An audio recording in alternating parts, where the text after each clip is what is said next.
Welcome back, everyone. 皆さん、おかえりなさい。今日は225日目です。Is day 225.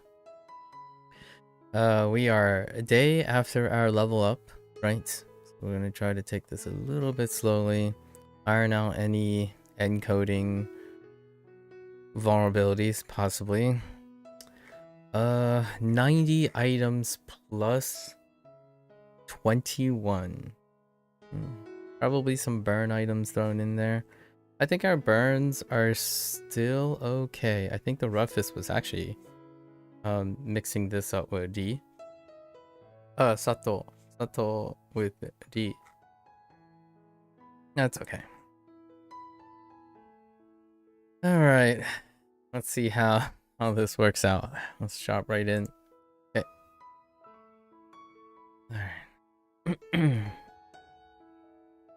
Alright. Yep. Something about...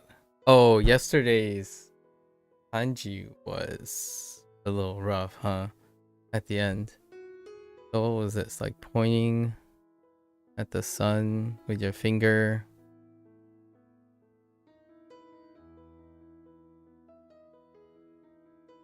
Are you pointing at the sun with your finger?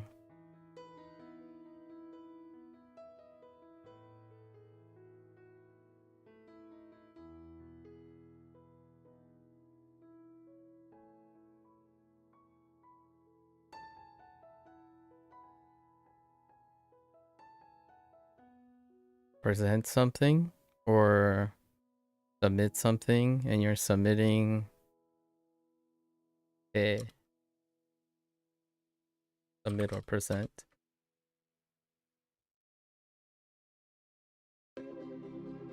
Musho.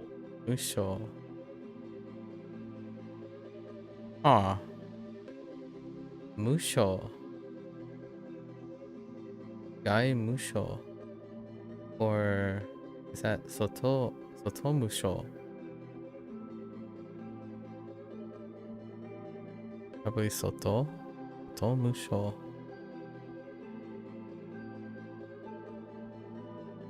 Ask.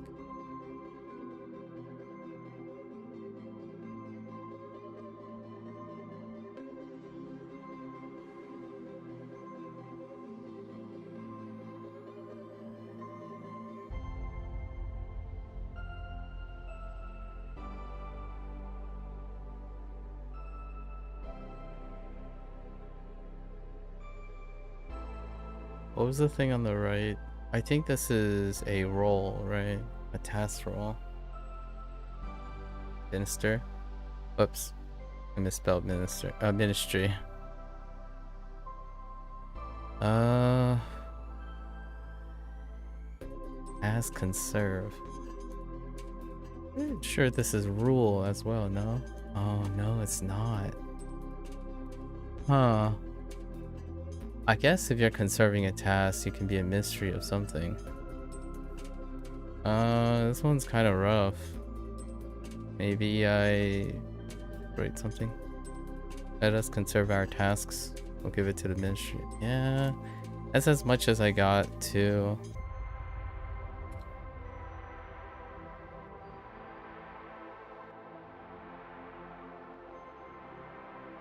What entire nation?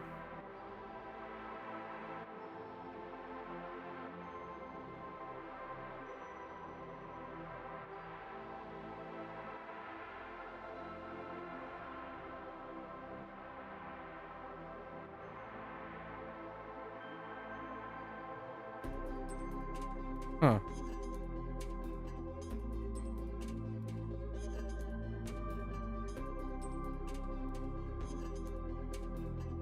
Junban.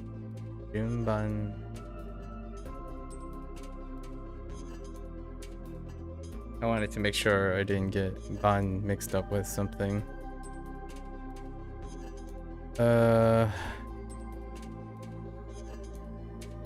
This one's stuck. Right? Or not?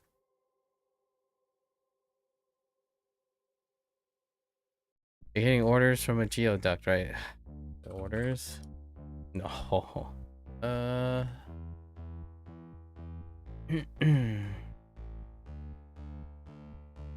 So you're rolling away because you want to escape? Escape?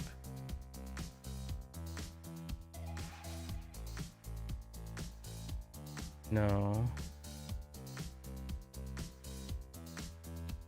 Territory.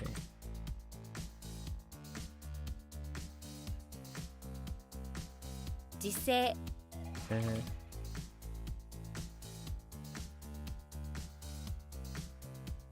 Gimu. Gimu. Okay. Seifuku. Oh yeah, there's a little leftover from the split from last unit.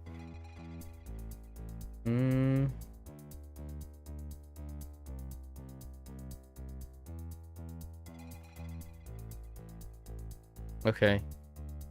We have started doing this thing where we can take what we know from the previous step, right? So we have task and move.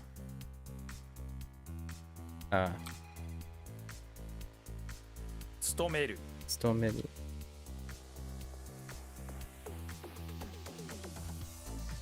Works pretty reliably.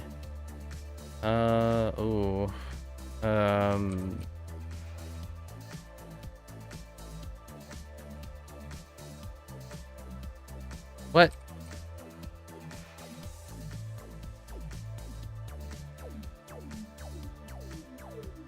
Oh. What? Mendokusai. Yeah, mendokusai. Okay.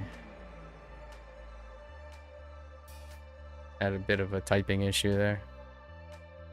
Ninmu. Ninmu.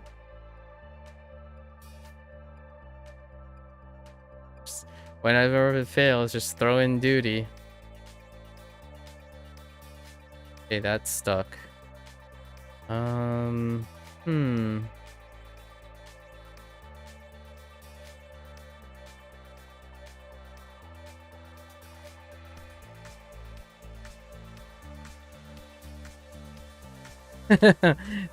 They're related to each other in terms of the the character without its context.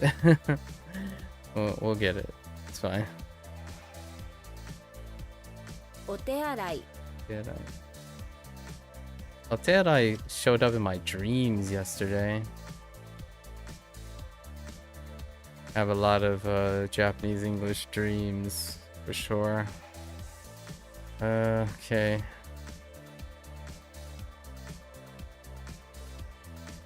Shihon.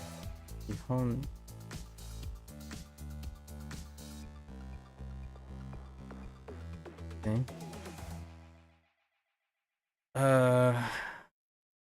Scarecrow and Saber, right? That's stuck. That was pretty good. That's one of the ones that I feel will disappear. Will have trouble pulling back out in a month's time. A little bit elaborate. All right. So we use what we know, right? Have envy, sen, right?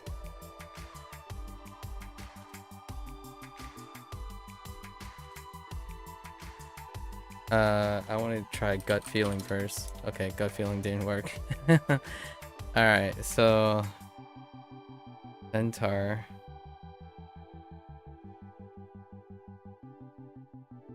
Envy. Or envy. Envy. What do they envy? Centaur and envying, huh?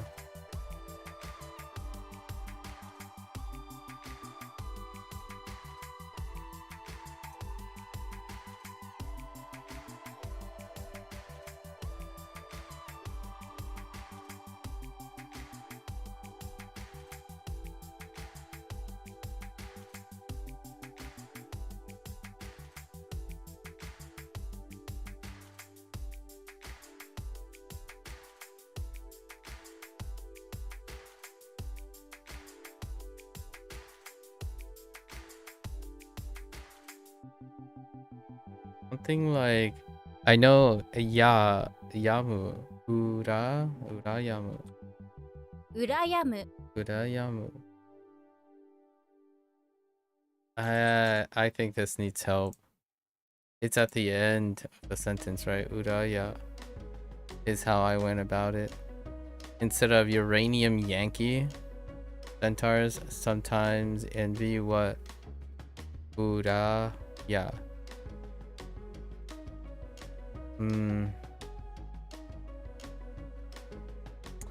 That doesn't help. How do I get Ura?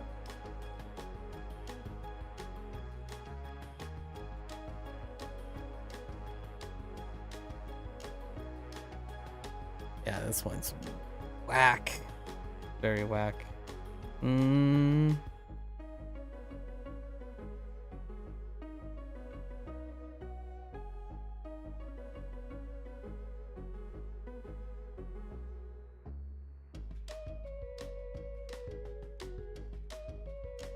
I guess we'll stick with it for a bit. I think I'm falling into that trap with reading the English. Yeah, man.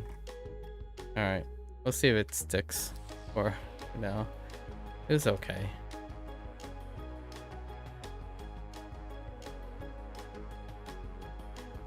年代順 Endai June. Okay.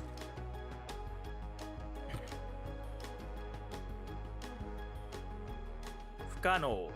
Kano. Okay, some freebies.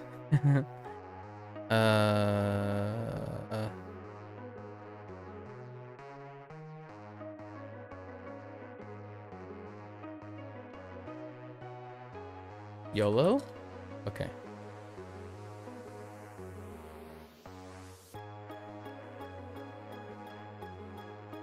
This is off everything else, right?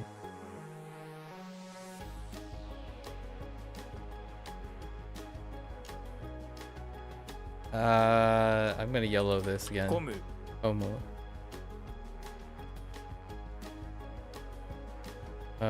Komu.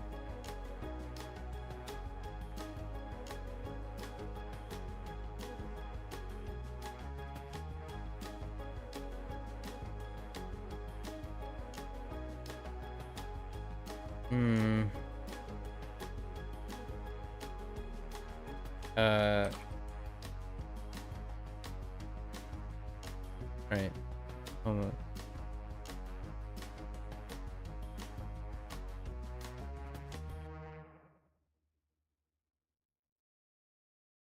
Okay, I see. I'm sorting out a discrepancy with Ma and Ko in that situation. Okay. What is this? The Moon Vikings? Only water. Oh man. I want to say no. That's con. Oh, this is the Wisteria thing, right?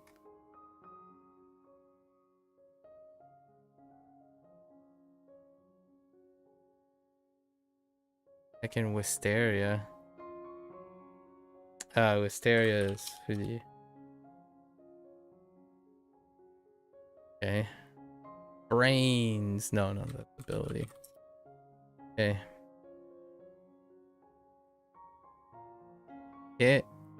Yeah.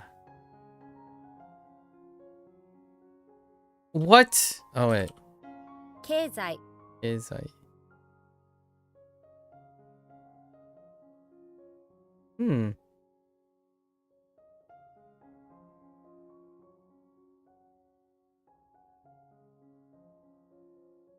Wait. Simultaneous.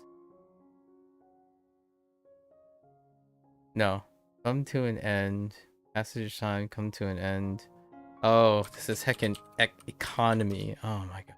Kids, please.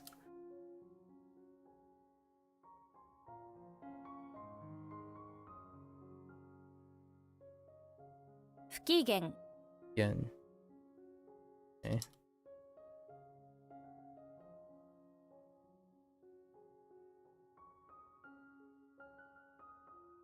Yaki what? Yaki 焼き芋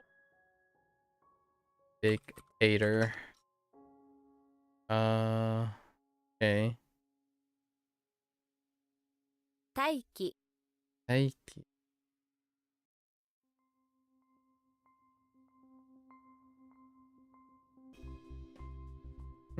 Those stick pretty well. Alright. What do we have here? Okay, this oh no. I was about to say this sticks pretty well, but I kind of lost the meaning, huh? I think that's Batsu. Batsu has something to penalty. Okay.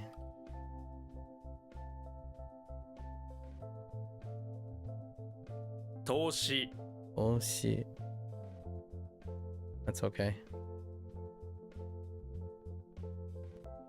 委員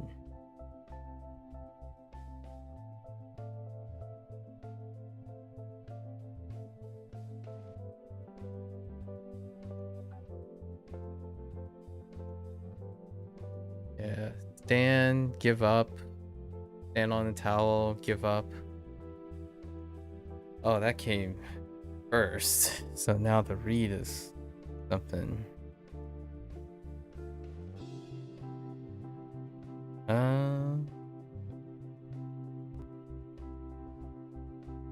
Hang towel. Not cold. Is it? No, this is the one that's kind of tough because it's Akira. But I still haven't found a way to reasonably.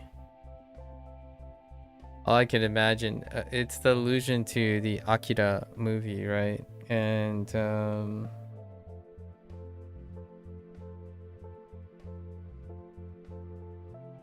you just think of him giving up on Tetsuo. That's all I got right now.「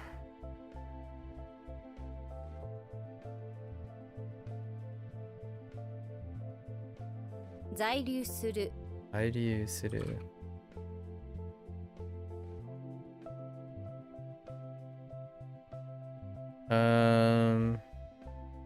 Shaking shins, right? So full. Dang it. So full. Your shins are shaking at the sight of more food, but what is it? It's something before, right? It's like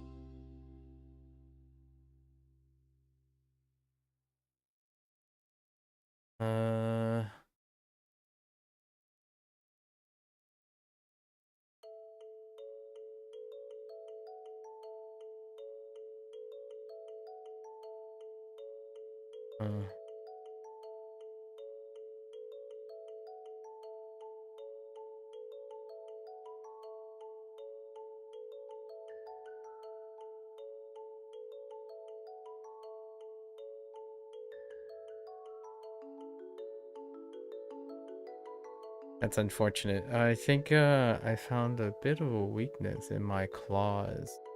I put the meaning in front. Maybe I should put the meaning in the back when I do these phonics. Oh no, it's full. Yeah, you're so full. But it's not full. It's furu. Right? Furueru. 震える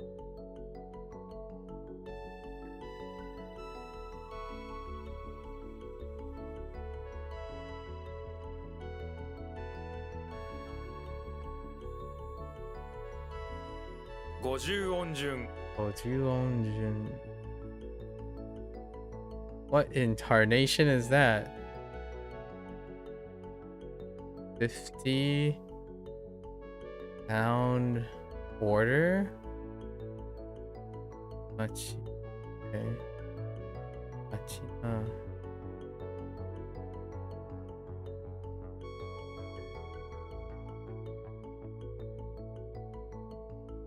Ojuonjun.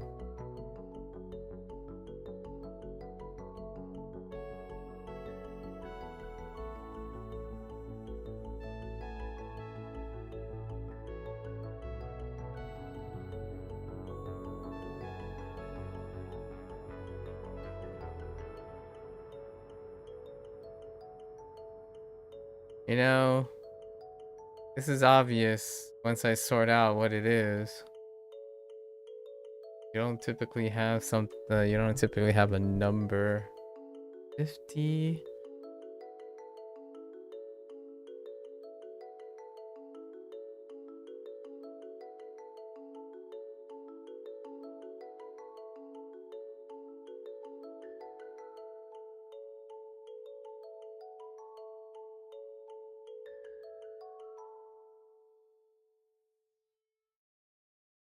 What? Oh, I know. I think I'm following it too literally. I need to. How else can I interpret a phrase with 50 in a? It's not that.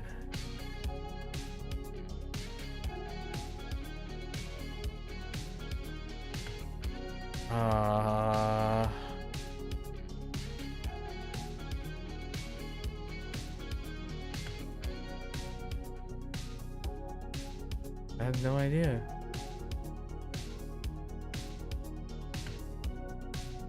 Something about the city name?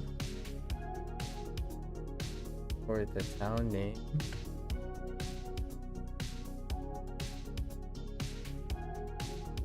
Periods? It's a period, right?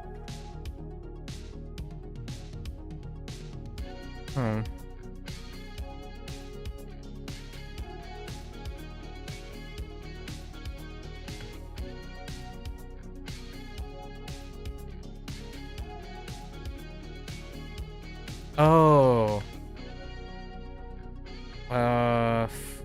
5. Oh. Wait, what does that have to do with you? Do. It's gotta be.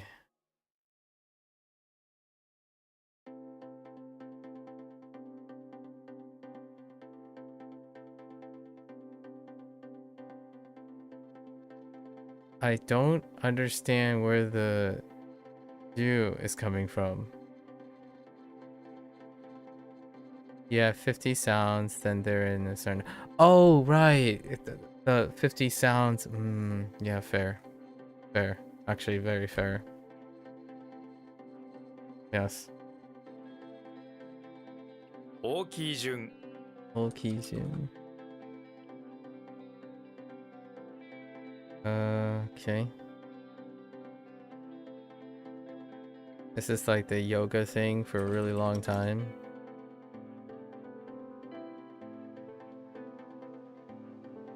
Huh. Oh no. Spirit and Order. I don't like this one. This one's... Oh, but it's fine. I don't like it, so I remember it, obviously. It's a silver lining. In order for me to remember certain things, if I wanted to especially remember it, I use negative feelings because negative feelings are rare.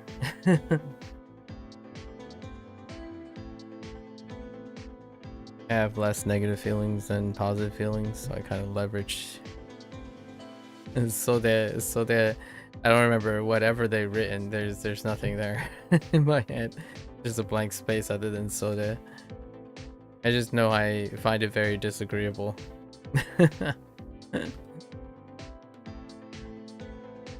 Oops. ハンコ Uncle.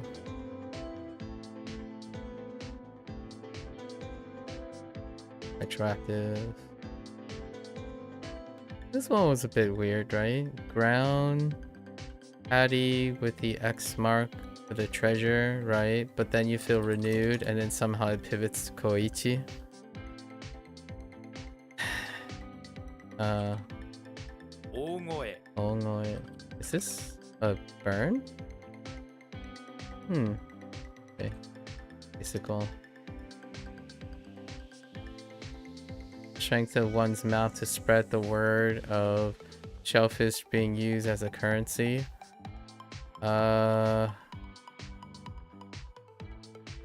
opposed to whatever they used. But I kind of lost the... I kind of lost the read in it. And the definition in it. It was elaborate, but... Dang.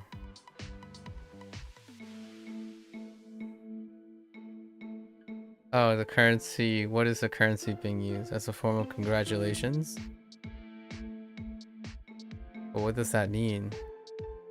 Are you doing congratulations? You got to? Yeah, got. You got to.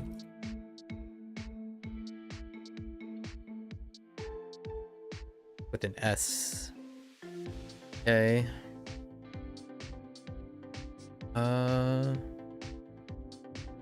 This is all tashika, right? Tashikani. Tashikani, 確かめる tashikameru. The meru of tashika.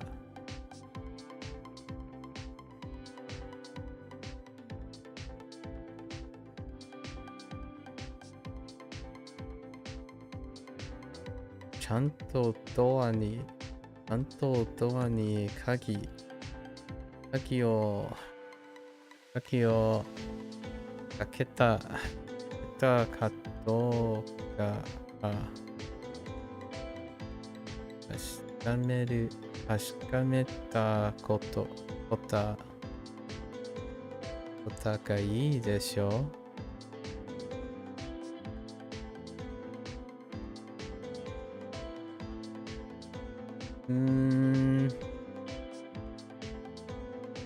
Way of performing this. Certain, right? Certain. How? I guess you can be certain that this is a good way.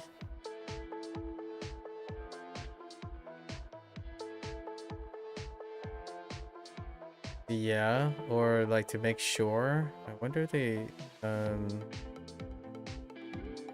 make sure is better than to be certain. Make sure. I think to be certain is. Although to be certain makes it sound like it's intransitive, so that might be a problem. But I don't really concern myself with that kind of thing. I just know that this is transitive by the way it sounds. At this point, what's transitive and intransitive is pretty intuitive now. But we can still use a bit of English. But to be certain would make it sound intransitive, but this is transitive. Okay. Fixed leader. Still chi. This is value. This is YOLO? Oh, YOLO.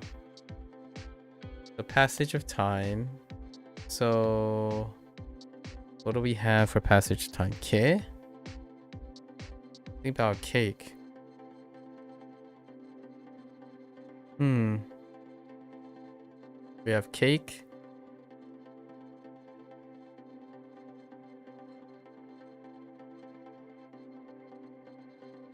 Cake and passage of time.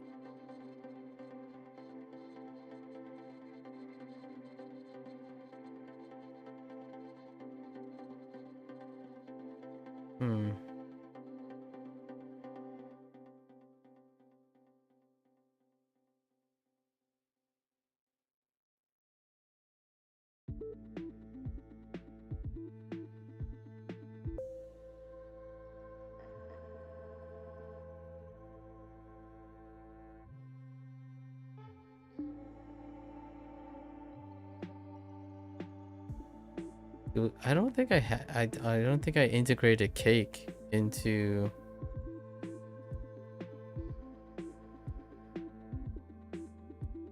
my mnemonic.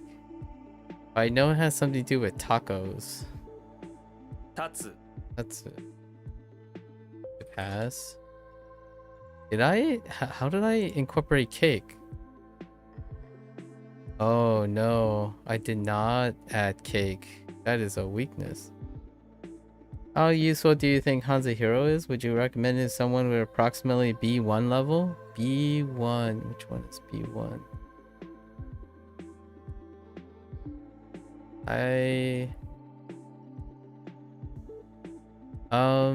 HanziHero is flexible enough that you can skip all the stuff if you to get to B1 if you want it. I guess B1 is what? HSK. B1 is like HSK 4 through 6.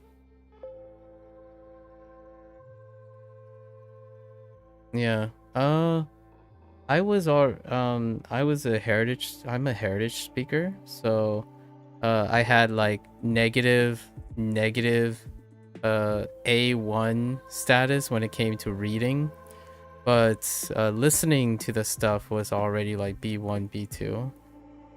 I would say if you want reinforcements for vocabulary, here's my thought.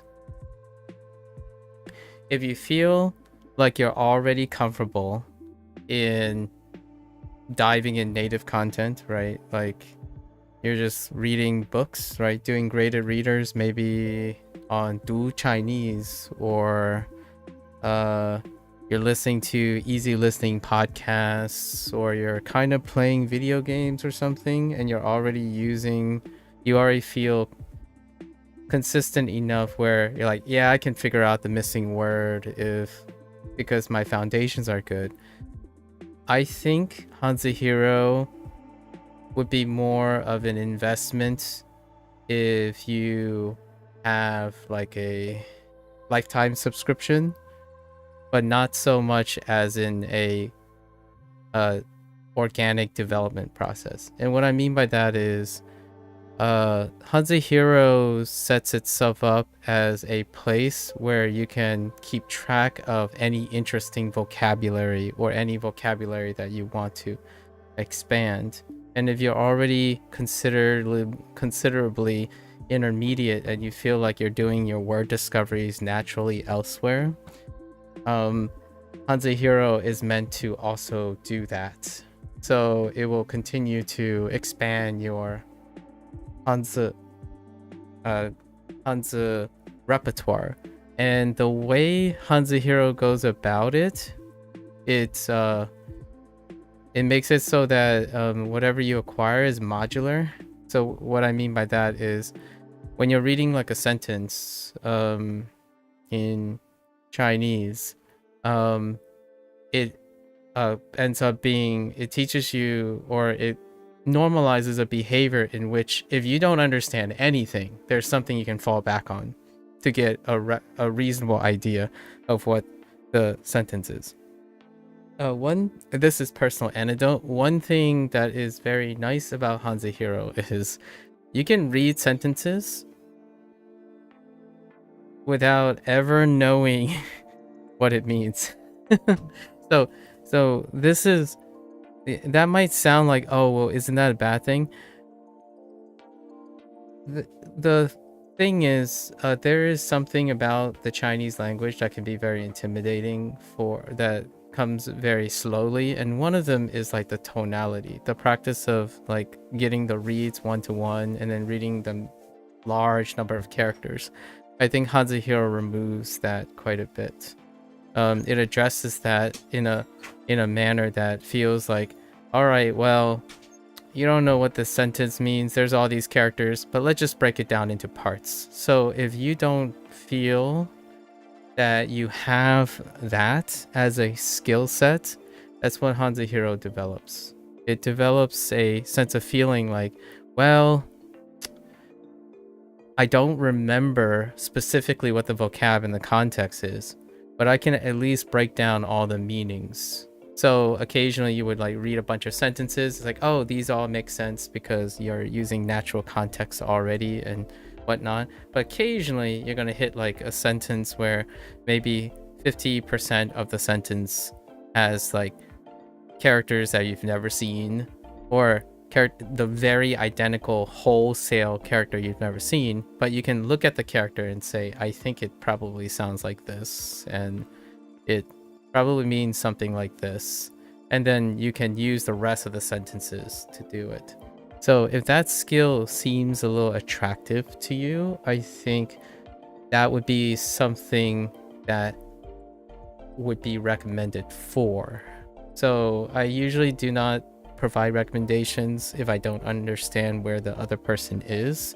And usually low intermediate can be any sorts because people have different priorities in their lifestyles, so they can have different fields that are stronger.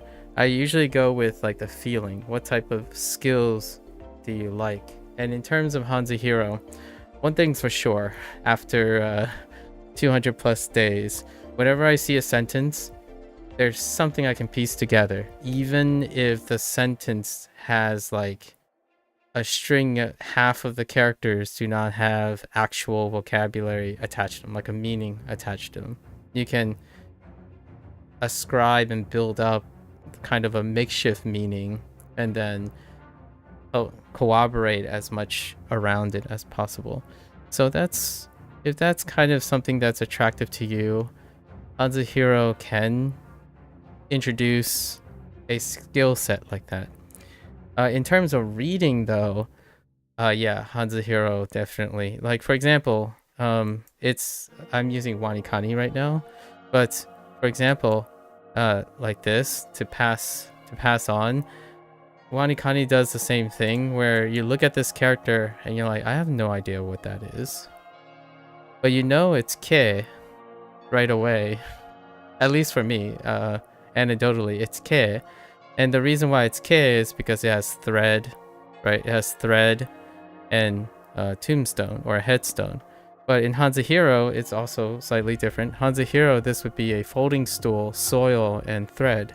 But I don't know what this is yet in folding stool, soil, and thread. At least I don't think.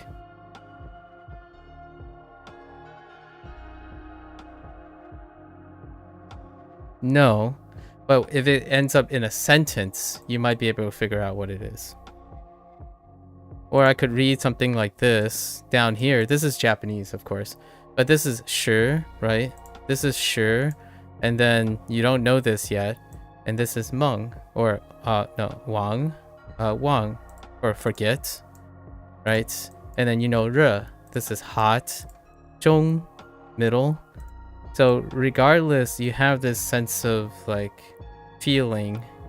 So if you don't think that's useful, right, that skill is useful, then it might be a pass for HanziHero. Otherwise, Anki is a free alternative, right? Anki is a free alternative, and I do not know if I don't use Anki or I don't peruse Anki.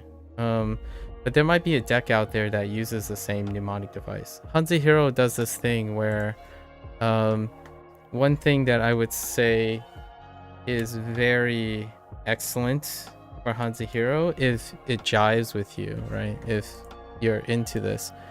The standout criteria for HanziHero, like what you're paying for, in my opinion, is not the Anki experience or the SRS experience. If you want the SRS system, Anki is your go-to. It's free, provided you are, comfortable with some introductory management, like program usage, right? There's some end user knowledge you may require. But what happens is the SRS system is freely available on Anki.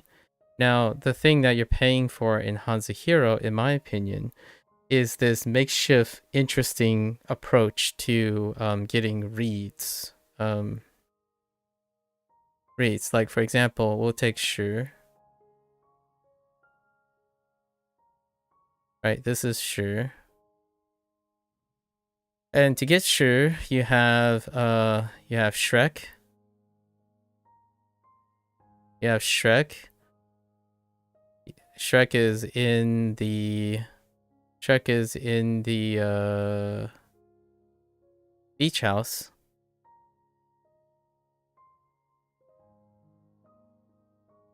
Or yeah, Shrek is in the beach house, right?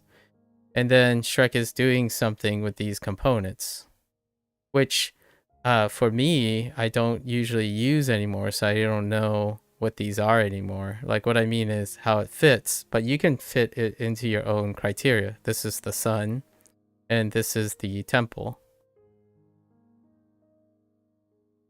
So you can imagine a scenario where you can connect Shrek being inside a beach house with doing something with sun. And I think the mnemonic was something like Shrek is in the house and he's looking at a portrait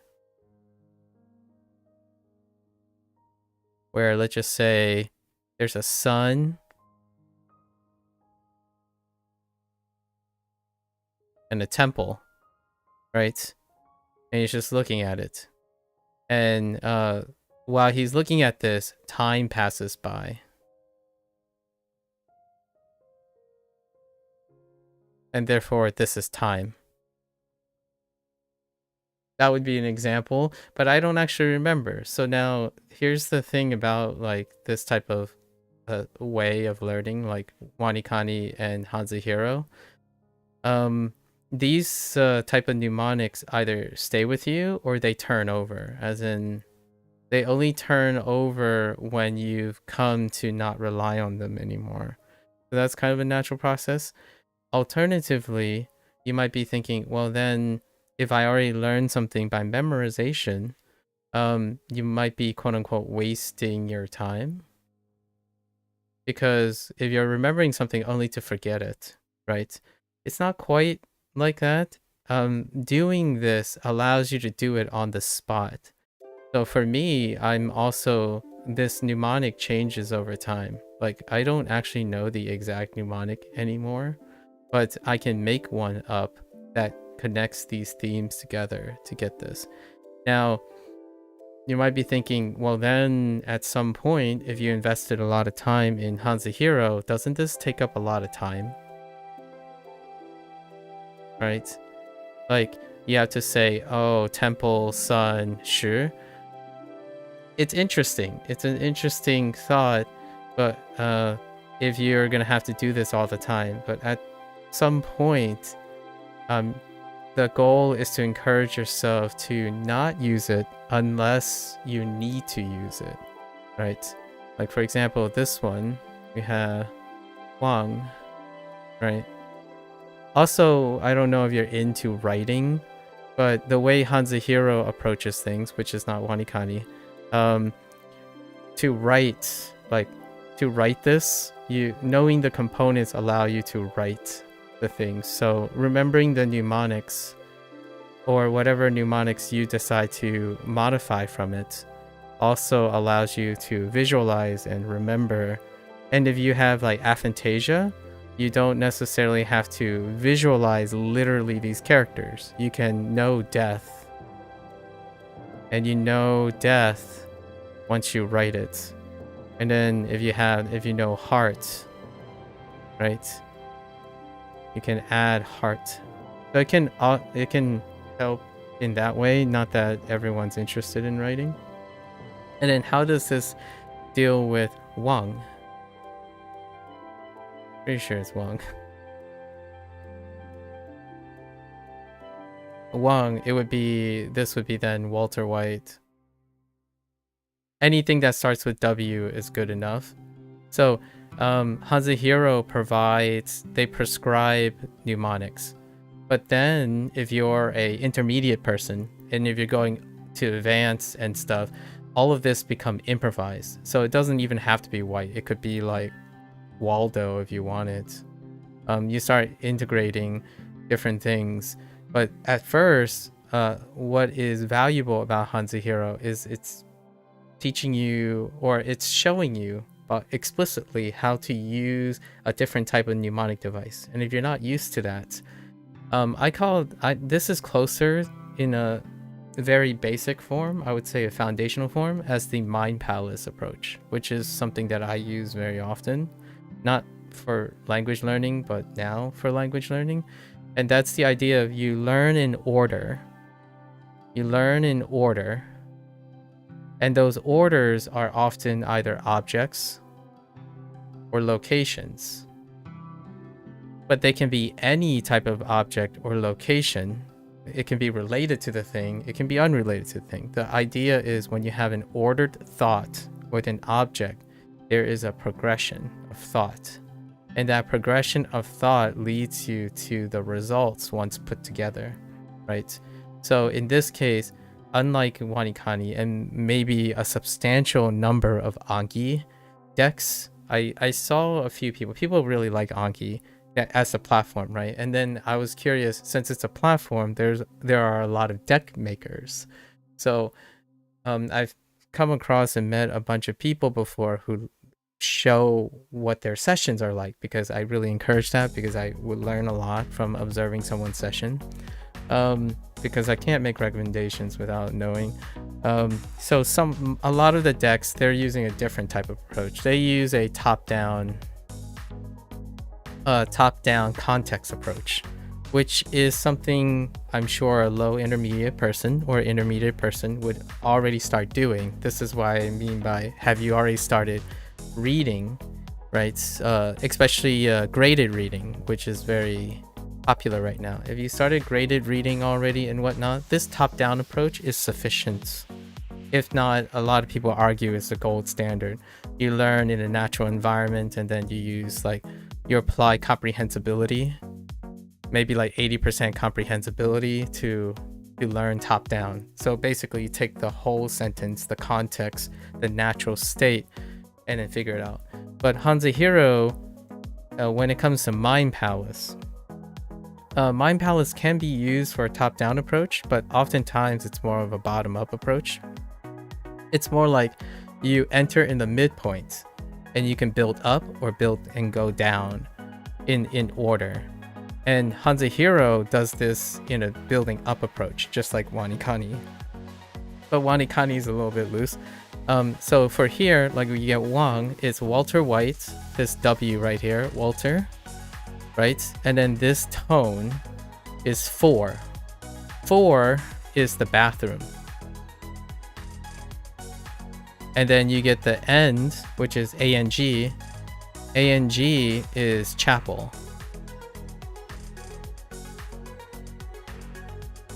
I can't spell chapel, don't worry. I English good. Chapel. Okay? Chapel. And then you get the next thing you look at is these things, right? You have a death, which you don't, you typically nowadays, what they teach, just like WaniKani, you see this, and then you see death. You see this,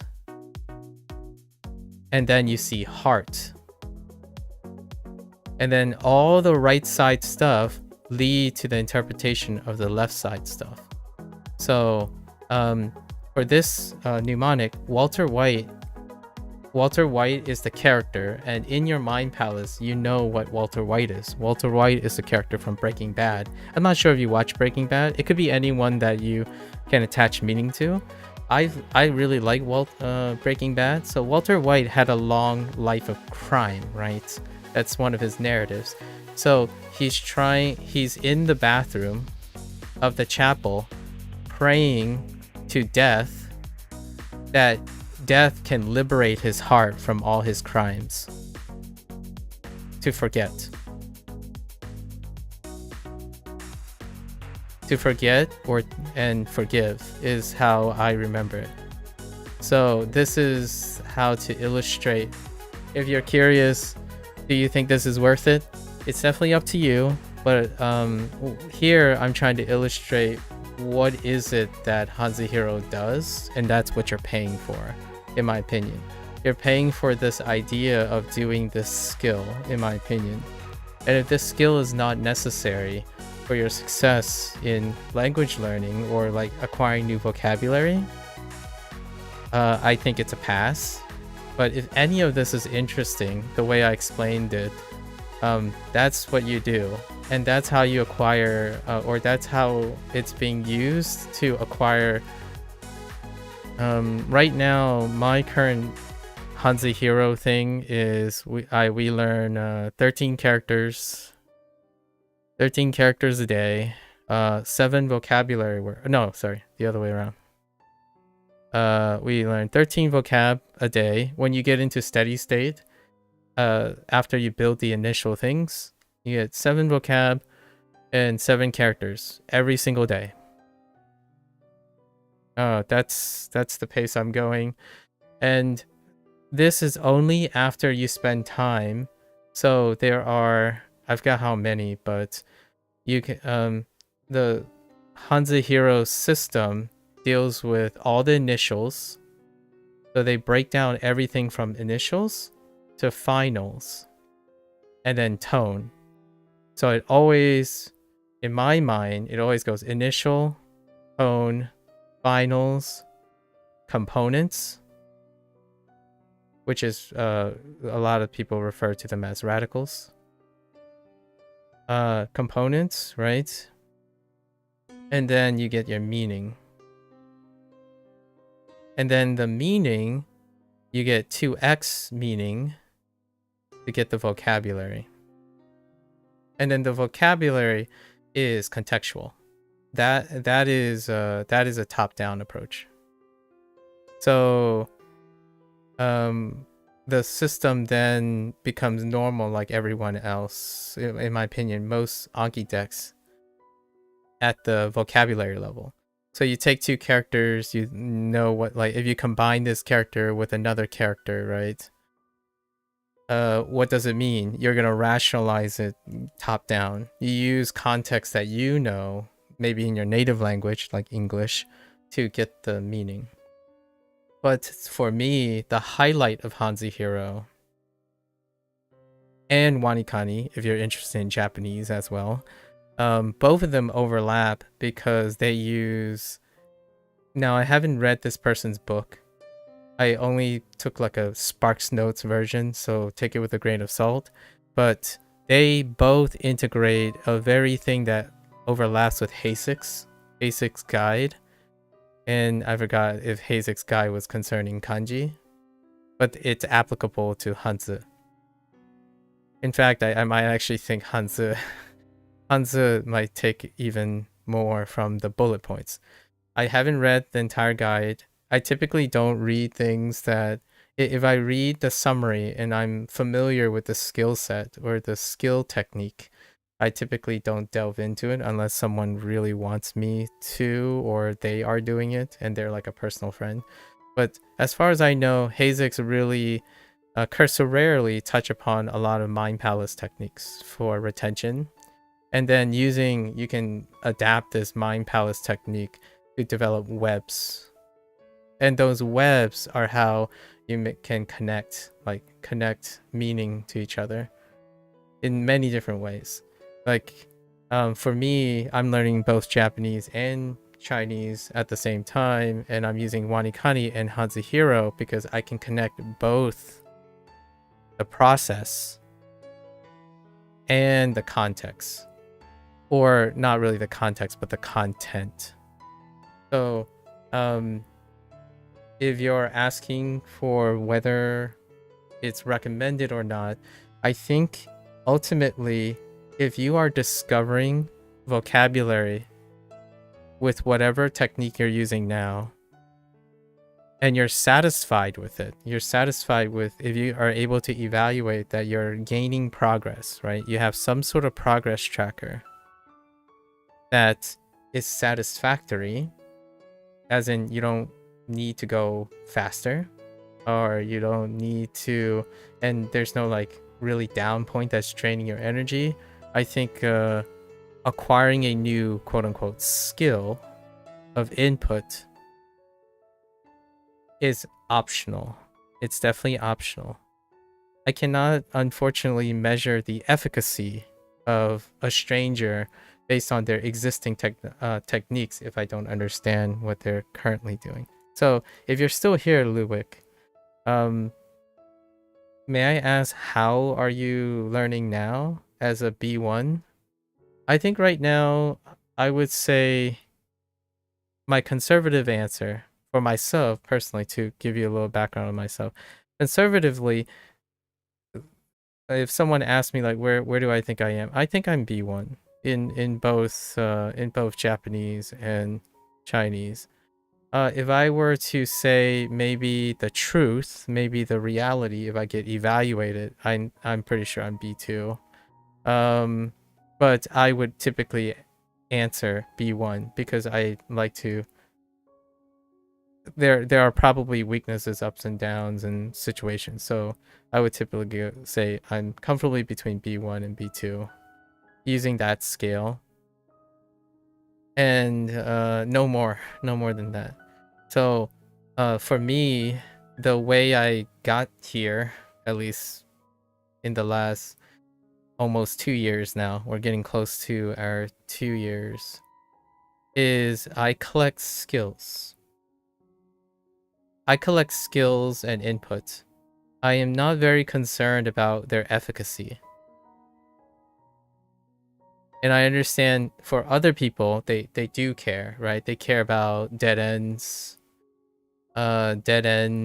and low efficiency, maybe like problems with habit formation. That's the stuff that I do concern myself with when someone asks for recommendation or advice on a tool. Because I focus on skill building and like just the product of the skill building, the best thing I can do for anyone is to describe what type of skill can be extracted from the tool, because that's what you're paying for. I'm gonna be really frank. The thing that I see, which might not be the same as other people for sure talk about content, right? How much content you're getting, like how fast you're learning the content, right? For myself, if you got 1 month, which by the way, HanziHero has a 100 character, sort of like up to the first 100 characters ish, approximately 100 character demo, like a trial period. So you can take all the time in the world, and keep on doing those 100 characters. For me, I'm doing this because I enjoy it. But for myself, if you are able to extract the ability, like the skill and the format in that 1 month, that's to give you a perspective of my priorities. Usually I try to extract the method. So I think 1 month or 100 characters would give you enough good impression of the approach, the methodology. And that's what I typically focus on explaining. So the way I explained HanziHero was that technique that I just shared. Maybe we'll move on to the next one. I can give you something like, and I do this in Japanese, by the way. You mostly listen to podcasts. Every now and then you read short stories, 1 book, 1 hour a day with a tutor. Yes, that's perfectly sufficient. Now, if you get bored, like what if I had to do an advice, right, or a suggestion, if you're evaluating yourself and you're giving yourself, let's say you're giving yourself a scale. This is oftentimes how I vet people. If you give yourself a scale of 0 to 10, as in your satisfaction, let's just try to stay very generalized so that it's not too specific where it becomes inappropriate. Like your satisfaction, if you are like a 5+, I think that's very sufficient, because when you're 5+ in satisfaction, that means you have sufficient motivation and sufficient intrigue right? Or like interest to keep going. That should be enough, in my opinion, to encourage you to keep making progress. Now, if you notice that this number is starting to dip, like you started at a 9 and you start like trickling down, and you're getting close to a 5, and you're like, maybe I should consider some other way, some like additional way. Maybe you made time, right? The stuff you're doing now, your tutoring, your reading, your podcast has become very efficient, as in you know what you're looking for, you know what you're reading, and you're making excellent progress, but you feel like your satisfaction is going down, like your engagement and motivation is going down. Finding a new way, or enjoying and learning a new way, can make a big difference. And the last thing, like if you're worried about the content that you're paying for, which is what most people are worried about, right? It's going to be the same content. And what I usually offer as a piece of consideration when it comes to opinions is, instead of looking at it as what new content a tool can do for you, ask yourself, how well does a tool help you want to retain retention through practice? So like for me, my first 50 days of HanziHero was covering everything I learned from Duolingo Chinese. And I know how that sounds when people say, oh, you use Duolingo Chinese, you probably didn't remember anything, or like it doesn't teach you anything. So yes, I actually agree when the user isn't understanding how they interact with Duolingo. Like Duolingo does have situations where if the person does not understand the methodology, in my opinion, like how you retain and how it helps you retain, you can absentmindedly use anything and they would fail. Like you can listen to podcasts for years and not learn a single thing, right? People watch anime for their entire childhood and only started learning Japanese from 0, for example, when they're like 20 plus. So to me, that's the most important thing that I like to focus on, as opposed to thinking about it as a content. I think since you're mostly listening to podcasts and then every now and then reading short stories, pick up a book, and then you already have an hour weekly tutor, and you're really satisfied, you look forward to it, and you do it like regularly in the sense that, oh, you're excited and intrigued by the stuff, and that's like your reward. You like doing these things. I don't think HanziHero will likely change much of that. In fact, if you're worried about money, HanziHero costs money as well. So if that obligation is not useful to you, I do not believe HanziHero add too much value. Now, if you thought anything I said about HanziHero, like when someone asked me, you know, how do you, like, we'll choose like a regular, we'll choose, let's do he, right? How do I know this is he? And you find like it's really cheeky and funny to tell people, oh, this is how I know this is he. It's Harry Potter, right? In the electricity plant. Harry Potter in the electricity plant. And for whatever reason, he's using a glove to protect himself from like working on the generators.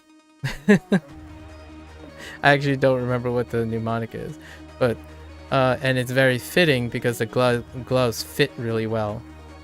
He has good fitting gloves to protect him from electric shock from working at the electricity plant's generators. This is suitable or fit.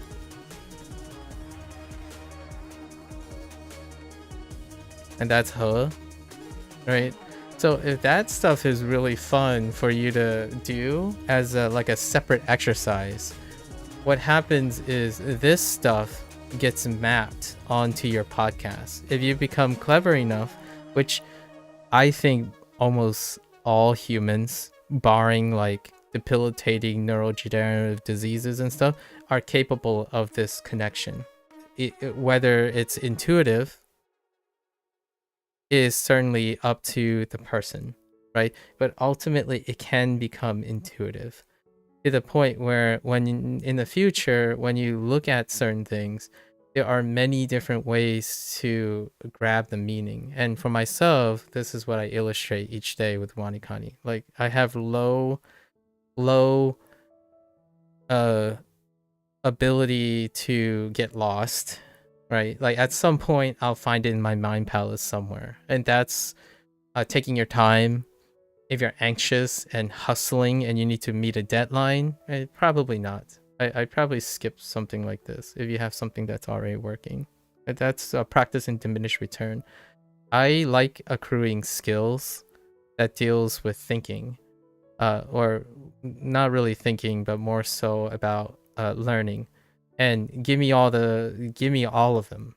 Like I know some people always talk about what's the best way. I'm not looking for the best way. I'm looking for the most interesting way. Or anything that I don't understand. I'm looking for ways I don't understand. So I hope that gives a really quick primer to, in the future, if you're ever curious, because I won't always going to be using WaniKani and HanziHero. Soon after HanziHero, we're going to be using LLMs to write and pre-write things that I talk about. Like, what do I talk about on stream? I need to learn how to do and read and write and answer all of those things. So that's how I'm going to use tools like ChatGPT. And then it comes with other problems, right? We talk about hallucinations and all that. So how do I create a workflow that deals with dealing with hallucinations? What are my second resources or my primary resources? So all of these things, this type of like workflow analyses, that's what I focus on. And then I do it over and over again every like 30 days, and then every 100 days I start refining the process. But in the future, this is for future reference. If you find any of this interesting, that's how I answer questions as well. So learning Japanese and Chinese, for example, is something I thought would be fun and useful. It's secondary to understanding how things work.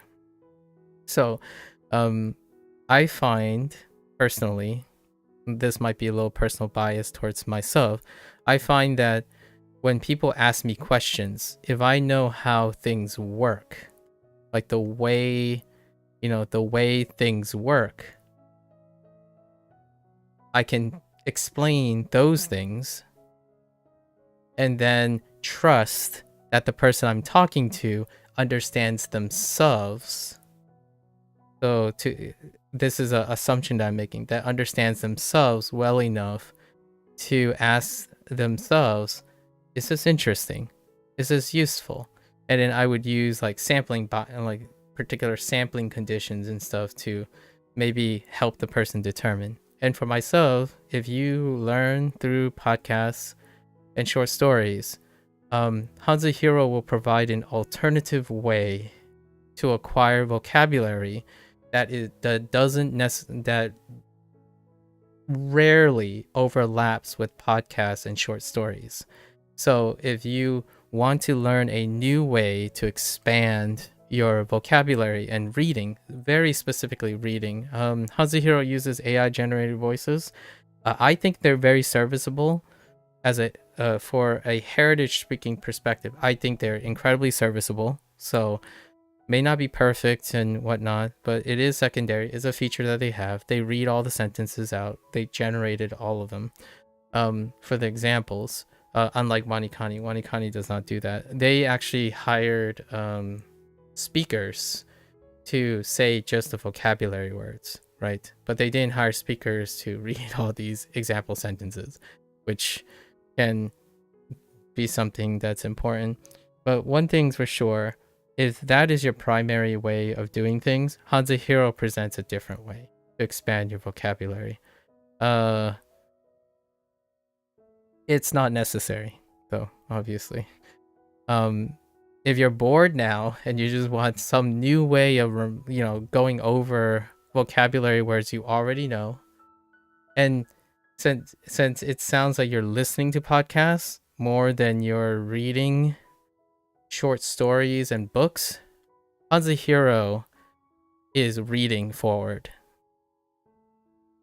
And reading not in the sense of sentences and paragraphs, so you'll still have to read your short stories and books, but it is reading characters. So characters in isolation. So it creates the sound character connection. So I can read sentences without even knowing what the meanings are. Like it's a very disjointed way, and it's not for everyone. If you don't like disjointed, it's kind of like here's what my analogy would be. HanziHero is like getting Legos and building something by understanding the aspects of the pieces. Reading short stories like graded readers, for example, is getting an instruction manual or getting like a diagram of the object of the product, and the product is designed in a way that you can put it together using what you see in the diagram. So in graded reader, you have like, oh, you kind of know what a table looks like. They gave you, this is what the table looks like. Put it together, and they'll give you some pieces, right? You got some pieces. You clearly know most of what the table is, so whatever is missing, you can figure it out. That is graded reading. HanziHero is like, okay, we gave you 4 legs. We gave you this thing. Maybe we even give you like 3 boards instead of 1 large one. What can you make from the 4 legs and the bar? Well, you can make a lot of things, and it might not be the most appropriate things. Like, for example, you can probably connect the 3 boards like this for no reason. Right? Heck, you can probably get another 4 legs and you can create a shelf. Was it the shelf that was the idea?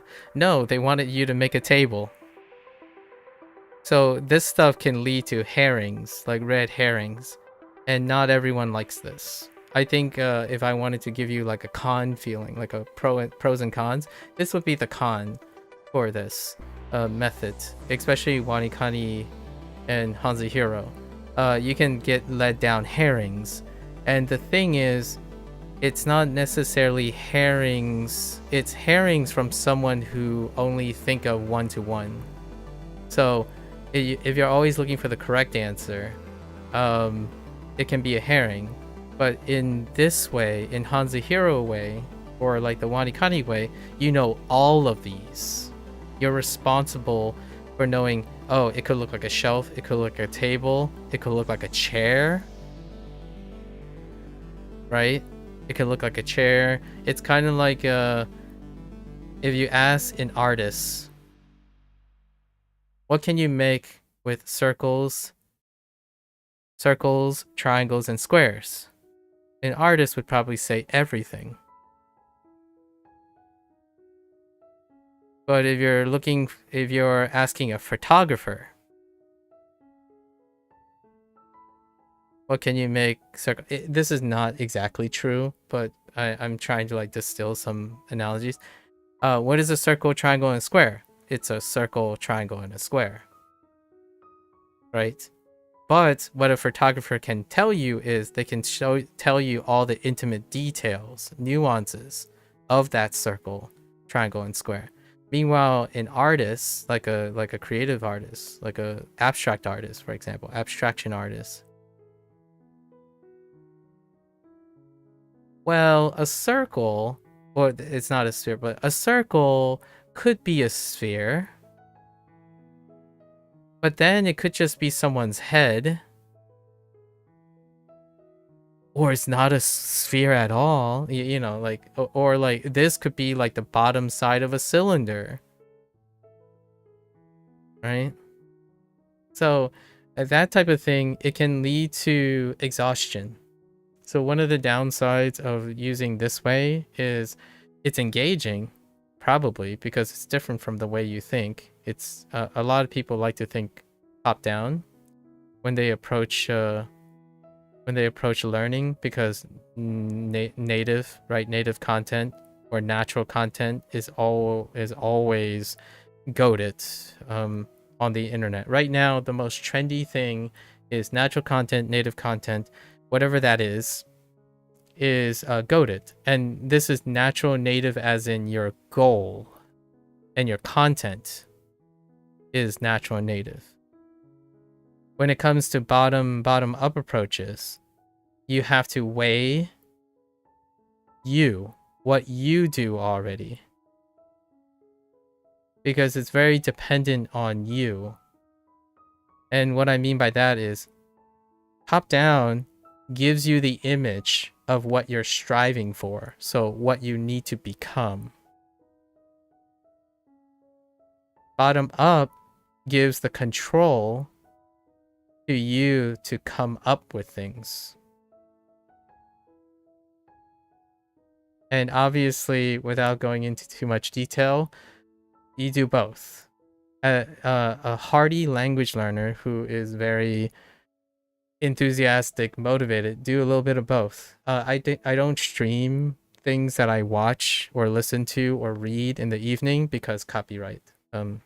If I were to like stream a podcast, for me, I think it's a personal integrity thing. I don't want to get into trouble or reuse other people's content. And also, reading stories online can be a little tricky because other people's money and property are those stories, right? And then obviously you can't watch like anime and read manga because that's published. It's owned by publishing. So the alternative is, that's why you can kind of, most people who make these type of content, like SRS content, is free to use or like free to show, because it's very dependent on the individual's ability to use the method. So I would say, despite all of it, if you're interested in learning a different way to encode or input new vocabulary, you can give it a try and then see if you can adapt that. Because once you get the idea, you don't have to use HanziHero forever. You can use that technique. You can extract that technique and apply it to a dictionary if you want it. And then you can even modify, you can mod that technique yourself if you're curious enough, and then still apply it to dictionary or your podcast. If your podcast has subtitles, right, in Chinese, you can apply it to every single character. Like it's up to you. So one of the downsides for business, I suppose, for like people like HanziHero's devs, is if you meet someone like me, like for me, I'm not the target. So I'm not the target. When you come to the target audience, it's usually someone who needs the method.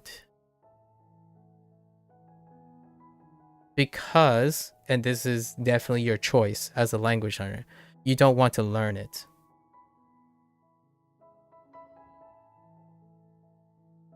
Right?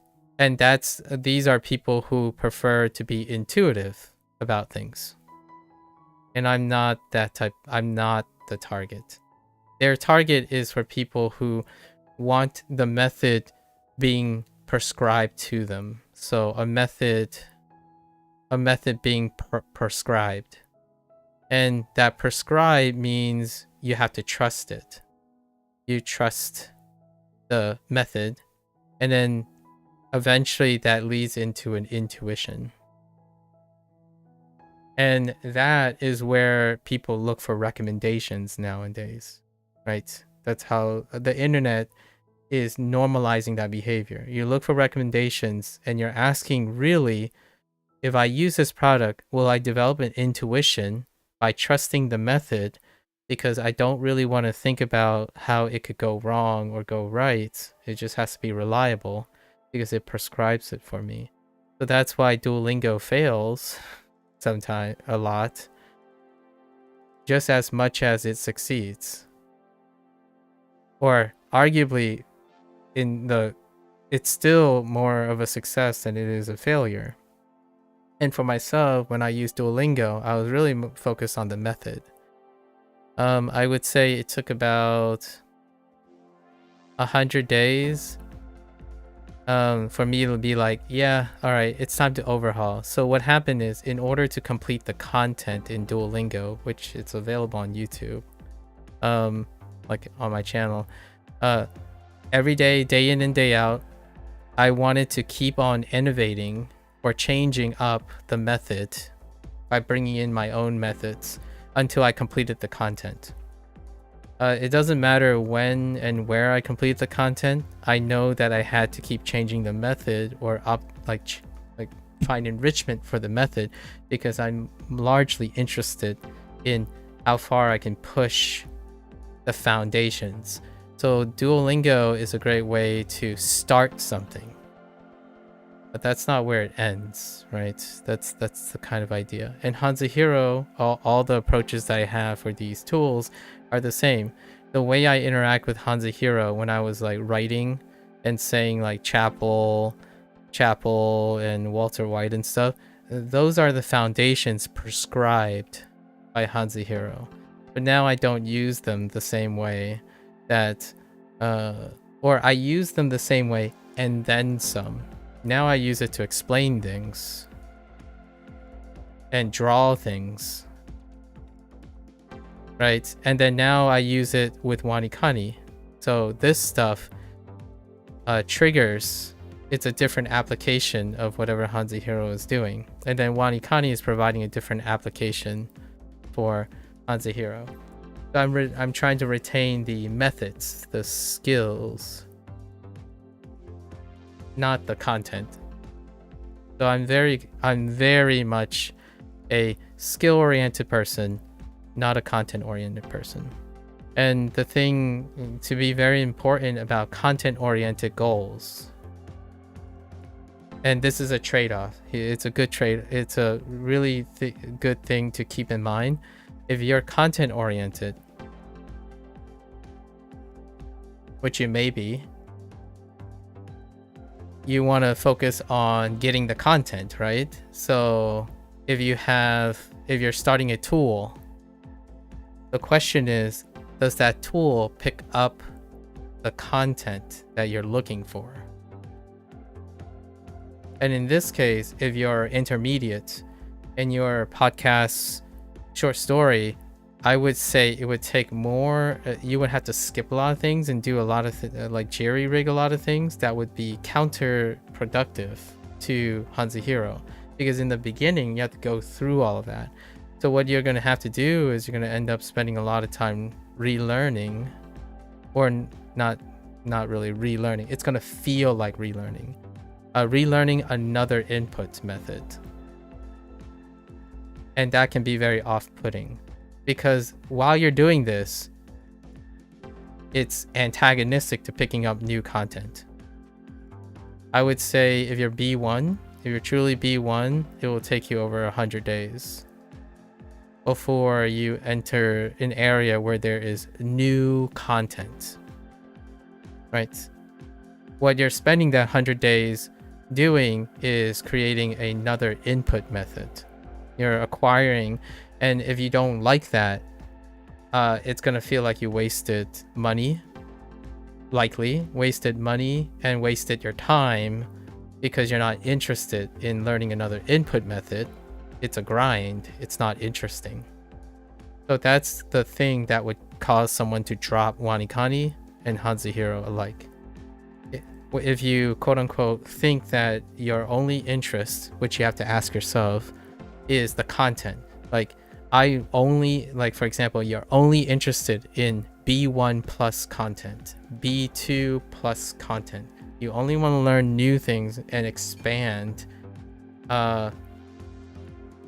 The first couple of days, like the first 100 or so days, is gonna feel like nothing interesting happens because all the vocabulary, all the things you're gonna have to skip or find a way to skip. And I think both HanziHero and WaniKani is not designed in that way. That's why you still can skip most of the things. HanziHero is far more flexible than WaniKani, so you can technically still skip things. And then HanziHero also has other things like dictionary ads, so you can load vocabulary into HanziHero. Now the efficacy of HanziHero that you're paying for though doesn't amount to, there's no value that you're gaining, because the value that you're technically gaining or you're paying for, or the thing that you're paying for that you may gain, is what I described, the input method. And that's kind of why I have a lot of disagreements with the current landscape of language learning in general. People are looking for the best input method. They're not looking for collecting input methods, which I am. I'm here to collect input methods, and language learning has been a wealth of input methods. I play video games, by the way, largely, and video games have often been dealt with language, but now I want a new input way to play video games, and so that's why I delve into language learning, to collect more input methods. And then because of more input methods, they also allow me to output different things, like talk about how tools work, talk about how SRS works, or how the current immersion-based landscape works, how people review input methods and output methods. I think it's super interesting. However, I would say more than 50% of experts, quote unquote, self-proclaimed internet experts, or people who are very experienced, focus on best. They are more interested in the acquisition of language, which makes sense, right? They're more interested on the, more like the acquisition as in the goal of acquiring language than the process, the different process available in acquiring skills. And I am unapologetically, I am the latter. I am about acquiring skills. So it allows me to explain things to people, so then I don't have to recommend or provide any advice. I can describe something well enough, I think, and then the other person can decide if that's interesting to them or not. And the nice thing about language learning, in my opinion, is you're not spoiling anything. Unlike video games and, you know, reading a short story and stuff, I would, when someone asks me, do they recommend like watching, I don't know, like watching this particular podcaster on their on learning Japanese, like watching this podcast, I would tell you what's in the podcast and what I ascertain as the workflow that leads to the learning. And then that means spoiling the methodology and the content that is in the podcast unapologetically. and then asking the person, does this sound like something you're interested in, right? For a podcast, I don't have any podcast suggestions, Luick, but I do like I dabble in this channel, Nihongo Dojo. So Taka Nihongo Dojo, right? Dojo. And he does flashcards just like this. So if you're interested in a different HanziHero, sorry. This is Japanese though. This is a Japanese example. But there are people, I want to describe what he does just to demonstrate what I mean.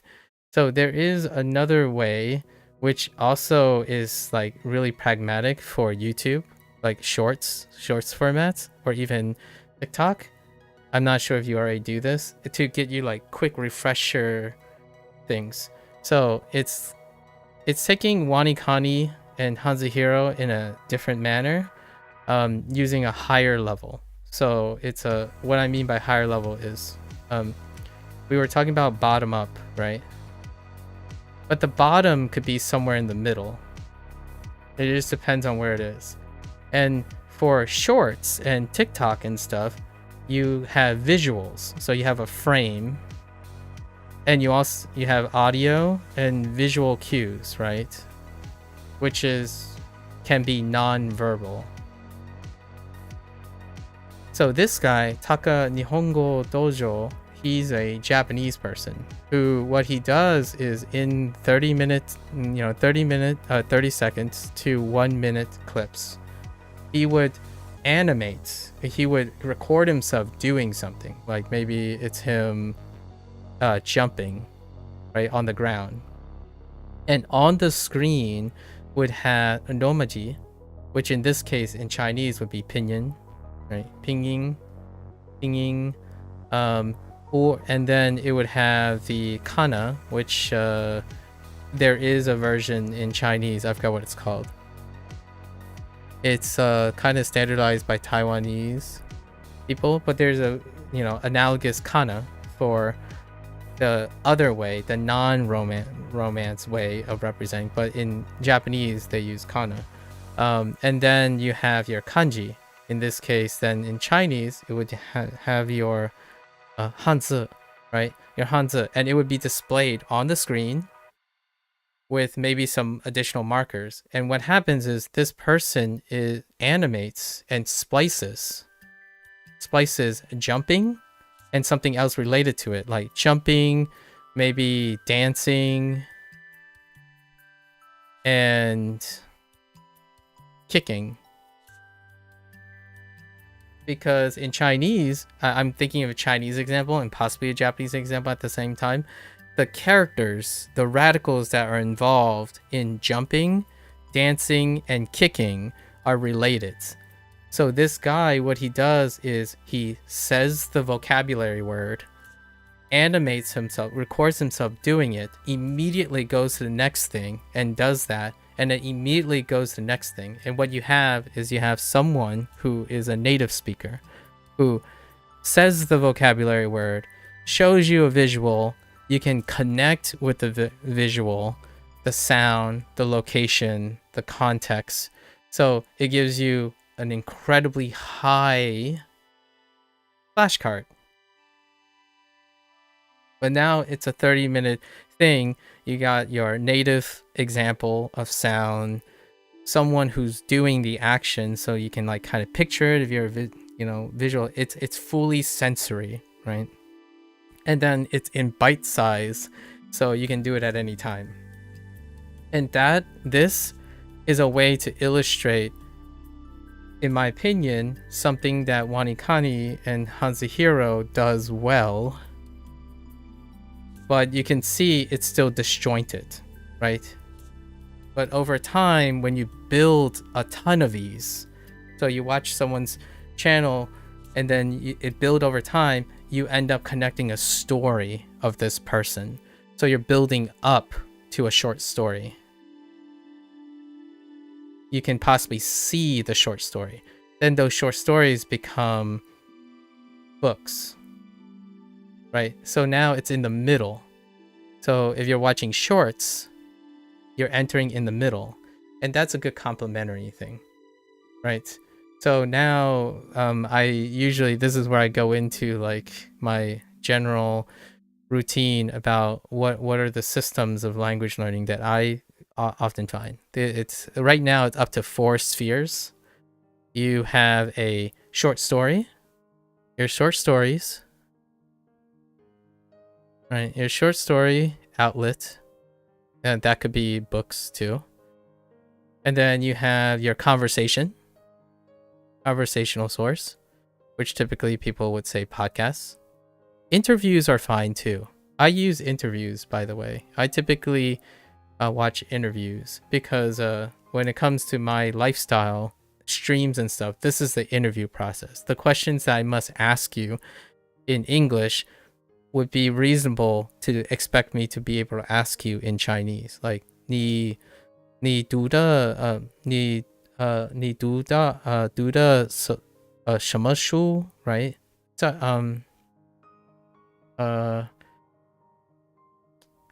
dang it, 你最近读的什么书 right? Things like that, like what kind of books have you read recently? 你看的什么电视 right? 电视节目 or something like that. So this would be it. So you have these two, and typically these two are what people refer to as the minimum gold standard, in my opinion. Minimum gold standard.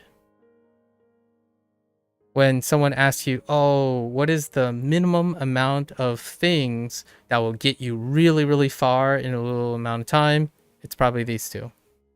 Now, there are others that are lesser, but they're not counted out.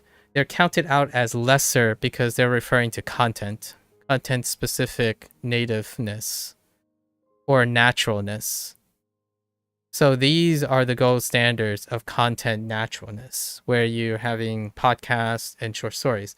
And that is the priority for people who are focused on language acquisition. And what I mean by language acquisition, it's more like fluency, right? That's fine. Now, most of the time, I don't spend my time doing that, actually. I use WaniKani, HanziHero. Before this, I used Duolingo. That is not this. It's the other stuff, which is the bottom-up approach. This is a form of SRS and formal education. A lot of the criticisms with formal education, which deals with repetition, right? Repetition, abstraction, and compartmentalization.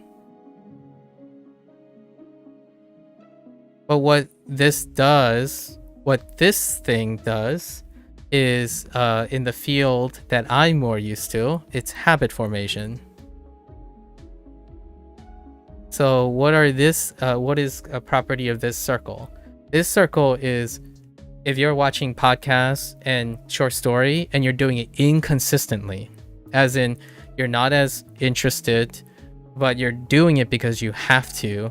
It's like some days you just don't feel like it, and it's off and on. It's really like you just can't get into the groove. You started strong for a month and then it just kind of tapers off and like it's not interesting anymore. Like then that tackles something called habit formation.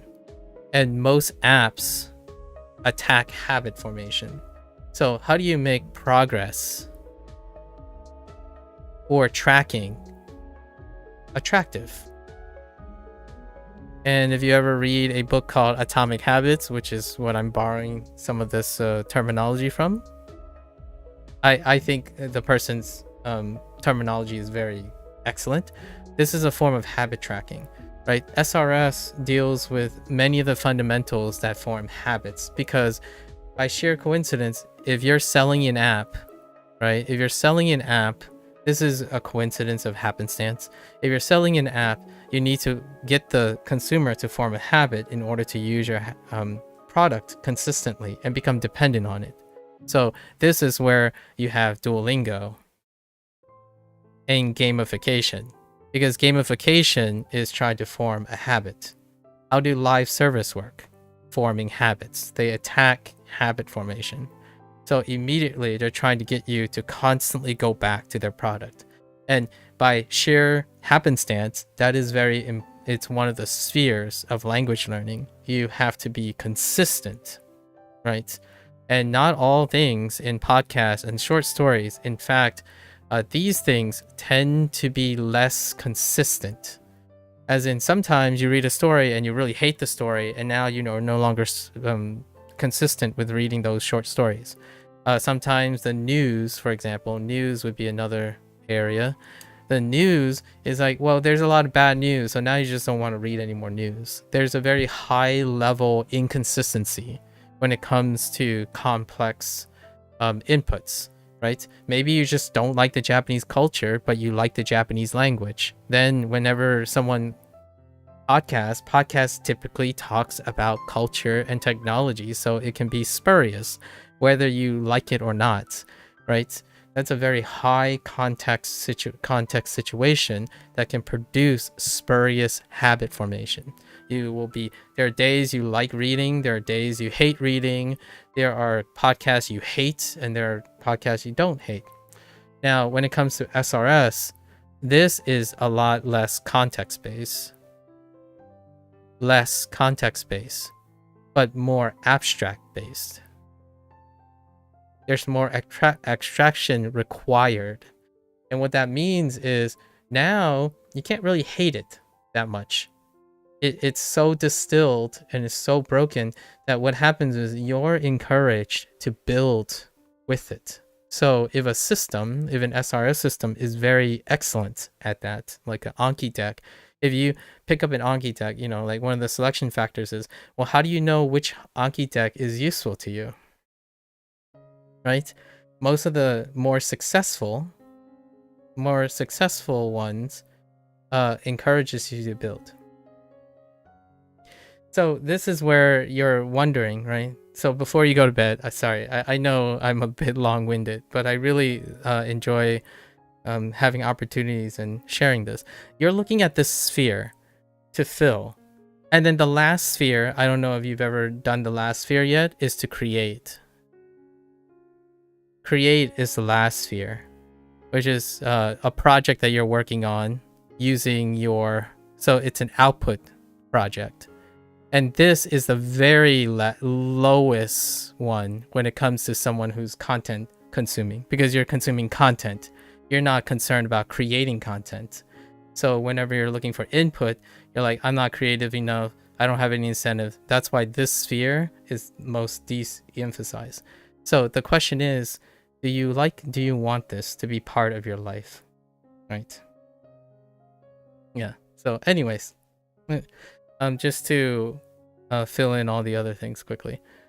You have to go now. Wish I could stay, but it's past midnight. You will definitely come back. Thanks for sharing. Even if you won't get, there's a lot of valuable points I brought up. See you. Yeah, take care. Take care, Luick. Yeah, good luck. Enjoy. I would love to hear what type of podcasts you listen to in the future, by the way. I would love to see and participate. So if you have any particular podcasts that you like, I am more than willing to look at it and see. We could share experiences. Those shared experiences can lead to more motivation and whatnot. Yeah. Thanks for asking. Good luck. Good luck. Good. All right. Get back into this. Okay.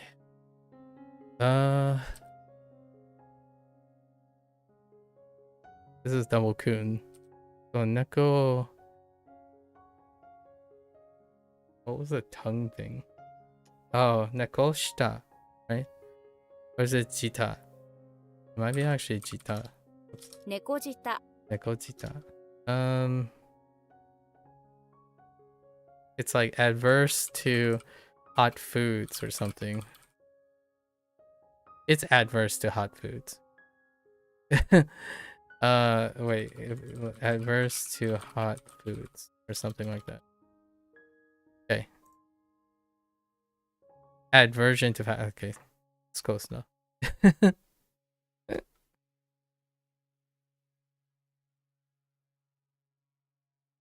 All right.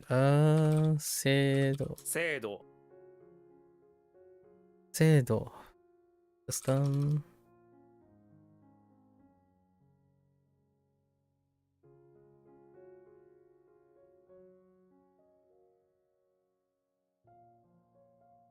経験者経験者。経験者。Sorry. I have more thoughts. I'm somewhere in the back of my mind. I have two thoughts right now from interaction with new people each time. Is I thought maybe it's a great idea to record something, right? Like my my reductive four spheres of language learning kind of situation. Or not even language learning, but language learning meets habit formation. But then immediately all I can think about is if I record this, it makes me not practice it. And I'm not sure if that's the thing I want to show. So I prefer to just explain it every single time. Or maybe some people will randomly encounter it, but I think there's something about recording things that may make me refer to as like, oh, okay, well, just watch my video on this developing force. This is my tentative thesis. Some part of me, like, secretly, for whoever is occasionally listening or not, secretly I always wanted to, like, it would be kind of fun to do like a PhD thesis on redefining modern, or looking at modern like deficiencies, or let's just say modern approaches to language learning and habit formation, like integrating the two. It would be very fun. But for now, like, every day I think to myself, it would be easier to record all of this and then say, oh yeah, just refer to my video on this. At the same time, the stuff that I'm talking about when it comes to habit formation and language learning, recording all that stuff is basically not doing some of this stuff, especially the habit formation stuff. So I have like this internal struggle right now on, if I do something that is more appropriate for a format, it would also mean that I don't do what I preach. Like, I say this stuff, but at the same time, I'm not doing it, or I'm doing things that would de-incentivize it. And recording something specifically in order to refer to it and circumventing the need to practice explaining it live would be a slightly hypocritical and or out of character. So, but there is a trade-off, and most of the time I keep thinking to myself, but what happens if you run out of time? Right? Run out of time, because when you meet strangers, you don't know how much time they have. Like, well, then you start working on a faster way to present it. That's my solution to everything. Like, solution to most things. Oh, okay, well, the person had to leave early, right? Which is the case most of the time. It's like, oh, that's a little long-winded. Maybe I can create an even faster explanation somewhere, live, obviously. So at some point, I might record something and publish something, and it's not reinventing the wheel. It's more like taking in, I'm not here to write a thesis on something that's like completely novel. It's more like the novelty comes from the synthesis of understanding what is facing people, like modern, post-internet generation, and then how's that interesting. And I think plenty of really well-regarded people are starting to do that too, right? I just saw like on my algorithm, two of the prominent figures that people keep throwing their names at me release something that was a little bit more with the times, I would say. And what I mean by with the times is I'm not saying that they're bad at stuff. I'm saying they're finally having enough time in their busy schedule to experience the modern day stuff that they otherwise don't necessarily need anymore. Like I'll make mention, like Steve Kaufman, for example. Like when they're putting out, now he's more integrated, like he's slowly integrated. But I belong to a different generation. So while his generation has specific experiences, it also comes from specific relevance when they're presenting their theories and analyses. And for myself, that's what makes PhDs really interesting. It's not necessarily novel as in you pioneered something unprecedented. It's more like understanding how you synthesize all those things to create a new context, right? Applying to new context. And genuinely speaking, if I have to overreach a little, while I might not have a background in linguistics or language learning, etc., I can observe things sufficiently and synthesize them in order to address, quote unquote, maybe a demand or a deficiency somewhere. And personally, some of the ones that are incredibly dogmatic, like the person who keeps criticizing Wagotabi, it comes from a dogmatic perspective. It's an unfeeling place where someone has already acquired a skill that other people haven't acquired. Like, I was going to talk about this in Wagotabi, but WaniKani and all the others are relevant. It's this perception that everyone learns the same, which I'll talk about maybe later as well on Wagotabi. Or everyone learns the same. And this person did not qualify it. They just say everyone learns the same, as in everyone learns everything. They're almost inferring that everyone learns everything the same. Now, to me, this is unprofessional. If they are truly an expert and someone who's very intellectually inclined, you don't make bold statements like this. You rarely ever make bold statements like this because it's very difficult to qualify. You only need one counterexample to invalidate this statement, right? It's very unprofessional. It's almost unintellectually inclined, in my opinion. And not only that, this person is saying all the methods are the same. So this is also suggesting that all the methods are the same. Now, in order to qualify something to make this a little bit more agreeable, is that everyone could learn the same. They have similar potential. Right? The thing about theory crafting, or like theories and concepts, is that they operate, when I say similar potential, they operate on idealism. That's what makes concepts, right? One of the inherent natures of a concept or a theory is it's in its ideal condition.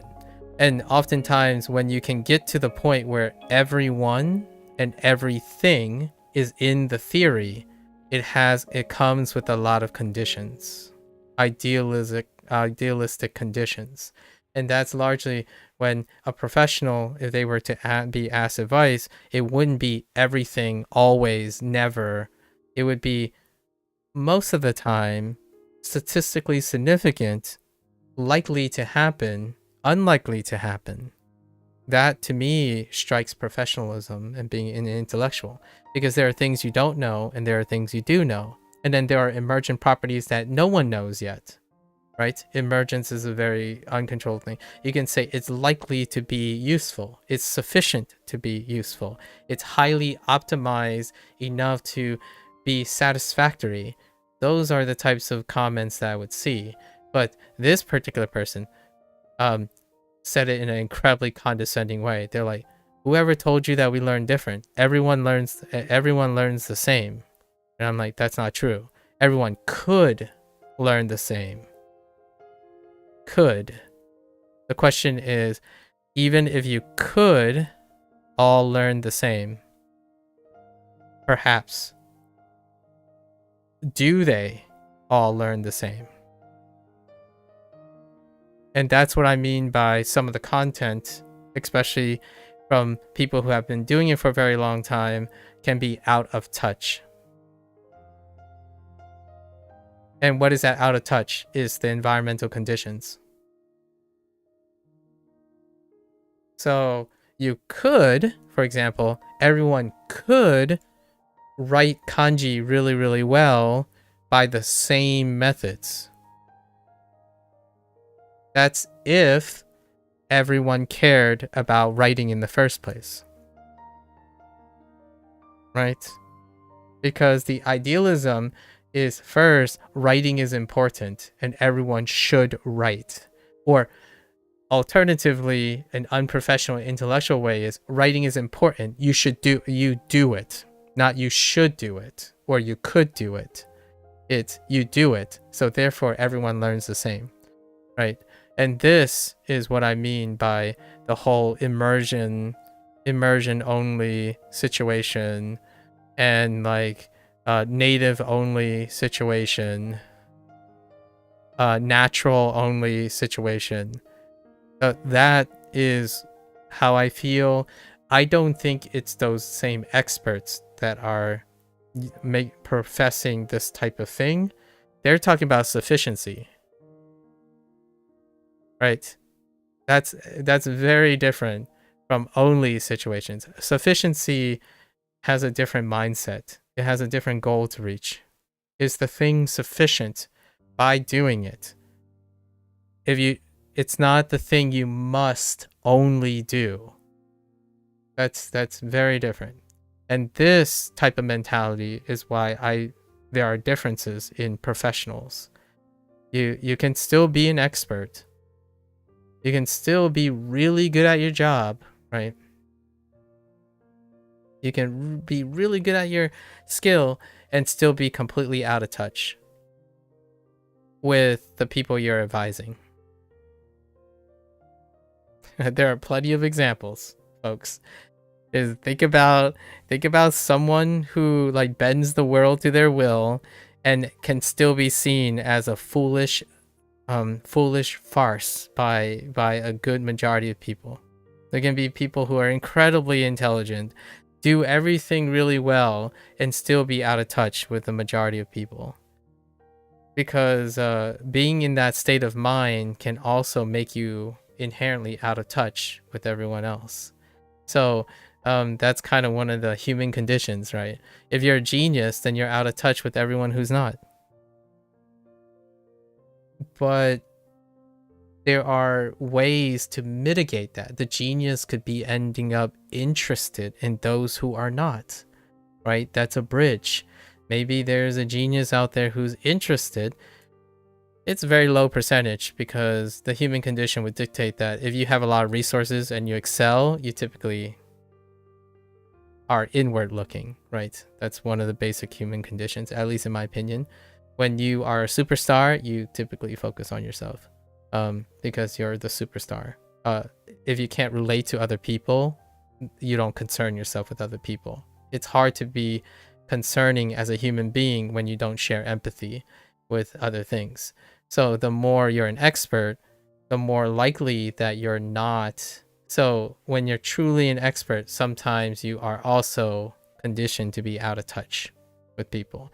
It's the balance of these things that I typically find that are truly professional and truly intellectual. When you have a balanced perspective, a perspective that actually demonstrates you're cultured, as in you're professional in the sense that you understand the ups and downs and the things that you don't know and the things that people don't know or people don't care about, etc., right? The other nuances of your profession. But I saw this comment And I'm like, yes and no. That's how I answer it professionally. Yes, I could see why this person says everyone learns the same, especially when it comes to language. But I'm going to expand on it. Everyone could learn the same, but they choose not to. And why do they choose not to?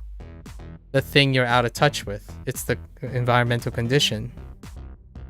So while I said this before myself, there are no such thing as learning styles, for example, which people, that's where this comment comes from. This reductive comment of everyone learns the same is often the debunking of learning styles, right? It's the idea that people don't have learning styles because they could all learn the same. Most 90, like intelligent people, like people who are born normal, right, relatively within a range, have the capacity to learn the same.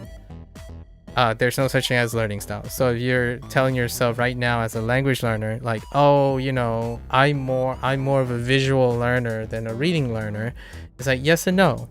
You are capable of learning within a statistical range of everyone else, but you choose not to, because while there's no such thing as a learning style, there are normalized behavior.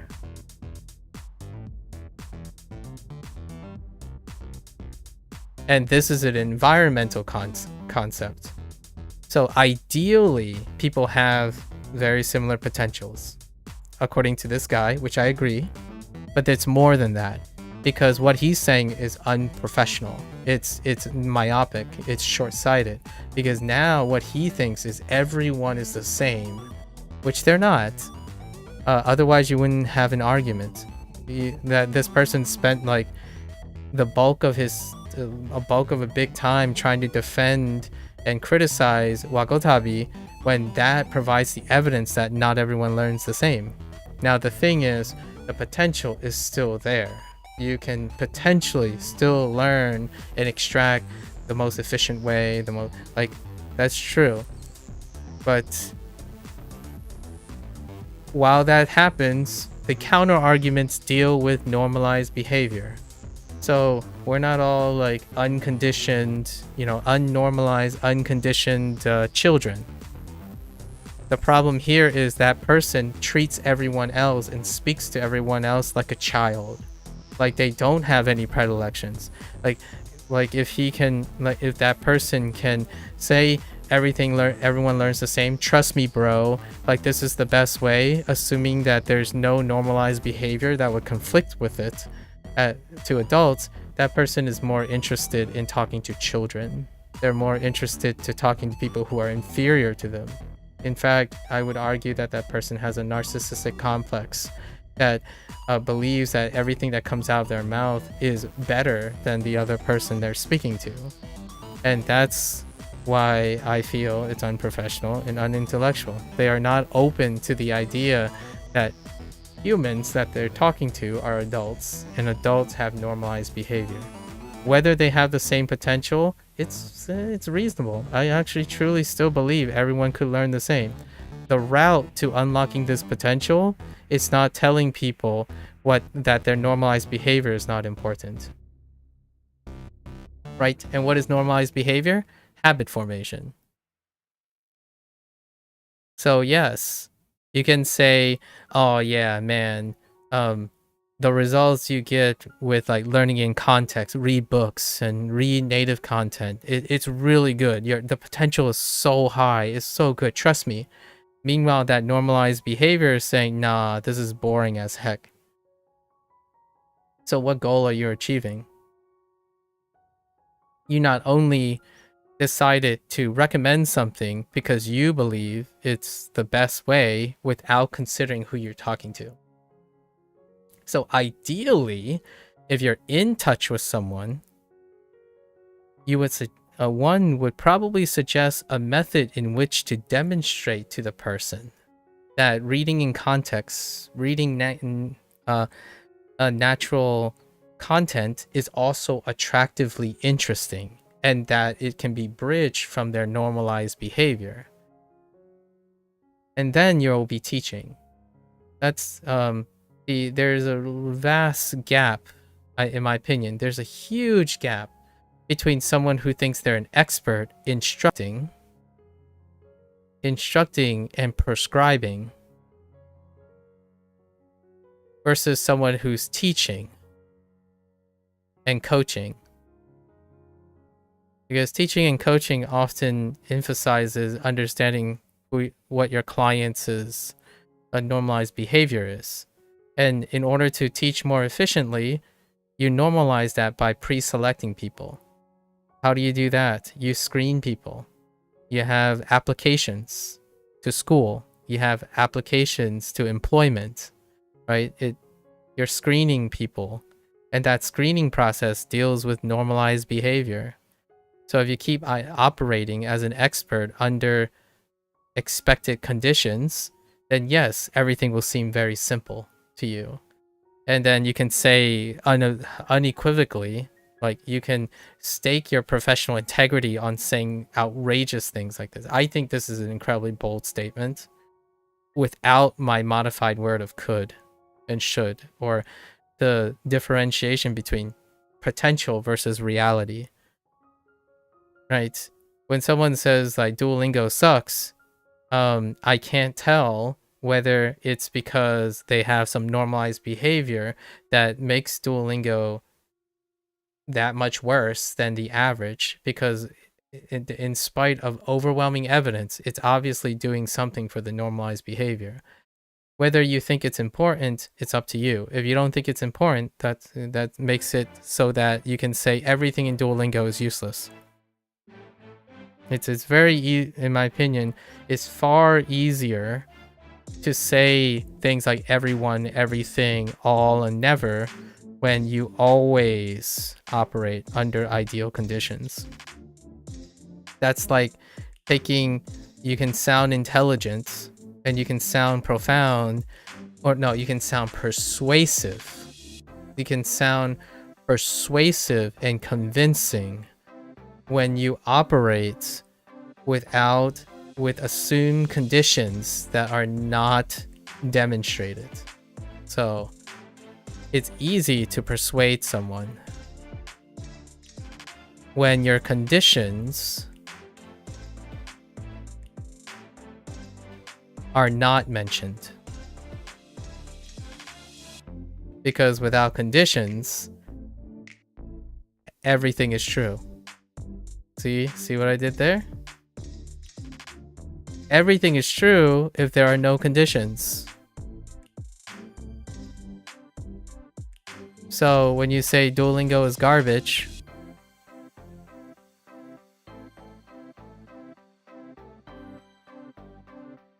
your condition is that you have no problems. You have no problems using something else that is different. That's one of the major conditions that happen, right? If I use WaniKani well, there's no need for Duolingo. So everything about Duolingo is garbage. That is persuasion. That's how you be persuasive. You remove the conditions. It's just assumed. Now, if you want to, in my opinion, if you want to be informative and possibly even profound, you talk about those conditions, which is what I don't have a lot of time for, right? People have times, they have busy lives and whatnot, but I usually spend most of my time talking about those conditions and then showing or telling how things work. Because I truly believe that yes, everyone have similar potential. Everyone has similar potential.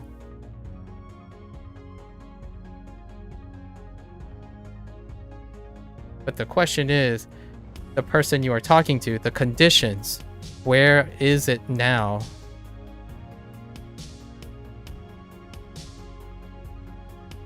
Right?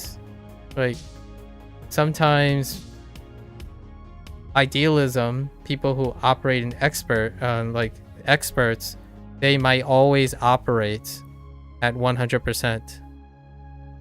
Right? It's a straight line. But when you talk to someone who's below here, how do you know? How do you know where their potential is?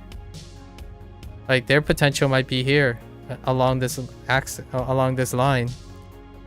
You're trying to provide access to the potential that you believe exists, but until you know the conditions in which their potential is either lower than their actual performance is lower than the potential, you don't know yet. You can't gain access to that without understanding the conditions of what is keeping them, right? So despite you can live through life never recognizing your potential, or potentially never actualizing your potential. But that doesn't have to stop you from optimizing towards that potential.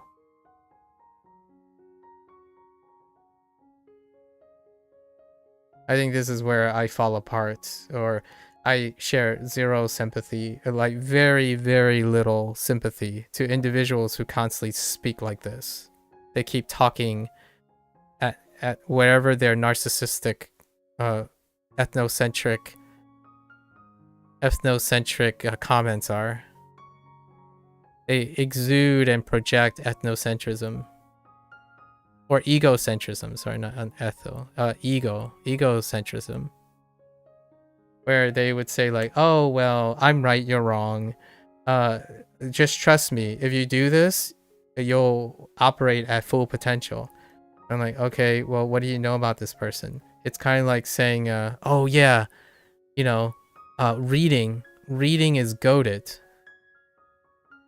Reading is goated. Meanwhile, you're talking to someone that's blind.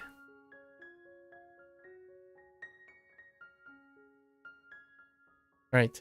This is a more visceral example, like a much more like clear-cut example, but it's far more foggier than this, right? It's foggier than this. But using this, you can say, oh, what if the person is vision impaired and you didn't know? And that vision impairment led to a lot of normalized behaviors that would make reading sucky. So despite you knowing that the potential for reading is the same in everyone, you don't know. You don't know what their normalized behavior may condition someone. So that conditioning is required. Trying to push idealism can be evidence of expertise. But it's not, it's very rarely constructive criticism, in my opinion. Because in order for something to be constructive criticism, the thing you're criticizing, you need to know what it is. What are you criticizing? Funny enough, that person that is on Wagotabi, probably even WaniKani, those who like drop WaniKani and stuff, or HanziHero, those you have to ascertain whether they are constructive criticism or just projecting criticism. Especially dogmatic criticism, where like if I were to use my dogmatic knowledge, I would project my Chinese heritage, for example, my Chinese heritage as the basis to assume everyone else has the same feelings and motivations and normalized behavior, right? I can't tell people, for example, what Luick asked, recommendation of HanziHero, right? There's no way I can comfortably say, yeah, HanziHero is worth your time because it was worth my time. Right? Or like say a bunch of linguists approves of it. It's like, okay, well, sure. You can share that information, right? Is it constructive? You don't know until you know who you're talking to. Who are you talking to? And then that person needs to know who you are. Because you got to get the information from somewhere. Like for myself, I had to establish that I'm a heritage speaker. Otherwise, it would be very, very, in my opinion, professionally negligent. It would be incredibly professionally negligent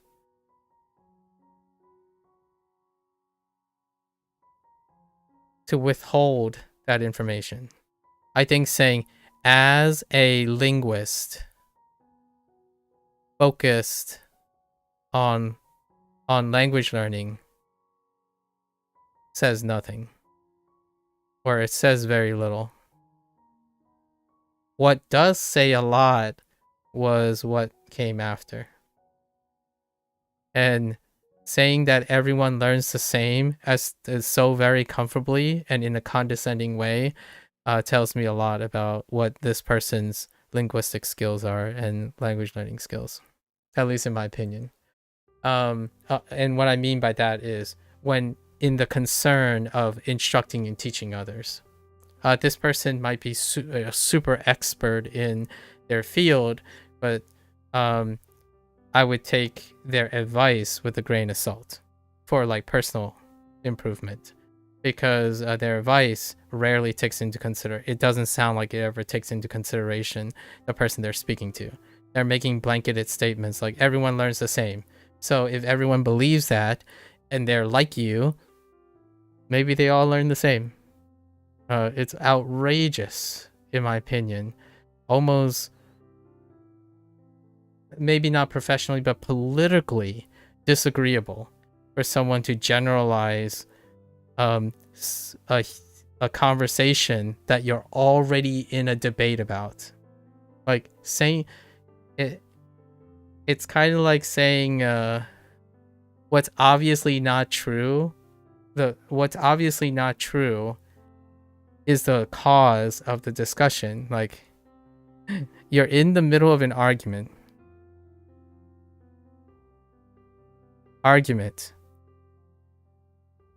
about if everyone learns the same, right? So the thing you say in order to prove your point is you literally just say everyone learns the same.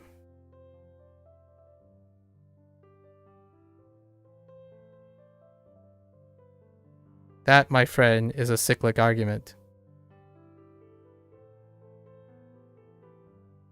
Right? You're in the middle of an argument of if everyone learns the same, and you say everyone learns the same. You go back to the argument, and then someone's gonna say if everyone learns the same, you say everyone learns the same. And it keeps going back. This is a cyclic argument. Right? To me, this might mean that that person might actually know what they're talking about. Sure. They might actually be an expert. Or they're right here in language learning and linguistics, which is the Booger Dunning stuff, right? They think they know enough, but they sure as heck know not that much. So it's either or, right? I think that's what creates extreme behavior. It's either through a very long competence and they forgot, they fail to empathize now because they trivialize everything else. When you become a super expert, a superstar, human condition would dictate that most things are insignificant now.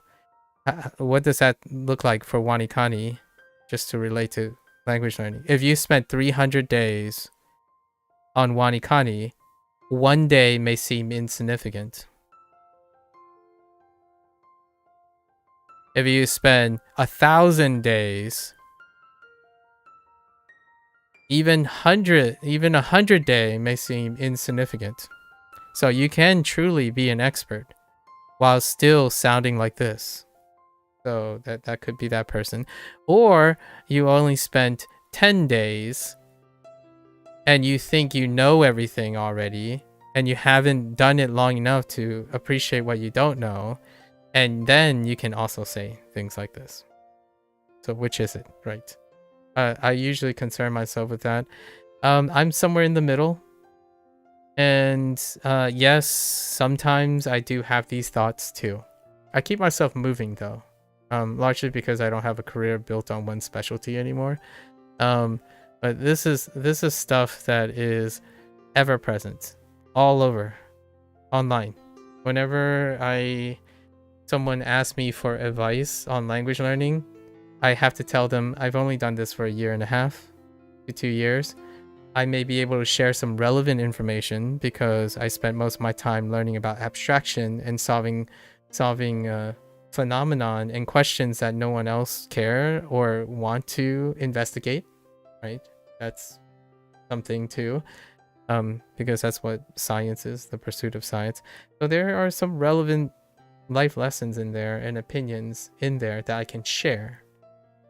And then with that sharing and explanation, someone can make an informed decision. And then I can ask them, what are their conditions? What are they doing now? And I can share relevant information. Right? It's kind of like a client comes up to you. I don't like blue. And then the expert says, you must like blue. It's the best. To me, I think right now, this is what the internet does. Well, you don't like blue now, but let me convince you that blue is the best. Because the expert is in a parasocial relationship. Even if you exchange like what is a parasocial? This includes like people who exchange only like 10 messages online, you know, or a public forum. That's still a parasocial relationship. Because you do not, in this situation, exchange information about yourself. There's no personal exchange, right? So your client is not your client. It's just some person that you're using universal generalities. So you're generalizing everything. Like blue is awesome. It's the best. And then you go around preaching that blue is always the best. And if you preach it long enough, well enough, then you can convince people that blue is the best. Oh, even if it's the best, like if it's accurate that it's the best, that is still unprofessional and unintellectual, because you have no consideration for the other person. It's not taking into consideration more things than your own point of view. That is someone who works in an environment, and it's often very disappointing to me if someone claims that they work in a profession that deals with learning. Right? Learning, hopefully problem solving, and critical thinking. That somehow rationalize that this is the most appropriate behavior. That is, I like to believe that humans are not built this way. But then again, we have to consider some human conditions, right? You go around preaching something that doesn't ultimately help the person to achieve their goals. That is relying on gaslighting people. And this, in this case, is intentional gaslighting.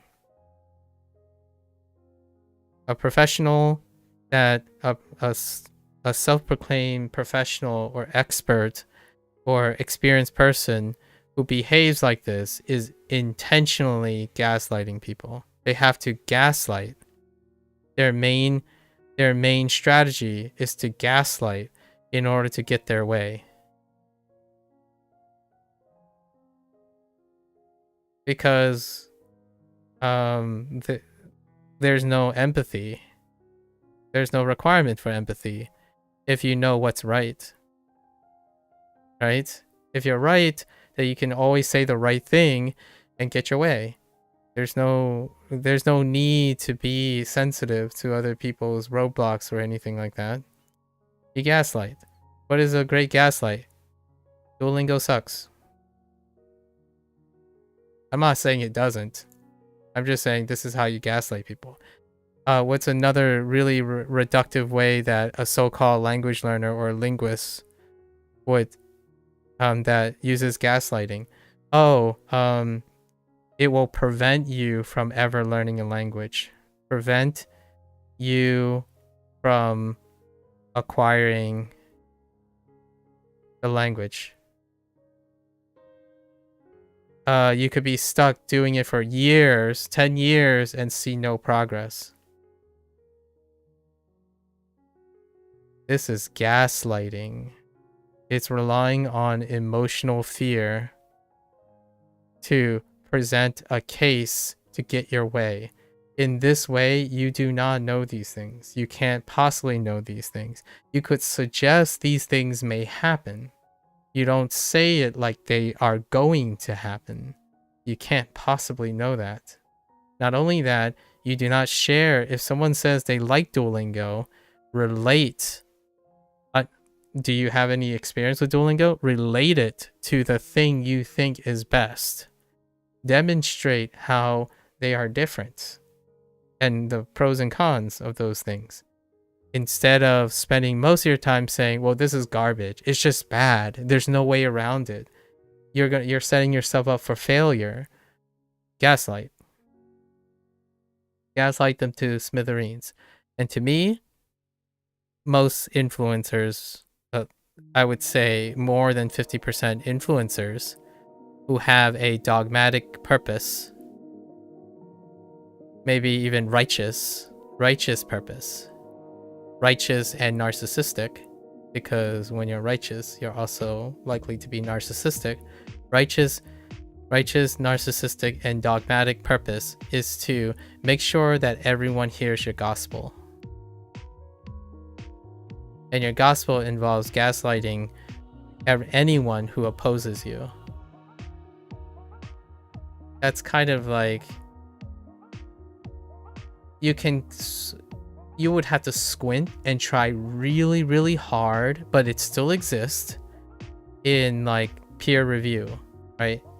Because the human condition dictates that if you invested a lot of your time and life into something, it's very hard not to defend it with egregious passion, right? Our peer review, being constantly in the state of peer review, can help mitigate this. So if someone says they are an expert and they behave like this, then they are an expert in which they are isolated from feedback.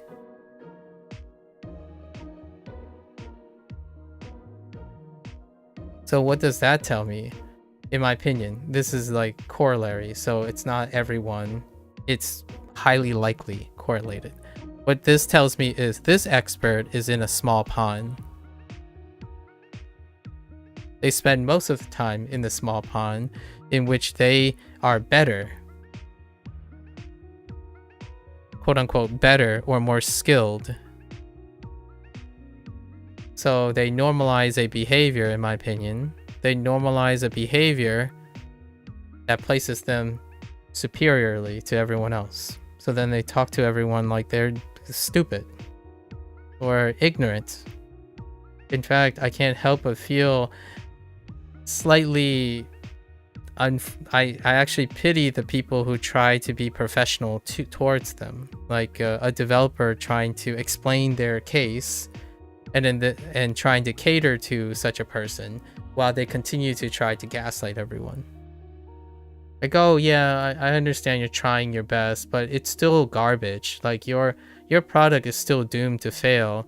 But I just want to sound very polite, but your product is garbage. But thanks for responding to me and acknowledging that I'm right. That is the type of comment that comes from a potential expert. I mean, like, that person could be right. Like, They're all, you know, everything they say could 100% be accurate. Like, the question is, would you prefer to interact with someone like this or someone who actually cares about you? I want to relate this back to WaniKani and HanziHero and Duolingo, probably. And even gamification. So we'll throw in Wagotabi for now. Gamification. Maybe even throw in Shashinko.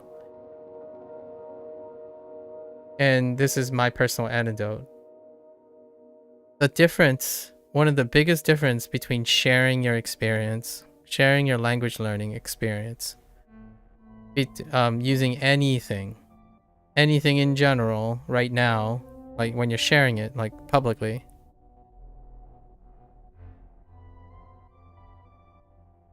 is that this, when you start, you know, from day 1 to day 100, for example, I think for me, anecdotally, more than 50% of my interactions are gaslights. And they're not malicious. So a gaslight is intentful, right? There's intention behind it. They're intending to convince you something, but they don't have to be malicious.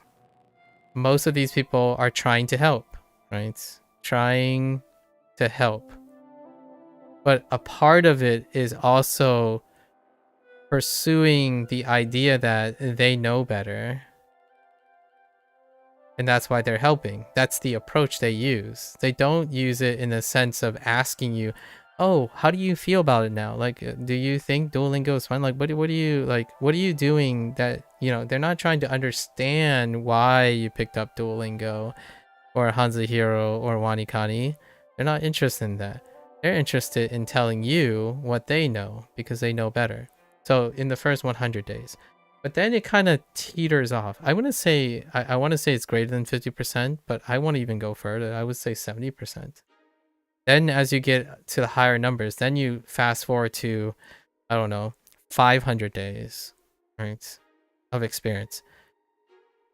Now this stuff goes down. This stuff like goes down to 30%. You still get them. People stop by, someone who's better than you, who think they're better than you, and spent like years, even tens of years. I'm not saying everyone, because this is less than 30%, right? We'll still have this. But now you get to the role where you start answering questions, right? You're being asked advice or recommendation. And this is where I want to demonstrate the difference between normalized behavior and ideal behavior. Normalized behavior versus ideal behavior. So from my experience early on, I no longer respond to people asking advice the same way someone who grows up in a small pond and acquired Japanese. Their experience changes their potential or changes their current working habits. Both of us, me and this person X, have the same potential, possibly have same potentials to be caring, empathetic, hopefully, right? You would think, right? Have similar potentials to learn and reform. But the difference between me and this person is this person probably learned Japanese in isolation from the stuff that I experienced. So this is an inception point. Language learning is very similar. When you have normalized behavior, you have to understand what the normalized behavior is. If you're presenting a product, right? Wagotabi, WaniKani, and Wagotabi, WaniKani, HanziHero has optics. the optics are how your product is being targeted. If it's largely vastly favorable, then the optics and the targeting matches the demand of your consumers. Now there are limits to this.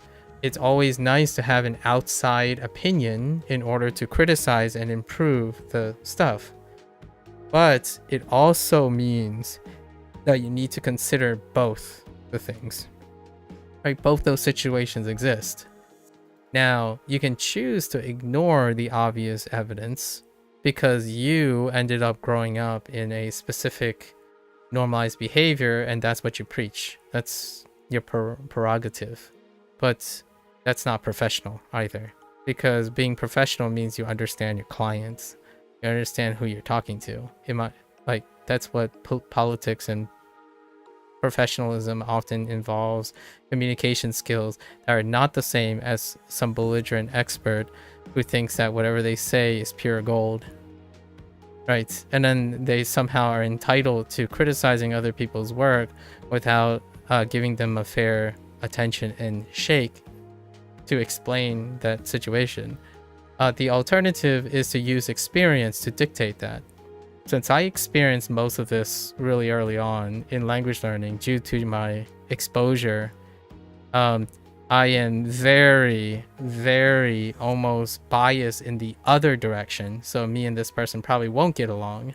I'm very biased in the other situation, so pros and cons, where I'm very hyper-focused on providing advice and recommendation based on people's normalized behavior.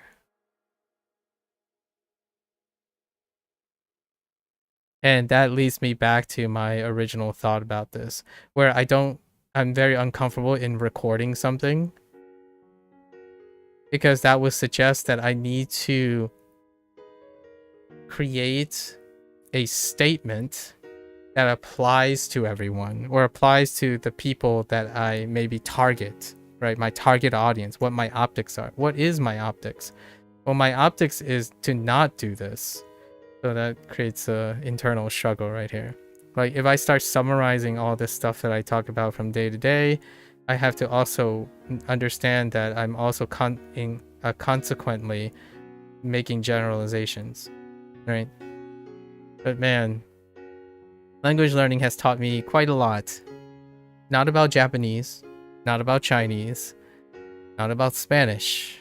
It's taught me a lot about the overall representation of people who provide advice and recommendations online, and how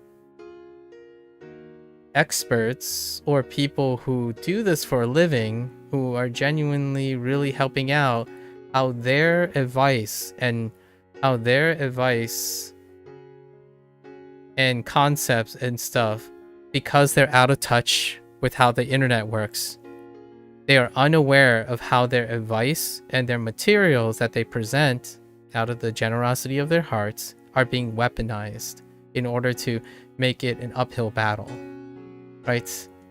I think when someone decides to make another person not want to learn a language using the words of someone who likes other people to embrace language, that's weaponizing their information. So when you go around saying, oh, someone believes that they learn differently, people learn differently, and you go around and saying, well, this expert said that everyone learns the same and there's data and evidence to prove it, so it's your problem, skill issue, right? And then that person stops learning a language. What is the ends of that? So you achieved in gaslighting someone and removing their ability to consistently learn language because you are belligerent, because you're right, and you quoted someone else who spent a lifetime trying to promote the very thing that you're to promote, or to prevent the very thing that you're promoting, which is to target, criticize people based on principle. That's really interesting.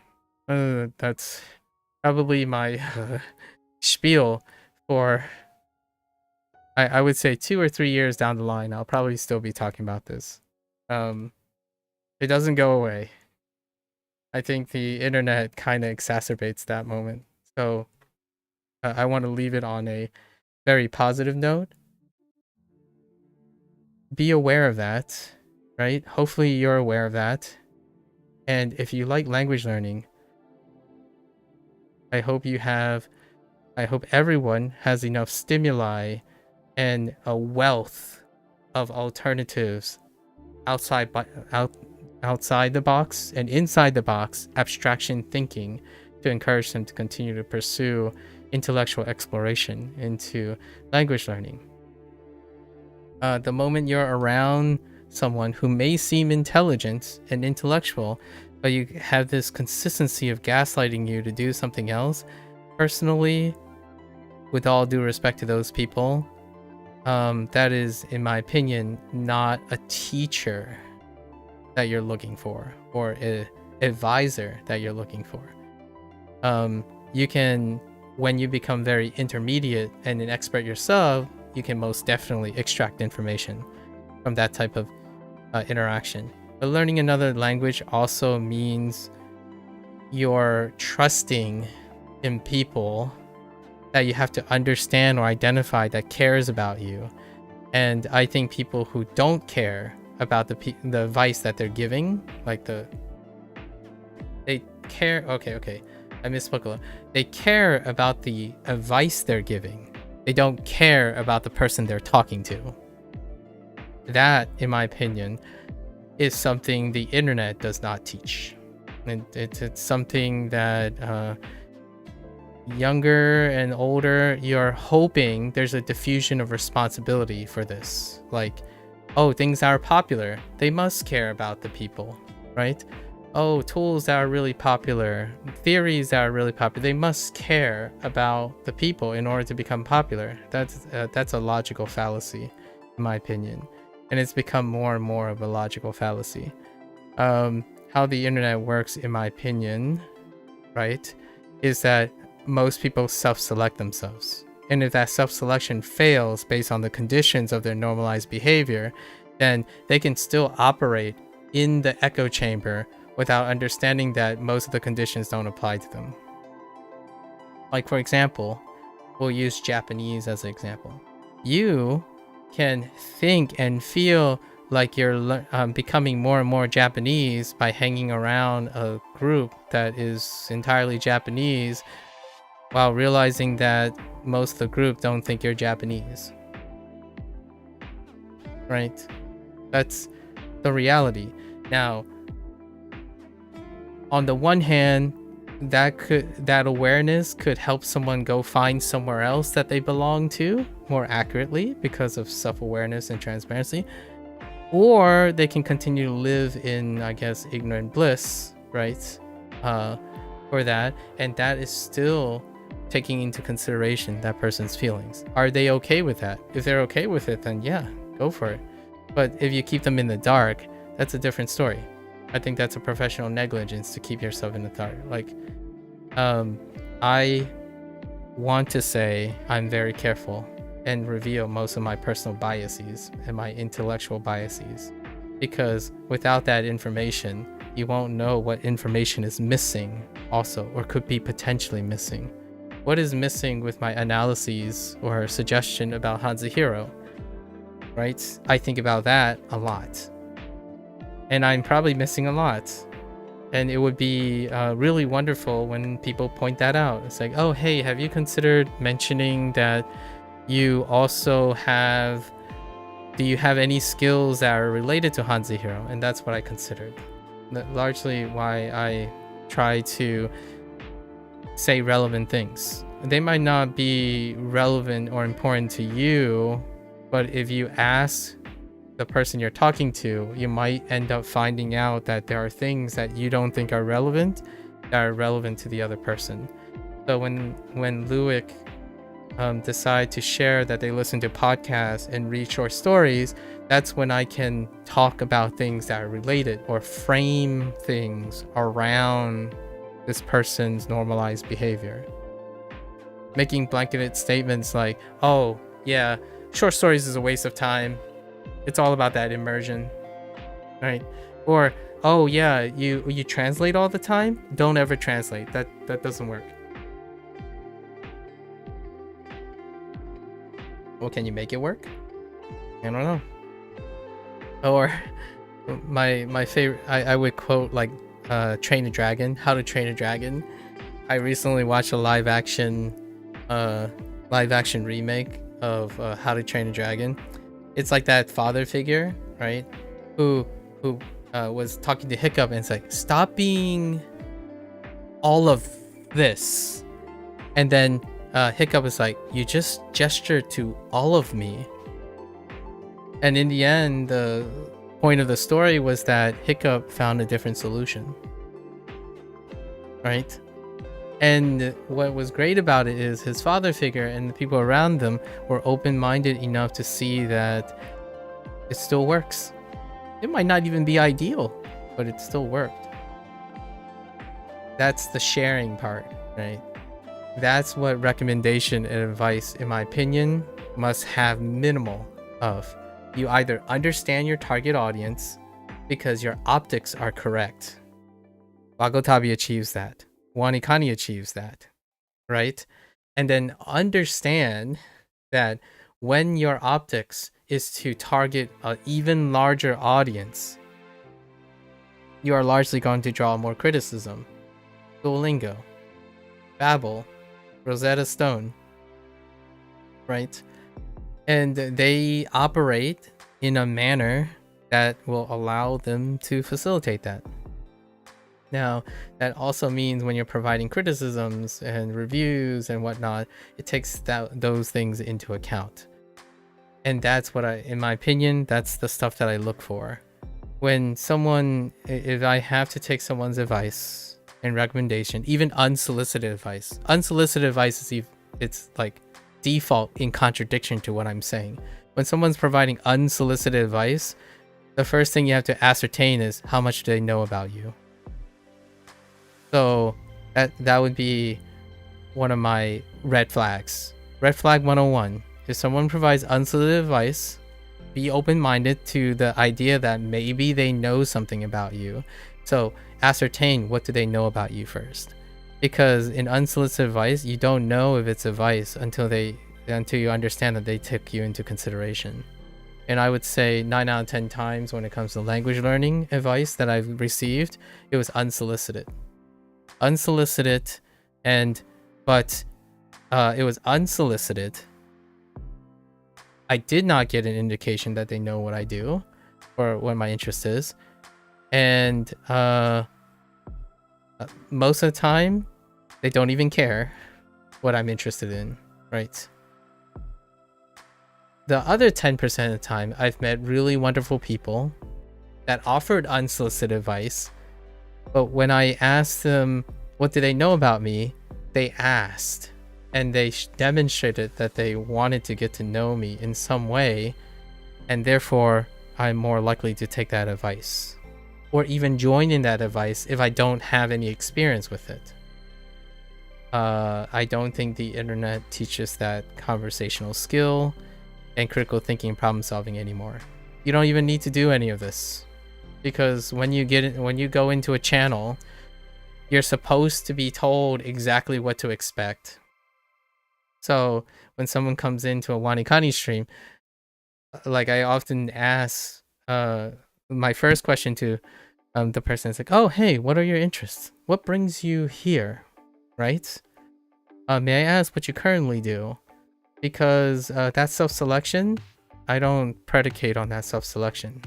It is interesting to see if that self-selection holds up. After I know a few details, I would use my profiling skills, right? Because self-selection is very strong on the internet. Like I would talk about video games because I stream on Twitch, right? But I can make it about language learning, right?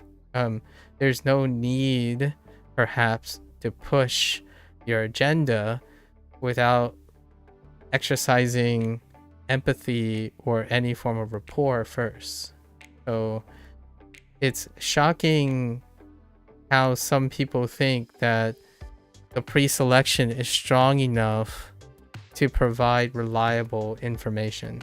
Like if you drop into a Souls-like stream, like someone playing a Souls-like game, and then someone types a whole paragraph about how they're playing wrong because they're using magic, that is presumption based on pre-selection. They're assuming that everyone agrees with that. And then the moment they find that someone disagrees with them, it's not their problem. It's that the person that they're talking to is an idiot or an ignorant person because you refuse to educate or accept the idea that someone may stick out from the population. It's to the point where you could make that into a thing. Like, hey guys, I'm gonna play Souls. I'm gonna play like Elden Ring, magic only, and then you'll probably get a lot of comments, right? Because the pre-selection is very strong. So here we are again, right? Talking about habit formation, normalized behavior, and how that relates to language learning, in my opinion. I think a big aspect of language learning that is now becoming like a fifth sphere of consideration. So like where, I was drawing these 4 spheres, no particular order, but there's like a fifth sphere that I'm working on, and that is where to find inspiration.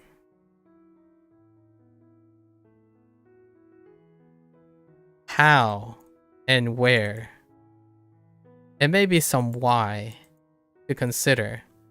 Because I think if we're thinking about how much time people spend in these 4 spheres, I would say the average person spends about 50%, or they believe they spend 50% of their free time. It's like 50% of a 10% of their days, something like that. But this would be immersion,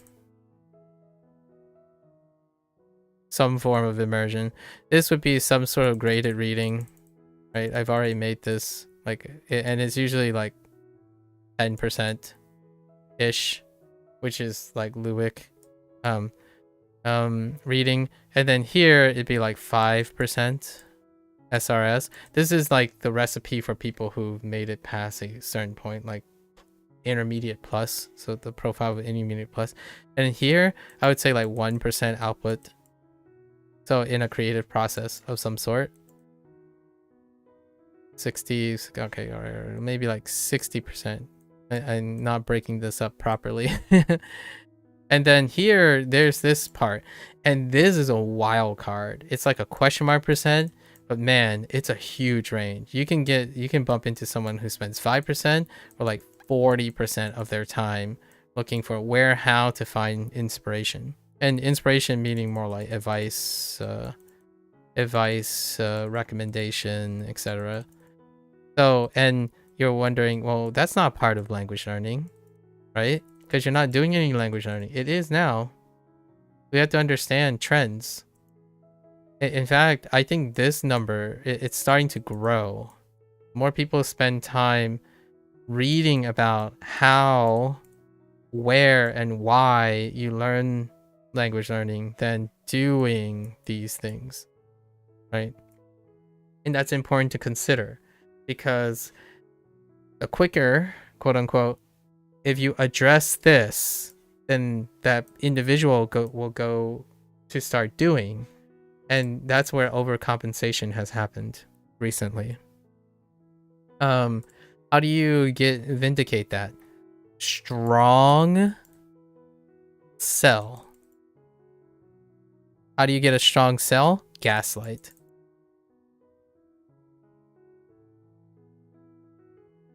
That gets rid of that growing problem, or growing part of language learning. What is one of the bigger parts of growing language learning that people spend maybe potentially a disproportionate amount of time looking at methods? But they're looking at methods. So strong sell, and it's usually involving methods. But here's my criticism, or like my constructive, maybe my personal, this is a personal opinion. When someone is strong selling a method or looking for a method, they're not looking at the method. No, they're not looking at the method. They're looking at the results.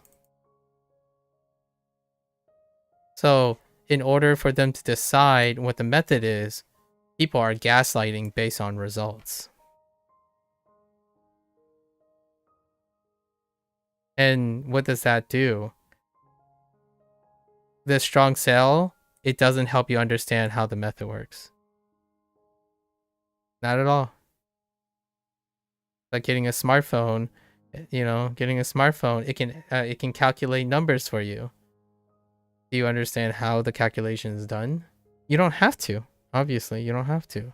But I think this is the new wave. This is post 2020 way of language learning. You find the person who sells the hardest. They're going to gaslight you the hardest about the results, and then you decide to participate in the method. I would love to hear someone else's counter argument that this is not the case for most people right now. When you say, "Oh, I'm going to start language learning. Where do I start?" The internet will provide you with the one that has the strongest sell. And this is what I mean by pay attention to this. Pay attention to how they are selling their product or their advice or their methods.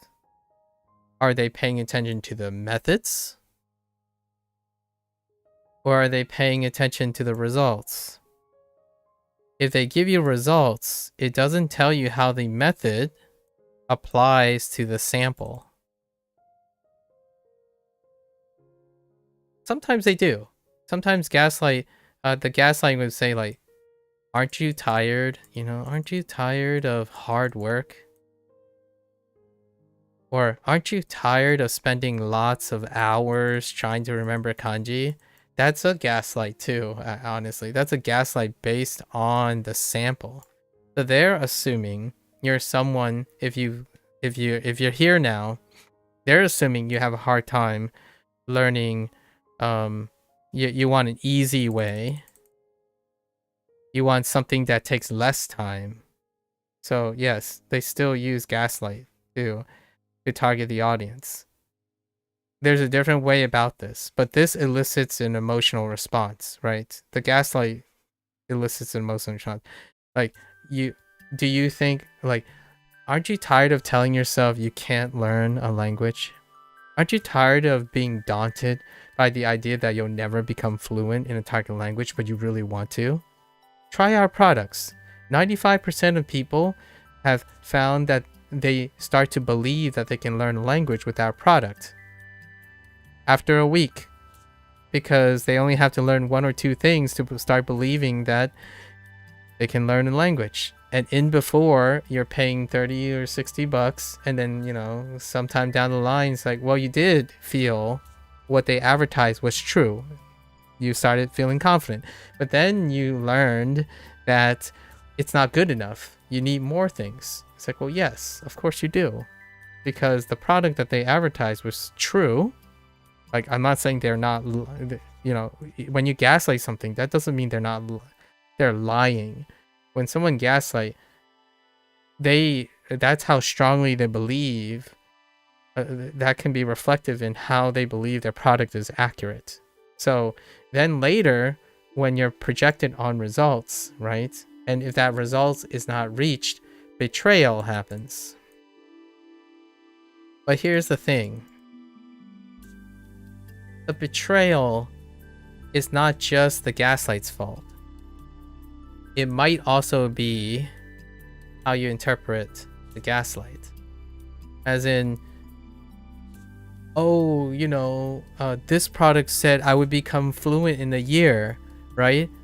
And then you go back, after a year, you go back, it's like, wait a minute, where does it say in this product that it said you would become fluent in a year? You couldn't even find it anymore. But then you feel betrayal and you convince yourself that no, they did say that. And maybe they did, maybe they didn't. So the problem is you decided to trust the results instead of looking at the method and seeing if that method applies to you. Or you believed in the gaslight and they decided not to focus on the method or how the samples work, which is what I think a large majority of language learners, how they provide advice. They start by telling you what the results are, which is them, by the way. They are the results. That's how they start, right? The people would say, oh, I'm N1 now, and this is what I did. N1, you're the result. The person say the result speaks for themselves. I'm fluent in Japanese, so therefore this method is good. If you don't use my method and use other garbage method that I avoided, then I'm trying to gaslight you in telling you that since I have a bad experience, the other stuff will give you bad experience. There is no, in that whole transaction, there's nothing about telling you that that person cares who you are and what you need or what you could possibly need or the things that they considered in the people that they talk to, right?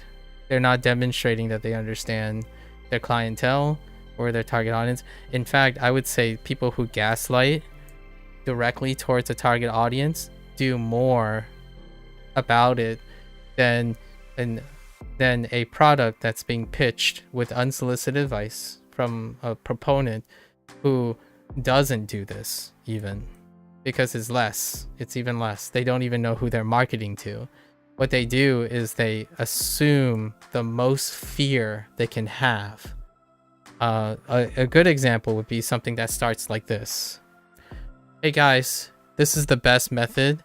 This is the best method that no one has told you about how to become fluent really quickly in Japanese. So instead, the gaslight is based on the desire of the result. And the idea is most people have that desire to be fluent in a target language because they're language learning. So now you tell yourself, okay, who else has the desire of learning a super secret technique that no one else knows but this person? Nearly everyone else, even myself. The first comment I would click on it. I'm like, let's see if this is new or not, because I would be interested in the method, and I haven't encountered, like, this might sound a little bit arrogant, possibly. I don't think I've come across a method in which the title said what it was presented. So when someone says, oh, this is the best new strategy in language learning that no one has ever told you about, meanwhile I don't see how, like,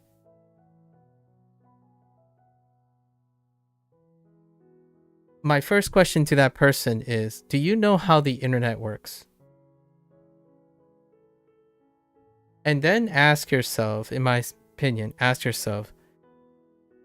if the persuasion that you have used selected a target audience, what kind of audience do you think will stay for your product?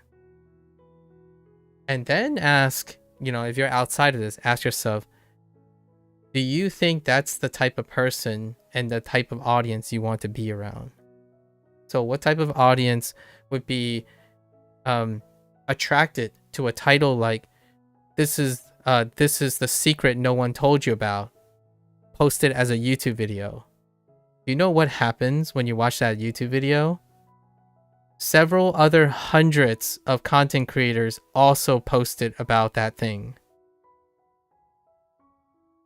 Right? So now the question is, if you can easily trust and be entertained by someone who's comfortable in saying they know the secrets of the world while posting it on YouTube and not expecting that other people will post on the same thing, I think that is either someone who's ignorantly blissful which is a positive, like genuinely unapologetic, that's perfectly fine, or manipulatively hard selling you. I don't think there's much in between, honestly. When you have in between, it's usually half measures, right? What would be a title that represents something that's in between? Oh, here are 10 methods that have pros and cons that you may want to consider for your language learning in the future. It's not as exciting anymore, is it? It's not exciting as, oh, I've discovered the secret to language learning. Meanwhile, when you click on it, then YouTube will provide hundreds of other content creators that also think that is the secret that you've never heard of to language learning. I think to me, personally, I would watch it for information. I would observe someone like that and then go and look at 10 other randomly sampled people who cover the same topic and try to find information there. But I would not trust that person. Like, I would not wholeheartedly trust that person. I would trust the summation of what YouTube presents to me, because that's converging evidence, right? You're trying to collect converging evidence. And even then, when you have YouTube providing a converging evidence, because YouTube will typically provide converging evidence, then I would ask and test it. I would null hypothesis test and say, what if that's not true? What are the opponents of this method? And sure enough, there still hasn't been a language learning like messiah per se. There hasn't been a language learning method. Otherwise, you know, there wouldn't be active investigation and dialogue about language learning. If there was truly the best way to learn something, as most people present to me, especially the unsolicited bystander who presented to me, we wouldn't be having an argument or discussion or controversy over it, would we? That would be the most definitive logical indication. But then again, you could argue, which presents my case, you could argue that there are people in this world that have environmental constraints that they might not understand, that they do not have exposure to. So you can still live a life without becoming aware culturally of certain things. And that brings us back to the very first thing I talked about being unprofessional and unintellectual. Someone who claims they speak as though they know everything, knowing for nearly a certain objectable fact that they don't know everything. That you just can't. It's part of the human condition. You cannot know everything. So going around presenting yourself like an intellectual and someone who has constructive feedback and like hold themselves to a high standard, I think it would be a great disservice to overestimate your knowledge and experience. And that's probably where I would want to end this little digression. But I wanted to share a little bit about offering advice. Like, so it goes, we're going to bring it back to Luik's question. I'm incredibly uncomfortable when someone asks me, do I recommend something for someone? Unless I spend an hour or two getting to know the other person and also explaining to them the limits of my knowledge, the limits of my consideration, and all the possible things, just to provide, like, in order to provide some sort of conditions, and if that weakens my opinion, I rather have it weaken my opinions than mislead someone unintentionally.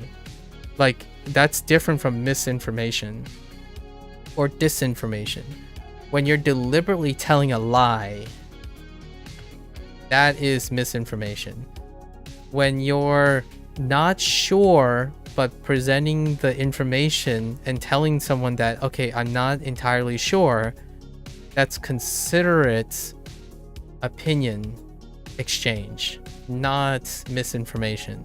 because you understand that, oh, here's my opinion. I think these are the things that are being illustrated, and here are the facts that I know of to the best of my ability. That is professional courtesy. That's being intellectually acceptable. If someone starts, like, if I hop into a stream and someone says, oh, this is a fact, and it would be like some outrageous claim, like, it's a fact that everyone is successful at learning language through this method. Then my thought is, please explain. If I have access to this person, I would love to hear how they explain that. Like, this is the way, huh?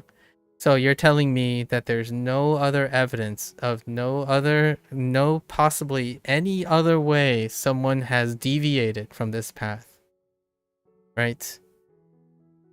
And if they can answer that, then I'm on board. Like, if honestly, if someone can convince me it's just that simple, heck, I gotta try it. So, just to wrap up something, the other guys, this particular person's inspiration for my week-long digression, they suggested something that I have already done, but I didn't only do that. I did more than that. So the question is, does this guy really believe it's that simple? And one of them was like naming a couple video games that I've played and then bringing up a dictionary and a reference, and that's how you do it. And then they did the I+1 thing from like Steve Krashen's work, and then they say it's just that simple. There was one, I could even quote this guy. This is public, by the way, so you can go read it if you want. This guy said, learning a language is it's just that extremely easy that there are people who may even refuse to believe it's that easy. That's a strong sell. That's a gaslight, even. Telling people how they feel and telling people how stupid and ignorant they are by making a blanket statement like that, I would, in my honest opinion, steer clear of someone like that, unless maybe they have other redeeming qualities that demonstrate that they care about the people they're talking to. Throwing words out like that sounds very awfully one-sided. Like, oh man, I don't care about anyone except you. You're my friend. And I'm like, okay. It would leave me to feel a little better if you cared about other people other than just me, right?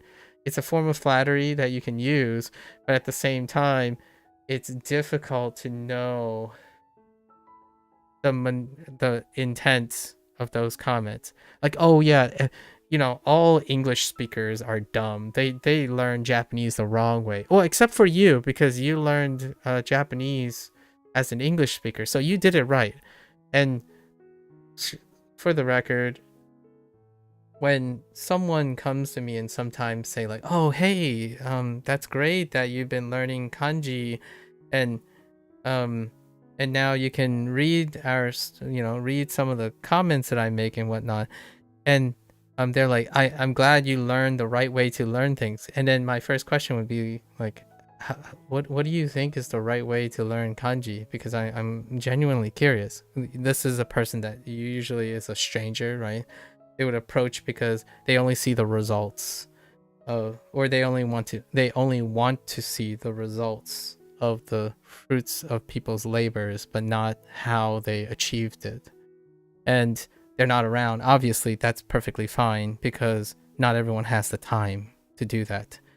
But they went ahead and presumed something. So they would say something about like Anki or something, because I want to understand them before I share with them what I did. and that person's like, yeah, you know, I'm glad that you stopped using Duolingo because Duolingo probably held you back, right? That's a really common comment. And my first thought was, I see. Yeah, I can kind of see that, but I wouldn't elaborate any more on it because most of the stuff is like it's involved in how I learned everything. Like it's not like what would it look like if Duolingo wasn't the first thing? Would I still be playing video games and not learning Japanese? To a lot of people, that might actually be true. Like get in touch with people. This person who's criticizing Wagotabi, they constantly brushed off the idea that it's not a big deal. It's so easy, according to them, that you don't need something like Wagotabi or Duolingo.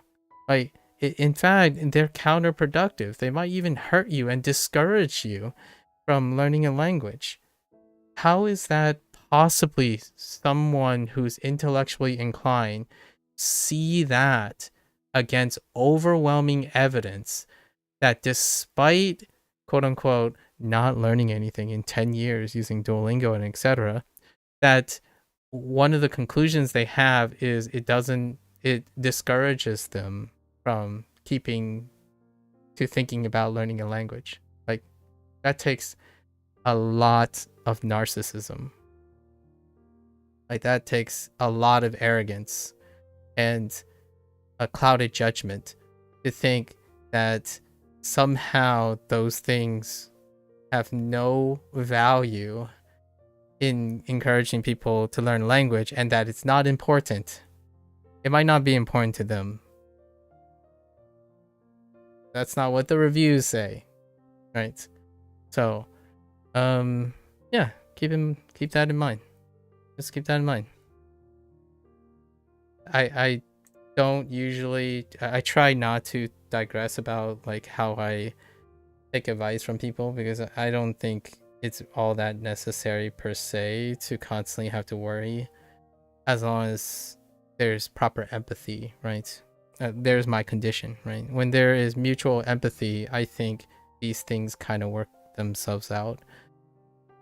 I feel that my general comment that I'm making here is that there is a accepted social norm that objectivity can substitute for the lack of empathy on the internet. And I think it's appropriate. It can be appropriate for the medium. And I'm not particularly looking for that. I share my experiences. I talk to people. Even if they ask one question, I will probably ask a lot of questions back. I'm not here to trivialize human interactions online. It's not all that great online. Like people are in the fast lane on the internet.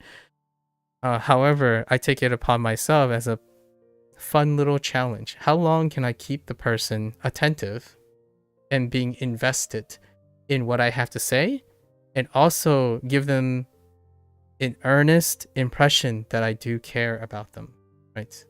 Despite it being inappropriately scalable to the internet. Like you can't do this with thousands of people or tens of thousands of people. You're probably going to run out of time after the first two, right?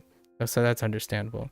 But for now, this little like monologue that I'm having is largely to myself, reminding myself that, well, maybe that one person that goes on to learn Japanese far better than I do will find their own way and a new method to still be empathetic and touching the hearts of many people to want to learn another language. It could be the one person I interact with. It could be the two people I interact with. At least just one of them.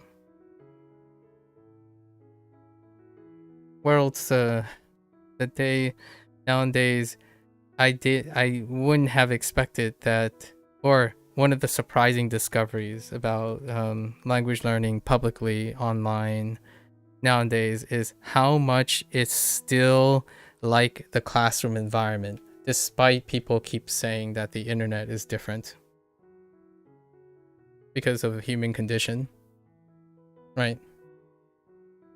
You basically have a bunch of people who don't care about how the other bunch of people work because everyone's in a rat race to demonstrating how good they are at language learning and then presenting their case.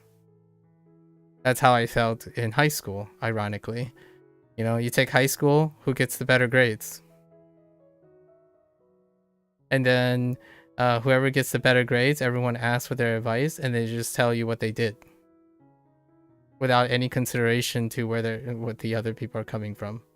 That's now you scale that out by a million, you know, millions of people, and you got the modern day language learning, in my opinion.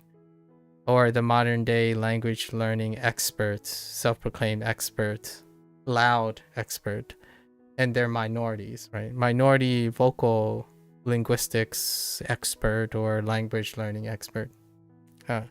Not all the ones that are diligently doing their thing, right? The tutors out there. This person has a 1 hour weekly with a tutor. The tutors out there, the people who are writing short stories, the people who are making podcasts, not those people. I think those are in the large majority. It's largely the people that stick out that I notice due to the human condition, right?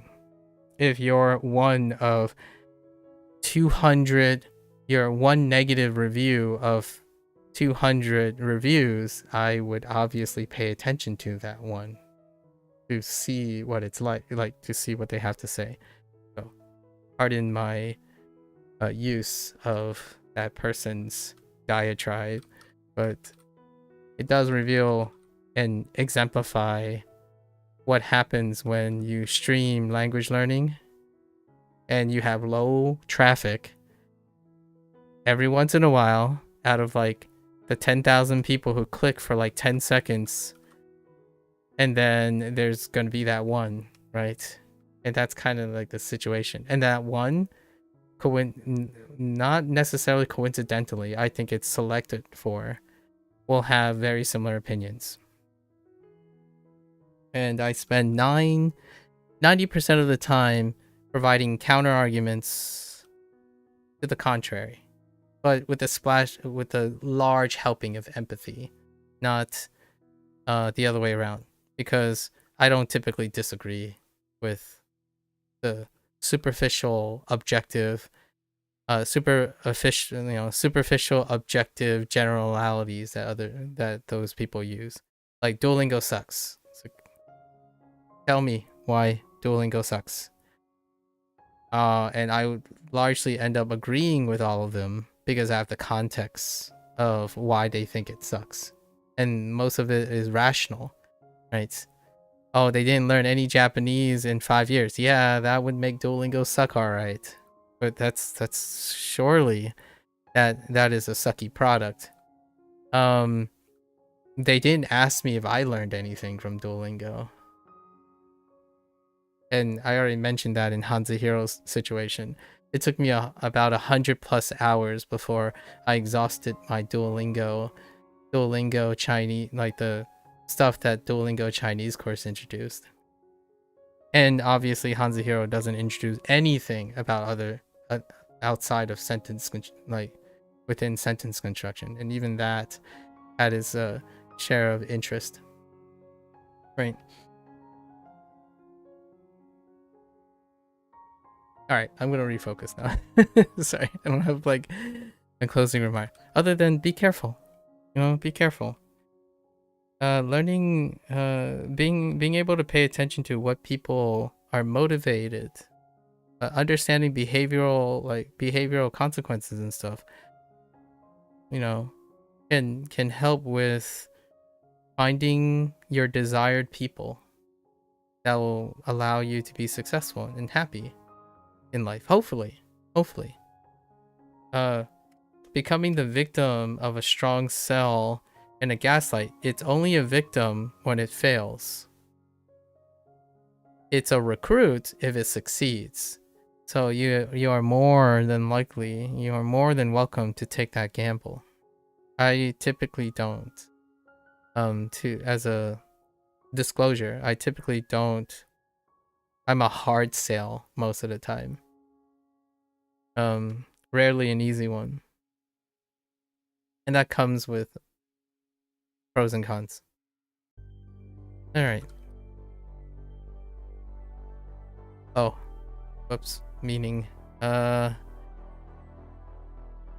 Oh, speaking of meaning, experienced person. An expert. Experienced person is also maybe considered an expert. Oh, here's what we were able to get valuable advice. Yeah, we were able to get valuable advice from an experienced person. That's kind of ironic. Or not ironic. It's a coincidence. It's a coincidence that the statement here pretty much summarizes what I'm talking about. You are often able to get valuable advice from an experienced person, not an idealistic person. That's very different. An idealistic person may be completely inexperienced, and one of the biggest boons for having experience is that sometimes experience goes beyond their idealism, right? Like, I could imagine a world that always constantly behaves the way I predict and conceptually believe, but why are we having this argument now? Clearly, whatever I believe is more ideal than the reality of the nature.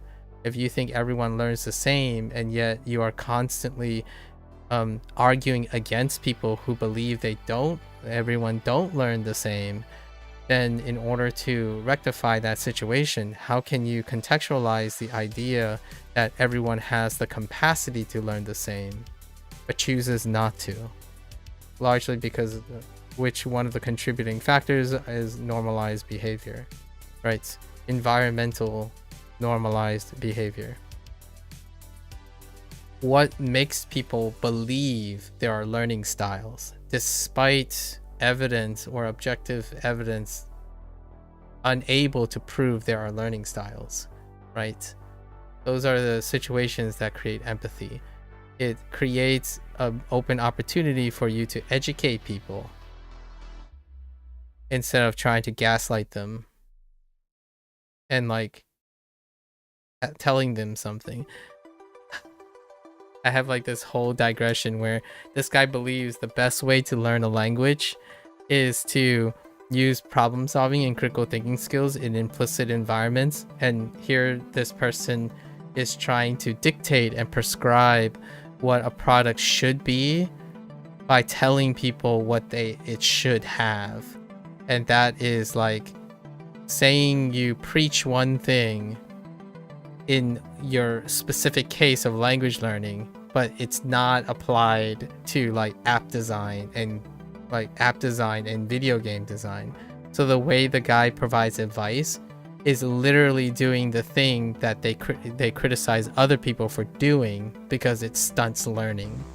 So I find that it is so awkward to see someone who preach how to learn something, but it's only confined to the thing that they like, the language learning part, and then the thing that's, in my opinion, capping their potential, like limiting their potential to be more informative and critical and useful because they have a lot of useful experiences probably.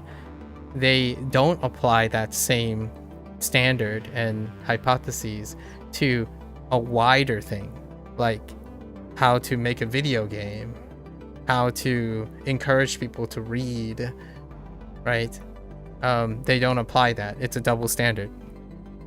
Or it might be myopia, right? Being narrow-minded. So on the one hand, this guy basically don't ever listen to anyone else or consider or integrate or implement how to learn other people implicitly, subtextually read that you're being belligerent and narrow-minded, and the other person, the other organization is trying to be polite and courteous.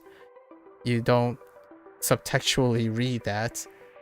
And then meanwhile, they're saying they understand how to learn language through like natural content and observing people in context and stuff. It's like, I don't think you even know how to communicate in English subtextually, let alone decide that you're some paragon of understanding how to learn implicitly through language learning. How much are you extracting from that video game that you think carrying a dictionary is just that simple to learn Japanese, when you can't possibly even exchange constructive criticism and act in a professional way using a native language that you claim you know? Stuff.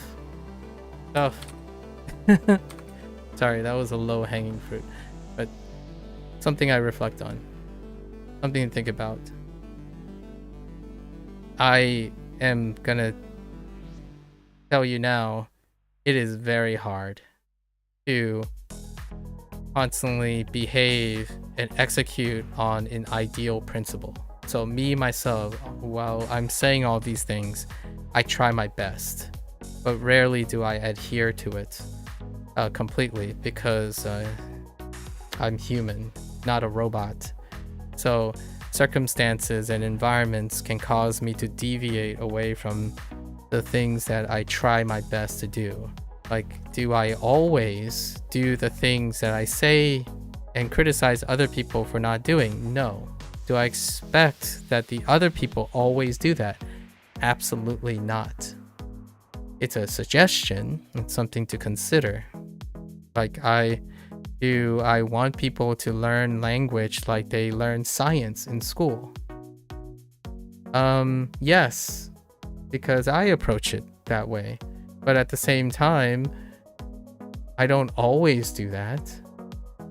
Sometimes I go and passively listen to anime and not learn anything. It's perfectly fine, right? You got to be aware when you're doing it.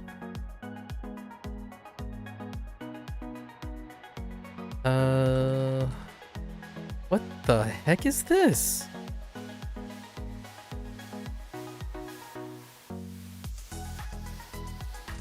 Oh, jagaimo. What?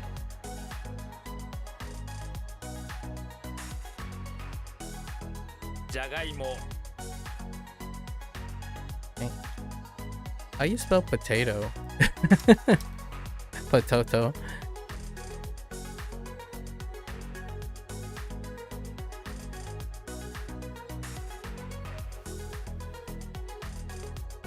What? Oh, typo. 小さい順 Chisaijun.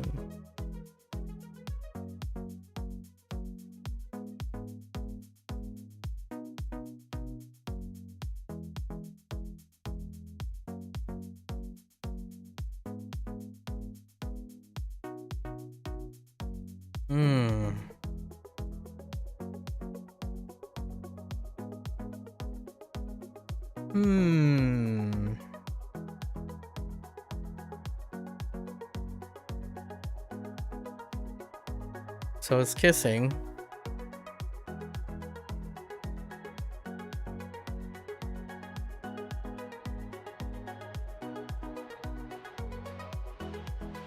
What do I know about what do I know about kissing?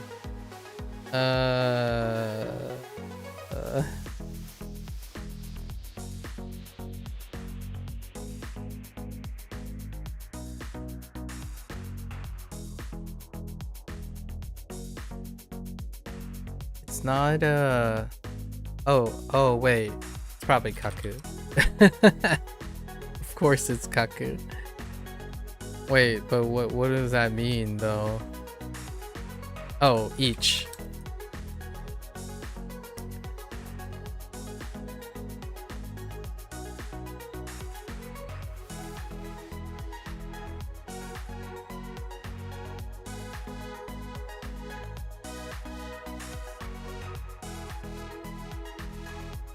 It's Ken.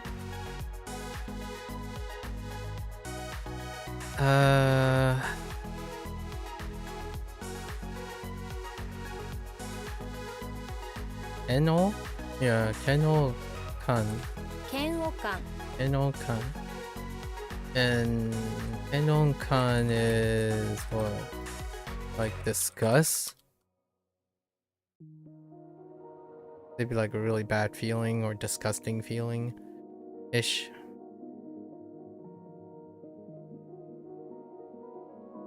Winter cow. Wait, what does the winter cow want to do?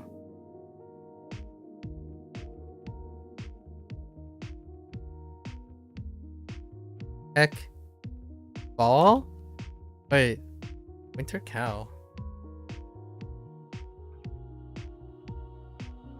Building with the winter cow.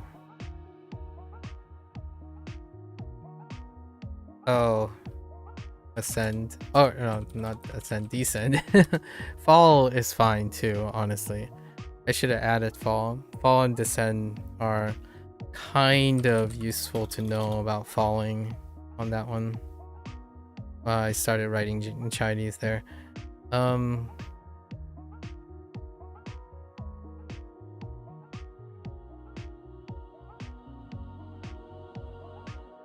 快晴 I said my fingers moved on its own there. I was like what my gut feeling was telling me. Kaise.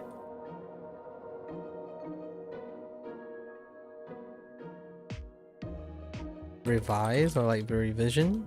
Okay.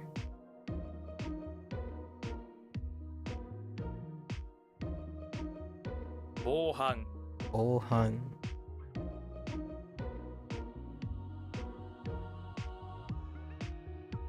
Like crime prevention. Okay. Peace. Shirt or tea. Show.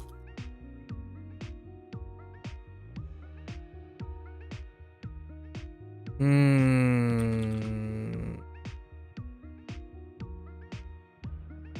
高血圧 高血圧.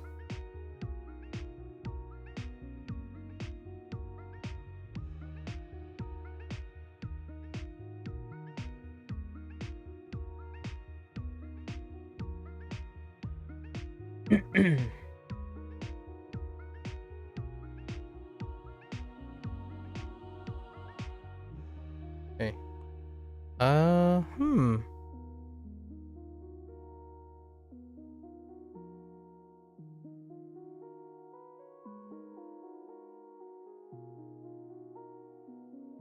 Shikaku.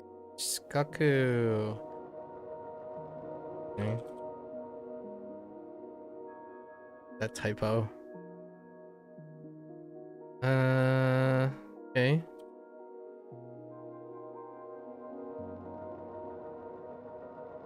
What? Oh.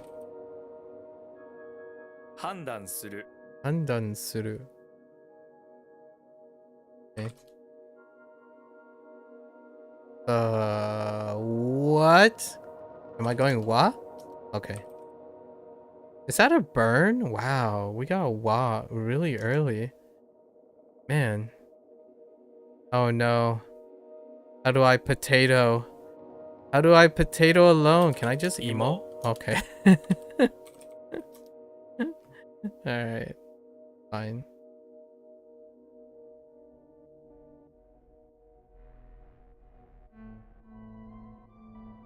Oops. 大嫌い Daikirai.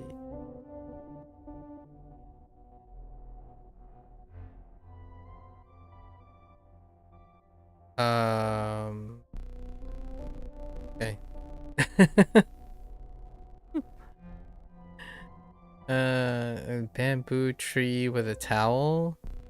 Oh, or was that? Oh no, that's the head, right? That's the forehead. How does that work?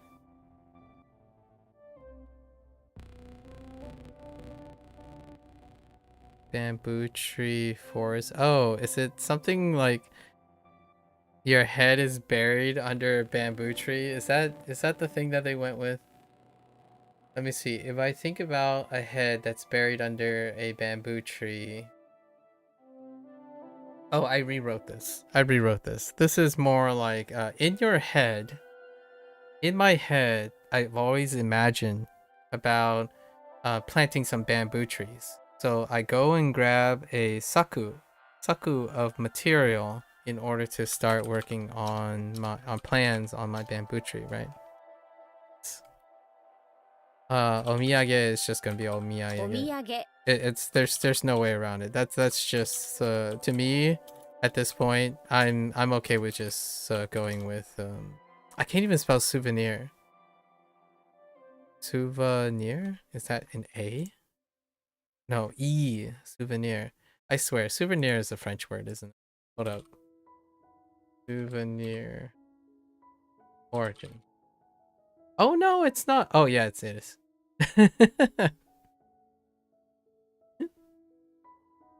When I really need, I think I should. Man, don't tell Bree, but man, I really there'll be so much conversations about French if I start learning French instead. Oh yeah, hey, it's another French word. All right. Anyways, souvenir. Yes, French. Omiyage is one of those like early on, one of the early on where it's like it's so special, committed to rote memory. It's attached to like memories of it as opposed to like any form of direct mnemonics. We have here, is that supposed to be an escalator? This is in hell. Oh yes, escalator. Mouse. It's not C. Oh yeah, it's really far from C. C.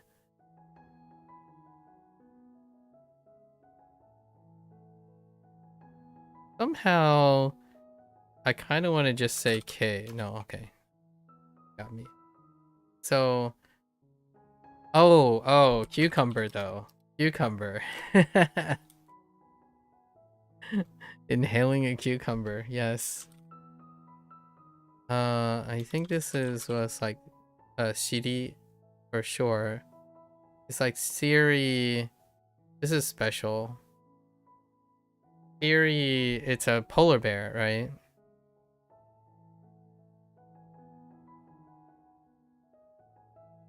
What? I thought this. Oh no, wait. Right? Pretty sure this has something to do with a polar bear. Maybe like.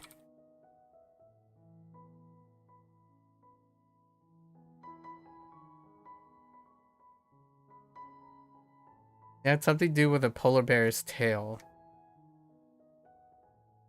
Like the butt of a polar bear's tail. Oh. I have to shorten, right? Because this is kun. So shippo. 尻尾 Shippo.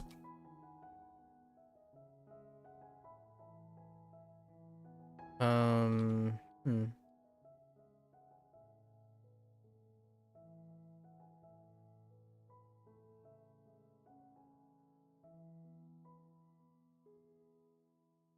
What? Nimai. 二枚舌 Oh, 4 ton. Yeah, right. 判断 Undone.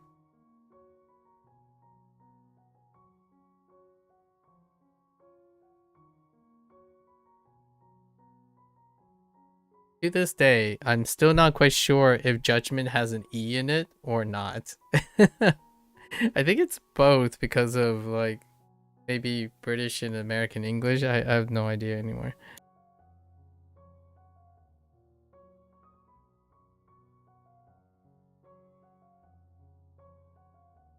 The reason why I say that is because in English localizations of Japanese games, sometimes it's a plus E and sometimes it's a minus E. And I'm not entirely sure if that's because of the consequences of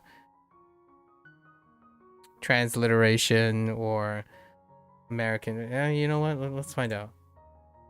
Judgment versus judgment.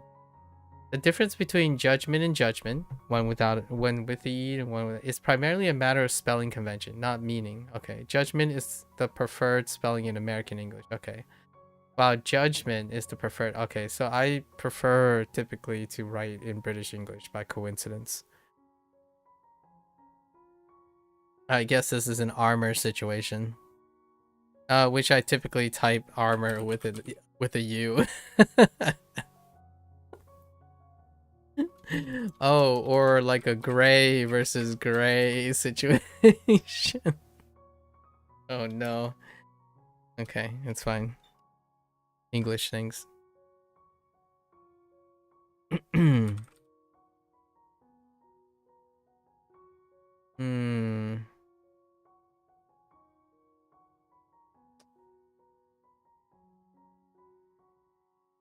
How does this work?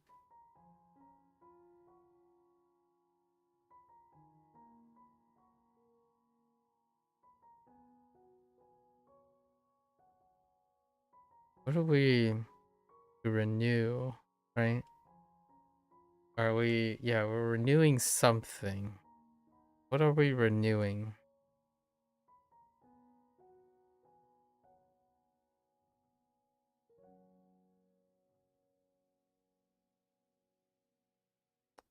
Something about kayaking. Alright. We gotta do something about, oh no, not something about, or is it?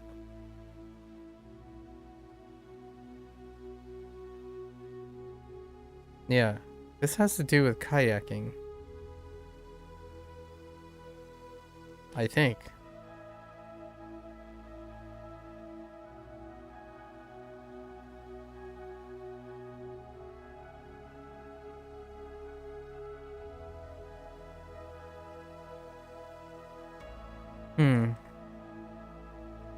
Kayaking.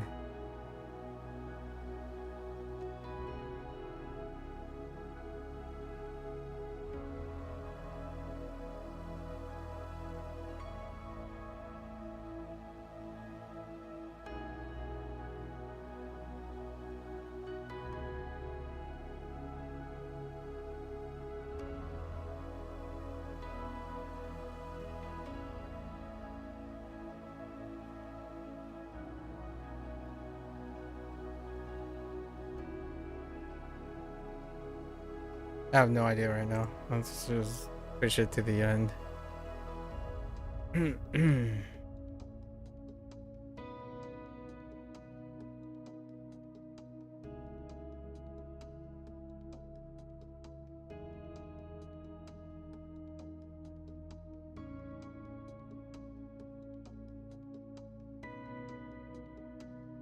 Disgusting flavor?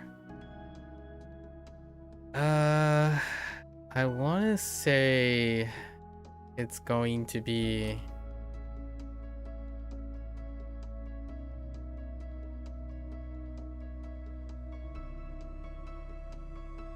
oh, I thought it was like a coon thing. Oh wait, 嫌味 yummy.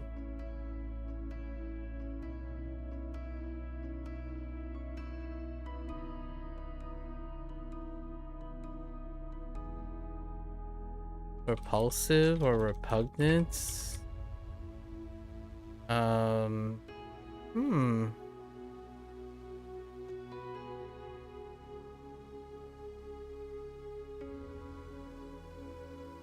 And oh wait. Is it like hurtful word? I think it's like hurtful word or something. Hurtful words. Yeah. I had this discussion with myself yesterday. Yes. Hmm.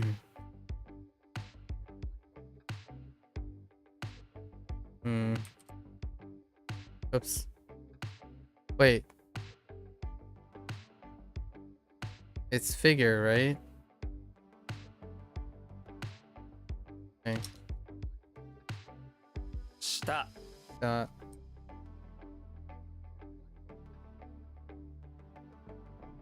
避難する 避難する.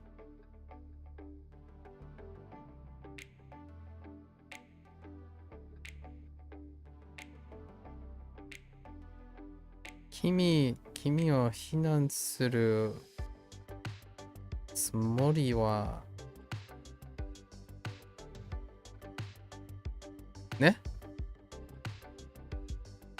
ないだけど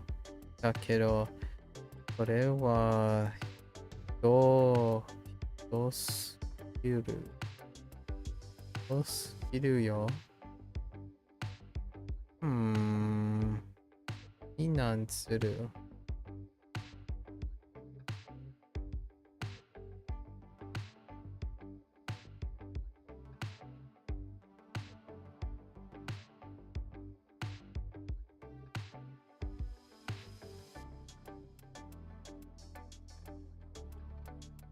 I want to say like to despair or something, but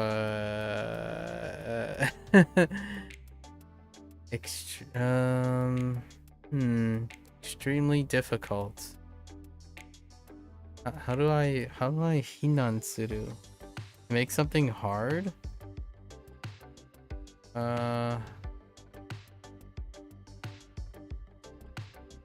Oh, extremely difficult. Wait, yes. To criticize. 非難する or 非難 criticism. Oops, that's Chinese. Double mustache.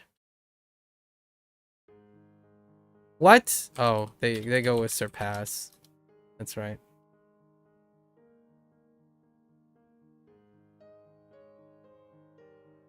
What was this? Drunkard on the ground. Dirt, ground, drunkard.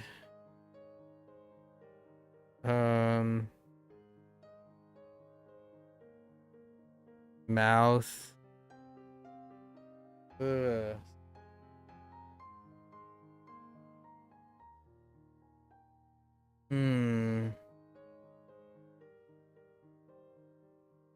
Drunkard, ground.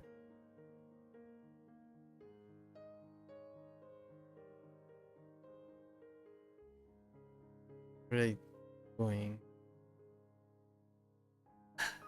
This is where... Oh, this is a complicated one. The complicated one is... Oh, this is combined with territory, right? Ryo. So... Yeah, like a drunkard on the ground. You don't know what region they came from. And you have to check for whatever's in their mouth, and it's icky when you try to take it out. 参加 Sanka.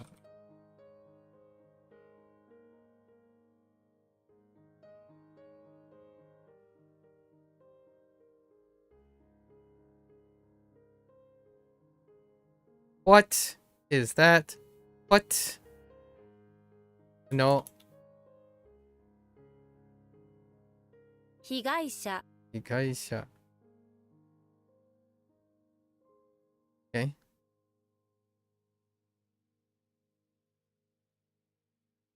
強制、 Ose.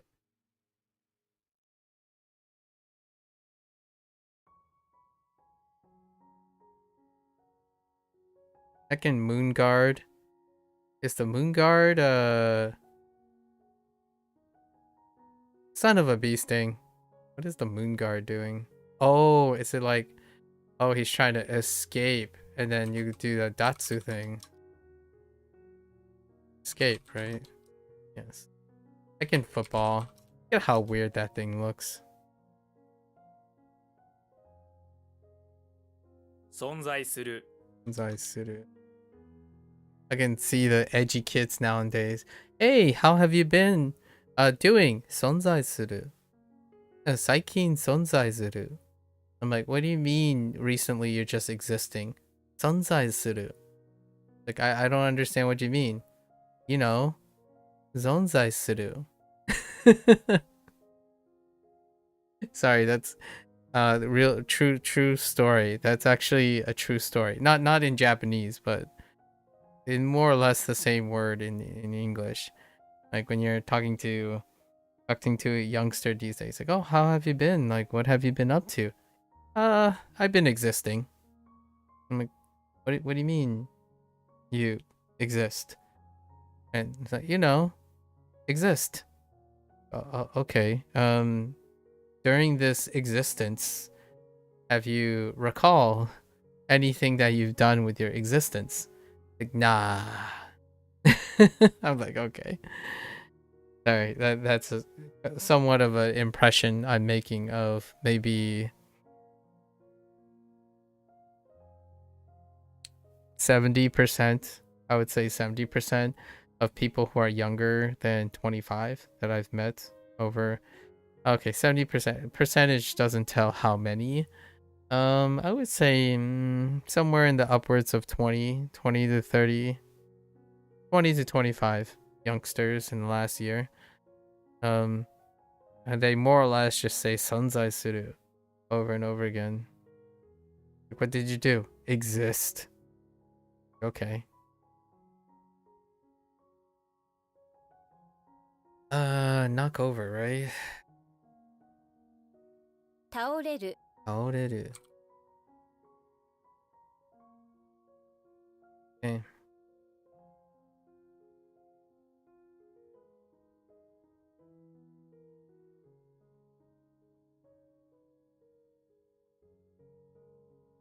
Ah! I thought I had it. Ah! Alright, I really need... I clearly still need to rely on the mnemonic. What is this one?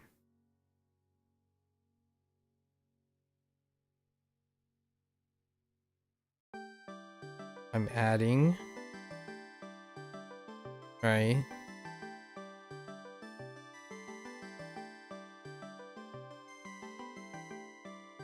Something about a car? Is it ka? I think it's ka, right? So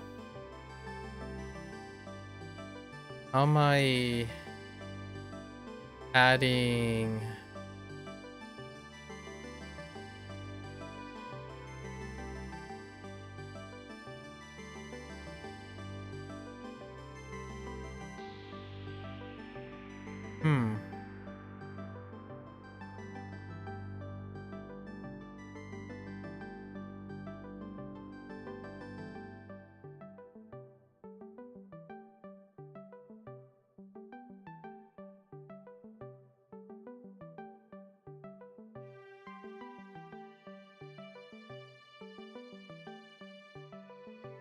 Now we're skipping this. Is that 2 now? That's probably 2. 資料 Shirio.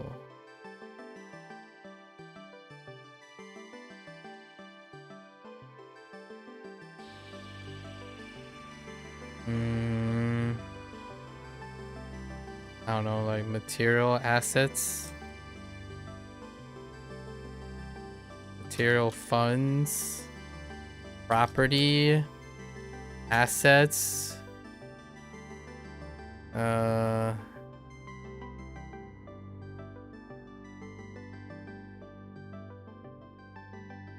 Not what that is.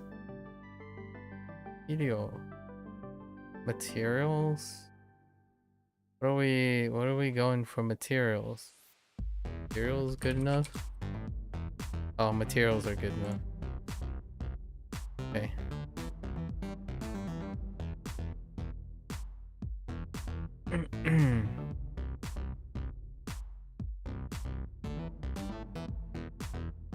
Arigato. Arigato.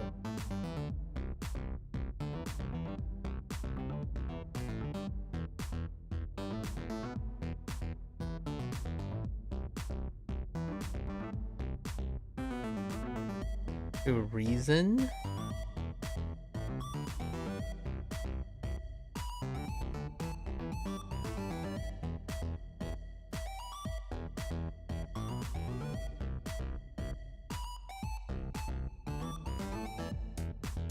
Or maybe not. No. To reason. Already? Okay. Alright. Oh, this might be a burn. And I think this one is kind of weak. Definitely not Rimeru. That's definitely not. That's off the table. It's hard to determine this is a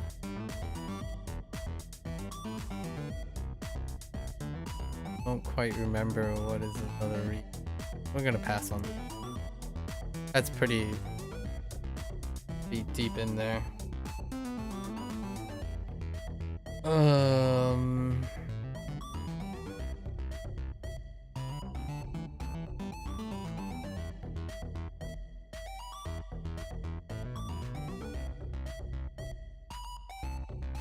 This is like to get involved, intertwine. What?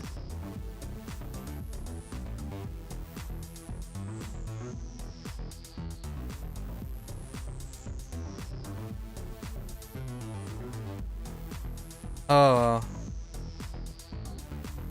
絡む Adamu. A bit off. To be involved with? Okay, that's...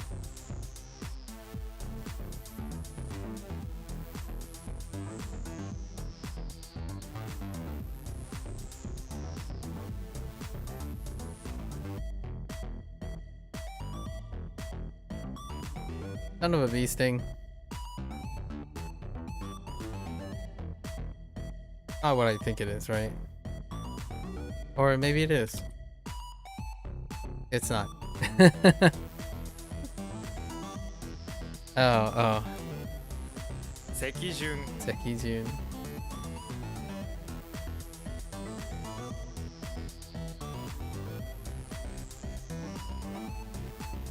That's so shoddy. Hold up.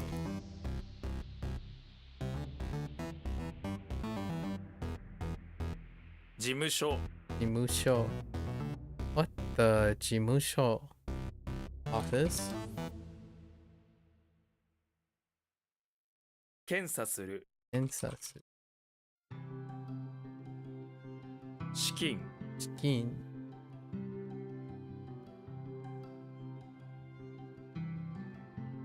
戦望 Zenbo.「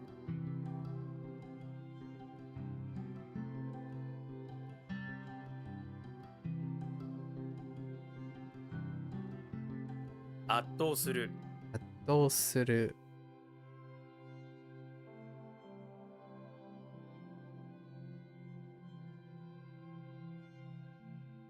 Uh, 飛ばす Obasu.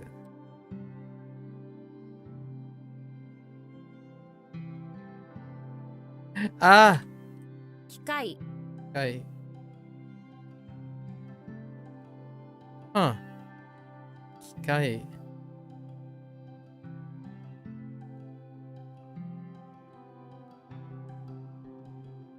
The heck?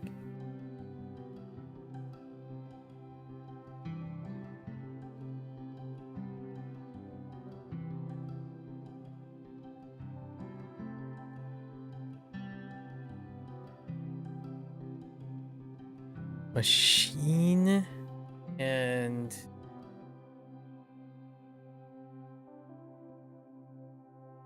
oh no, they're so readily available, and now it's gone. Oh, guy, 机会, right? 机会. Okay.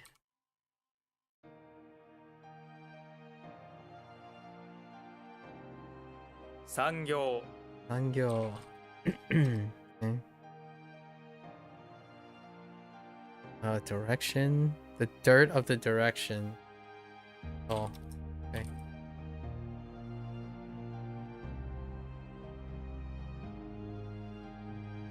Hmm.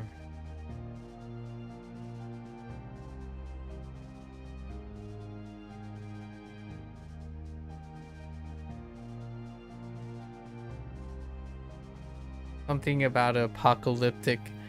I'm thinking of an post-apocalyptic scene where a cyborg. Oh yeah, the end of the reign of a cyborg. Oh yeah, Sumu. 住む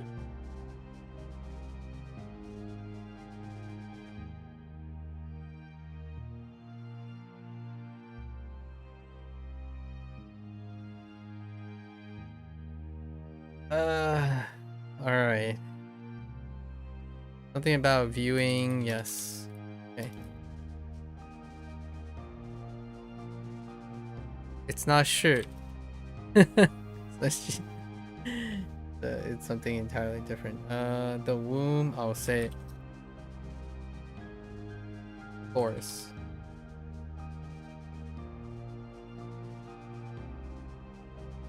Hmm.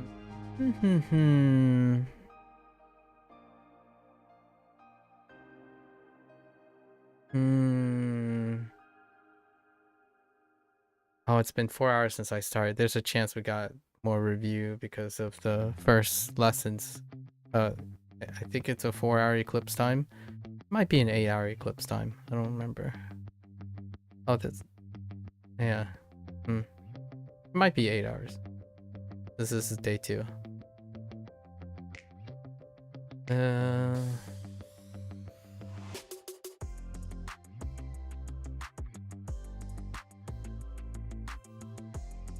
Sasaru.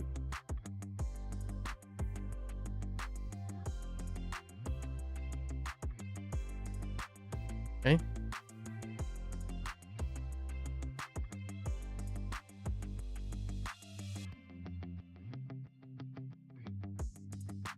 What? It's not touch? What? Wait, hold up. Touch your heart. What is that? Oh, respond. Sorry. What?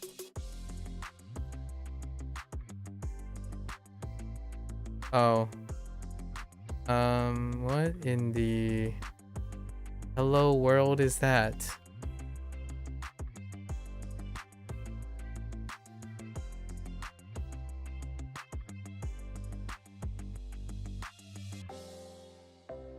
You're standing. Right. It's supposed to be position.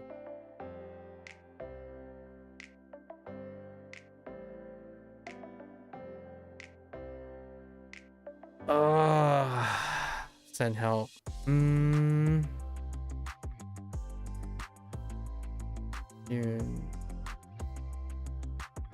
It's a lying position. I want to say D. No? Oh. Huh.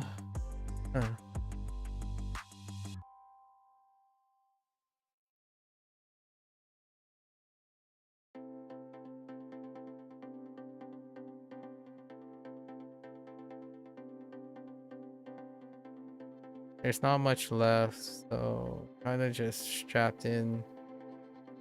Try to remember what this means.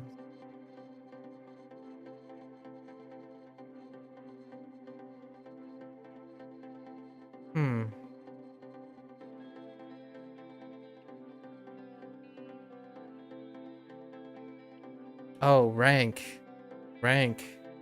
順位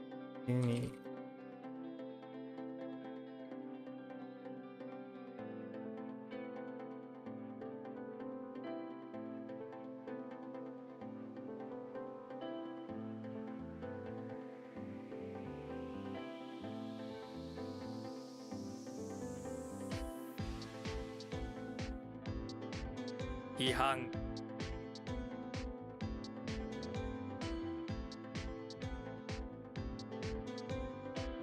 Sorry.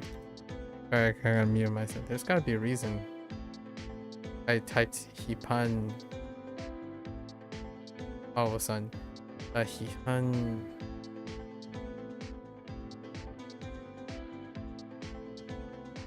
Criticize judgment.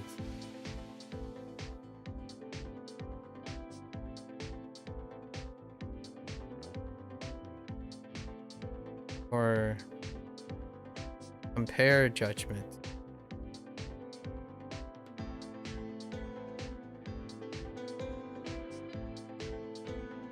That's still like judgment? Ihan.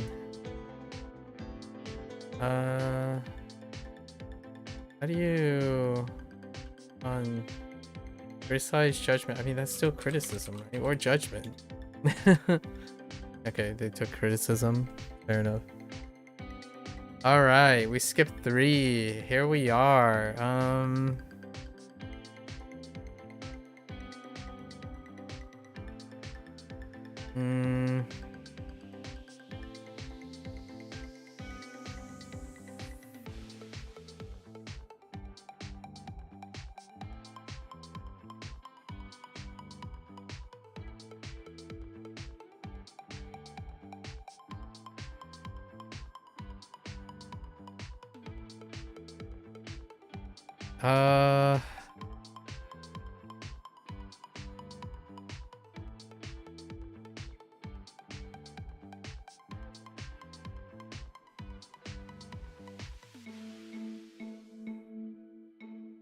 New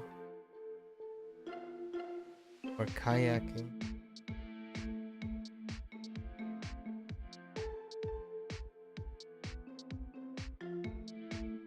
Aratameru. 改める Aratameru.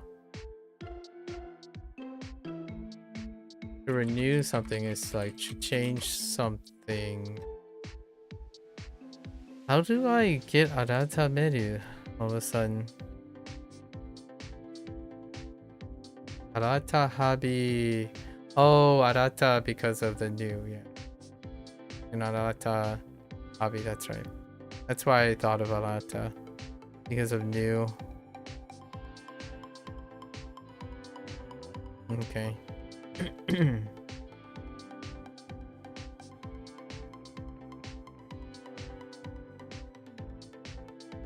How the heck do you add? How do you add something?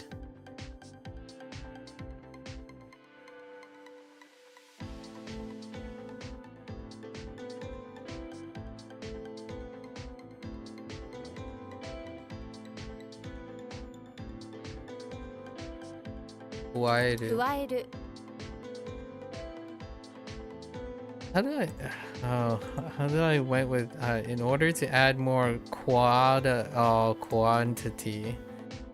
we need a ka. Yeah, quantity. Need a ka. We need a ka. Yeah. Okay. Yeah, qua. Okay.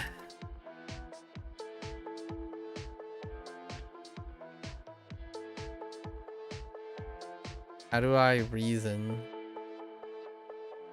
It says like understanding.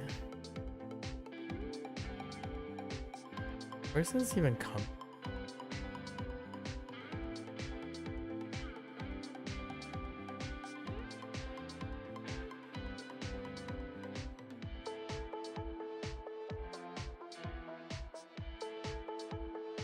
That is reason, no?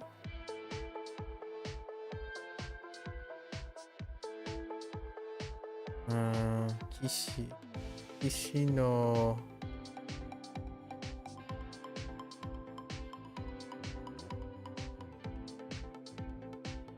The heck is this? Empty sky? Oh, atmosphere.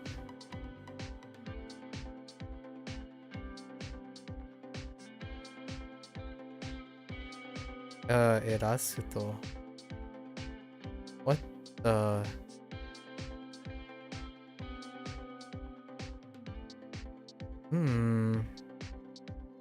Space. It's very spacious. Oh no. Advertisement. That doesn't help.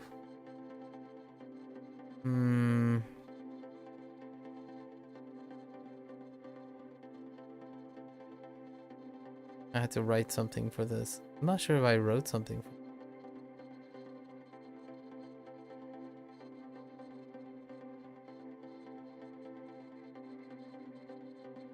Huh.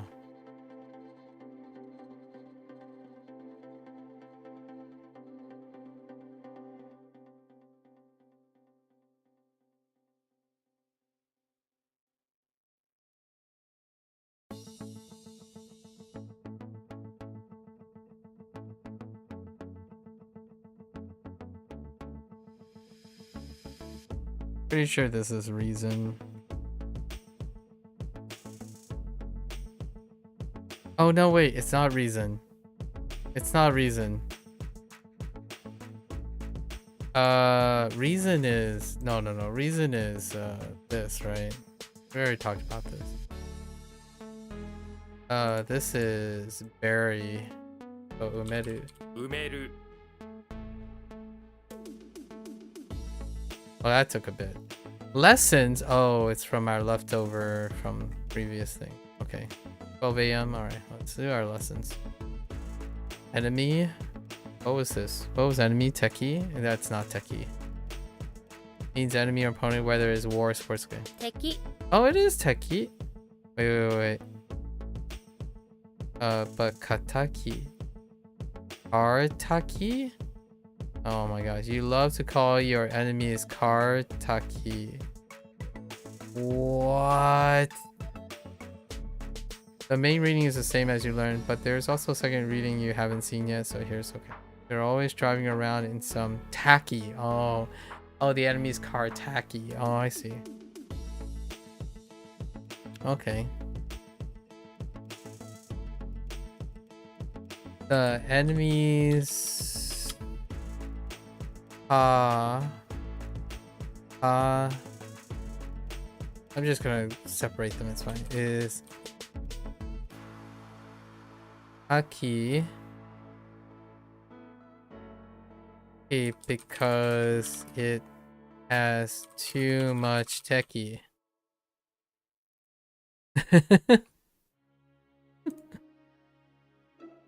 Alright. Okay. Ataki. Alright. Ataki. Alright. Arch enemy. Oh, big enemy. This is a die or tie? 大 Tai 敵 techie? Oh, Tai techie. The arch enemy is the Tai techie. Oh, okay. That's fine. I think that's okay. Actually works. Unrivaled. Oh, unmatched. Or, oh no, no enemy. Oh yeah, invincible. Oh, there it is, invincible. 無敵 Oteki. Okay, that's fine. To acknowledge. Yep. That is to acknowledge, alright. Or recognize. What did we learn from this one? Nin? I doubt it's nin. This can be used to mean recognizing somebody or something visually, as well as the sense of acknowledgement.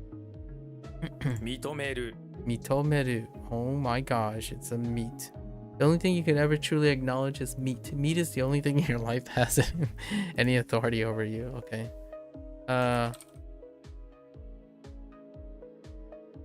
Ninja, or can do Nintendo.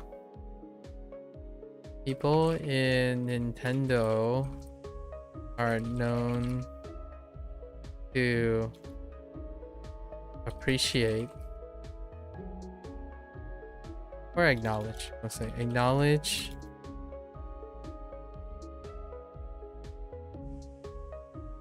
the value of mito.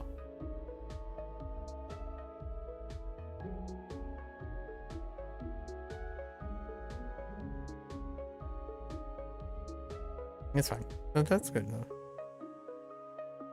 So, mitomeru. Confirmation. Yep. That's a certain recognition, alright. Okay. 確 Kakunin. 認 確認 確認 Alright. Lovely. Yeah. Yes. Soteki? Why does it have enemy? Element enemy. The element of enemy isn't something you should think of as bad. You have to have enemy elements if they are to have lovely dreams. What the? 素敵 Steki. Oh, yes. Steki. Okay, the other read. Steki. That's not true that we didn't learn the other read. It was just written there, right? Steki. Okay. Really? That's Steki. Steki. Oh, that's how sticky looks like. Okay. Sticky. Interesting. Wow, you really love you're really lovely in that suit. Okay.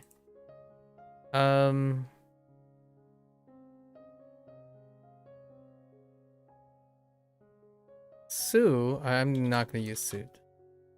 Or actually, your enemy thinks your suit is lovely despite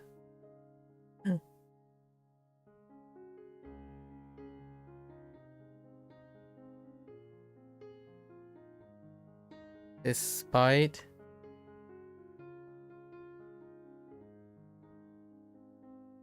oh sorry, excuse me, I'm a little tired.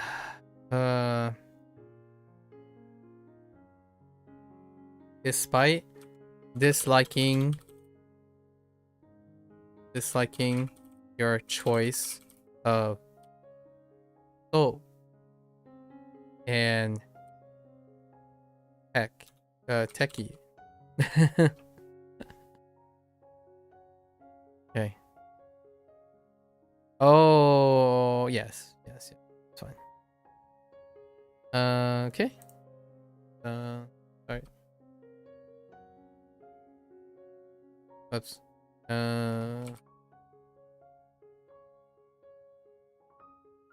Oops. Ataki. 敵 Ataki. 無敵 Teki.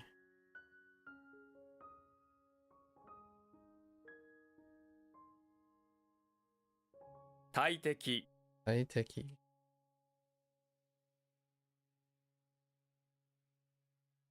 確認 Akunin. Oops.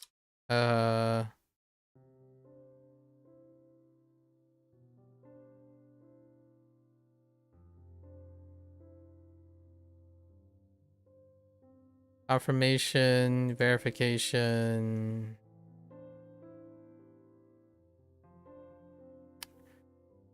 Okay. That's fine. Kinda sort of thinking that there are two or other three synonyms for that. How does this work?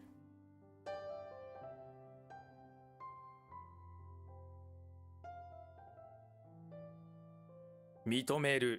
Mitomeru.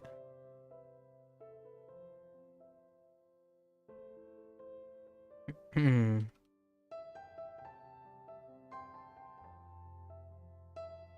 素敵 Icky. Okay. All right. All right. Let's wrap this up. Let's see if today goes a little bit better than yesterday. Okay.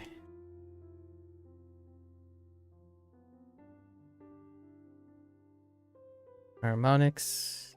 Bath. Cheap. Dollar. Saw. Allocate.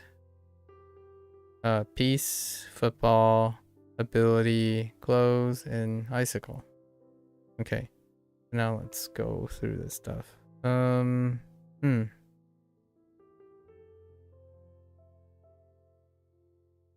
Bats. And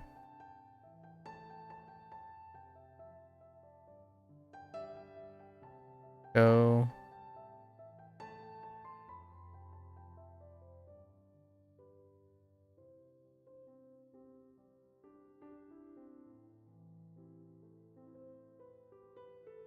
Darts.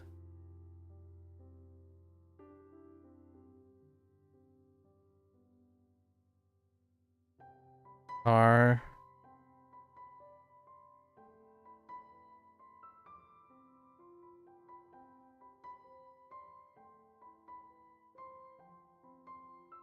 Bowl.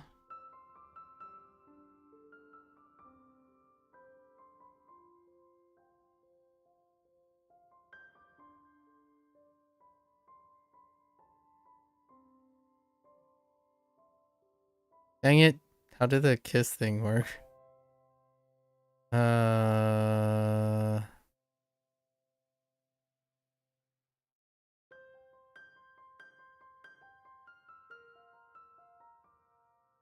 Alright, we're skipping that.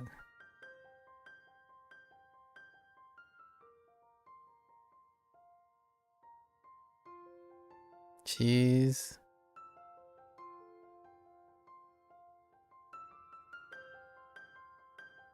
Car.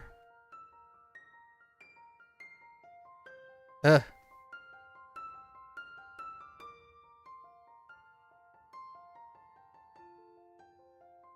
Favor. Jesus. Or sheep.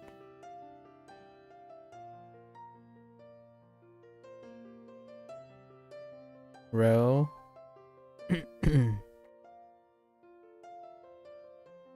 Zach.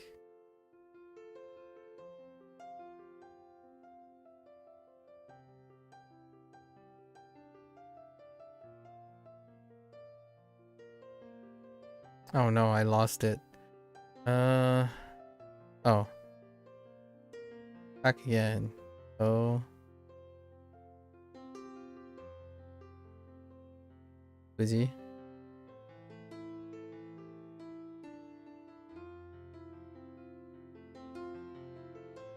F word. On.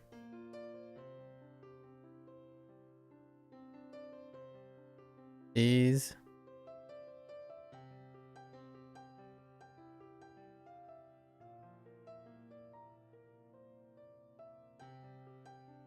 Cucumber. Man, I really want some pickled cucumbers right now. Kimchi cucumbers. Kimchi and cucumbers. Okay, what was this? Soil, drunkard, icky.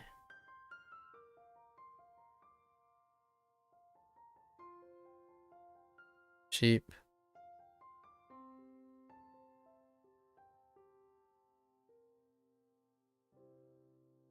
Bull.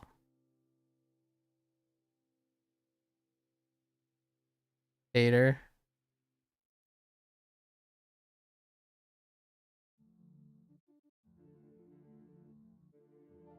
Got.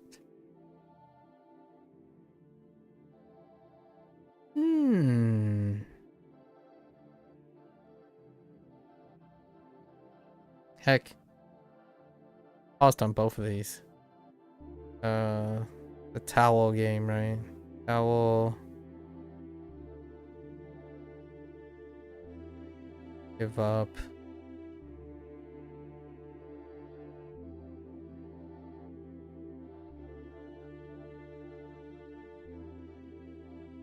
Towel, give up. Towel, give up. Get that for now. And then this is... Oh, Akira.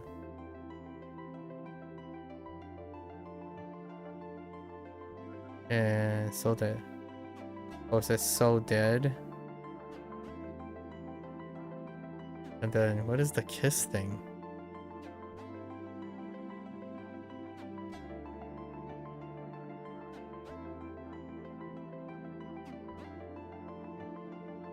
I can kiss. Oh, yeah. Kiss, kaku. Alright. Let's do our reads. Okay. Atsu. An. O. Atsu. Ka.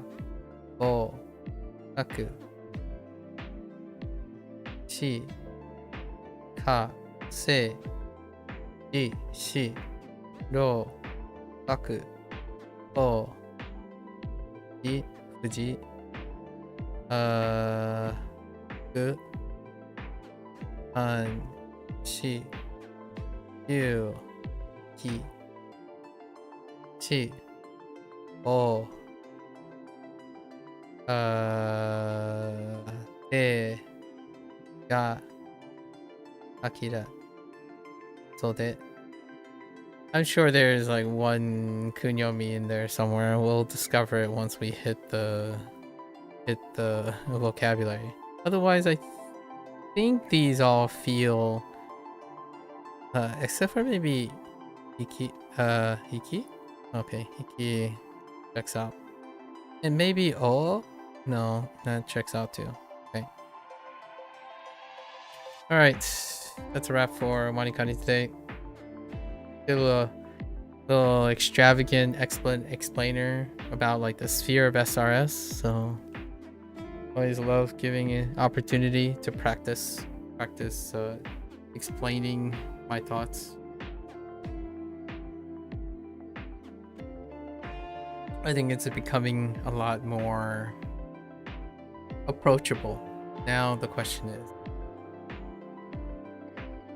how generalizable am I gonna, like, how much more simplified am I gonna go?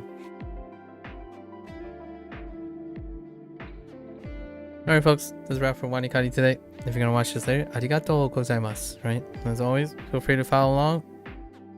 Pick up WaniKani, try it out for yourself. They have a 1-month trial after all. Always feel free to come on by, share some experiences, ask some questions. Feel free. I will most definitely reciprocate with some questions.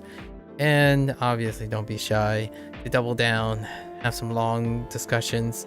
I think I am more than likely to gamble on a long first impression than expected dependency of a regular interaction from day to day. I think if I were given one opportunity, I will most definitely try my best. Right? It may lead to some fruitful, longer term interactions, possibly. It may not. What I wanted to say is, if you're willing to stop on by, share some, mutual exchange of ideas, I will most definitely and consistently try to do my best. There's no half-hearted attempts here.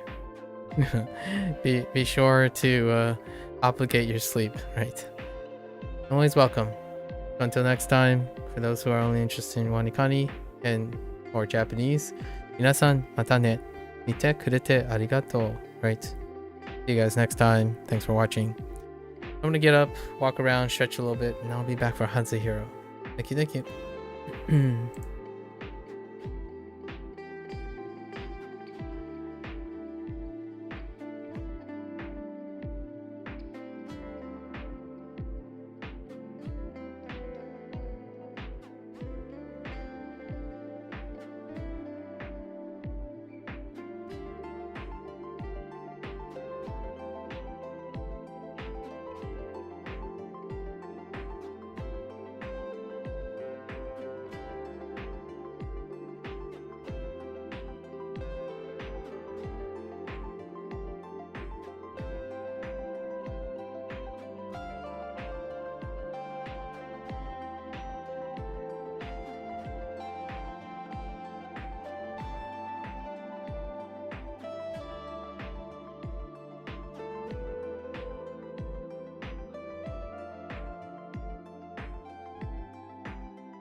Alright, welcome back everyone.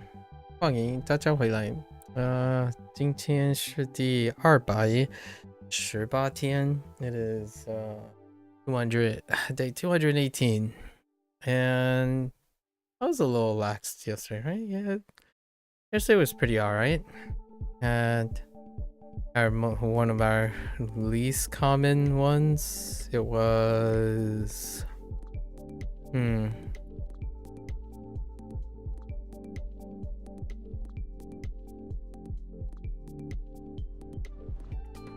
Alright, whoops.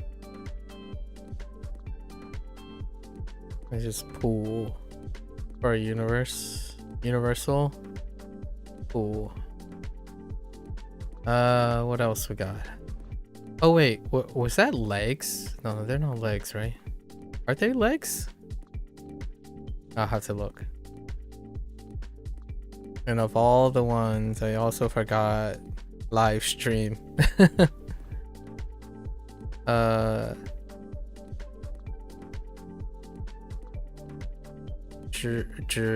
Right? 直播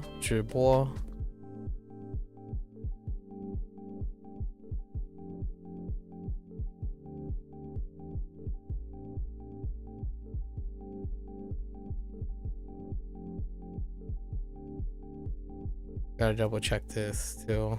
I'm not sure if the bottom is heart. Okay, and then a returning component, which is lots of suck. Just petition. Alright. Let's double check those. So I'm looking at ball.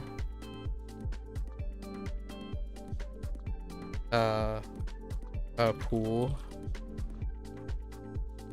Pool. I don't think it's legs, right? It's not legs. Okay. And then ball. Sound of a beast thing. It's not heart. It's a rice field. It's a heckin' rice field. A haunted rice field. Okay. I'll remember that. Or try to anyways. Alright, let's get into it. 熟悉 熟悉 familiar with 熟悉 熟 is ripe. 悉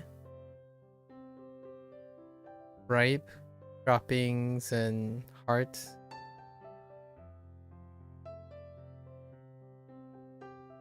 How does that work? Oh, to know, no. Oh, ripe, no, yeah. Mature, knowing, familiar with. All right. 他对这个地方很熟悉吗？熟悉吗？哎，熟悉。剩余。剩余，剩余剩 that is leftover surplus excess yes 剩余的小 something wheat 剩余的小麦， oh my oh they introduced that way much later 小麦剩余。剩余稍微。稍微稍微稍 is a little way tiny a little bit okay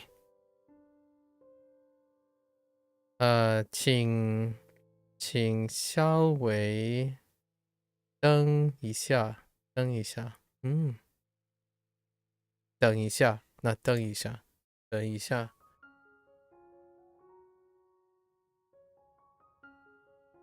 稍微。严肃。严肃 strict 严肃strict and solemn serious or solemn honestly I'm not entirely sure what the characteristics of solemn are. Formal and dignified not cheerful or smiling serious okay all right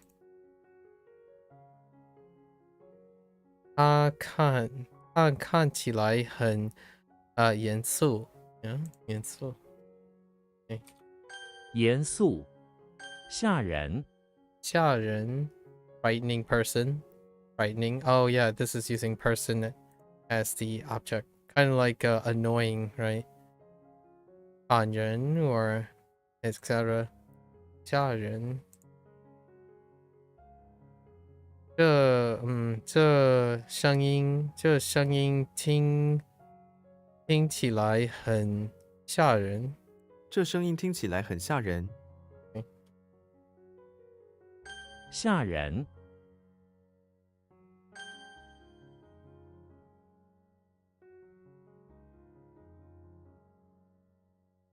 Sorry, I had like a random thought way back to the beginning of Chinese when I was still using like Duolingo Chinese, right? Completing the I remember bumping into another person who like makes content. This person was learning English and they spoke Chinese. I think mainland, possibly, or something. And their name was Yangrou, which was mutton or sheep. Right. Mutton, Yangrou, sheep,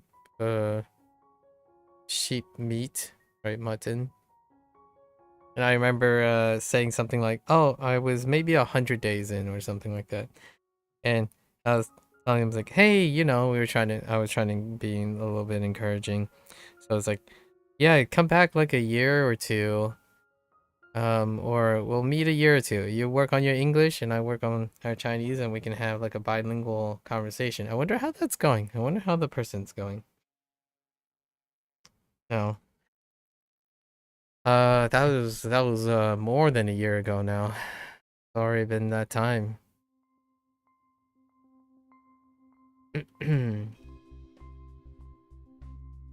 Have to 熟悉。熟悉熟悉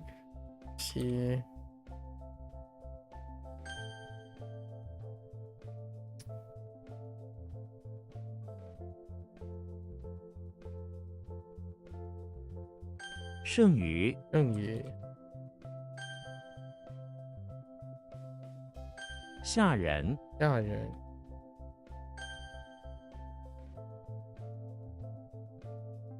稍微。稍微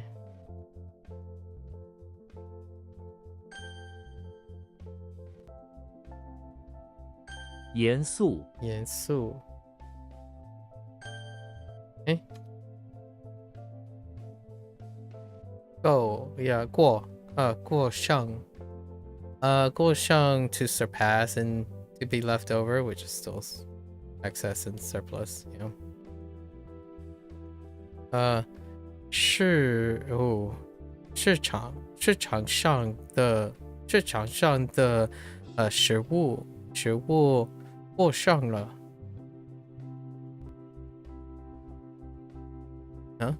哎，过剩，过上。稍后，稍后。yeah, a little later, which is a little behind, but also a little after. Behind and after. A little after, which is later. 我稍后会打给你。对。稍后，剩下，剩下 to be left over, yeah. Below is just over, yeah, like after as well. 我吃完了。只上下一点点。只上下一点点。Interesting. There's only a little left over, yeah. 剩下，剩下。辛辣，辛辣。辛 pungent, 辣 which is hot, spicy hot. Spicy hot things are pungent often. 这个辣椒 it's probably like 辣鸡 or 辣椒 like 辣椒 it's probably 辣椒 or something. I don't know this character yet. I feel like it's supposed to be 椒 so 这个辣椒的it doesn't sound quite right. 的味道很辛辣。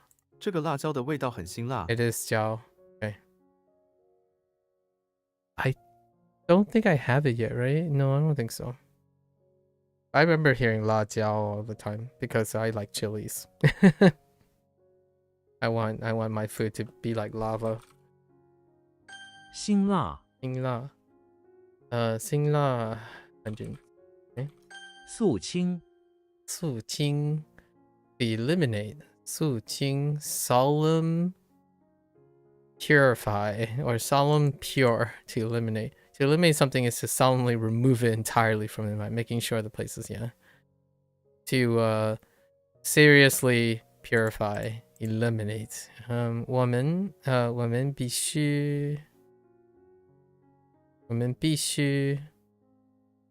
须肃清腐败。我们必须肃清腐败。 Yeah, eliminate the corruption. Oh, I think I've heard that. Oh, I've heard that phrase a couple times actually. 肃清， This phrase, because of mysticism and like Taoist and Confucius kind of like settings, you know, ghosts and stuff. 妖怪, right? 妖怪 or 妖怪, right? 妖怪.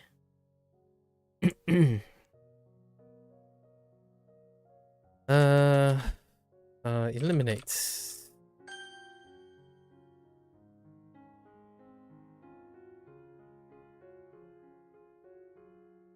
过剩，过剩。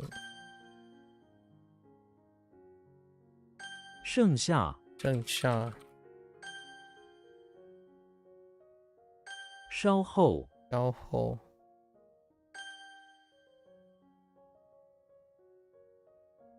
肃清，肃清。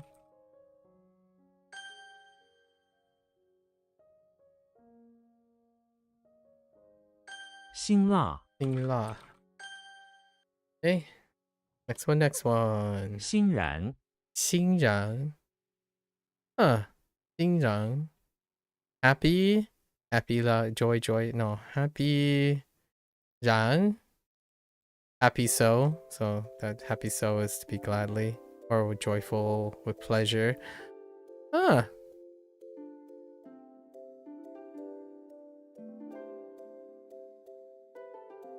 I think happy with is fine.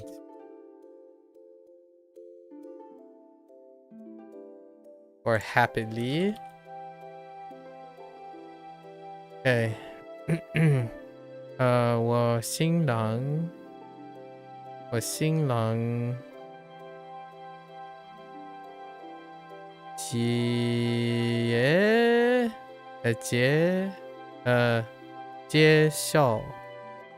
介绍 Oh boy 介绍什么介绍 What intonation?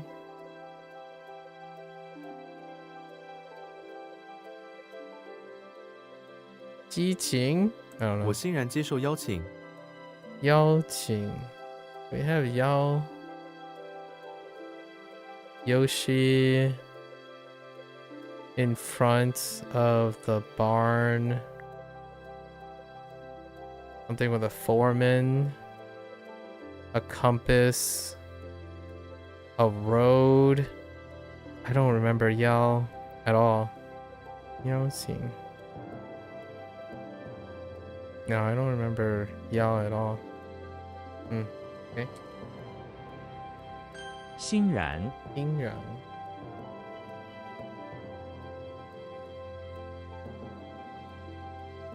Okay. 知悉，知悉 you know, I guess no. 我知悉了这个什么这个休息 or 就是no 休息我知悉了这个消息。dang it it's not 小 oh no I did the 消息 yeah it's fine although I was thinking two. What? Whoa, wait. 知悉，知悉吐出，吐出 the spit out makes sense. Spit out. 我土壤吐出了水。Suddenly. 吐出， Suddenly spitting out water. 仿， To imitate. Oh boy. Boy oh boy. There is Fang in there though. Frodo is in the basement of the chapel. He walks on stilts and wears a long overcoat so that he can imitate Slender Man, who's standing by some old holy relics. A priest comes in with a compass that always points to the true Slender Man to find out which one is real. Afterwards, the priest beats up Frodo for imitating Slender Man in such a sacred basement. What the? Alright, that's not necessary. I think we're gonna still use the sacred compass thing. The sacred compass plays a role in the Ever narrative with Frodo. So Frodo is in the basement of the chapel, once again, in looking for the sacred compass. The sacred compass is guarded by Slender Man.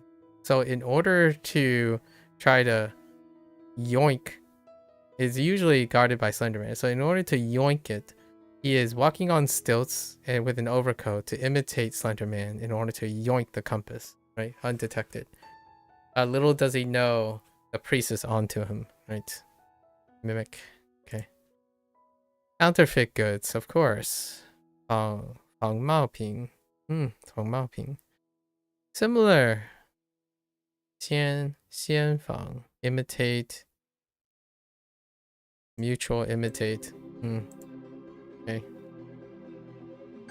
仿，煤， coal. So we have fire. The right side reminds me of Meng, which I kind of screwed up before. Mung. Mung.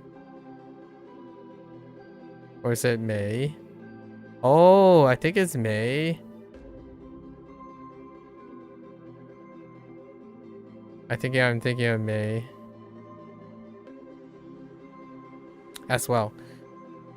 So Mario is inside the beach house by the bay where he's trying to warm up after going into the cold beach water outside. Okay. He is still wearing his red colored bathing suit, of course. He has a basket of coal, right? That he hangs on a decorative tree there in the living room. He then walks away and shoots a fireball at the basket of coal, lighting it on fire. He puts the wicker lounge chair next to the burning coal and lays down on it, slowly warming up. We're just gonna put it in the fireplace, right? Maybe something like he's coming in from a long soak in the cold, you know, coming in from a swim in the cold beach water. He wants to get warm, still wearing his traditional red colored bathing suit. He has a basket filled of coal next to the fireplace, along with some tree lumber, right? Some tree material. Puts the tree material, sets some coals, and then shoot a fireball at the shoot a fireball at the fireplace to warm up, right? Not that you should be burning coal in a fireplace. Perfectly fine though. It'll work. Mei Quan, of course, Mei Quan. Mei Yin. Mei Ying. Oh, Mei Yin. Mei Yin. Which is smoke. Yes. Okay. Mei Ti. Coal gas. Makes sense. Mei Tang. Oh, interesting. I guess Tang is also coal. Okay. 梅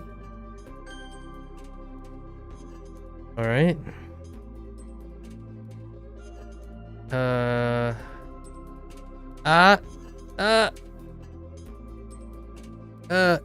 Wait. Hold. 欣然 欣然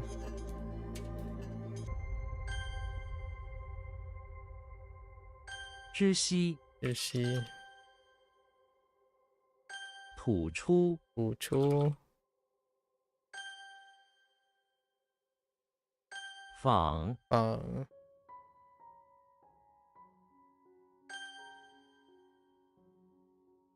梅 Okay. To obey. Ooh. What is the thing with the horn bottle? That's a weak one, right? Is it yo? Yes, it's yo. And what did yo mean? Just like? Yeah, yo. Alright, to obey. Oh no, it's Zelda. Oh no, Zeus. Oh no, Zeus is pretty rough too. Zeus and Zelda, man. Zeus is in front of the infirmary again. This time not showing off, right? Oh wait. Was it him showing off? It wasn't yo. Oh, it had a poodle. That was the poodle one. This one is it is Jun. Is Jun. Jun was the other one. So this here is Jun as well. So we can go off that. Zeus is what was it? Respect, I think. Zeus is in front of the infirmary where he is playing a game on the road. Go on. He wears two horns made from the top of bottles on his head and waves a caliber around. He asks every doctor or nurse who walks by the road to also play with him.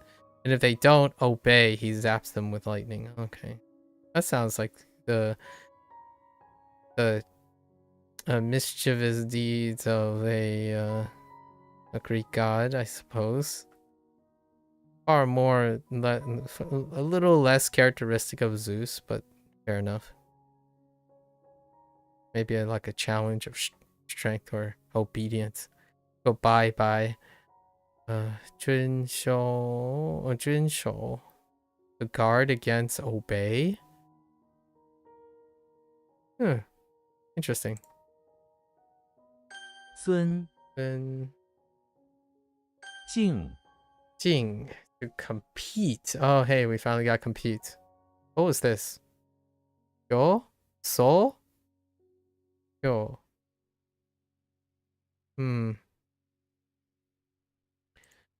Alright, to compete. Jimmy Neutron is in the bathroom of the English Manor, sure. Competing with his elder brother, who is his opposite. Quite dumb, but also very tall. They must compete to determine who can be, this is breaking lore, to determine who can be the next guard of the rich kids, because English Manor, which pays very well. Jimmy wins by easily by shrinking his elder brother with a shrink ray. Nothing can compete against genius. Then he throws his elder brother down the drain of the sink. Wow. Okay. Maybe put him away, but for temporarily or something. That's fine. Oh, Jingjiang, of course. Jingjiang. To run. Jingxuan. To choose to compete, to run for. Oh, to run for. Yeah, yes. But campaigning. 敬长 Do we have like 10 palm thing? James Bond is in the basement of the chapel. Oh no, wait. Yeah. Surrounded by a corrupted priest who wants to take him down. Yeah, that checks out. His only defense is a glitter bomb. Okay. That he holds in the front of him in the palm of his hand. If anyone moves, he will drop the glitter bomb from his palm and take them all out, himself included. James clearly has this situation in the palm of his hands. Okay. That's fine. We have like a palm thrust? No palm thrust, huh? Applause. Oh, hey, another applause. Jiang Sheng. Interesting. Applause. Sole of the foot makes sense. Jiao Zhang. The foot palm. Sole of the foot. To apply. Ooh. Wait. Guzhang.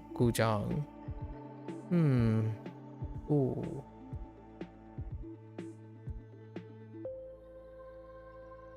Beans. Soldier. Cross. And a folding stool. Goofy. Not that I'm aware of. No, not that I'm aware of. 长 Okay. 射 Sure. To shoot. Alright. Sure. Why do you look familiar? Japanese character. Do we have this character already in WaniKani? Caliper and body.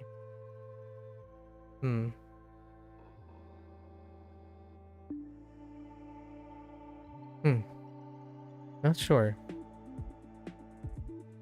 Shrek is in the bathroom of the electricity plant. Okay. Where he works as a guard. There is an electrified body, glowing bright yellow, floating around, causing havoc.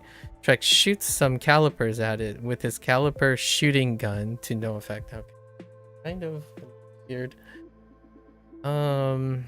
Maybe shoot like some magical calipers. I guess the electrified body seems magical enough. Place it in the electricity plant. Shrek? Fairy? Maybe like a electrified glow, like a glowing electrified body, like a fairy or something, like a mischievous fairy. Laser. Pew pew. Lei shi. So thunder shoot a laser. Thunder shooting. To shoot and remove. Shoot and eliminate. Sha. Yeah. Radiation. Fu she. Fu is not what I thought it would be for radiation. Interesting. All right. 射 Okay. 动 Just making a mental image, right? Making a mental image before moving on. Hey, Dong. Is that a mask? All right. Sprays and masks. Dong. We have Dracula is in the bathroom of the temple where he finds a mask hanging in the middle of a hot spring wall. Yes, temple. He takes it off and it reveals a small hole that sprays water out slowly. He turns into a bat and flies into it, revealing a cave that is hidden there behind the mask in the temple bathroom. Interesting. Okay. Yeah?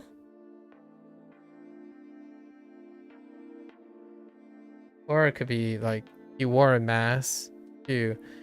Oh, but the spray.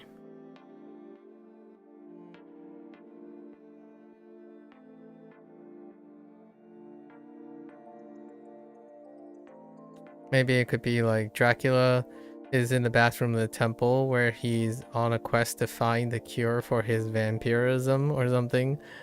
Or the secret, yeah. So he wore a mask to blend in.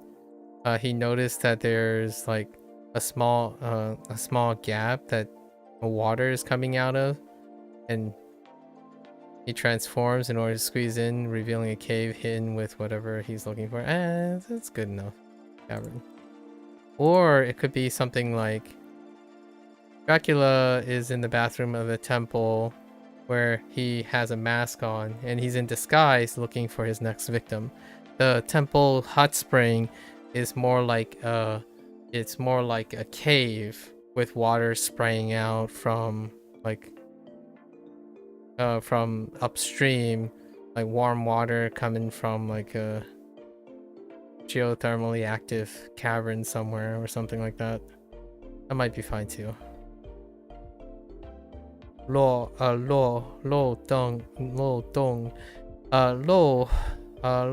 is kind of weak.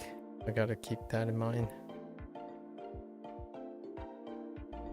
Just a leak. Leak plus cave is leak. Okay, leaky cave. Shangdong mountain cave makes sense. Dong Xie, which is a hole. We still haven't gotten hole. Ana, right? Okay. 动 Cave is a hole.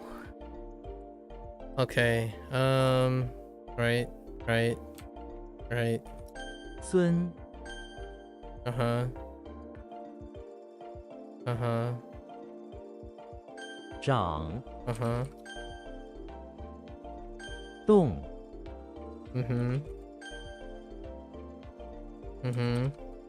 射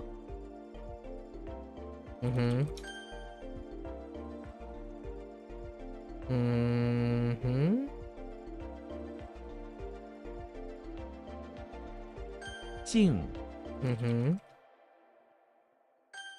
Hey. Okie dokie. 112. That's actually kind of on the lower side, huh? Alright, let's try to lock in here.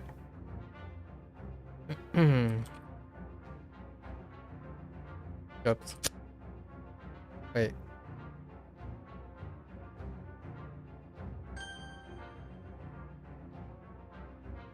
咸菜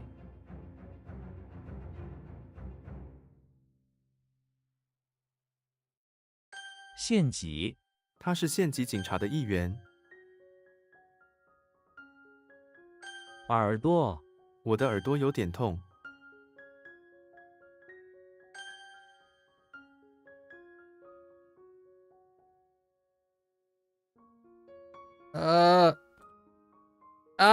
That's a typo.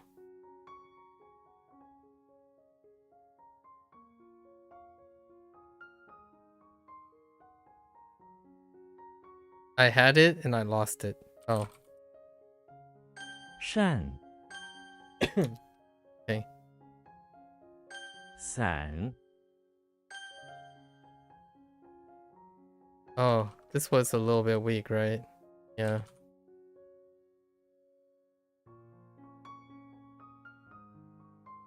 Ah!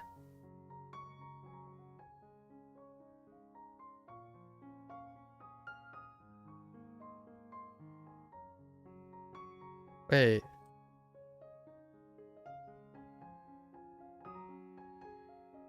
Ah! Wait.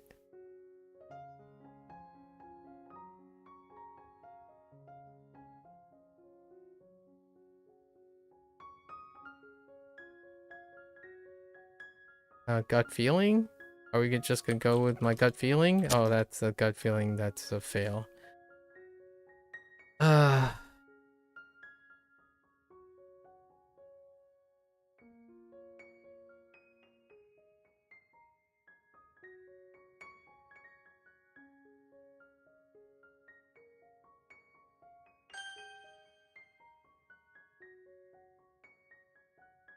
围脖，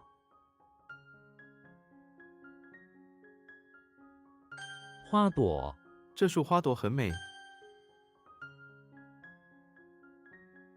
包括，我们一共有5个人，包括我在内。 What? Oh.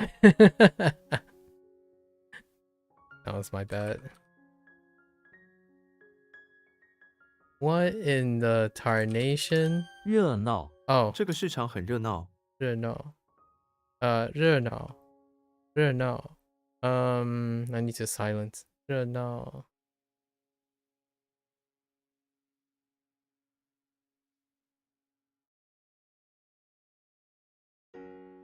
Like spicy, passionate, hot, trendy, lively. Okay. Okay, I did put some stuff. So fine.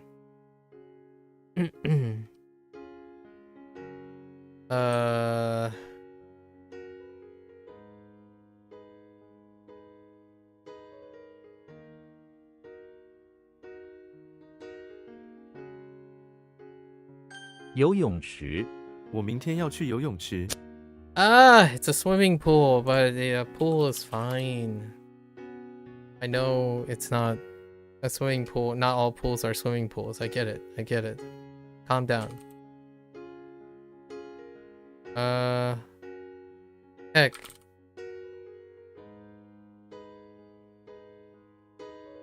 Heck. Heck. Wait. What? I'm gonna have to rethink that one, huh? How did this one work? 承担，承担新的责任，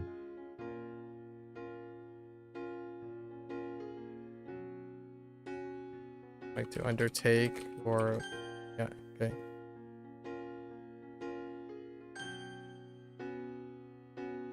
Pretty sure this is Saul.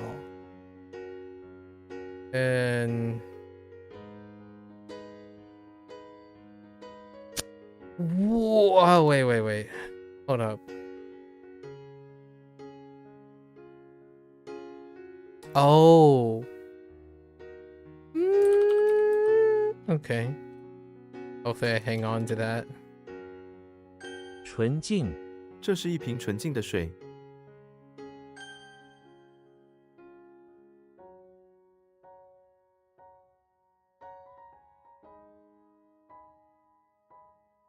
薄弱，它的力量很薄弱，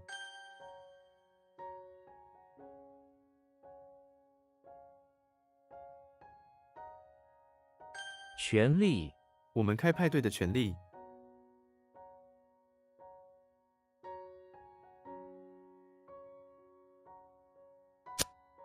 Or privilege? Privilege works too. Or right. Yeah, okay.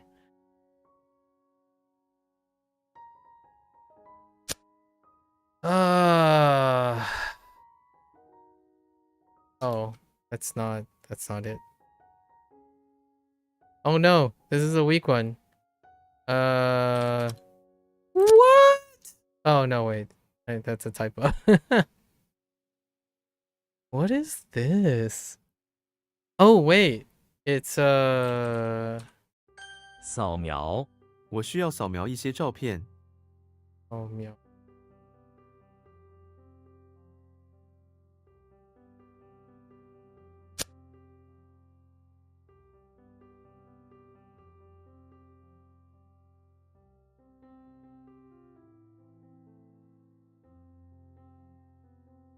Hmm. Huh.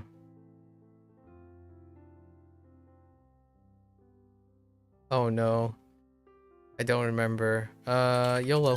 公， Okay. Now I'm in trouble. Hold on.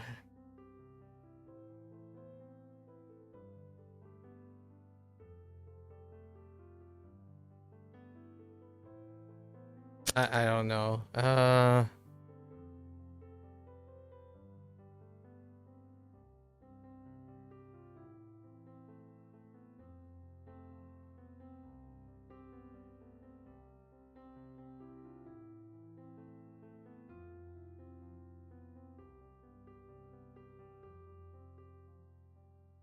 Standoff in front of the temple.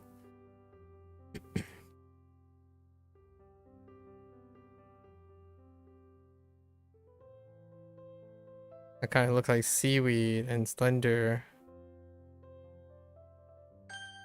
Okay. Okay. What is that top supposed to be? I think it's supposed to be a scepter, right?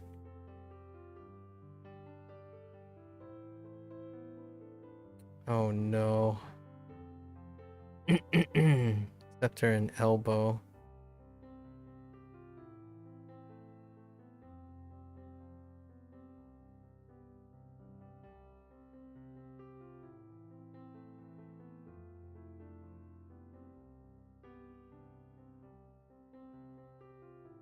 Why do I want to lean? No, that didn't work.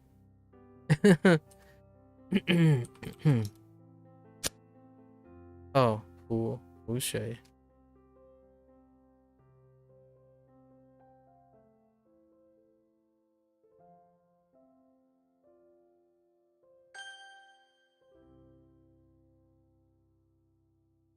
拒收，他们拒收信用卡。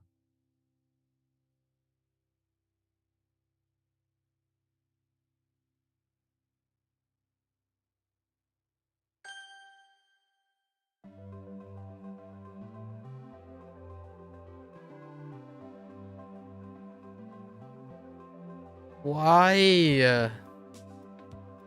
Except in Obo.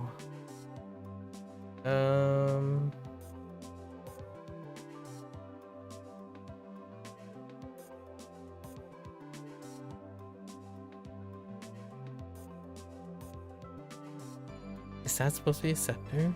Or is it a spool of thread? It's not a spool of thread. I have no idea. This is gonna be on the duel. Wait. It is a scepter. Oh, he lost it? Oh yeah, this one sucks. We'll think about it. Okay.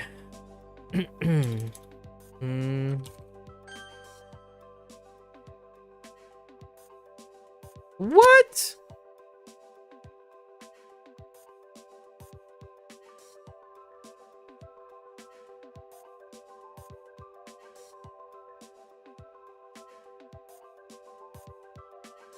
What? Oh no. Okay, let's just refocus for now. Mound and fins.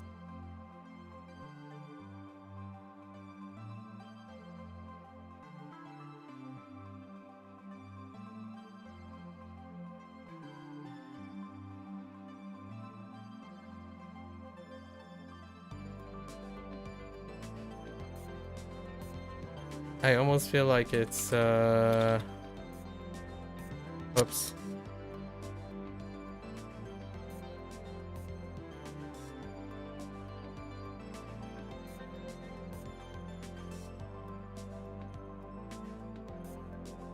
Oh no, it's not.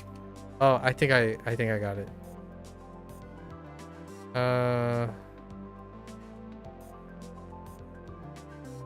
Oh, meow.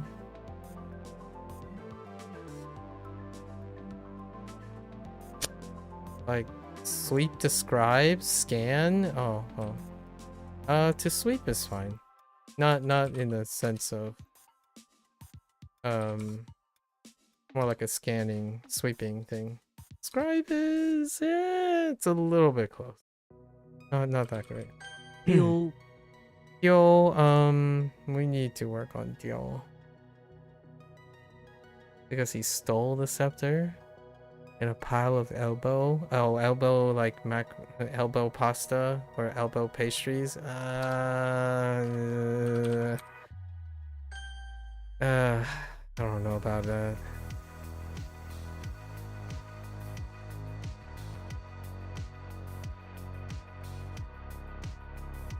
细雨 外面正在下雨。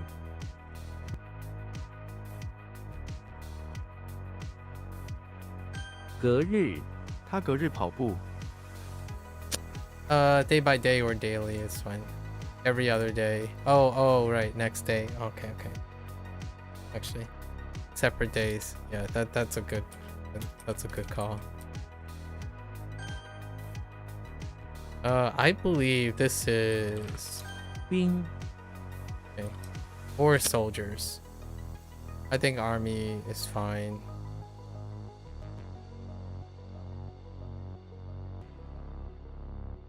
And then 除夕 除夕是一个重要的节日。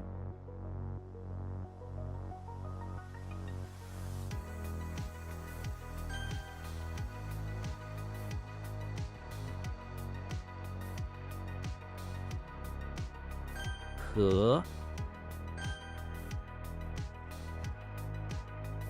son of a hood? Wait.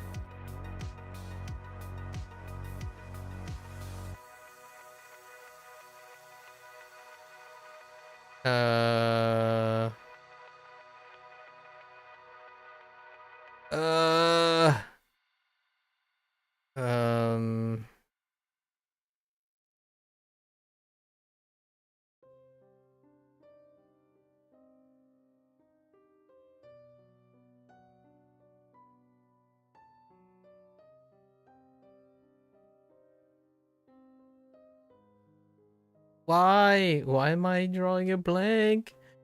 Oh no. That's not a good one to draw a blank on. Oh. Maybe 续连续剧连续剧连续剧他每天晚上看连续剧。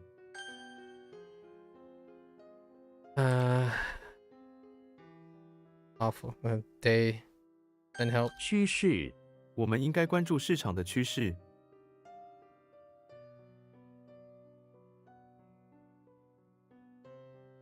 Like pursue, push forth trend. Yeah, I think we're just gonna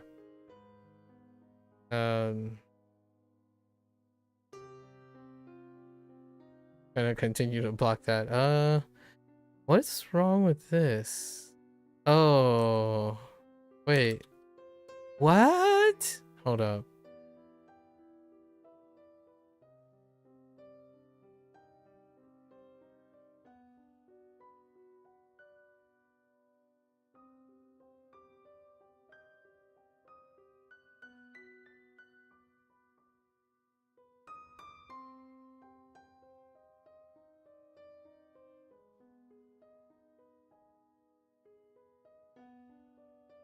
江水 江水清澈见底。 That's fine. Ah, wait. My gut feeling failed.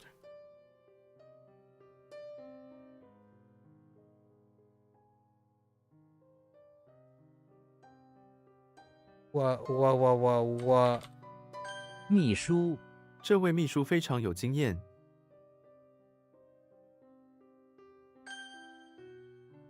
Okay.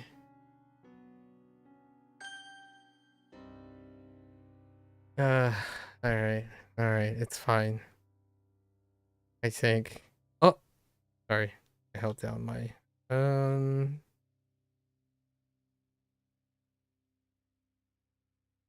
what in the actual tarnation am I looking at? Oh no. Not like this. Like a foreman, a plow.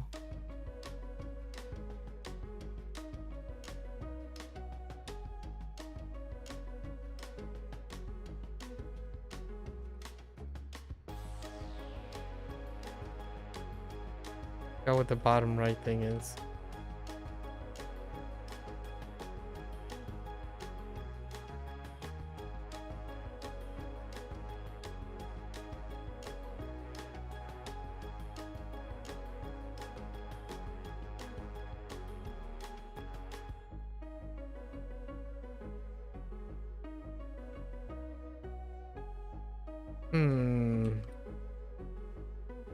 I have no idea right now.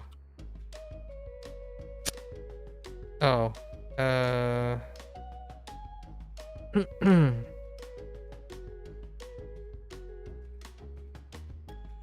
one. "独立，她是一位独立的女生。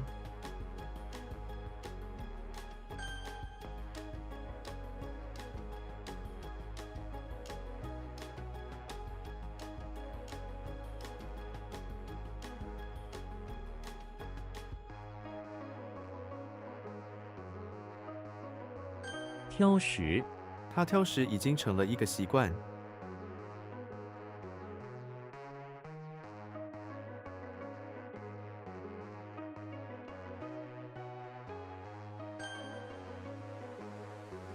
I don't know you. Huh. Oh wait, is that vermilion? That might actually be vermilion. No, no. Yes, no. Vermilion has a drop, right?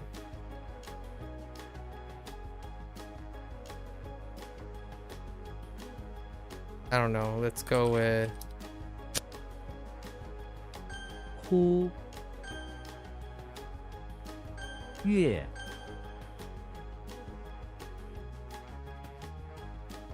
街道，这里的街道很安静。 yeah, this is wrecked. Lee? Oh, it is Lee. Dang it. It's Chinese mild. The thing that I'm missing is Chinese mild. And it's so pivotal. It's so pivotal to this mnemonic. Oh my gosh, heckin' Chinese mild. Dang it.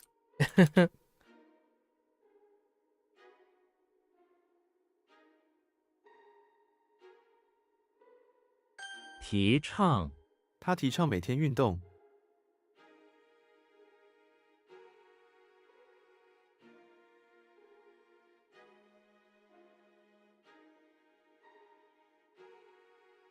It's like start the day frequently, advocate, promote. Yeah. Okay, that's fine. Sure, promote is fine. Insist is the word I was thinking of. Insist. Wait, was insist on the list? What in the? Not again. Not again. Oh, you know what? No, it's not the same.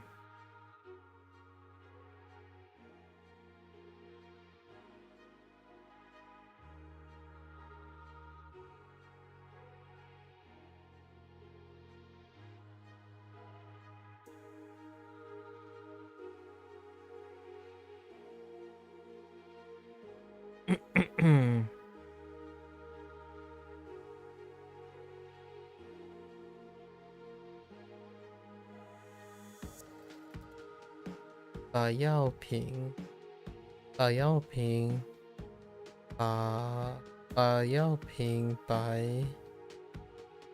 在桌子上。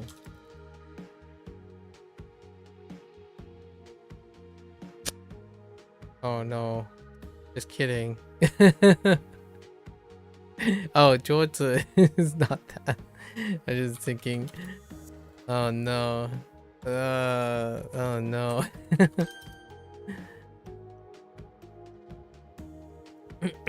离 Like a fraction.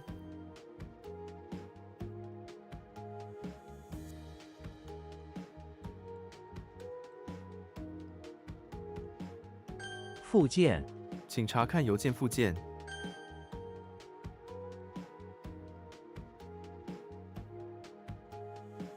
What? 招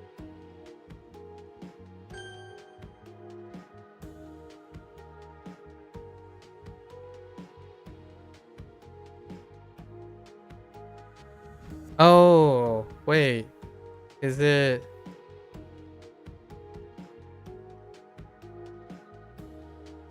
架子，把药品摆在架子上。 Thank you. Context sentences. Pretty. 群，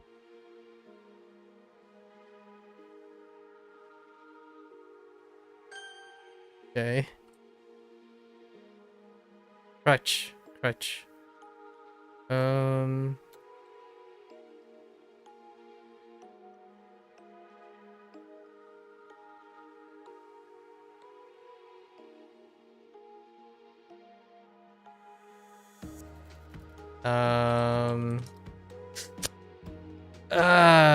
Oh, I accidentally added an I. Okay. 啤酒，这种啤酒真难喝。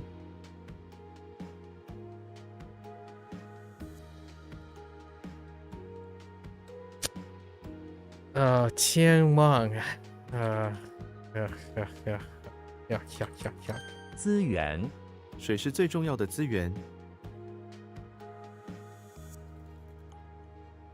Financial source.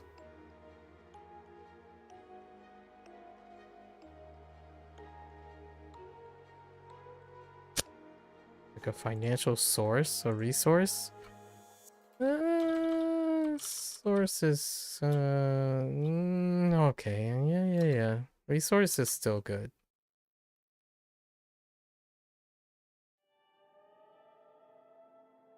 I can deal. 丢脸，老师公开批评了我，好丢脸。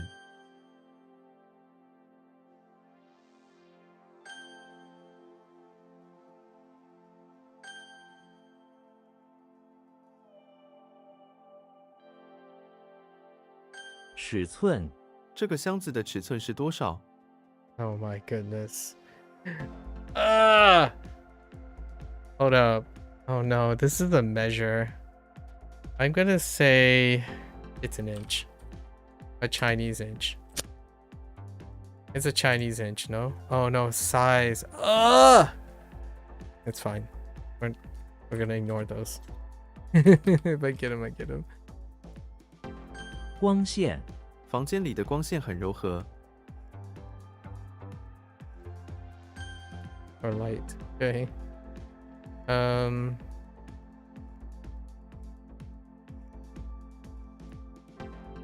旧， measurement, right? Measurement.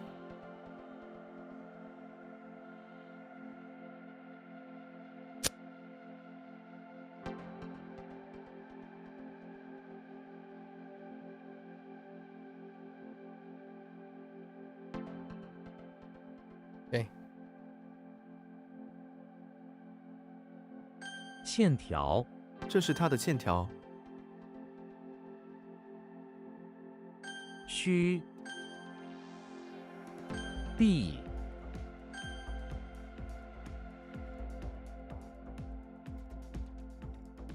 What? I really thought that was it.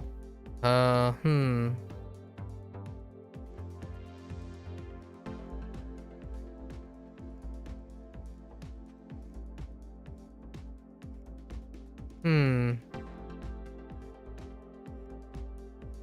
有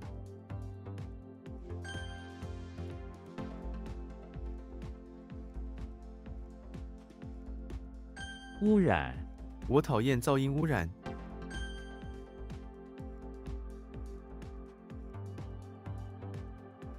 如何 你的新工作如何？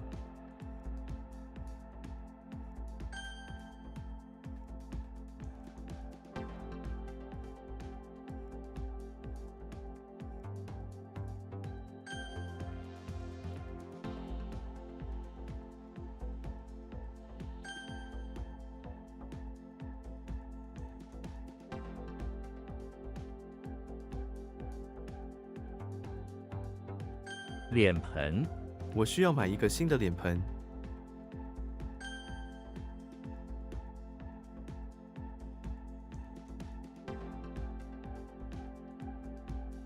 I think I'm getting the other thing mixed up, way, right?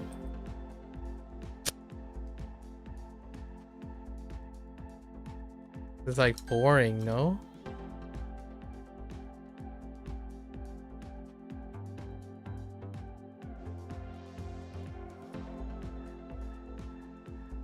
Oh.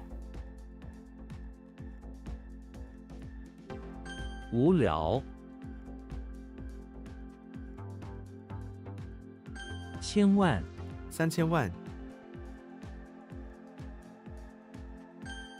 Oh, heck, 10 million. I missed the one place.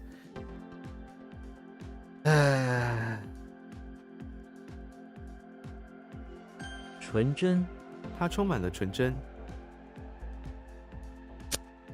You're honest, sincere. I think we need to put sincere or innocence. Yeah, that's fine. They're all good. um.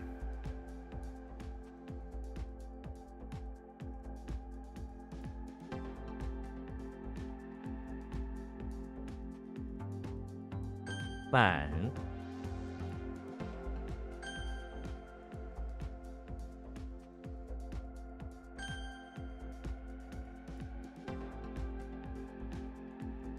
选拔他被选拔为班长。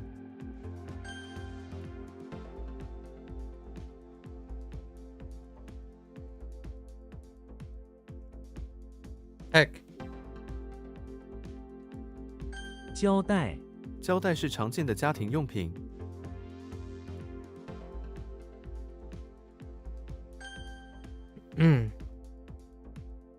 爸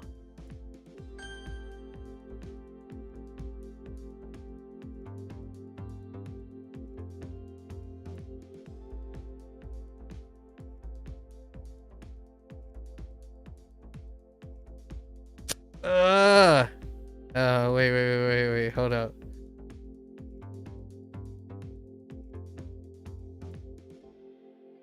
Oh.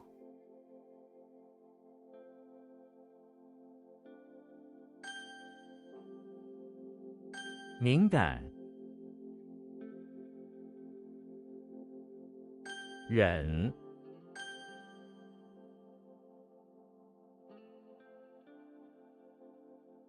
优惠我得到了优惠折扣。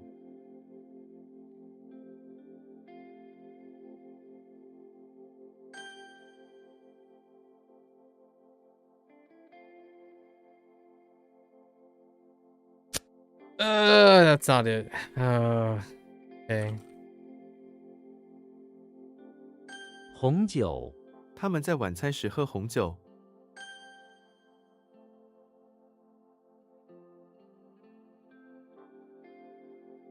睡眠我睡眠不足。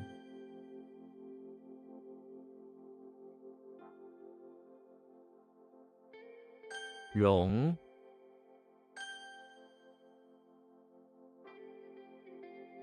过敏他对某些食物过敏。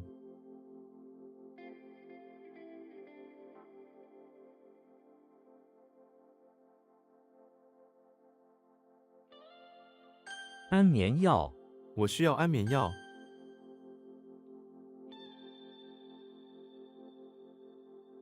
Dang it. I totally...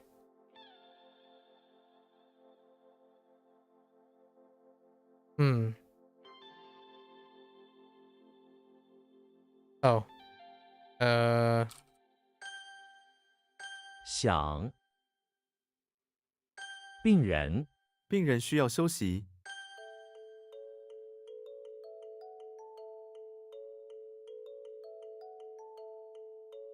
服，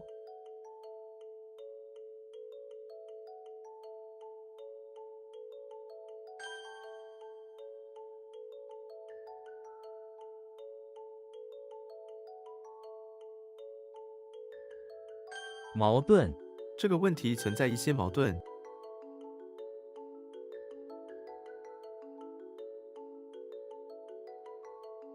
浇水，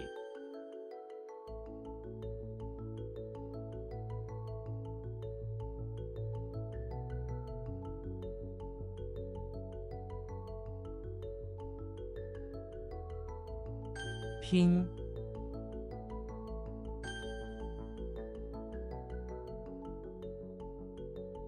实惠，实惠不是唯一重要的事情。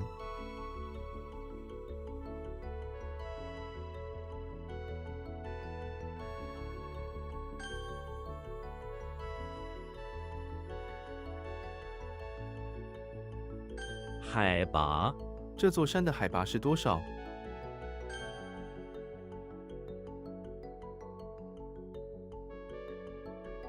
往返，飞机往返于两国之间。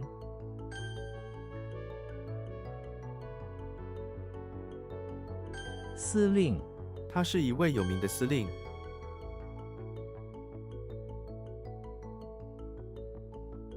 心，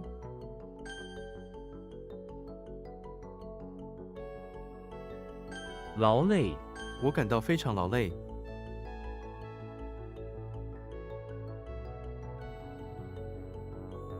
谈吐，他的谈吐反映了他的教养。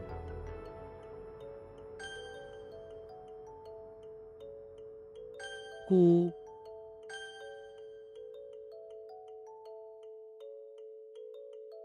返回，我明天会返回台北。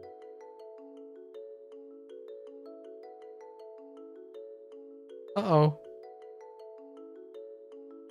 Got in the groove until,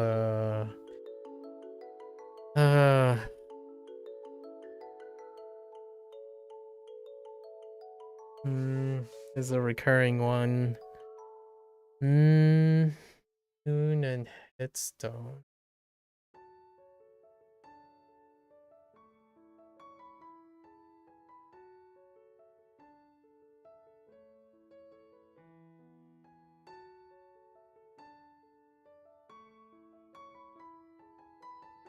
The random blank. Unfortunate.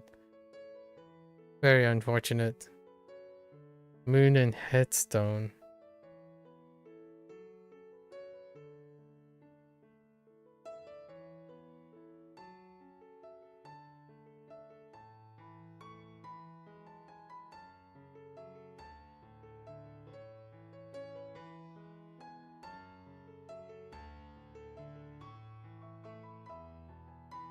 Oh, is it like...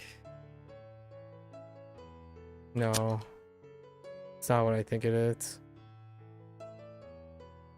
词典，汉英词典。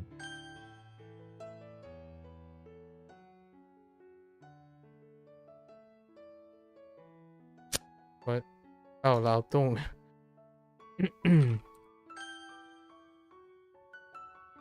劳动， Oh, no, that's not it. 教， That's a coincidence. 长矛，长矛是重要的武器之一。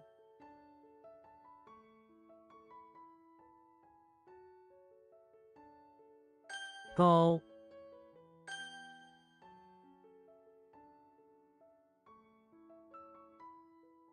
矿产，这个地区有丰富的矿产。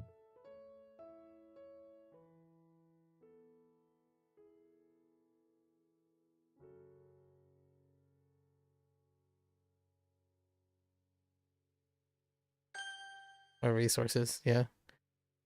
Huh.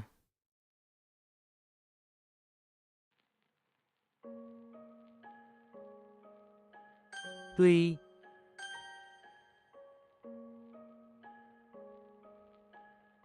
转 Still got nothing on the moon thing. I think we're just gonna pass on this.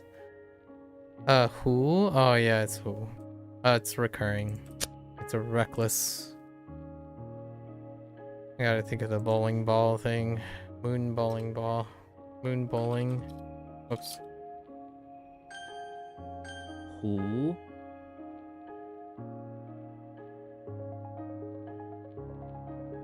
The heck?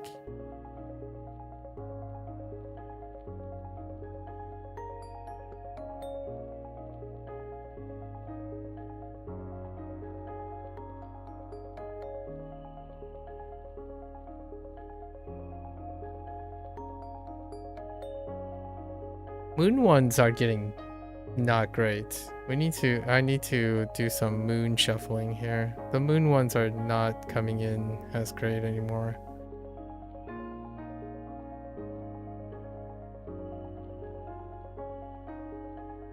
Yeah, most of this one's getting stuck on moon as well.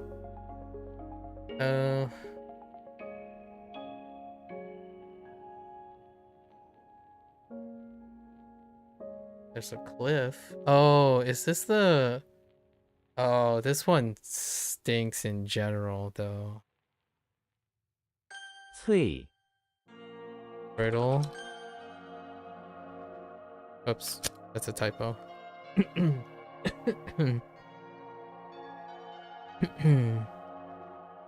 Whoa.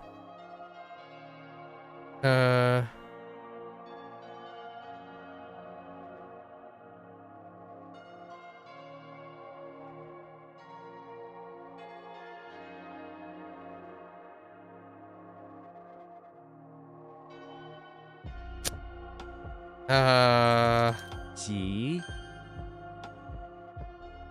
Pretty sure that's Zhi. I think I'm missing something in the middle. So it's like this. And then...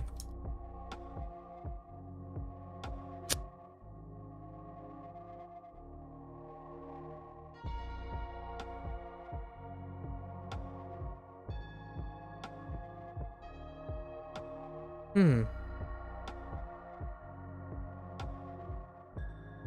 不同 他们的文化非常不同。 Hmm. 古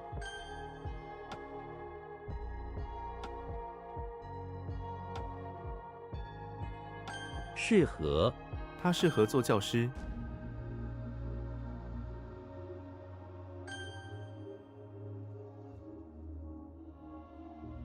巨大 巨人是巨大的。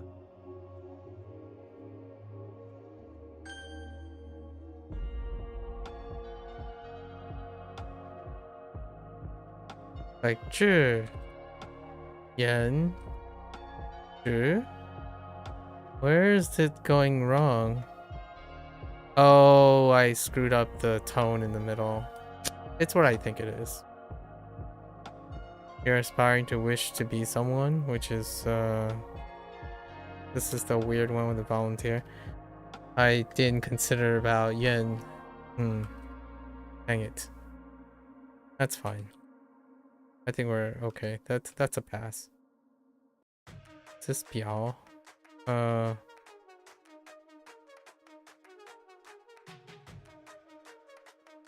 What? 表达充分表达思想。 表达?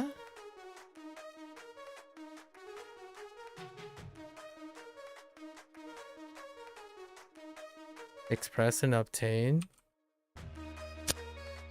Express and obtain is still express, right? Oh, okay. Alright. I'm okay with that. I thought too much about it. 柴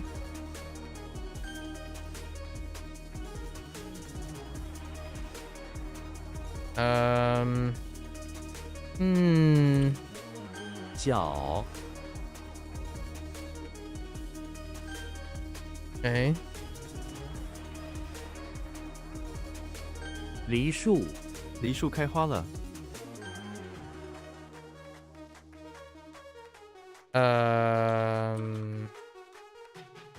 蕨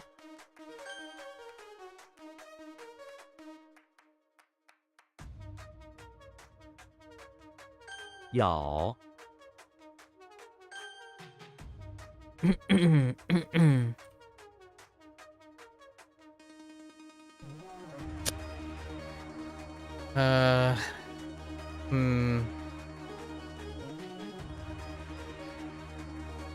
立刻我接到你的电话，立刻就来了。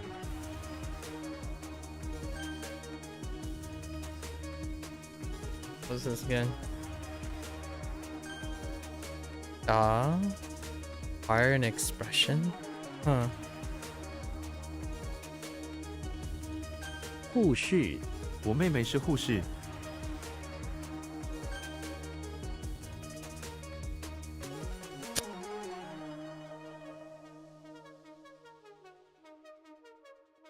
Oh. No.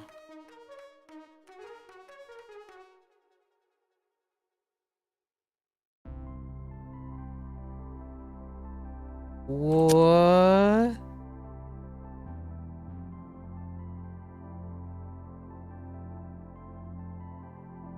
What? Oh, I got J. Oh, I got J messed up too. That's okay. Wasn't paying attention to.因 Dang it. 志愿者海滩清洁志愿者， Yeah, let's practice 志愿者.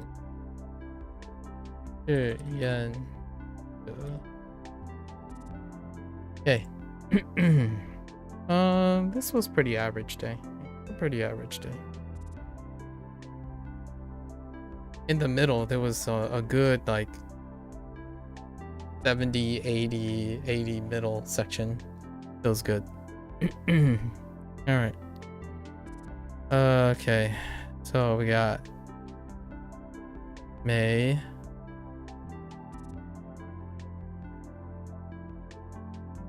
Jen.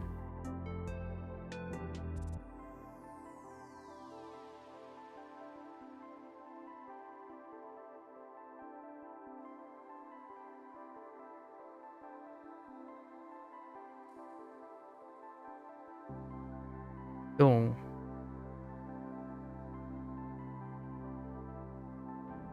Sure. Jing.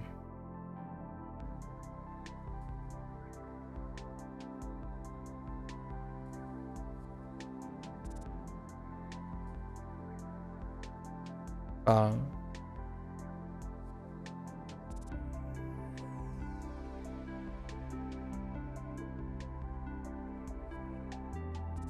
Jiao. Okay.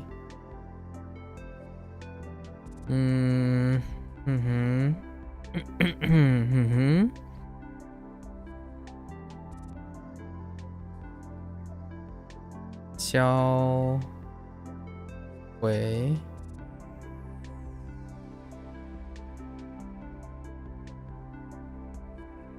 Xing La.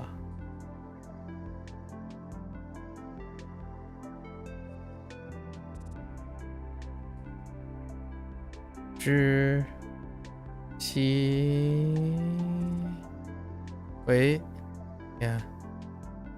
Zhi Xi. 吐出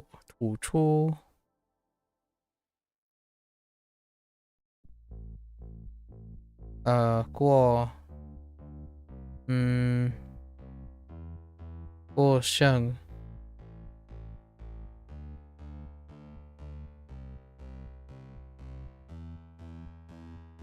剩余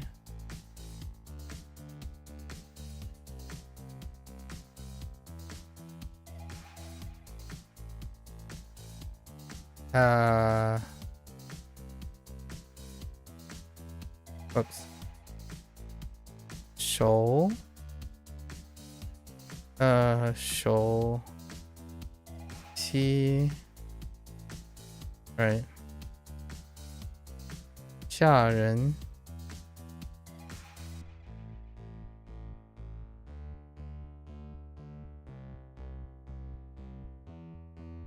严肃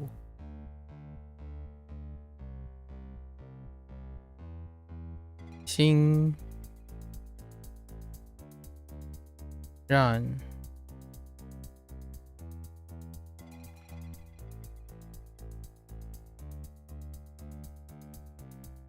正上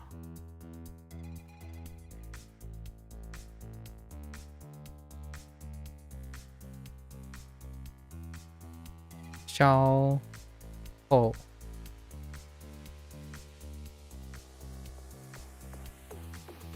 肃肃清肃清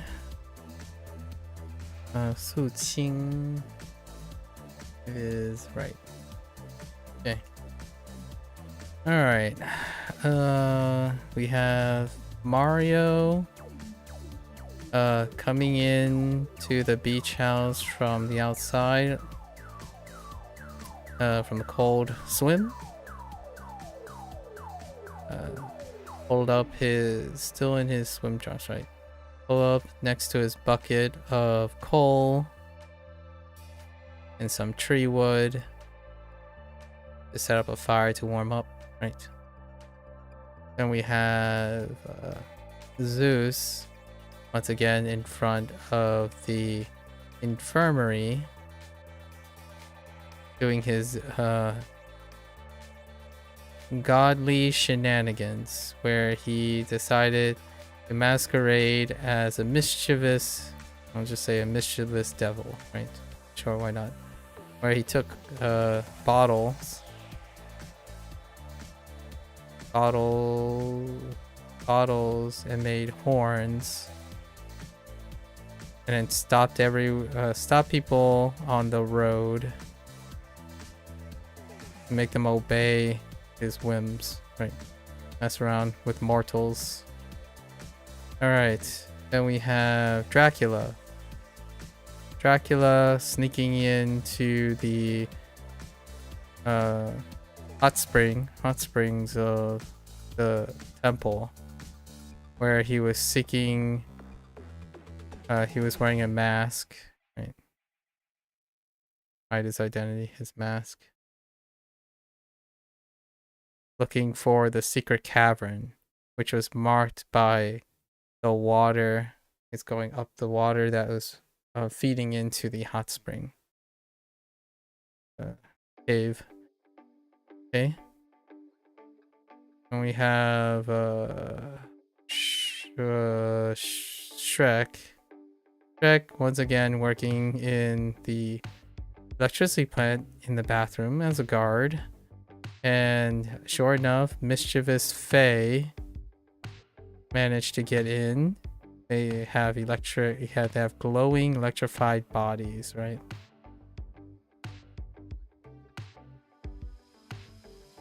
Like a mystical entity. Oh my gosh. Not enough room. Okay.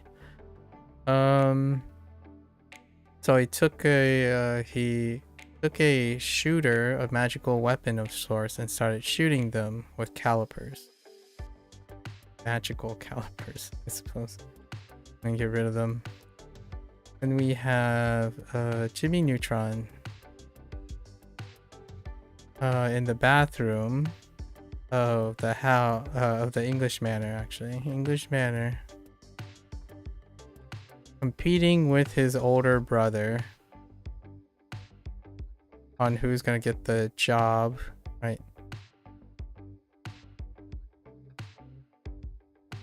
I guess job standing guard for the rich kids. And of course, Jimmy won by shrinking his brother and putting him aside. Then we have Frodo, who's once again in search of the compass, which brings him back to the basement of yet another chapel in search of the compass. He has been told, as usually, being guarded, overlooked by Slender Man, so he dressed up like Slender Man with an overcoat. Hello there, Bree. I'm doing pretty well. How are you? How are you? We're about done with our HanziHero session.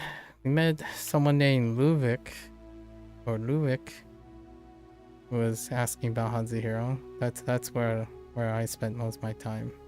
You know, I didn't ask you yesterday. What do you think about Wednesday, the show?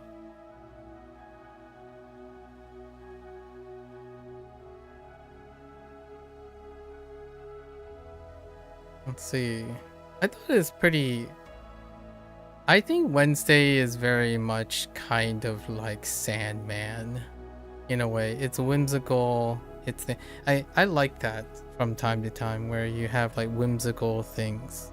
I think if you enjoy Wednesday in like its whimsical nature and you're willing to get lost in its like somewhat pseudo playfulness, Sandman is like you take away the pseudo like comedy-ness, like slight lightheartedness, and then inject it with like human condition stuff. So the presentation and the subject matters are very similar in a way, but Sandman has this thing, everything is so solemn. I think the word is, you're doing all right. You like Wednesday, but maybe you're biased because you really like Gina Ortega as an actress. I see.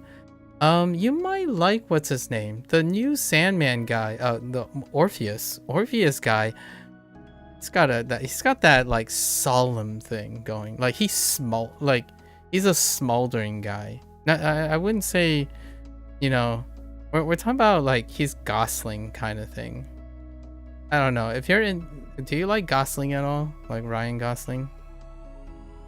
You know, like a Blade Runner or something where he just stands there and all he does is he looks very serious and moody the whole time. So the main character, the character in Sandman, Orpheus, like that's him. He just stands there and broods. So if you're like the brooding character, I suppose. What about Ryan? What about Patterson? What's his first name? Oh, Pattinson, not Patterson. Pattinson. Well, what's his first name? Is it Ryan? It's not Ryan. Is it? Ryan Pattinson? That sounds okay. I'm talking about Batman. Or Twilight.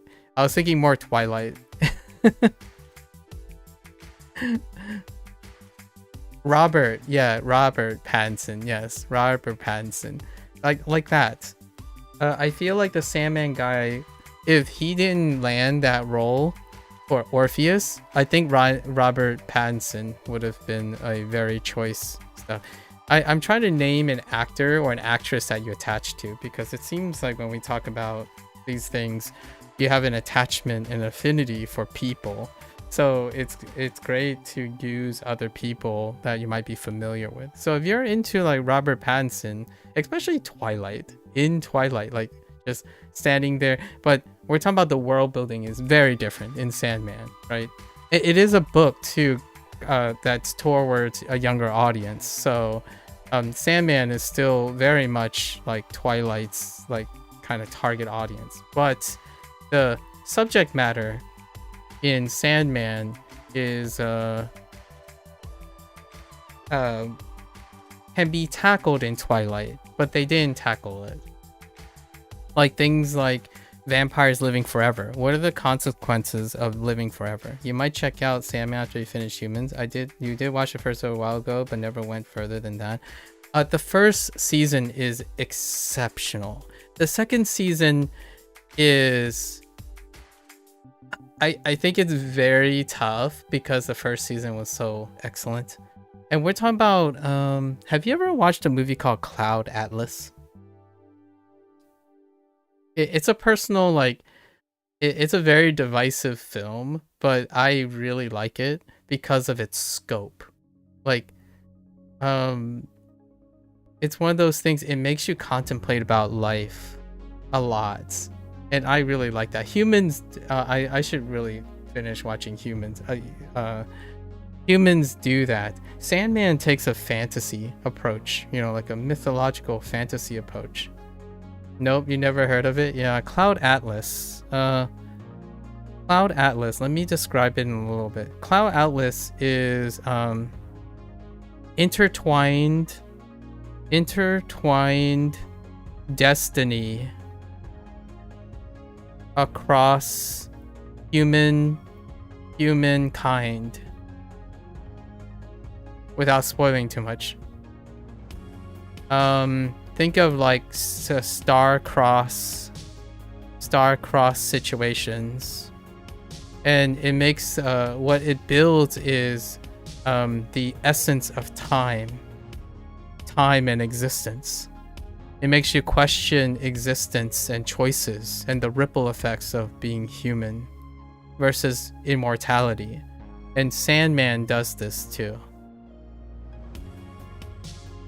Sandman, you kind of like what would happen if people, it's kind of that's why I like about the Lord of the Rings and whatnot, in a deeper cut of Lord of the Rings. Like how would a creature behave, how would a race behave if they were indeed immortal, right? Or what are the different rules that people play by if they are not bound by our mortal existence? And I really enjoy these type of things for fantasy. It's kind of like sci-fi, like Star Trek. Star Trek a lot. Star Trek uses science fiction instead, where they do like different races, right? Different species, different civilizations to tackle these. But Sandman does the same, only with fantasy. So, like, what would you think if a mortal was granted immortality? Or it's kind of like a bent on if a god exists, right? Like, for example, I'm sorry, that could be taken out of context, but what I'm saying, if gods exist, right? Oh, you know, it was the other show that I was talking about too, like Good Omens. Good Omens is a great way. It's a more comedy approach to this. And Good Omens is also a book. It's either a book or multiple things, but it's a book.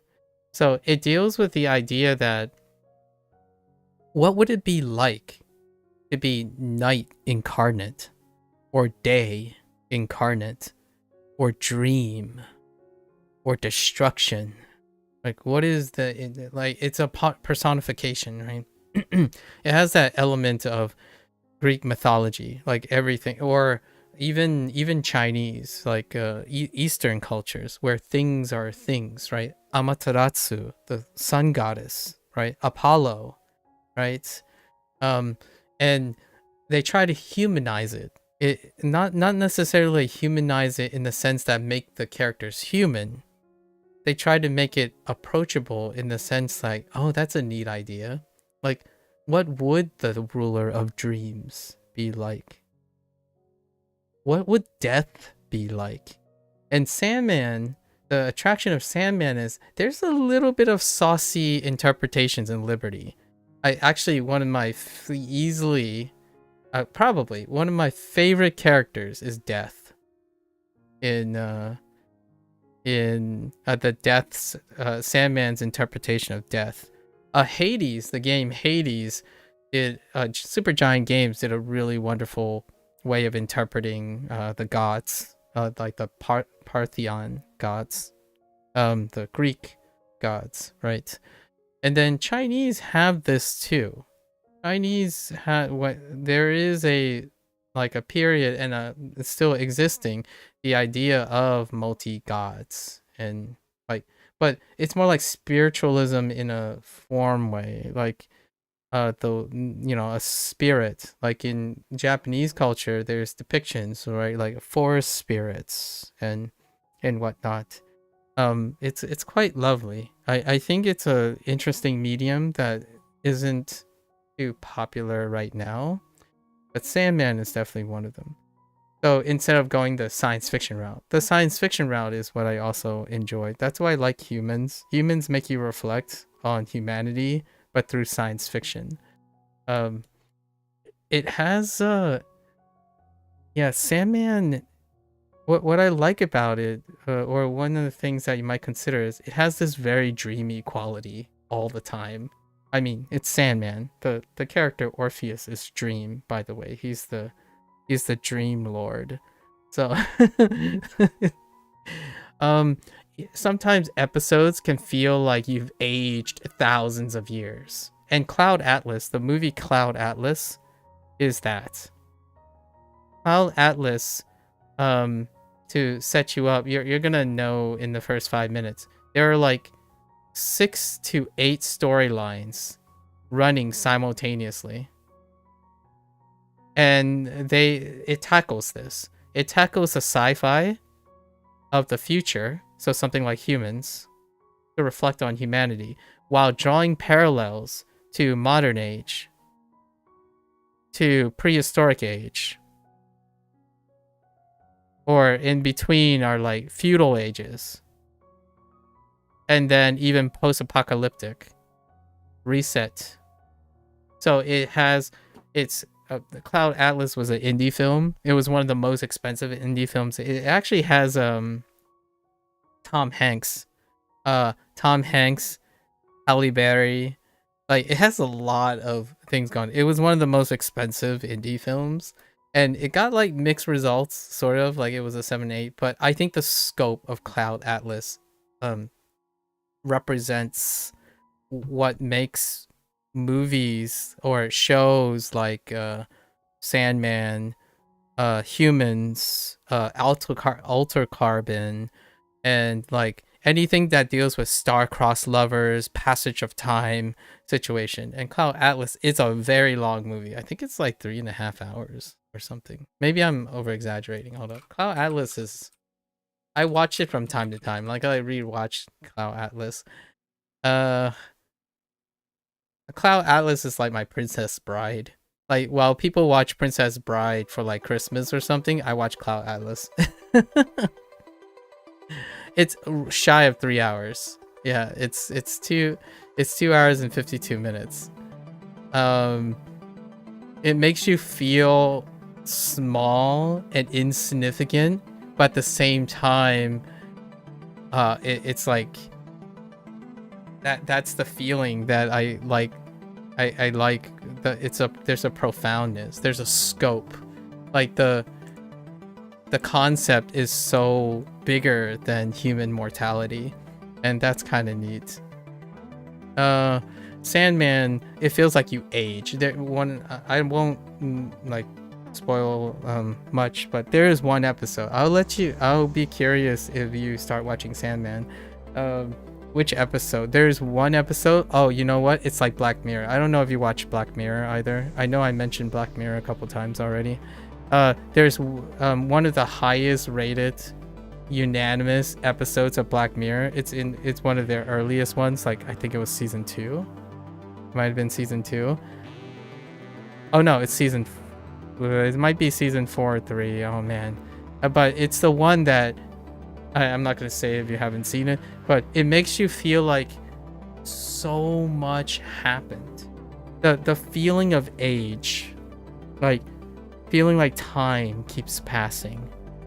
Like, you watch so much, like, but it really is only 30 minutes long, right? Like 30 minutes to 15 minutes long, but it feels like you watched like 600 hours of something. Like, it's a topic that makes you feel old, like you've witnessed something that happened. And I think Cloud Atlas and Sandman does that. especially one of the episodes. It builds on the mechanic. There's this one form of storytelling that deals with, like, I'm gonna say cycles, things that cycle, that talks about humanity's cycle of mortality and the constant ebb and flow between what is the concept of immortality and its toll on a mortal. And the Sandman plays on that over and over again, constantly, over and over again, because it's about the depiction of higher beings, like greater beings than mortality.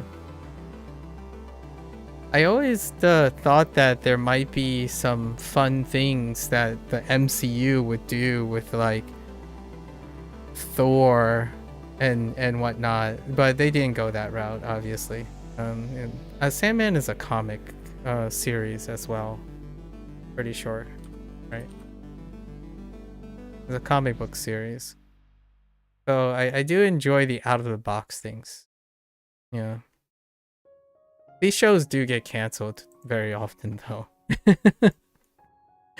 Sandman technically didn't get canceled, but it kind of feels like it did. Alright, anyways. So you like the actress, huh? Yeah, she's like, she was very hot. I think, how do I equate Jenna Ortega's rise? I think Jenna Ortega's rise what reminds me of Millie Brown rise. Like when they like showed up on a Netflix show, it exploded. Like their popularity exploded. Millie Brown is the girl from Stranger Things. In fact, I think Stranger Things new season's coming out soon, right? Very soon. So like Millie Brown and Jenna Ortega, I feel like she's gonna end up being like that, where you're gonna find her in very, very proliferative Netflix series, and then maybe span out elsewhere, I suppose. Yeah. You know, before Millie Brown and Jenna Ortega, I feel like it would be someone like what's her name? It's not it's what's her name? Caitlin. Oh no. Leon the Professional. That's one of her breakout roles, Leon the Professional. Oh, no, what is this? What? And then she has someone that looks like her, sort of, in Hollywood, Keira Knightley. But they're very different actresses. So, Black Swan. Oh, what is her name? Caitlin.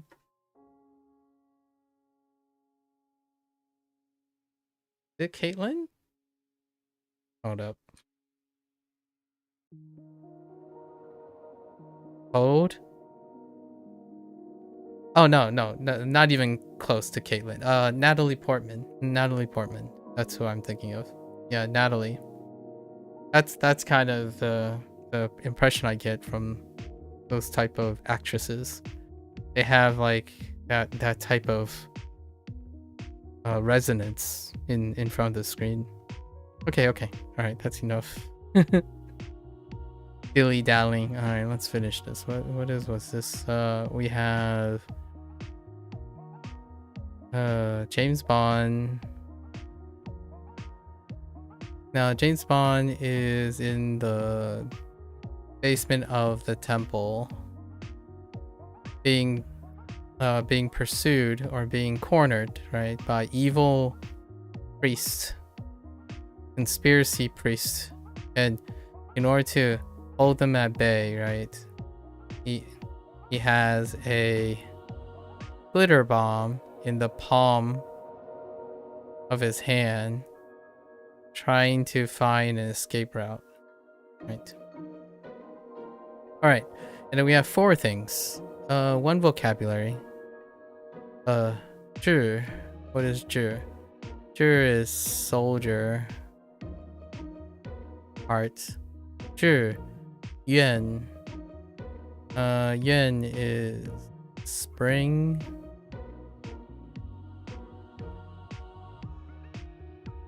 Age. Yin. And Je, which is roll. That's gross. That is a gross looking. So,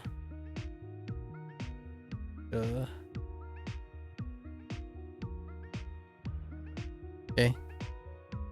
So, 志愿 which is volunteer. Okay. And then we have Dio.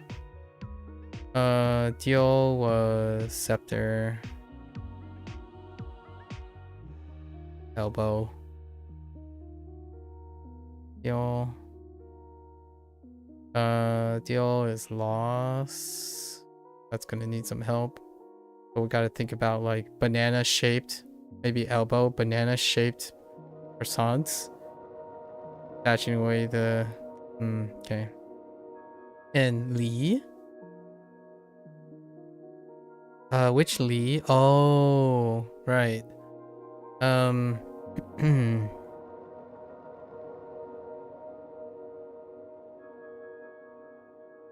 It's not plow, but I don't know. I gotta look at this again. Right, Li, which is fraction.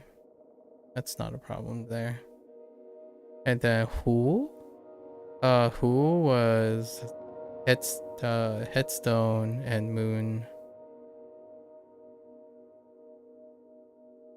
Hu, which is reckless. Alright, so let's take a look at the components for fraction quickly here.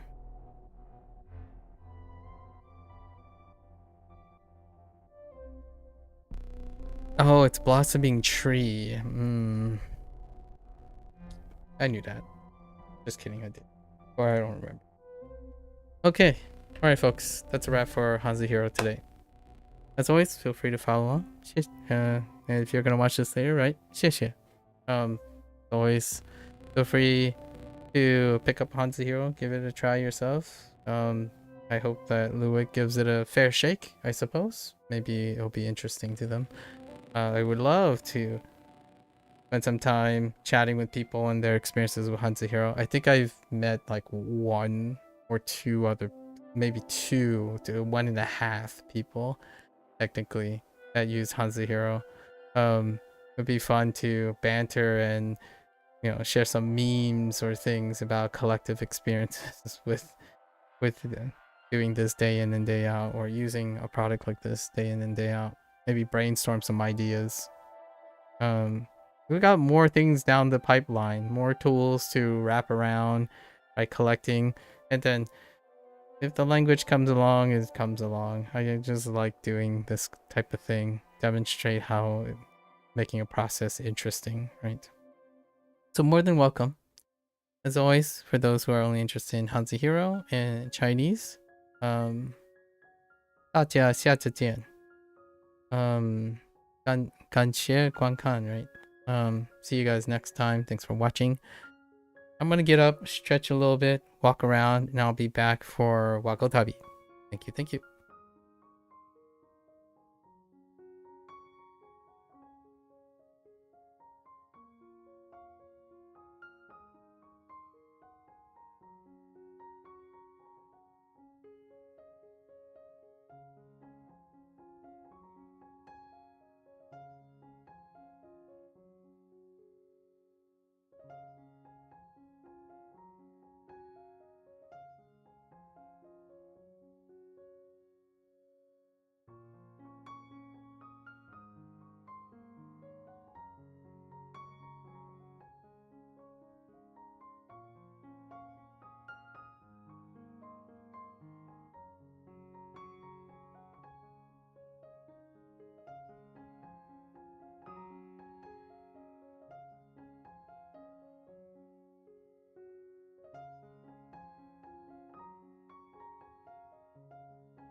Alright, folks, welcome back.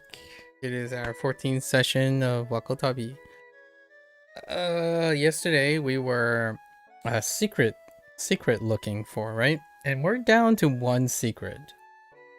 Or needing one secret for the achievement, right? And we're also missing the harmonica, but I think the harmonica and the secret, I think they're can be one and the same. So we're looking for the harmonica, and I have an idea.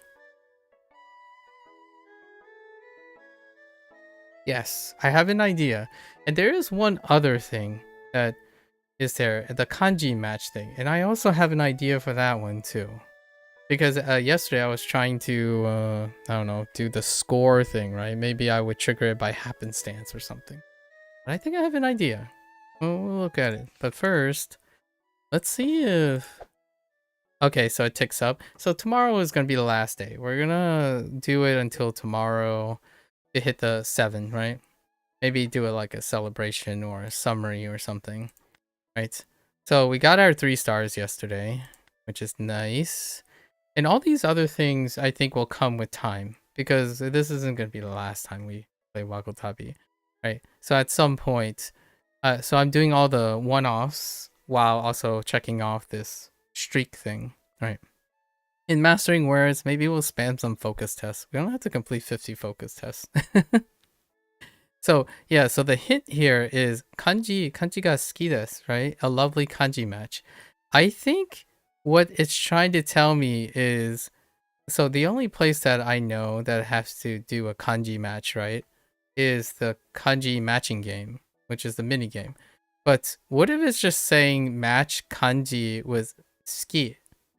Now the question is, isn't that going to be hard? Because you're going to have to find kanji and ski in the same, but hear me out. There is Zen mode. So we could just turn on Zen mode and try the combination, right? I think that's probably what this is. I don't think it's a score thing. We've already eclipsed like 70k. I think that's a little absurd.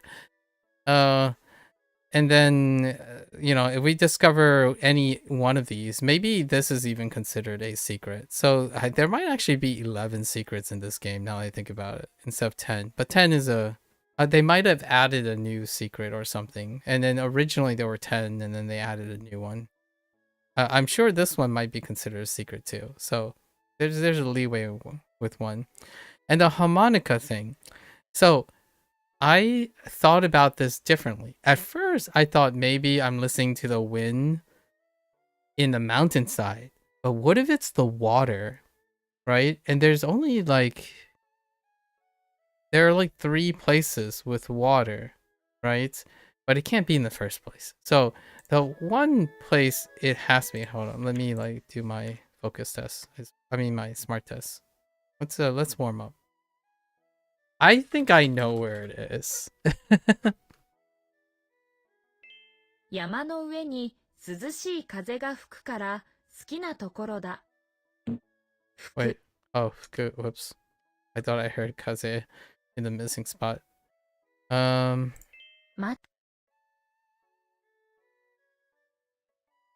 の北に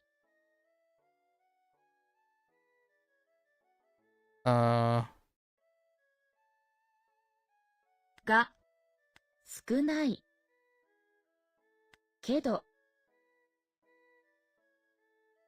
動物が多い。 Okay. Real? Huh? Oh, okay. Okay.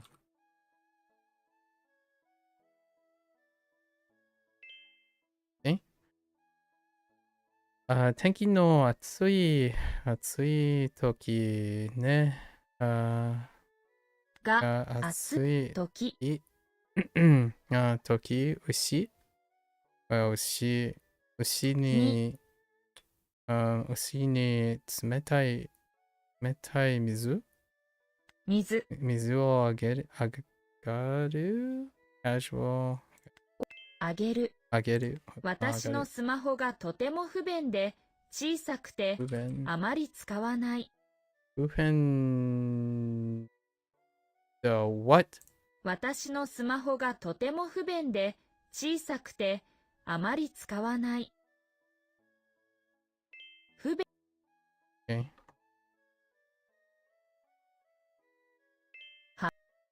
Okay.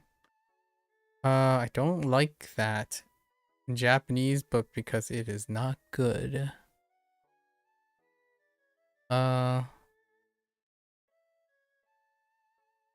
Okay.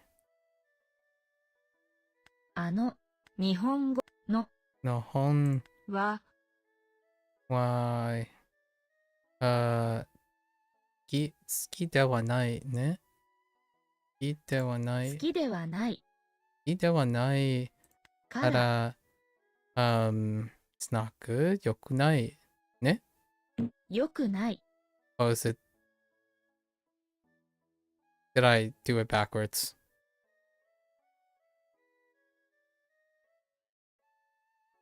Yeah, I did it backwards.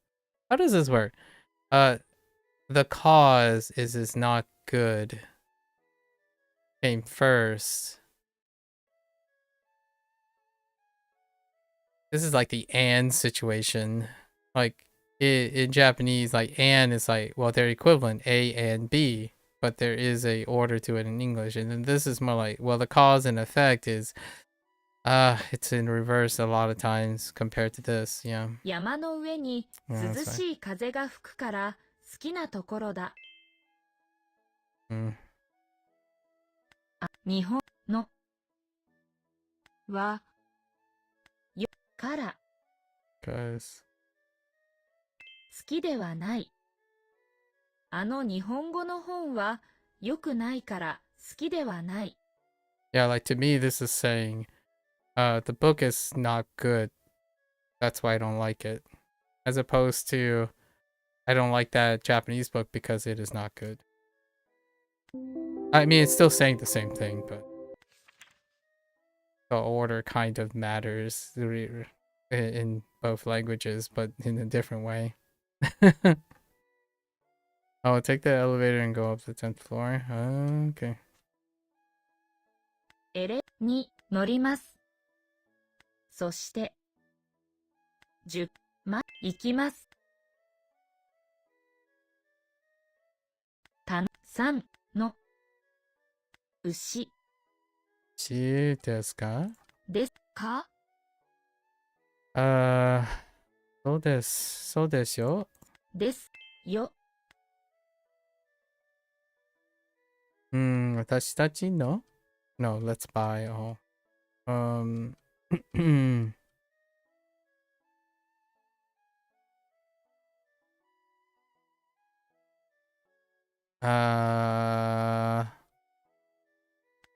の本面白い。について Wait, interesting. Wait, について馬についての面白い本を買いましょう。Okay, I'm getting used to that. 馬についての面白い。Okay, it's fine. 時々時々、キノコ先生の本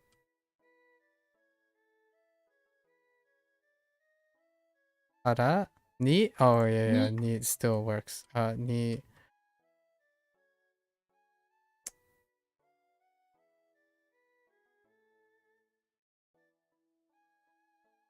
receive. Oh, wait.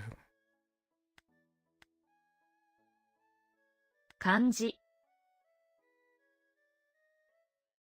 What? 面白い。漢字本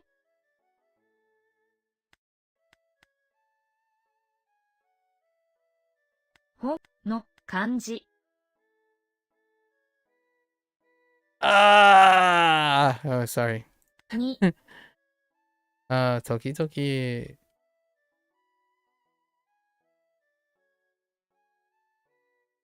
ノコ先生に漢字 Kanji の no. 面白い本 Is it the other way around? 面白い本の漢字をもらいます。時々この子先きのこ先生に面白い漢字の Oh my gosh, I don't think the English translates really well for that. Because this is the difference between a comma here and a not a comma here, in my opinion. I received an interesting kanji book or an interesting kanji book. At least in my opinion. So this is, in my opinion, saying a book with interesting kanji. But it could also be saying an interesting kanji book.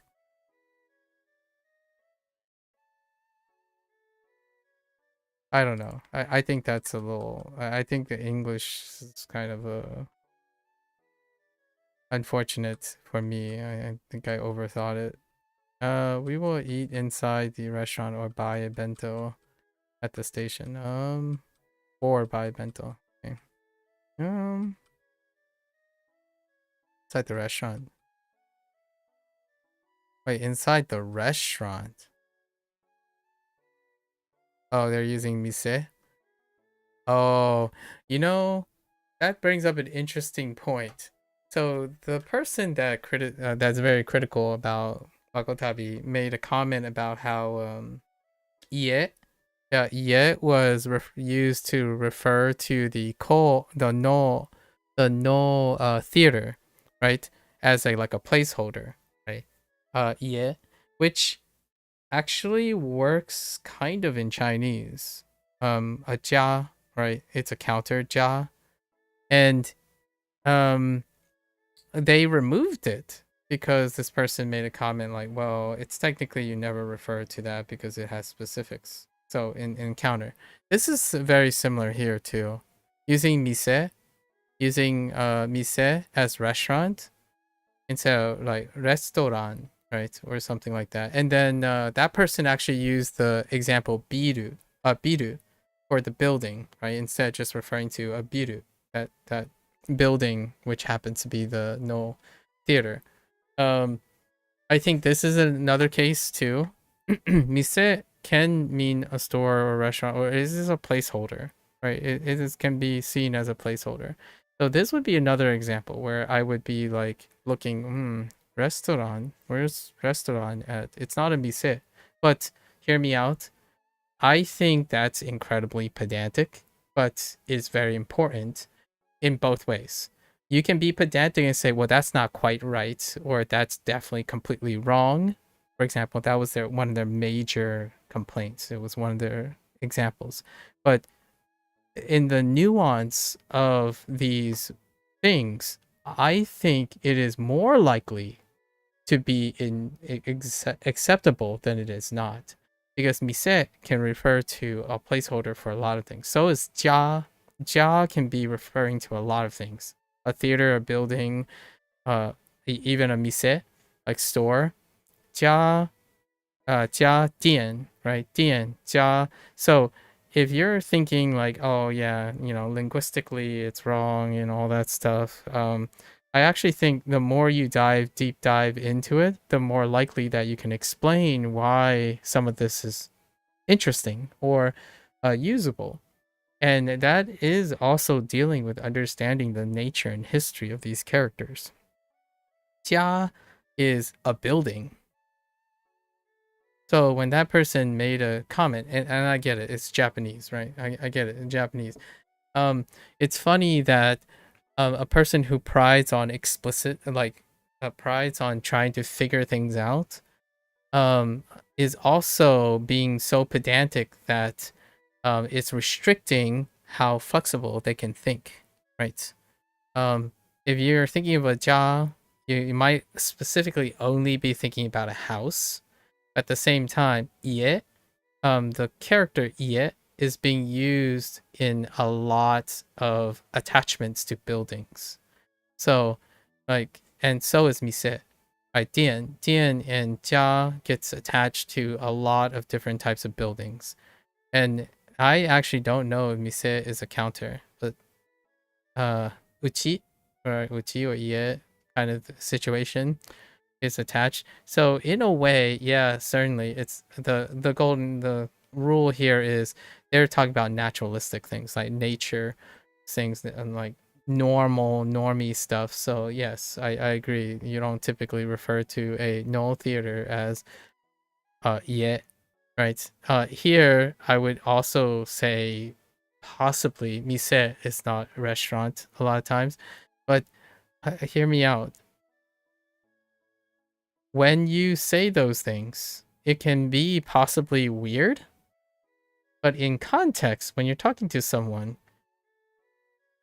I think it's flexible enough to do that, and it makes it neat. You know, it's a natural language, right? Or like these Japanese is a natural language.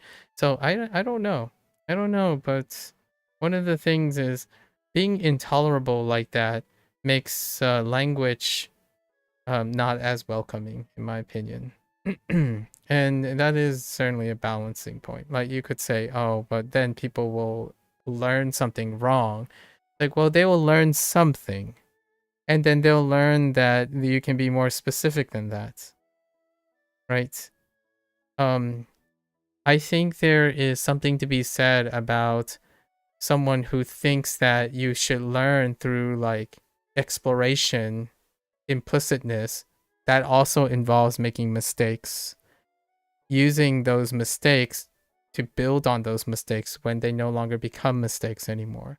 So if you make the connection that jia could mean a building, which could mean the only building in that location. By the way, there's like only one building in that location besides the castle.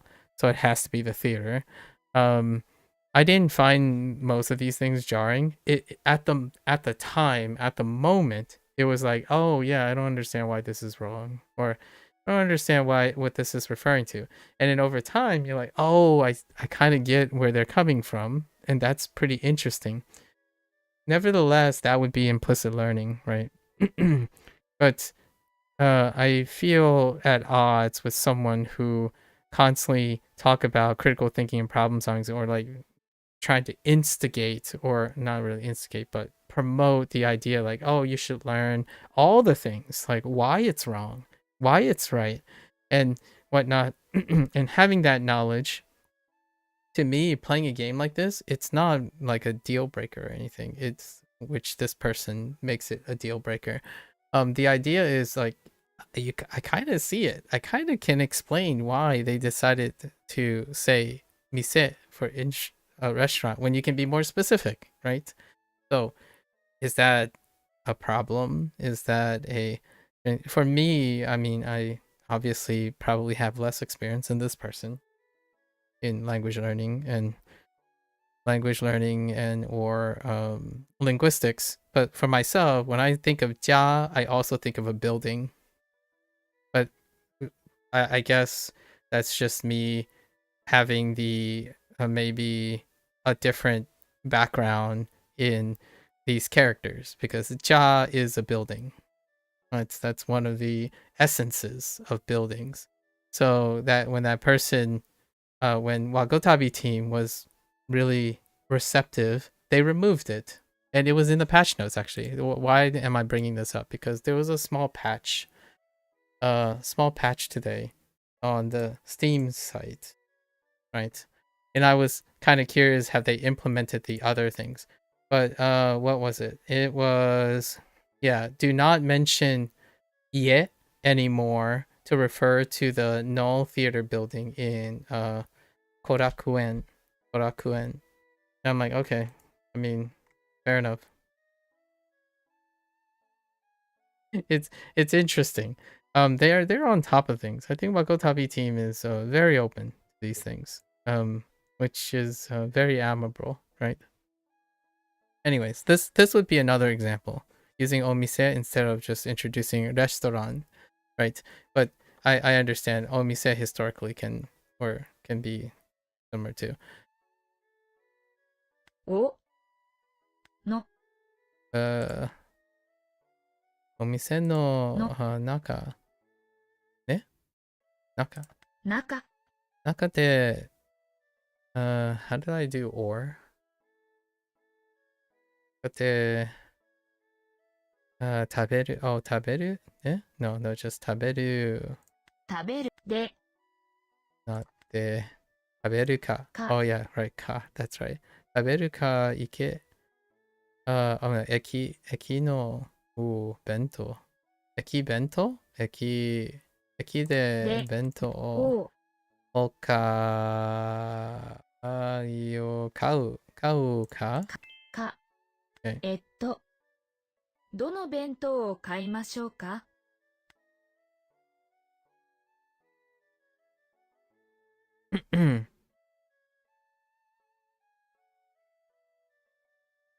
What?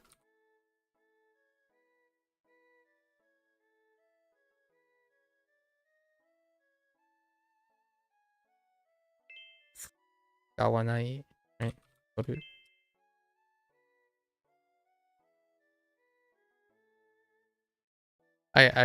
I'm still reading the the dialogue that they had. I think it's settled. The dust is settled and the smoke has settled. So now I don't have too much to talk about. I enjoy watching individuals or organizations converse about these things. You learn a lot through the observing people have discussions and arguments with each other. That's part of the peer review process, you know. I kind of miss it. Miss it and don't miss it at the same time. Oh, I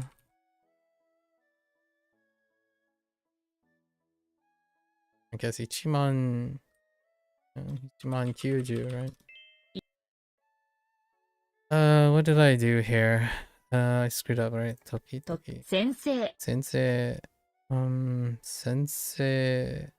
に Sensei ni. How do we go with it? Omoshiroi kanji no hon ni. もらいます。 Oh, is it O? We needed O. Yes. Wrong particle. 時々せのおもし漢字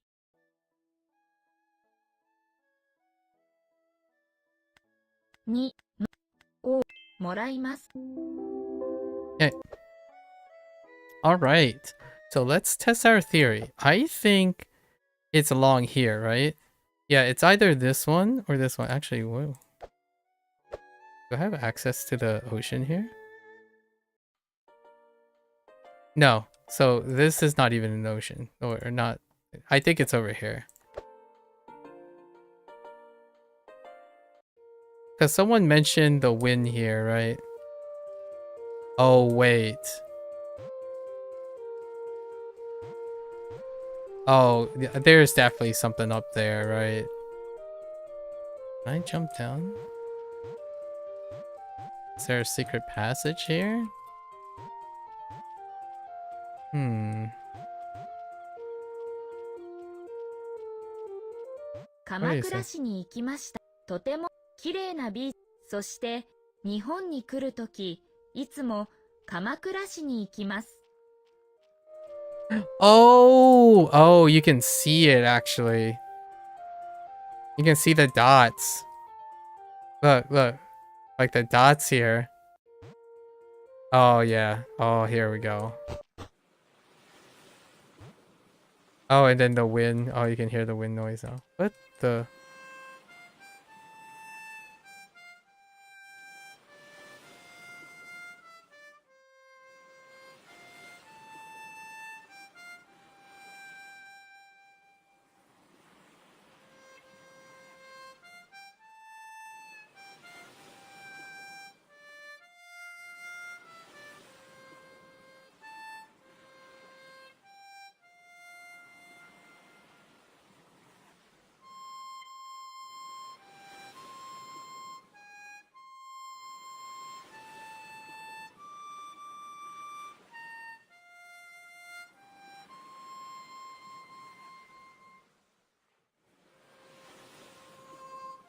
I don't recognize this tune as far as I know.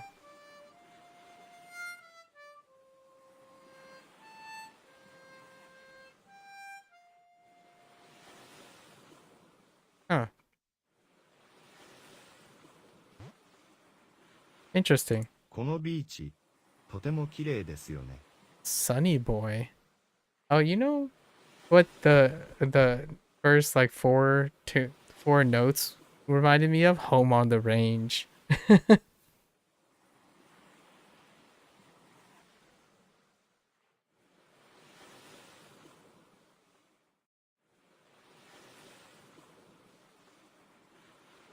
I had to blow my nose. Okay. 私の好きなところです。 Hmm. 毎日、ここに来ます。 How'd you even ハーモニカが get 好き over ですか？ here?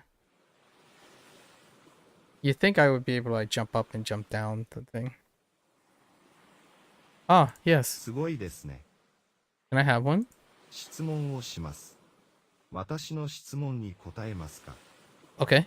どの町で日本の刀を作りますか？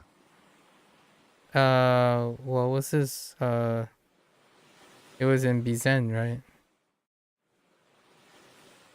ビで Bizen de katana. Who make Bizen de katana or 作る skurushi, what? は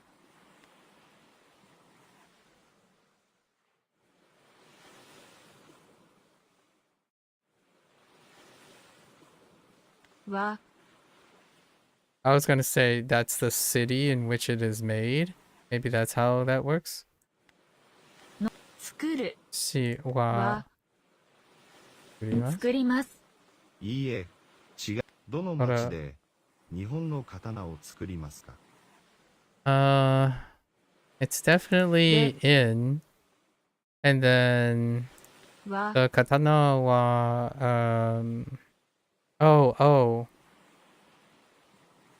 oh no, it's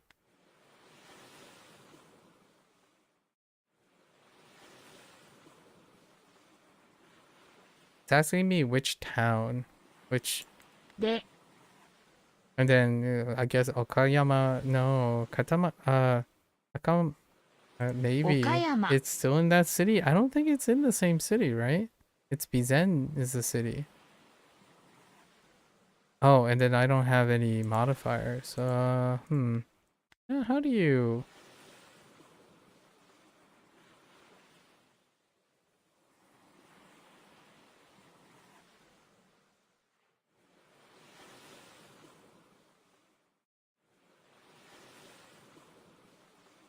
I could say the Japanese. Oh, they're saying 日本 Japanese. Oh, のは oh, I see. 備前で作ります。日本の刀は備前市で作ります。 I didn't read that they meant Japanese blades. I was just going with the standard point. どう読みますか？ All right, the outrageous cost. Mm, mm, mm.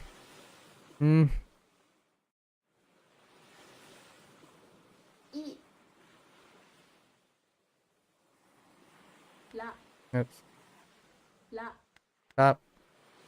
Which one is it? さちまん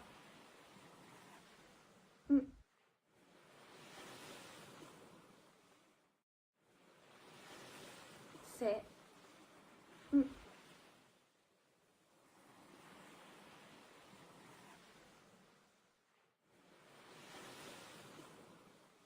さんひびび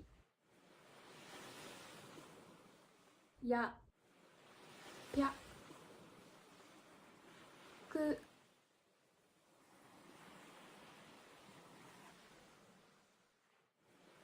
しじゆじゅう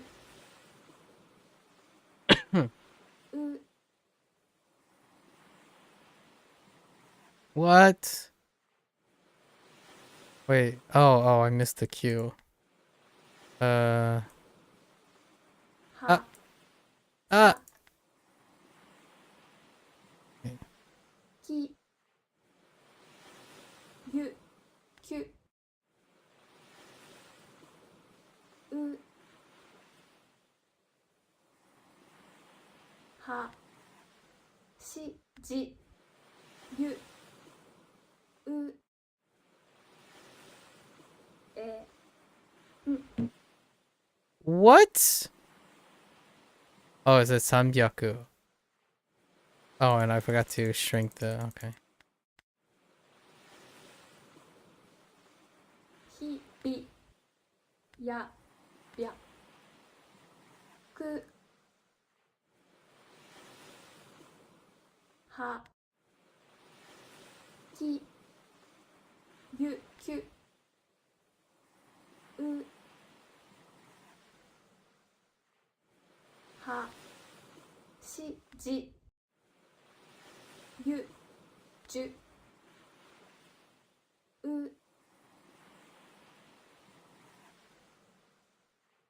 え、何が小さいですか？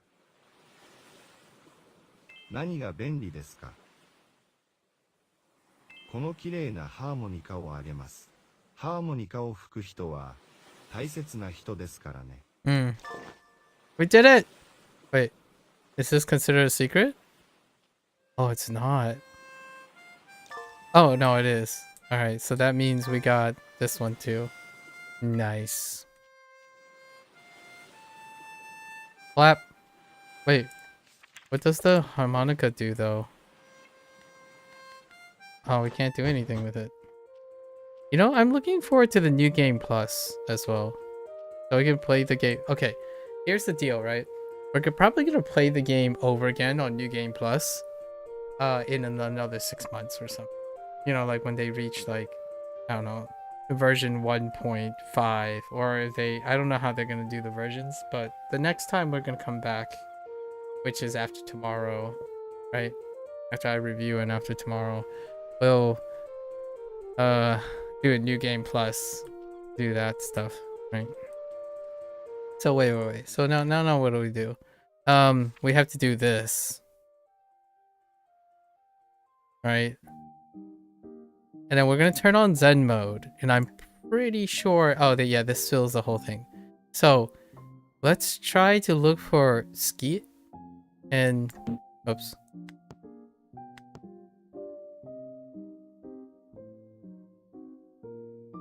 Tenno? What the? Tenno? Otoko? What the? In the trash you go.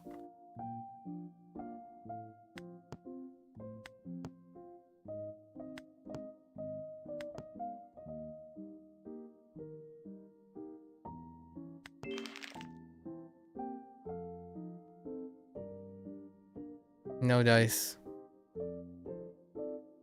Okay. No dice.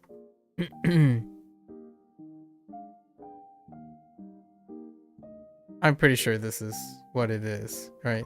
So we're just gonna be farming until we get it.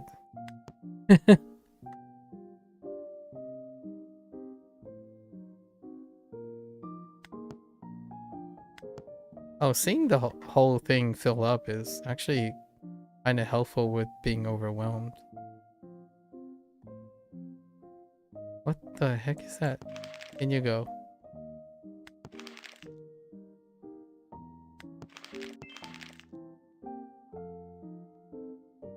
So how long do you think we're gonna be doing this?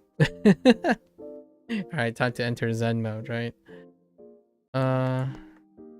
Practice. Oh my, Tamae. What the heck is Tamae? In the trash you go. Maeta. What the? In the trash you go. Namae, okay. Cha. Okay.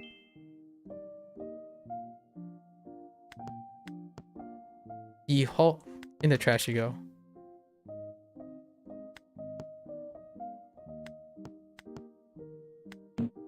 Oh, you butthead.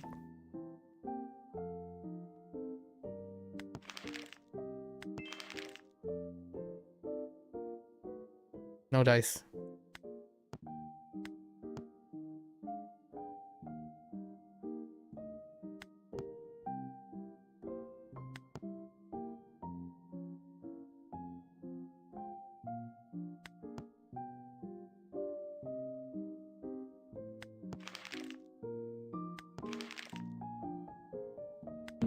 What? Wait, oh. What are we looking for? Kanji and ski? Lovely match? Yeah. We're looking for kanji and ski.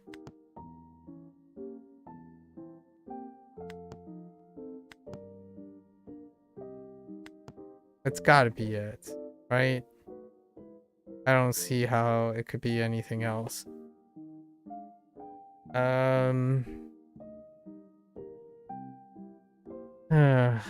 Okay.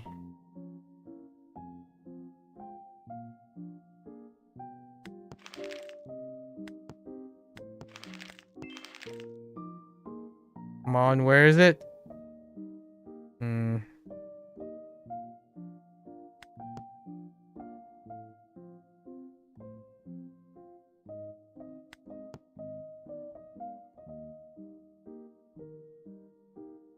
Oh, I have kanji here. Oh. But no, no ski. Oh, that's 2 answer, my bad.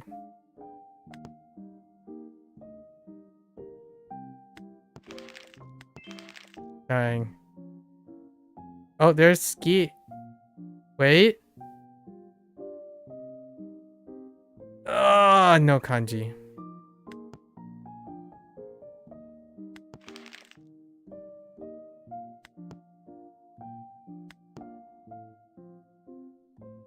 We'll see how long this takes. We will see.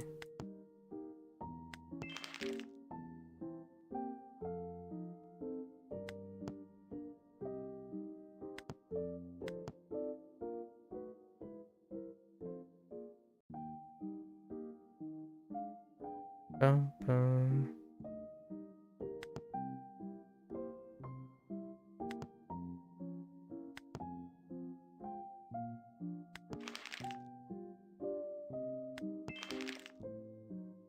Nope.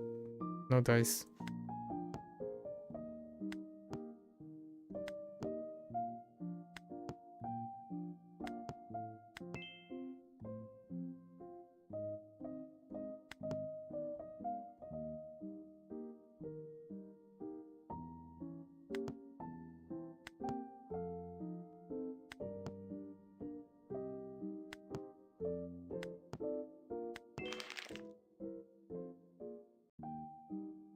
Okay.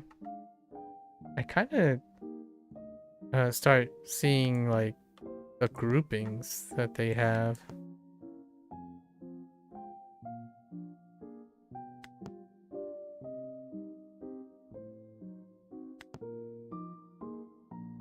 What the heck is Hikono? No, get out of here.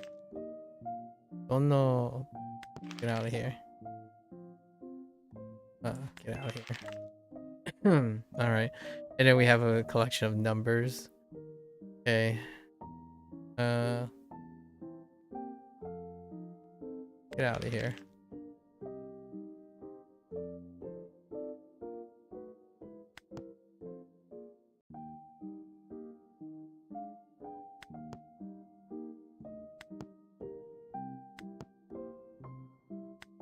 Oh, rip. What? Oh. Okay. Hold. There's ski. So it's like cycling. It's cycling, but oh, where's my kanji? Do we have a kanji here? No kanji. Feels bad, man. He can. Get out of here.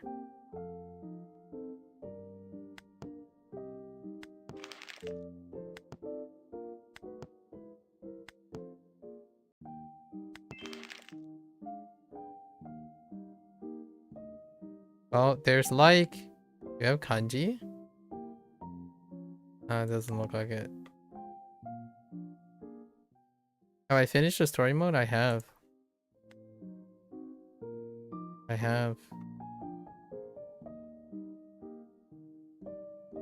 Hmm.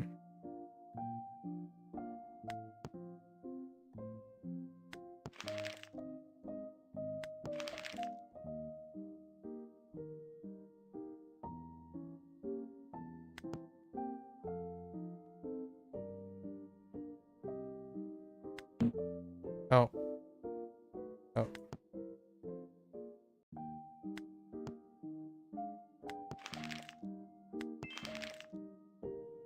It's a short game? I mean, what do you consider as a short game? Short is relative, so let me know. I could tell you if it is or not.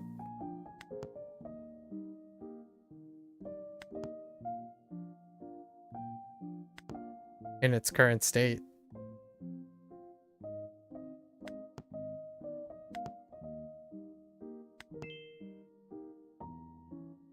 Like after the first Grandmaster? It's longer than the first Grandmaster. So less than halfway. I don't know how that tells you if it's short or not, but after the first Grandmaster, you're less than halfway.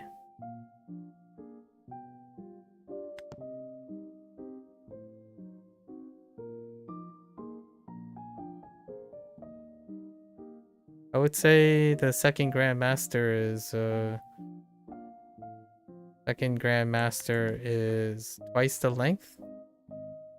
And then the third Grandmaster is coming soon.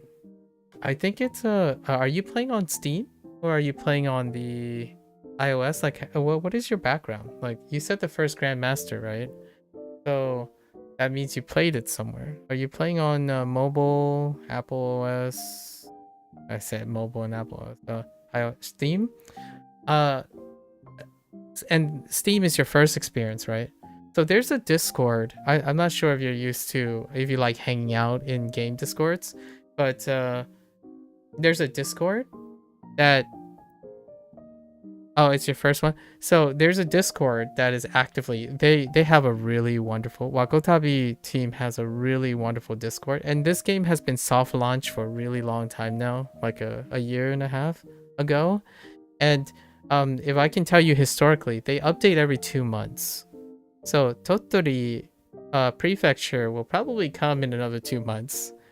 They might have accelerated the thing in before the Steam launch, but I don't think so. They've never been it felt like a rush to get the Steam version out. So every 2 months or so, they typically add like 1 piece or 2 pieces. So you know how like you go from screen to screen, like location, they typically add 1 to 2 locations roughly every 2 months. It's usually less than 2 months. There was a time when they went from like nearly 32 or 33 days they would add a new piece. So if you're past the first Grandmaster, the second Grandmaster is, I would say, almost twice as long, and it's they like got a more ambitious. There's like much more to generate. The roadmap right now also includes a new game plus in the future. So if you're like really interested in wanting to know the updates, their Discord has most of the projections. So they have a roadmap that's on the Discord.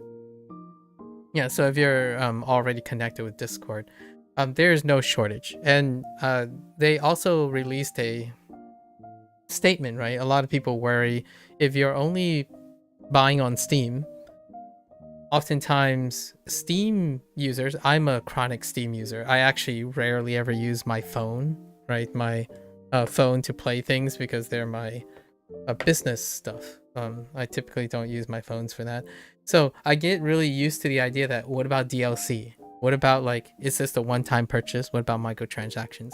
So since their Steam launch, obviously they have to answer that question. And I can tell you that the soft launch, way back, I was solicited. It's kind of interesting. I always wondered how they came across me, but maybe like a year in the back. I played like the beta when like the version that they soft launched in way back during the iOS and only Android, when it's only available in like one country, and then they rolled it out to everyone else and stuff. So it's been like a year and a half or more since the game, and the game has been updated on nearly a bi-monthly basis. So while you're doing like the SRS, like the built-in SRS stuff and playing, if you take your time and enjoy reviewing and then doing your other stuff, it will continue to be longer and longer. I think the amount of time, they doubled the length, almost tripled the length of the game in less than a year's time. And there's still far more to come. And they've made, oh sorry, I forgot to finish the statement of the release statement. They have no plans on making any form of microtransaction or to accelerate budgeting for the game. The developers are part-time. They make this game part-time, and there's no like really clear push to make it a full-time thing. And most of the time the game is supported by Patreon, so you can still expect free updates. So if you're concerned about the length of the game, I think this is more of a Terraria and a Stardew Valley situation, where there are people who are constantly, well, I mean, not anymore for Stardew Valley developer, but these are guys that are in the beginning. It's kind of like the story you hear from, Baron, the Stardew Valley developer. I remember back then when it was still in closed beta and they were still developing the game, and then when it launched, people played it, supported, and eventually he was doing it part-time, right? He was one side studying and working, and then eventually that game became the thing it is now, like several years later. I think Wagotabi will end up being, in my opinion, very conservatively, Wagotabi will end up being that type of game. If they haven't said anything about like EOS, right? End of service, so to speak, like a standalone thing. This is not the end of Wagotabi. They mentioned that there's at least 5 prefectures. I would say 5 prefectures, but who are we kidding? We're really like greedy, right? We're really greedy. So I hope that maybe somehow me doing this or something like that can encourage enough support for the game to get all 83 prefectures. I'm kidding, but that would be a little insane. They're thinking 5. I remember maybe there's more than 2 though. There's at least the next one, right? So the next one is Tottori. Tottori is the next prefecture, and obviously it's already written in the game. And there are already, if you look through the game, there's already mention of 3 or 4 other prefectures. Not the big ones, but there's a tease. Like they mentioned Honshu, right, the main island, and then there was an NPC that talked about like Kyoto and Tokyo, making references to that. But there was already in Okinawa. Okinawa was already mentioned, and it's neighboring this prefecture, right? We're talking about geographically now. I don't think they're gonna stop at 2. And it's already been set in stone that the next prefecture is in development. So you'll get at least 3. There are only 2 right now. Yes, there are only 2 right now. So if you, after the first Grandmaster is Kagawa, right? Kagawa Ken, and then Okayama Ken is the second one, and it's big. Like the thing is a lot bigger, so you can kind of see the Wagotabi team starting to get into their comfort zone. I think the second prefecture is most definitely a lot cheekier than the first. The first has a lot of limitations because it's supposed to be a from zero game, so you have like the whole weirdness and unnatural thing. One major quality of life change that they've already announced that will be in beta is a new game plus. Basically, if you want to play the game over again, or you're someone who don't need training wheels, right? You can start the game entirely in Japanese right away. So they're just going to test out the idea, like there's going to be an option where you just remove all the English from day one, right? There was a criticism earlier, if you look on the Steam page, it was a criticism about like unnatural Japanese, like pigeonholing and trying to create conversations that are unnatural because your vocabulary is limited, right? And they were trying to transition the stuff, but because of that criticism, they have already started testing out, and I don't think it's because deliberately of that criticism. I think they were already aware. So by sheer coincidence, the next quality of life feature, big quality of life feature, is to remove that. So when you start a game, you can just go straight into Japanese. Like the game would be entirely in Japanese from the get-go. There's also a tease. I'm gonna read off the Discord. Yeah, definitely feel free to check out the Discord, because this stuff, they stay really too. So everyone, they celebrate it. Wagotabi's launch on Steam is very successful. The current roadmap, and it's not an exhaustive list, obviously the third prefecture is Totori, and they're gonna release it level by level, like they did before. So like every 2 months, I would say. I don't think their pace has slowed down from 2 months. It's like a little over 1 month per edition. And then there's going to be addition of a level replay mode. So now you can redo the quests in case you want to redo the quests or do a new game plus. Kanji radicals are going to be added to the kanji decks, which that is interesting because you don't necessarily need kanji radicals, but again, it's off the Discord. Lots of people say like requested features or ongoing features, and they are very open to these things. So now kanji radicals will be added, which is fantastic. It's more things. And there's going to be a new game mode where you play fully in Japanese, like right off the bat. So I will probably do that like 6 months down the line when I repeat the game, right? And then there's going to be writing full sentences in exercises. I'm really excited about this, writing full sentences in exercises. I think that is incredibly wonderful. And other than that, there are other quality of life things, but those are the things to look forward to. And Totori, I expect, let me see, when was this? When was the launch? You don't do the writing exercises, you play on a controller. Oh, that's a good question. Okay, hear me out. I just realized that this can be interpreted 2 different ways.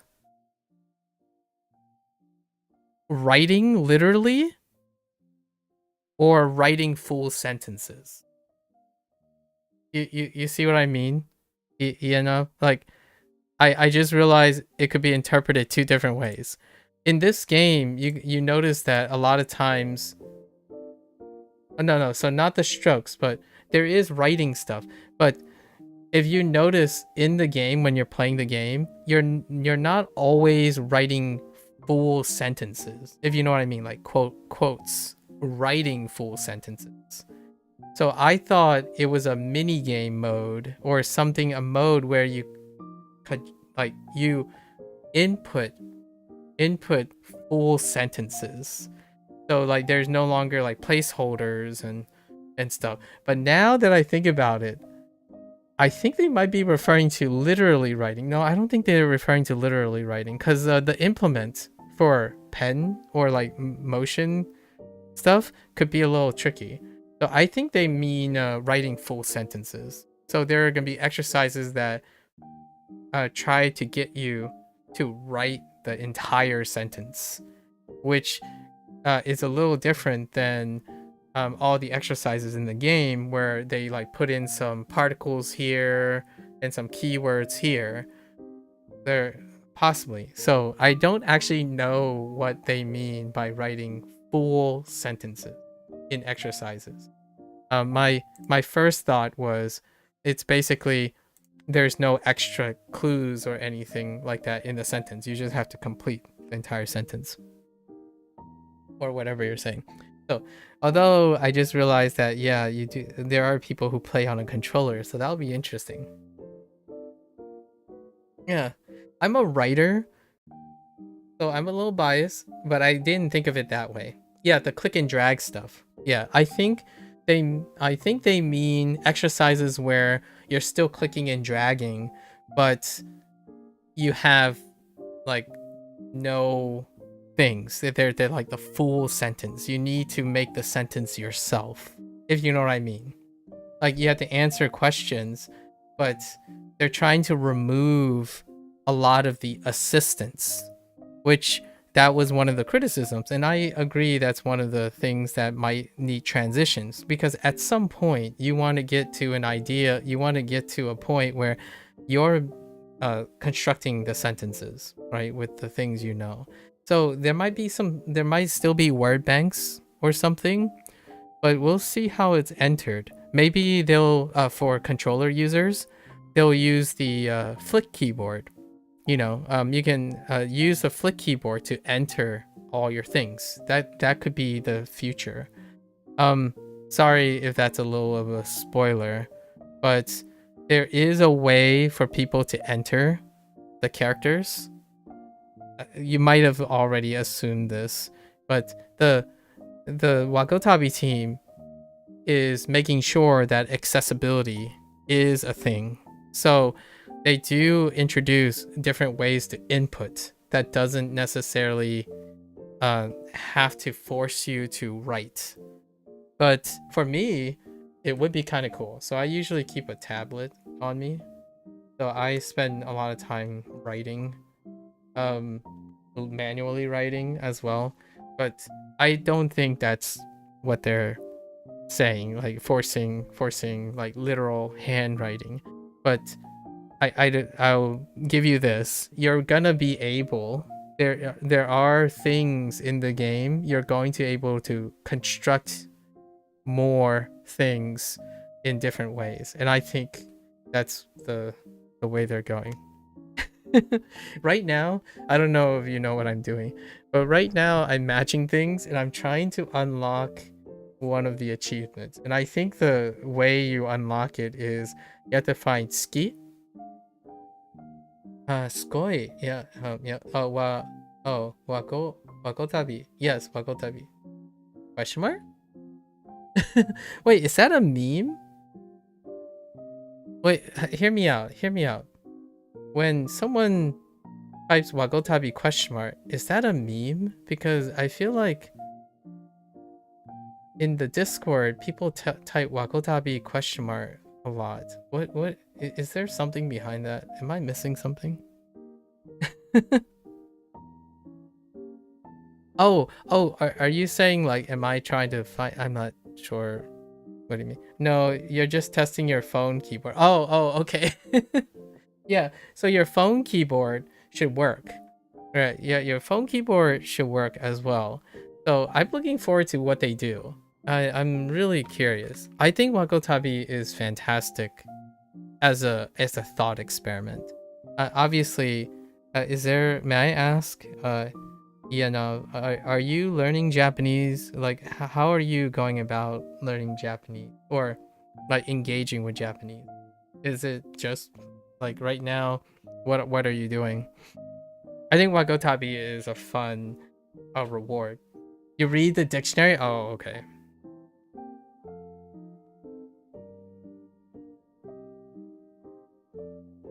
That's pretty hardcore. That's pretty hardcore. I use WaniKani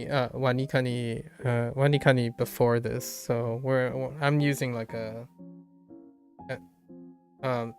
SRS system, like a separate SRS system.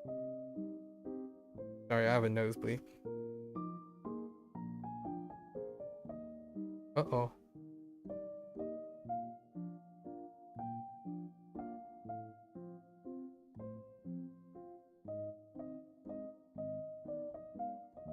This happens every once in a while. I have a nosebleed. Okay. Yeah, like, so you just straight up read the dictionary, huh?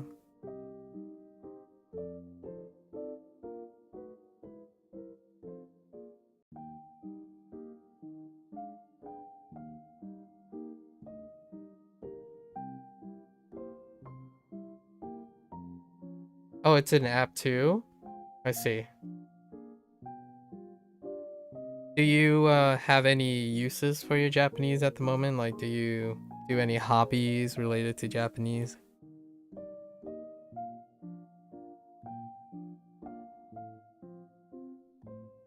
Sorry, I'm trying to get my nose to stop bleeding here.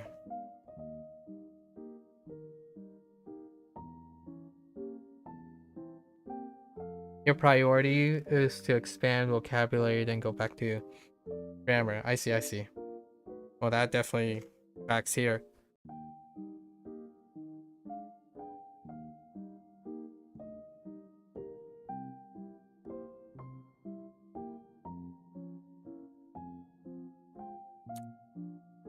Okay. Yeah, right now I'm hunting achievements. And there's only one achievement left that is like situational. And then the rest is like bootstrapping. So I'm looking for ski and kanji right now. I think that's the secret to this. The last secret. So I'm just chilling. We're just practicing vocabulary basically. May I ask how long you have been expanding vocabulary and grammar? What's your background at the moment?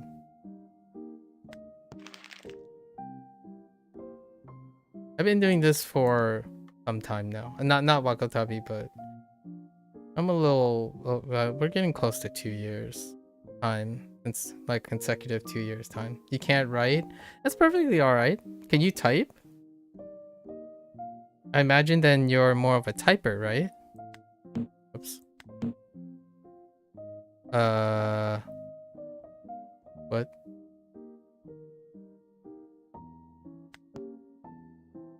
Sorry.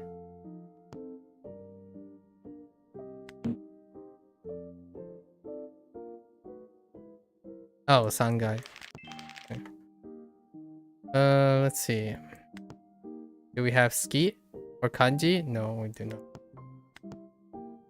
Okay. Feels bad, man. We'll see how long this takes.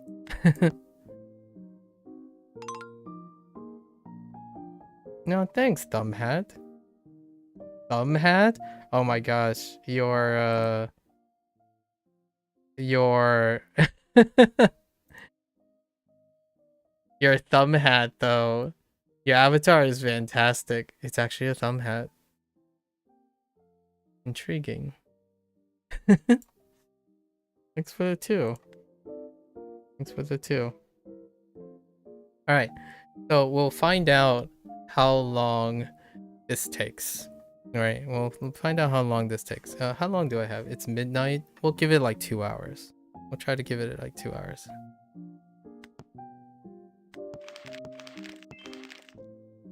We're looking for ski and kanji. I'm pretty sure. If it's a high score, higher score than 70k or 80k in the match, I guess we'll try to practice that too.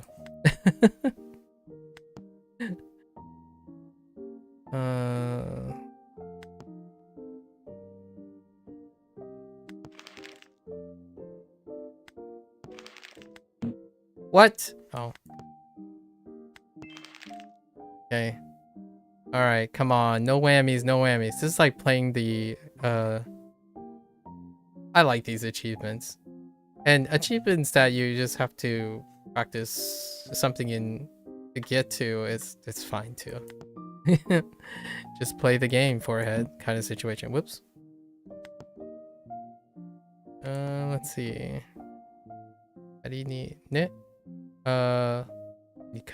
Nikari? What the Nikari? Get out of here. You missed the 3-star on the rival treatment? Oh, well, you can play all your rivals again, so go at it, you know? Keep at it. You can replay all of your battles, right? You can replay all of your battles until you see fit. The last 3-star thing, isn't it for the first meeting only? Is it? Hold up. Hold up.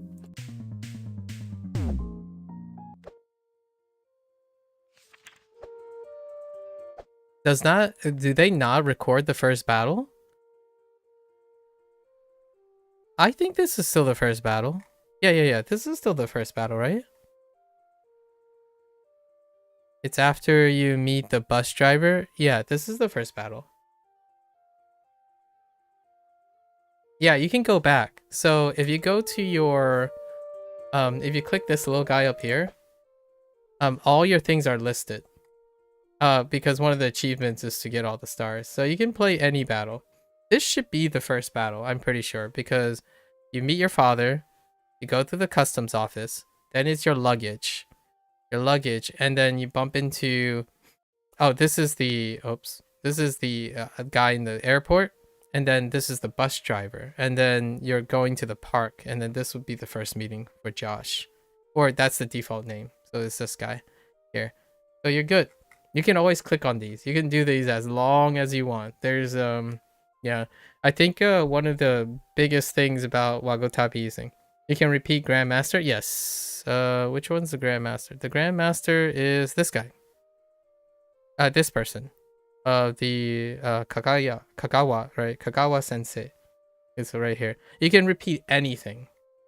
This game, and they're implementing, right, the quality of life change soon coming is you can replay any of the quests. So the goal is to make the entire game repeatable, but as far as achievements and stuff, you can redo all of it at all times. And then they're adding a new game plus, right? That's the idea. They're adding a new game plus and stuff.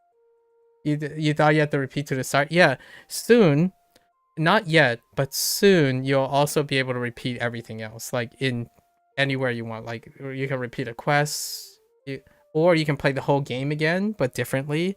So they're working on that. But for now, all the things that you do that you're encountering, like for stars, you can repeat at any time. I know it's a bit counterintuitive. Like maybe the obvious thing is you go talk to the person. You go talk to the person, right? Go talk to the person and then re-engage. But in this case, they decide to put it in the menu system. So you can go to the menu system instead. Oh, you wonder where in Osaka we'll learn Kansai Ben? Yeah, but that's obviously not standard Japanese. Yeah, Kansai, I'm looking forward to seeing how they represent things. Because we're kind of close, right? Like, if we look at the map, right? This is Kyushu. Or I think we're in Kyushu. I'm not sure. One of these is Kyushu area. And then this is the Kanto. Like, Osaka is here. This is Kansai. This is probably considered... I don't know if this is Kyushu or this is Kyushu. But one of these. But this is Kansai. Pretty sure. This is Kansai. Oh, no, maybe not. This might actually be Kansai. Oh, hold up. My proportions are not quite. Yeah, this is Kansai right here. So we're really close. We're technically in the area next to Kansai. Oh, and then Kanto is like here, but there are actually two regions here. But they moved it. It's usually considered like they kind of lump it together. So there's Chubu, and then Kanto is here. Kanto right here. But largely it's probably affixed to Kanto. So we're really close. We're really close. Right next door. Oh, I get to do more focus exercise. Let's work towards our focus, our smart test threshold too. 日本が Well. ね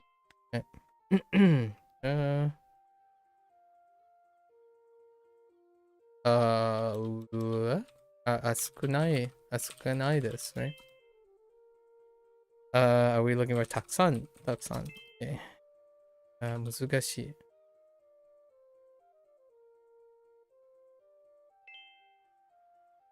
Otoko no ko, right?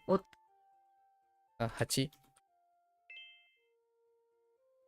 答える.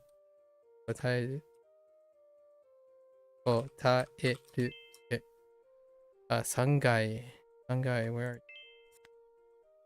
you? 肉? 肉 Nihon e yokoso, right? 日本へようこそ。 Okay, let's do our next one. Hanashimasu.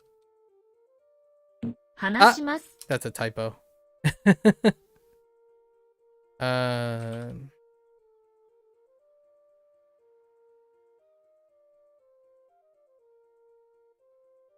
Sku... Ska? Ska nai. Sku nai. No. Uh-oh. Sku... Na nai. 作らない。 Skuranai. Shimasu? Shimashita?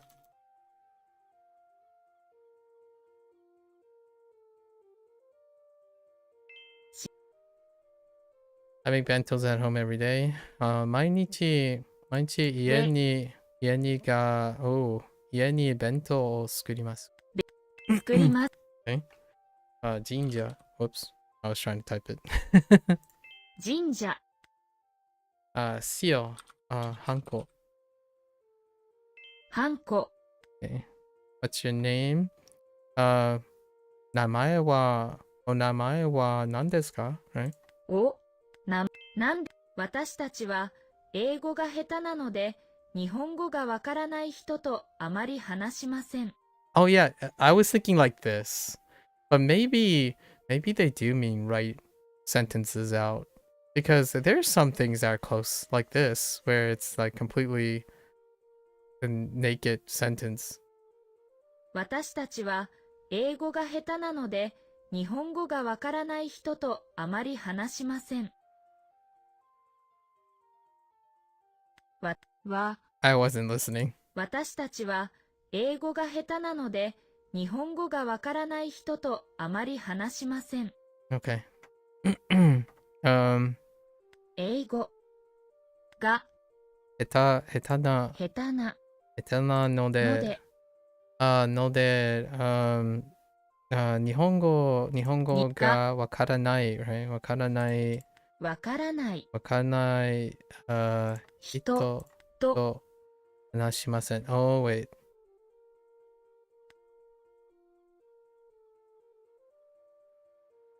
私たちは英語が下手なので日本語がわからない人とあまり話しません。話しません。 Yeah. わ Alright, うちは、okay? うち話します。Okay.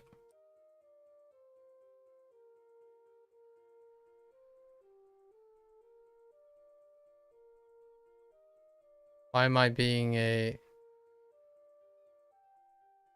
話します。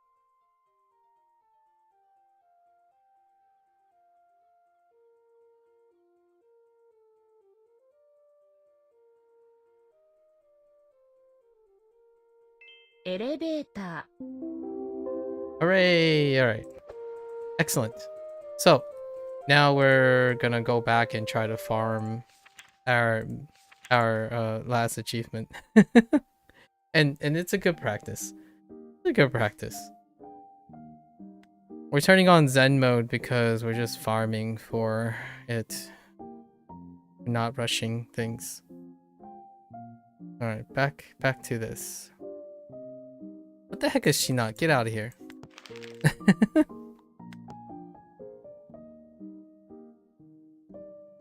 Okay. Soto? Doko desu ka? No, soto. Oh, no. Yes, soto. On top of ue. Okay. Shita. Nigi? Nigi is good. Come on. Nope. Oh, whoops. That's the cat. I don't know what's that.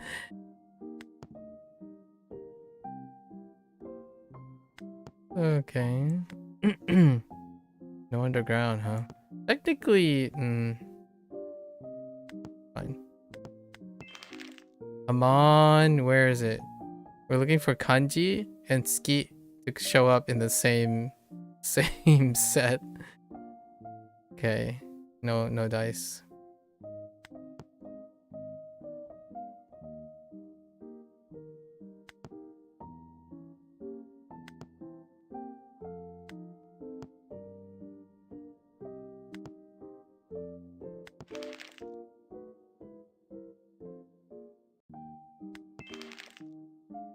No dice. Okay.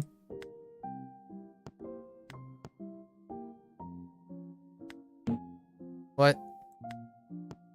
Oh, you heckin' Nomo. Get out of there. Get this out of here.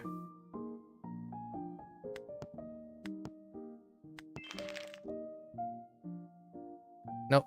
No dice.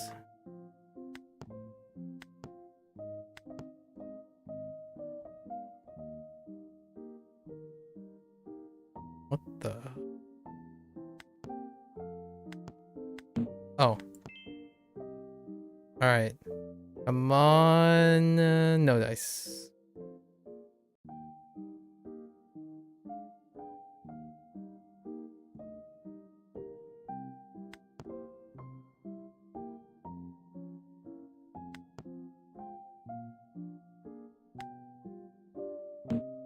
What?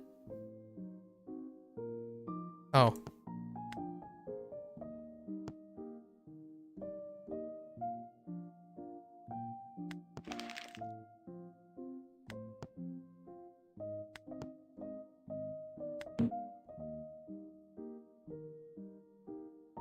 Oh.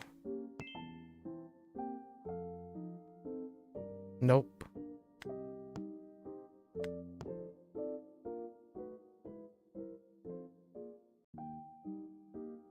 Again, Mono.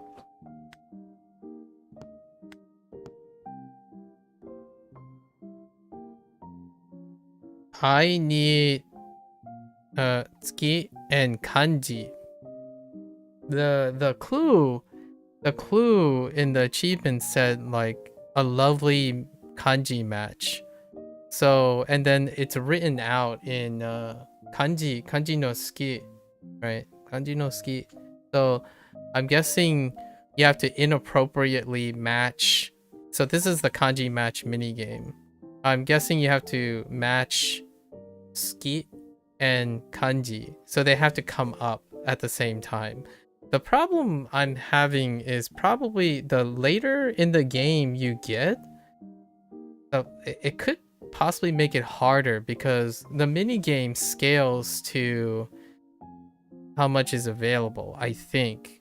So that can can present a meta game that you might want to do where like you're looking for it. At least that's what I think.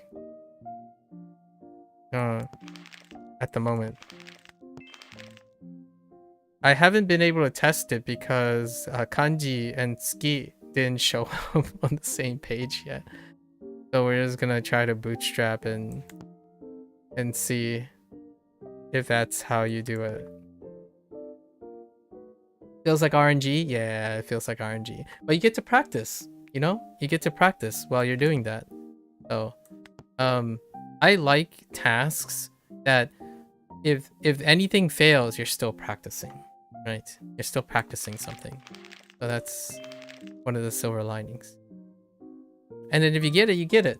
That's kind of the lovely thing about viewing, you know, one way to view it, right? I play quite a lot of games like a Dragon, the Like a Dragon series, like lots of there's games with casual sim components, and I like doing things while going for the achievement, right? There's lots of quality of life things that come with RNG, but at the same time, if the gameplay loop is useful, it's no skin off my back. You're still practicing something. And I think this was a nice way of going about it. Because you're you're technically practicing. Sensei. Okay. Dobutsu. What the dobu? Wait. Oh, dotsubu. Oh, get that out of here, you old.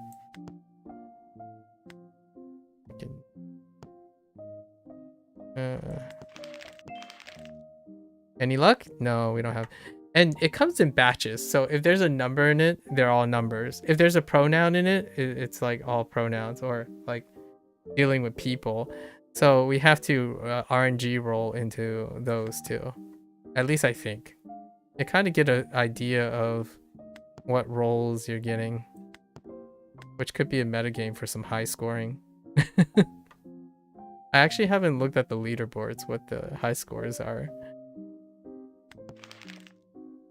Q, okay. Q.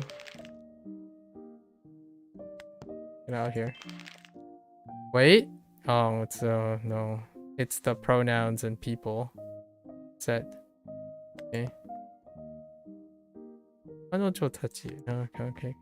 彼女たち。私たち。Where does it go? Okay. Okay.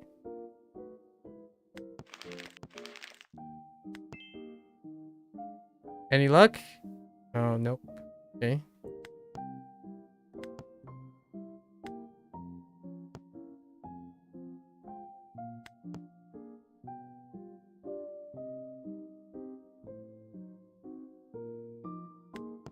Get out of here.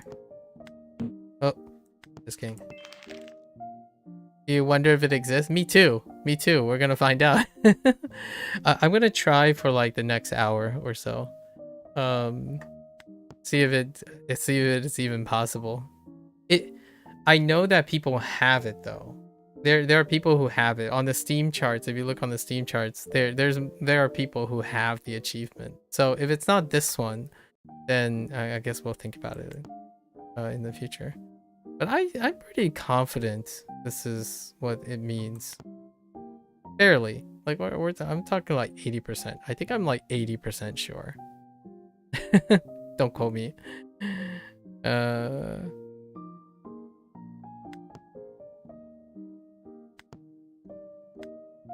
Famous last words, I know. Whoops. Oh, there's ski. Do we have kanji?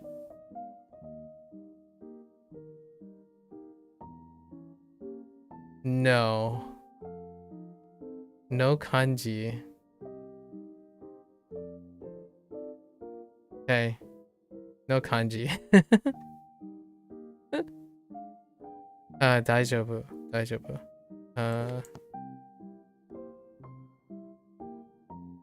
It's funny it's close because it's only two things. If you know what I mean. So it's always gonna be close. If you're one short. Okay. False alarm, right? False alarm. Genki. Genki. No genki. 解説。上手。これ上手。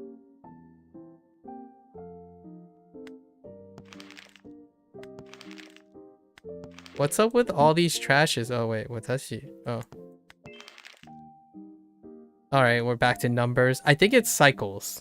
We had to get that group of stuff. So numbers stick with numbers, it seems. So let's okay.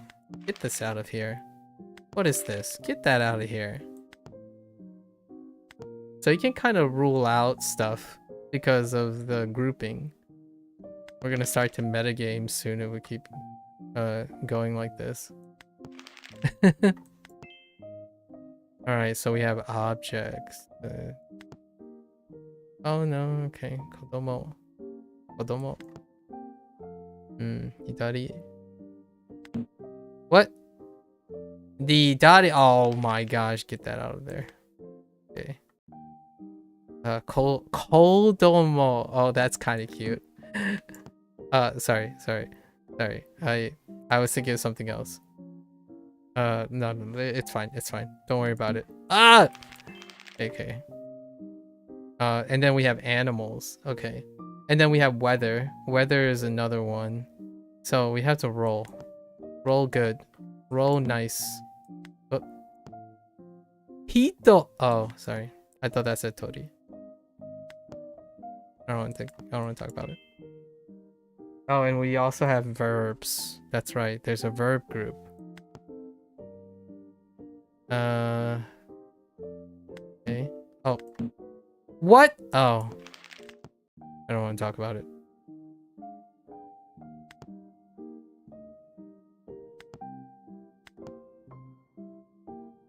Oh. Okay, more verbs.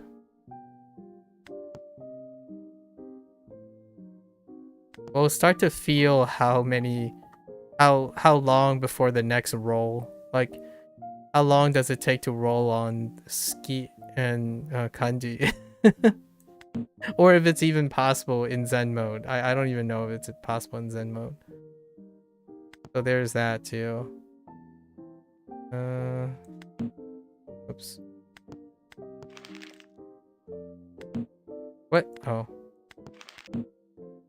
Up it? Oh. Nope. No dice.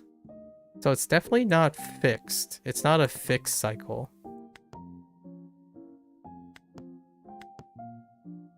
Yeah. Not a fixed cycle. Wait. Ski? Kanji. Kanji wa doko desu ka? Yume. Yume. Oh, man. Okay. Okay, well, that's fine. Yeah.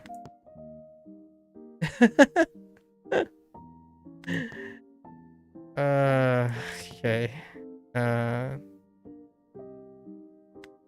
No dice. What in the... Oh, Yutsume. Oh my gosh, heckin' Yutsume. No, that's a red herring. Taisetsu. Taisetsu... No. Tsuki.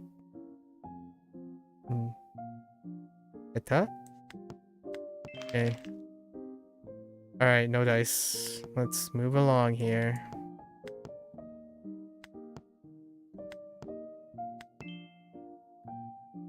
Hold? No dice.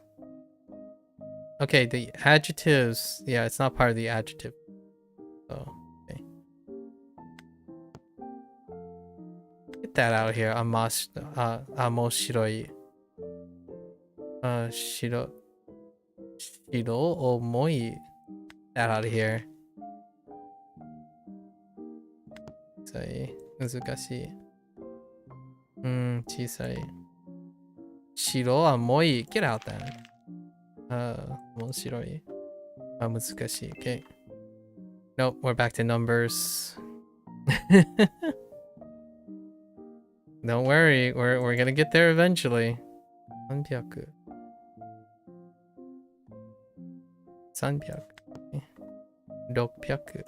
Ah! You butt! Wait. Oh. My eyes! Oh my... Get that out of here. Get this out of here. Get this out of here. Get this out of here. More numbers. Yeah, I think it's RNG based on their grouping as well. So, I have to land on... What is ski part of? Things you can like. So it has objects. Objects and expression for the objects. Objects you can like. So like bento, we have to land on kanji. I think. Get that out of here. I see what you're trying to do. Hasen. Ne?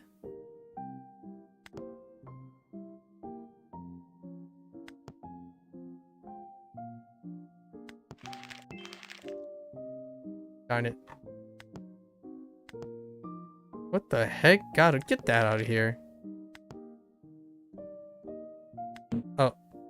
I don't want to talk about it.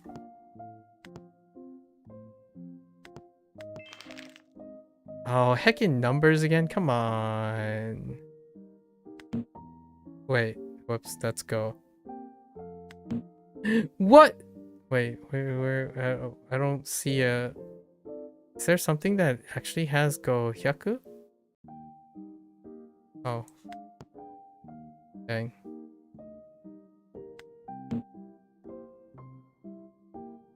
It's numbers, man.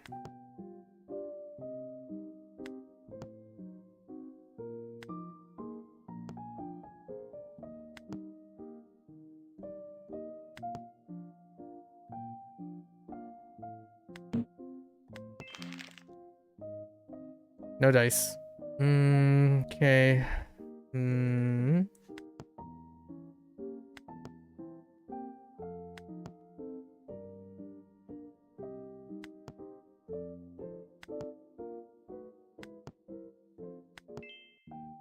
Nope.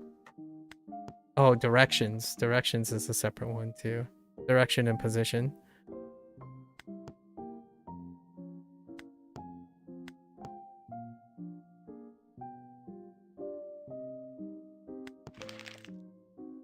What the heck? Why is book in there?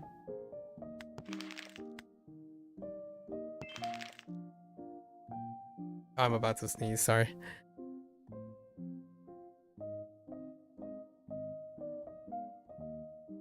Okay.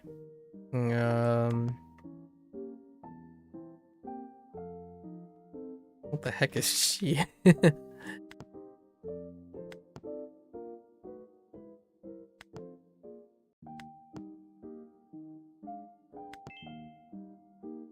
Wait.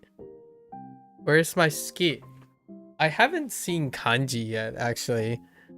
I saw it once earlier, but it's been a while since we've seen kanji.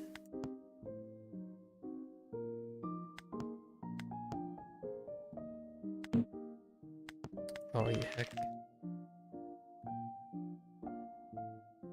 Oh, and then adjectives for temperature, right? And weather. It's mitai.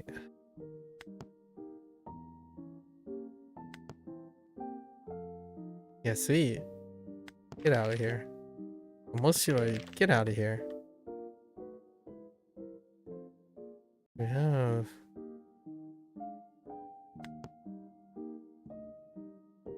Atoi, get out of here.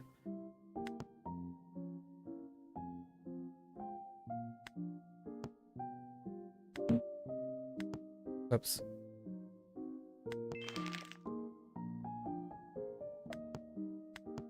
Nope.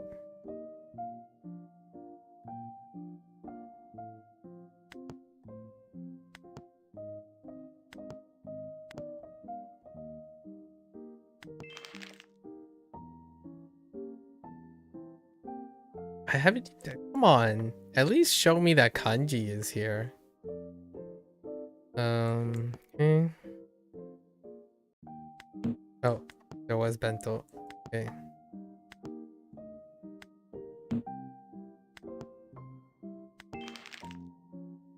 Nope.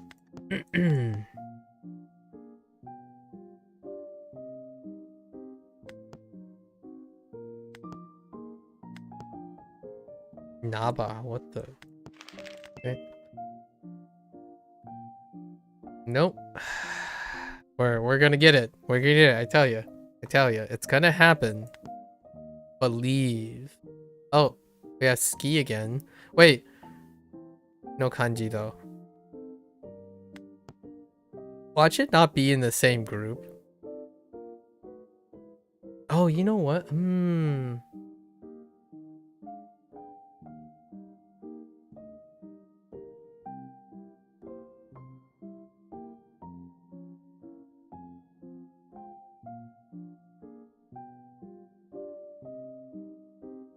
I don't know if you have to play like the normal mode to get it. Right? That could be RNG, even more RNG because I wouldn't be looking for it. But we'll see. We'll continue to do this for a little bit.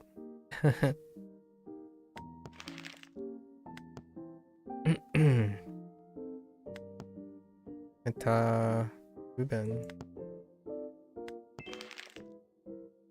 Nope. Okay.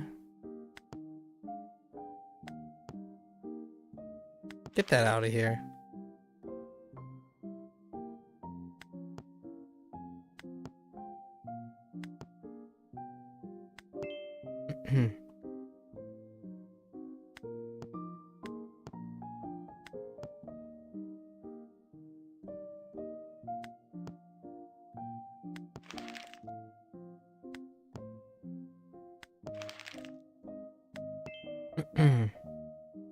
Nope. Get that out of here. Oh, just kidding.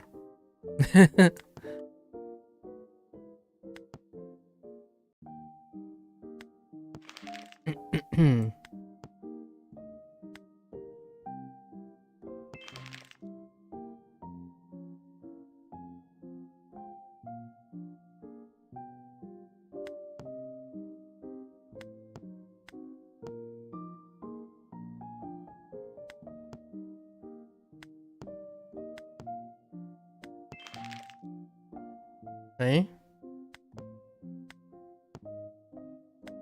Oh.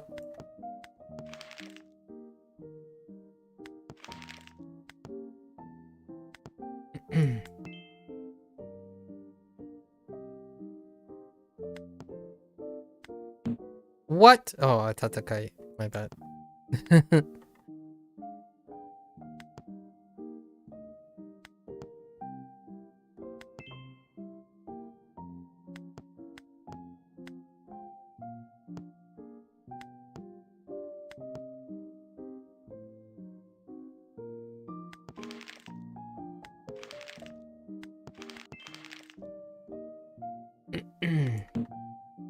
Oh.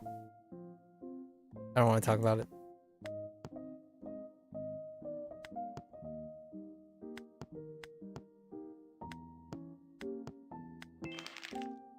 Oh, stop giving me numbers.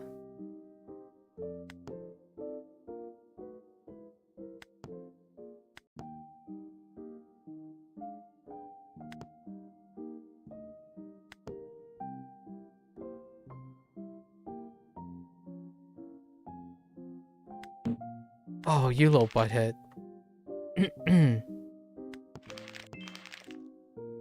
Wait. No, not this.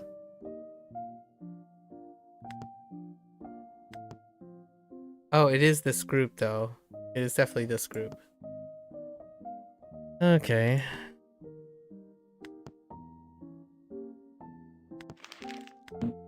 What? Oh.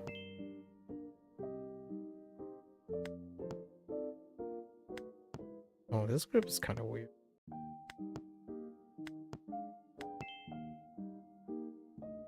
It's faster when everything has a match. But when you have to discard something, it takes me a while.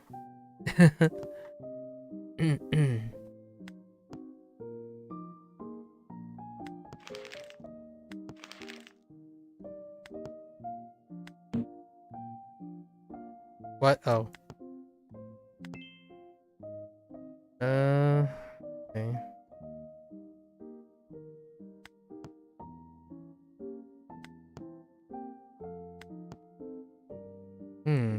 Maybe it's random. If it's random, oh boy.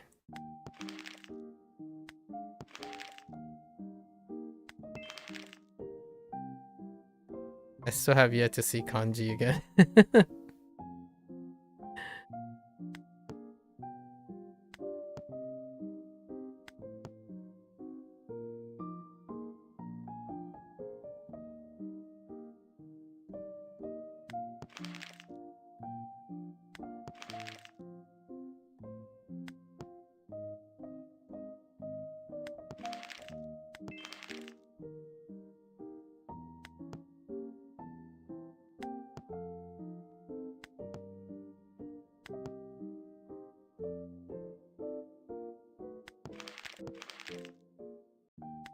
Oh, just kidding.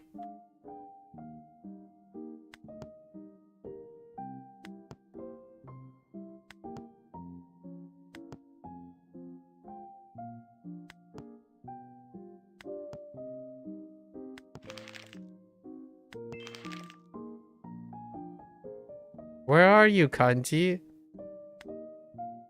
Oops, that's Gaikuji. Whoops.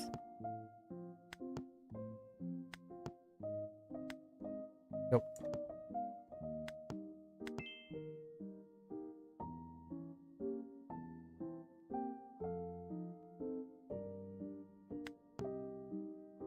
Skuru. Oh, Skuru. Where are you, Skuru? Okay. Okay.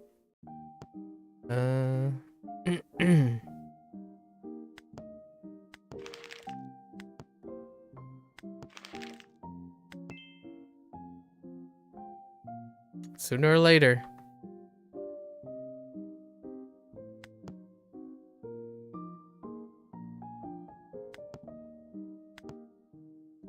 Sooner or later.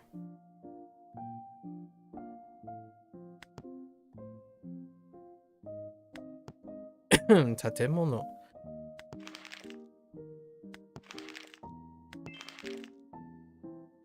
Okay.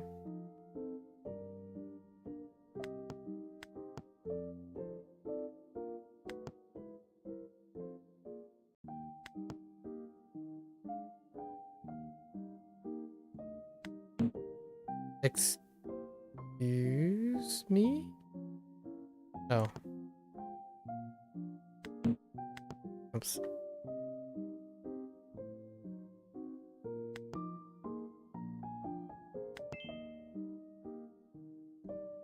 Dang it.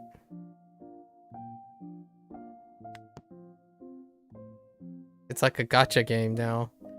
Every time there's a new role, you're like holding your breath, you know? Holding your breath.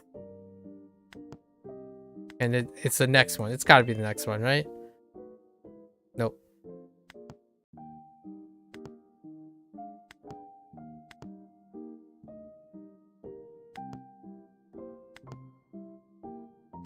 Next one. If I keep saying next one, eventually I'll be right. It's like a gambler's fallacy.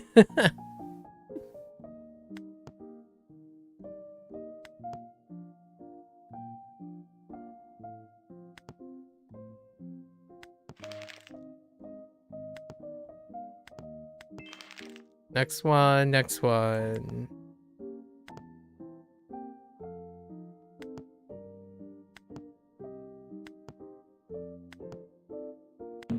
Oh. Nope, no dice. This does help me appreciate kanji though. Because boy howdy, it's hard. Reading kana and English is not that accurate.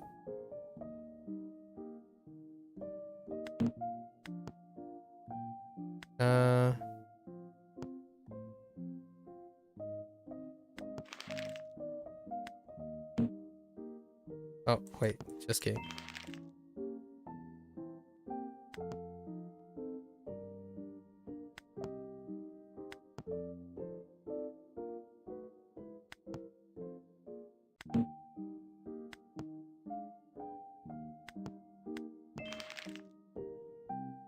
Oh then. Hello there, Jinkar. How are you? How are you? What's up?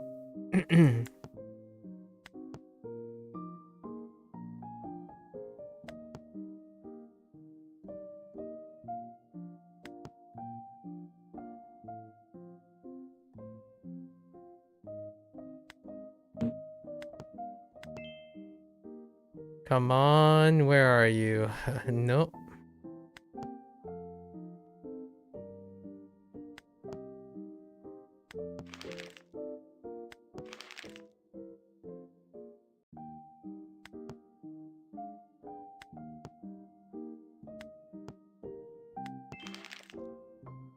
Just woke up to celebrate birthday? Well, happy birthday.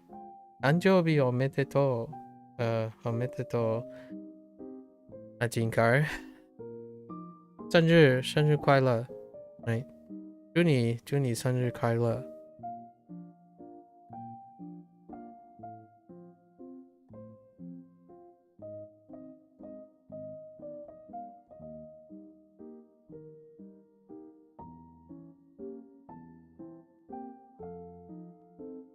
What are you gonna do on your birthday?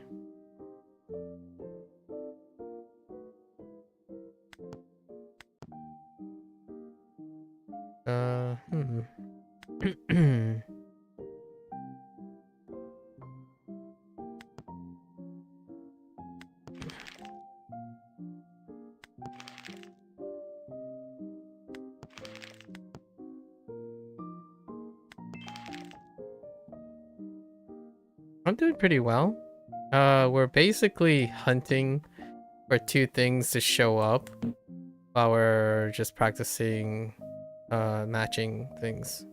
But I gotta see if it's possible. It's not sure if it's possible right now. Pretty chill. I've been doing this for a little bit now. Been a little bit now. I haven't written it off. Oops. I haven't written it off yet. Although I only saw it happen one of the two things showed up once.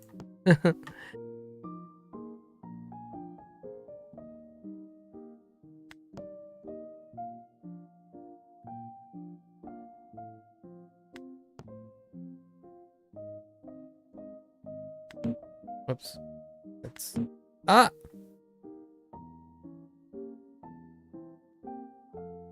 Oh, take something out. Okay. Excuse me, Kaku. Oh. Come on. Nope. Every single refresh is a chance.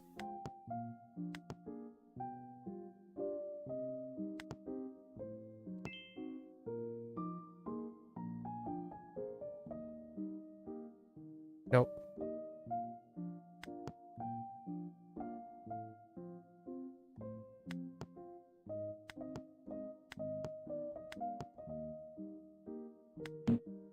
What? Oh, Sakana. Onegaishimasu. Yeah. Okay. Back to numbers.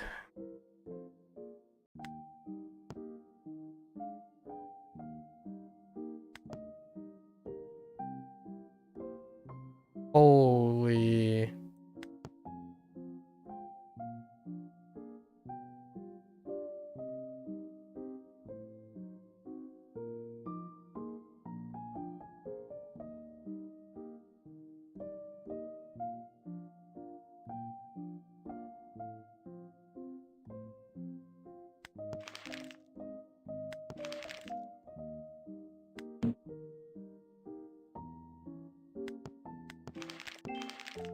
We're all trashed after work, after all.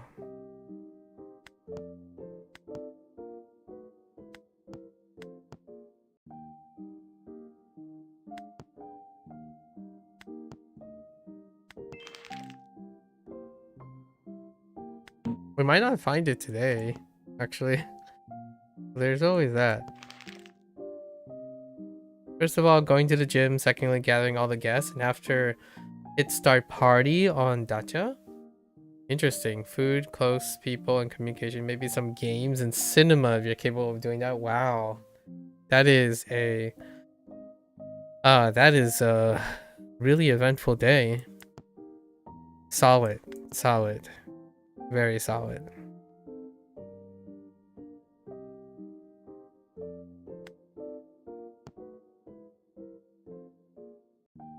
When does your day start? You say you just woke up, right?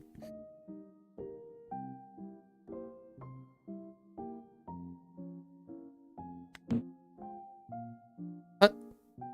What? Oh.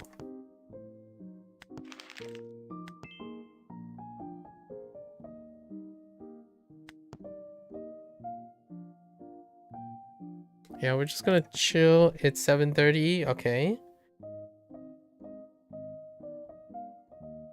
Now I'm gonna do this for another 30 minutes, see if I get lucky, and then call it a day.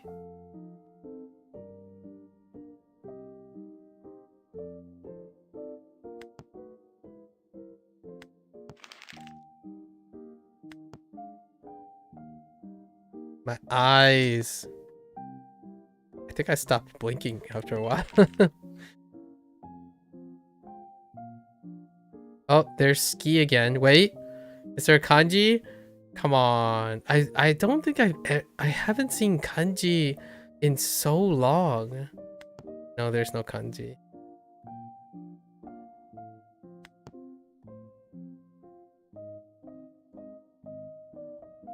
It's always with Yume.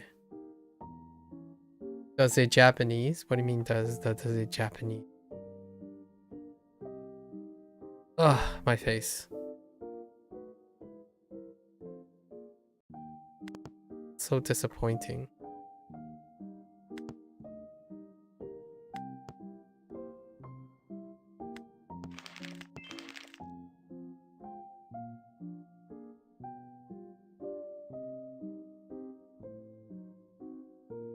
Oh, you mean kanji? Oh yeah, does it Japanese? Does it kanji?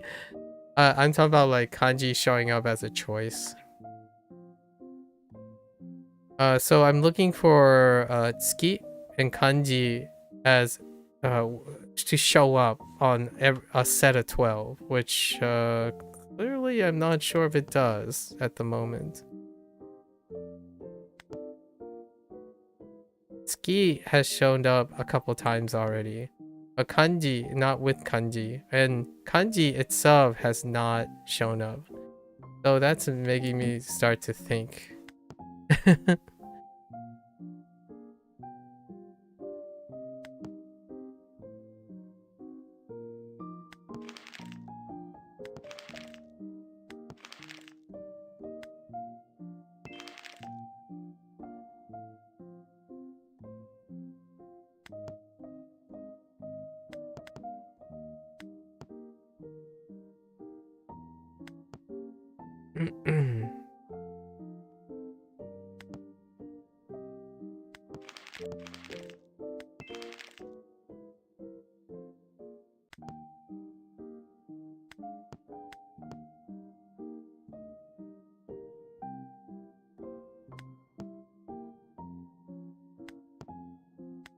Oops. Okay. Still going.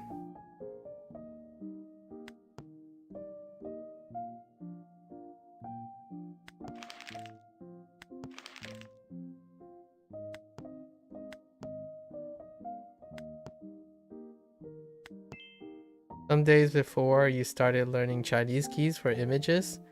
Some days before you started learning Chinese keys for images.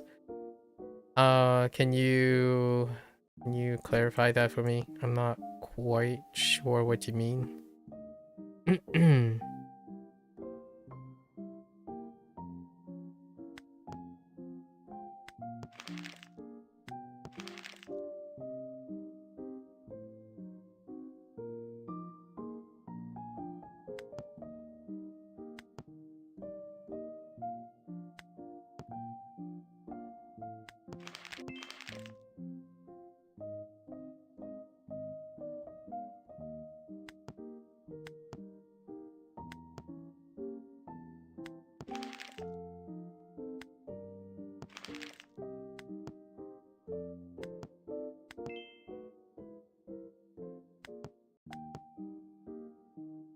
Still looking for it.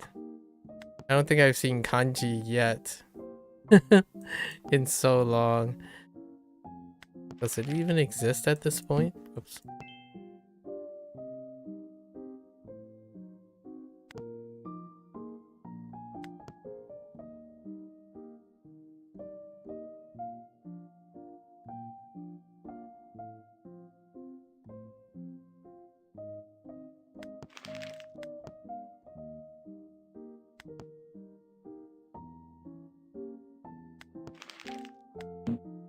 What? Junana.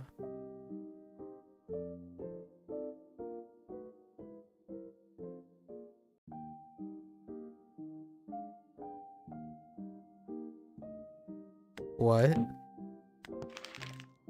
I can't right now.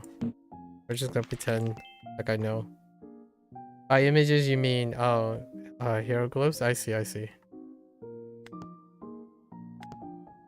Some days before you started learning? I see. How's that going? How's that going for you?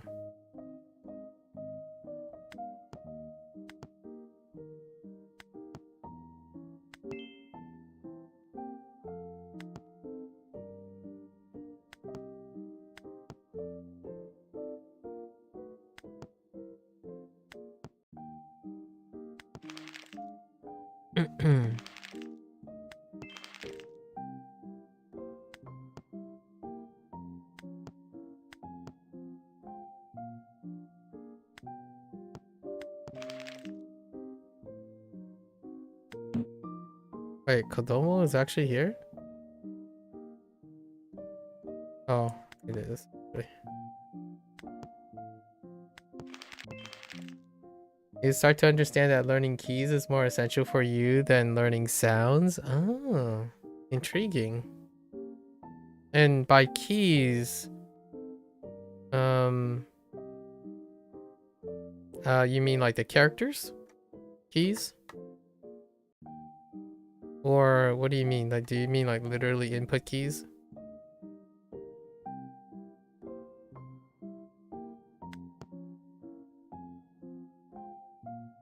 Wait, I have ski. Where's kanji? No, I don't know if this exists or not. I still have yet to see kanji.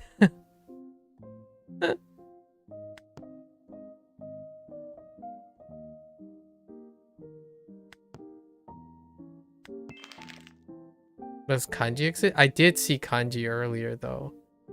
There's so much rare, I suppose.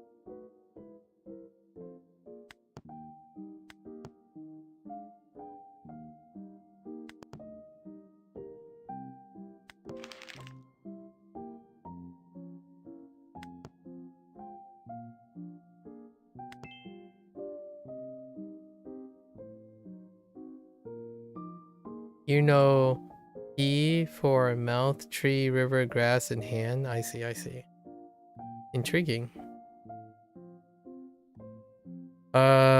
Which mouth? Like call? Like probably call. Shu. Probably call shu. Jiang. Jiang, Cao, and Xiao.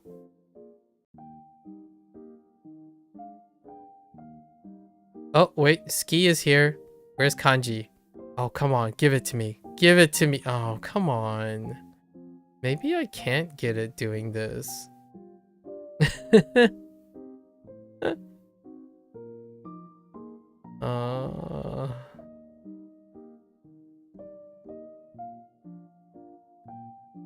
Yeah, I don't see it.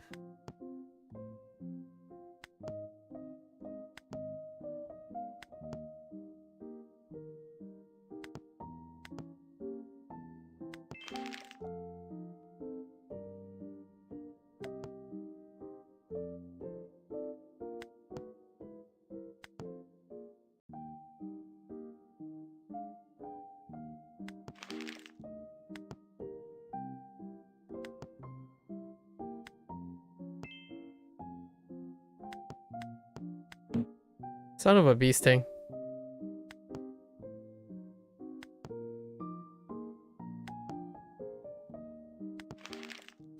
Oh, actually they stuck in a tree there.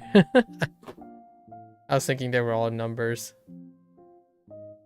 Oh, just kidding. Cool weather instead of...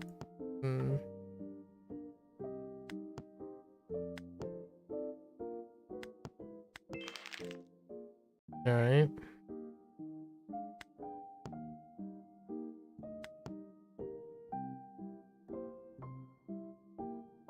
Oh, we can actually exit and do our, do we have more, like, master things? ひらがなを教えます。 Doesn't look like it. It's okay. We'll get it. Well, we'll get it. Okay. You know what? Let's just do some point runs. Actually, I'm kind of curious. Who's that? Oh my goodness. 300,000? Dang. Dang. Look at these peeps. Okay.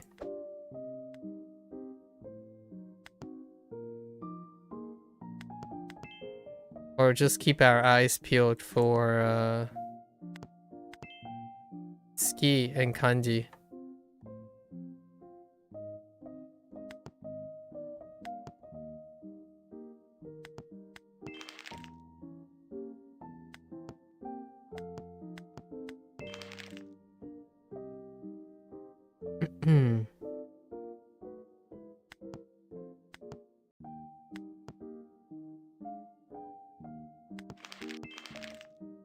Yeah, coal.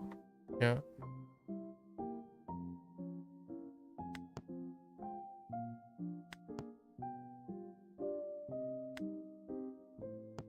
What the?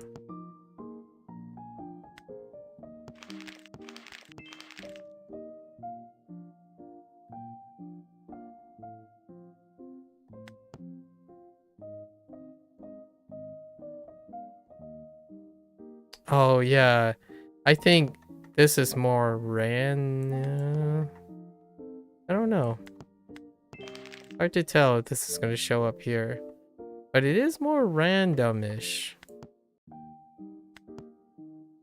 So there's that going for it. Whoops.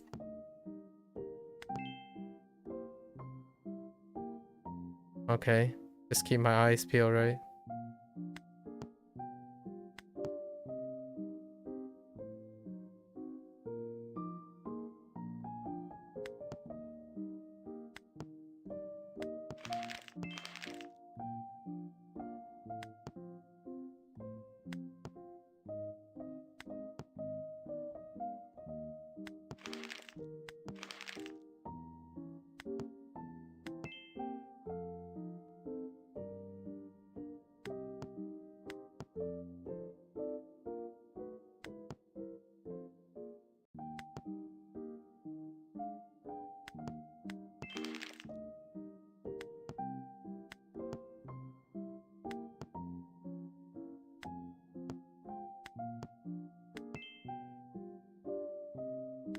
Oops.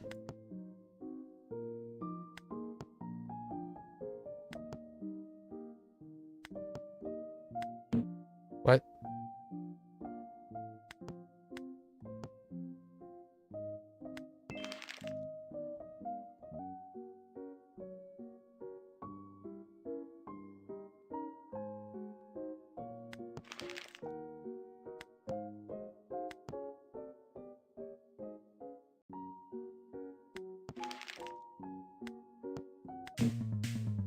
Right. Again.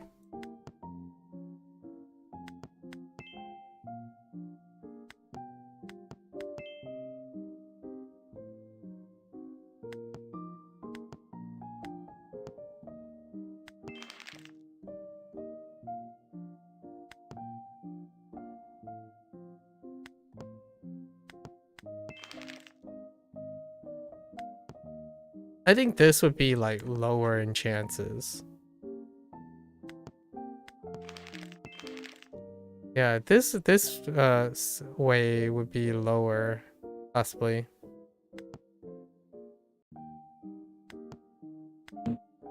What the heck? Oh.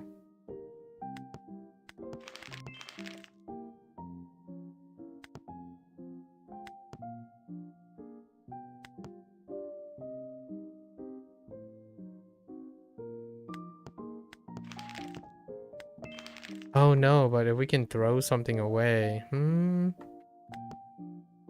Uh,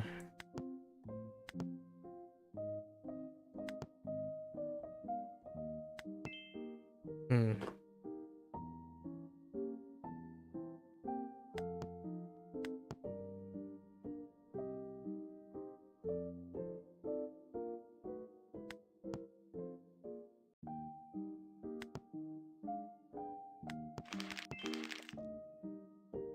Yeah, those are definitely the grass looks different. That's probably that's probably simplified. Sounds about right. Yeah, those are definitely it. I found kanji. Oh, come on. Where's ski? Oh, there's no ski. Oh, I'm so sad right now.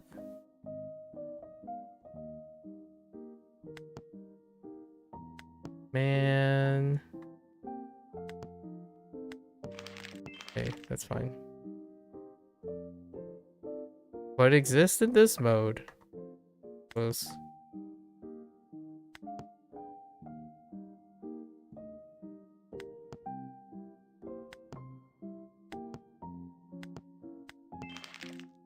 Yeah, grass looks like line with 2 lines on it.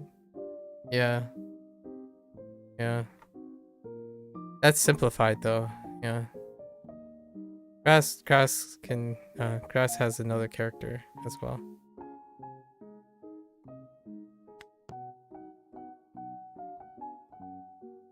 Alright, let's start again.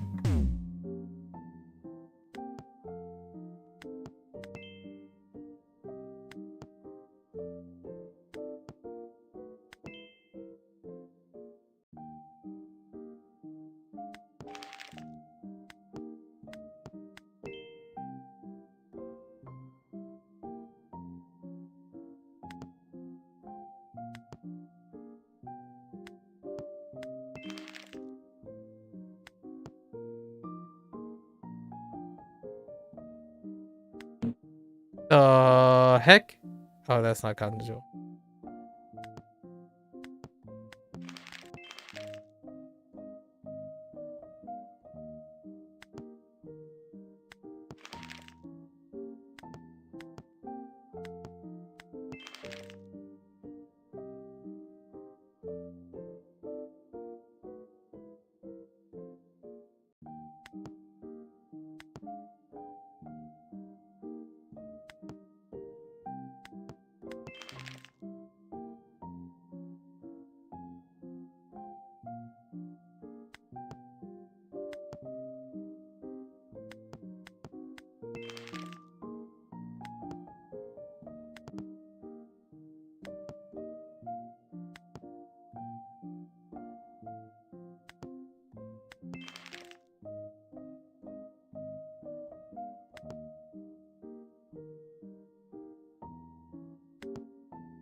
What the?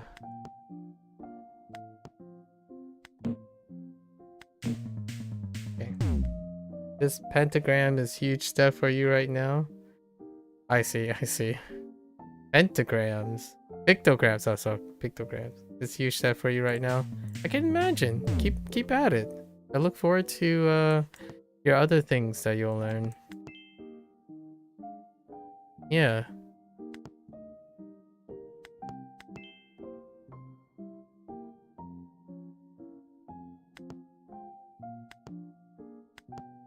That'd help. I'm trapped in an infinite loop of looking for kanji and ski.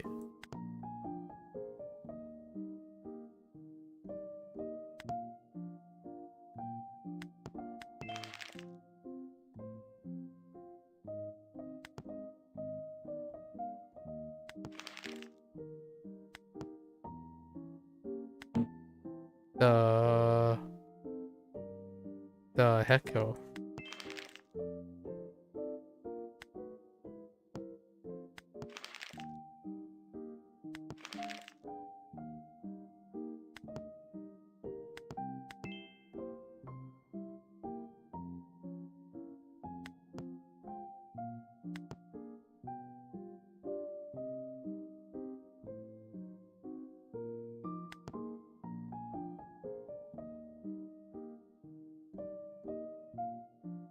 What in the world? My brain. What? Alright. You gotta go to gym? Good luck. Enjoy your gym. Again, enjoy your birthday. Best of luck with everything today. I'm glad to be able to wish you a happy birthday. First thing.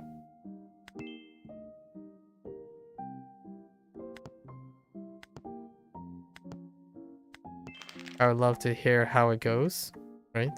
How it goes. At another time, of course, at another time.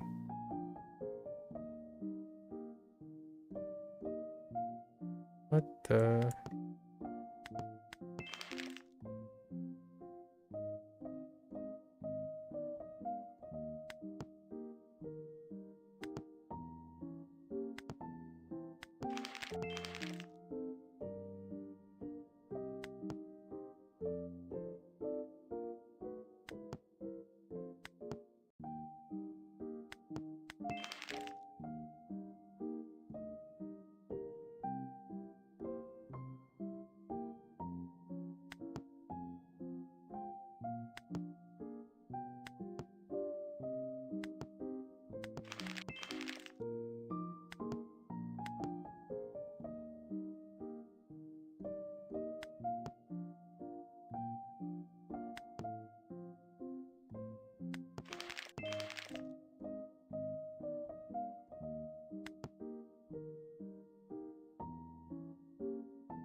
What? Oh. What? Oh, you butthead. Okay. Oh, I just saw kanji, but I did not see thing. Okay. I gotta be careful. If I go on autopilot, there's gonna be a chance I might actually miss the opportunity.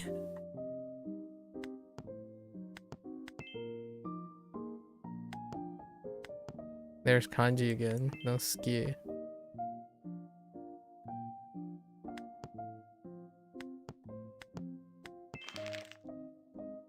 Now I haven't seen ski in a while.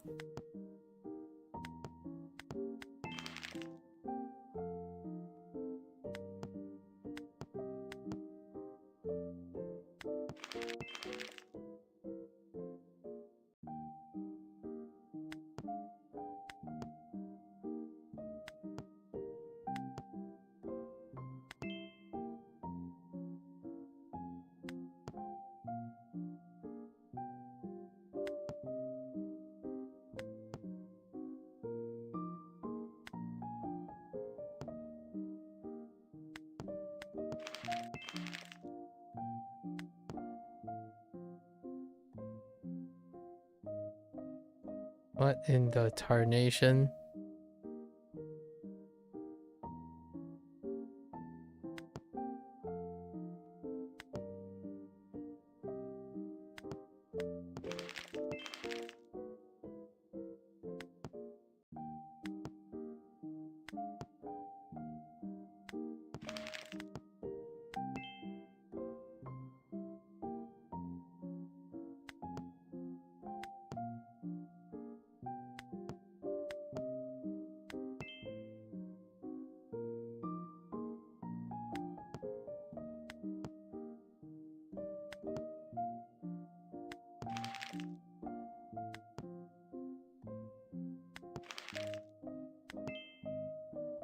Oh, there's ski.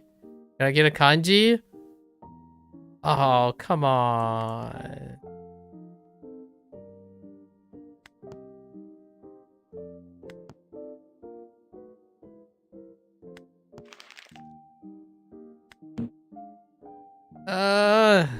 Daijoubu.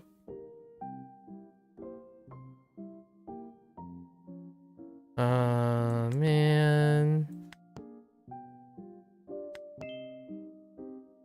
Okay.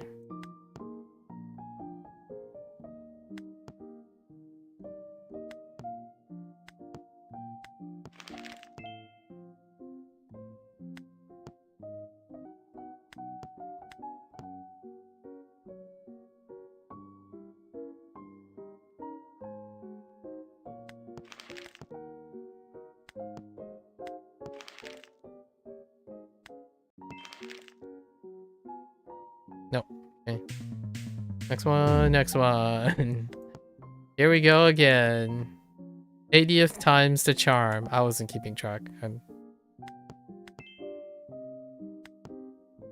It certainly feels like 80th time.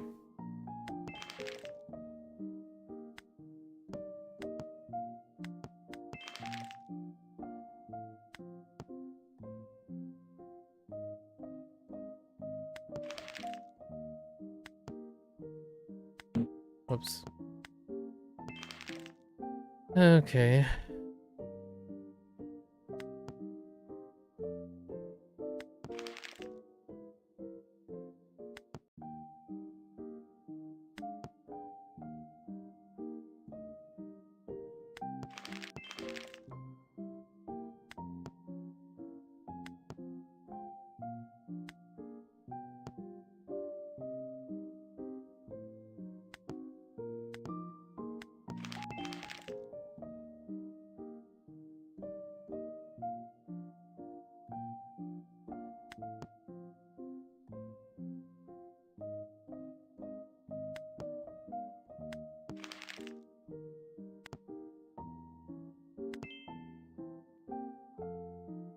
Hmm.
Oh, that's supposed to represent Mitai. Alright, whatever. Oh, there's kanji. Do I have ski? No, I don't. Of course I don't. I get excited every single time.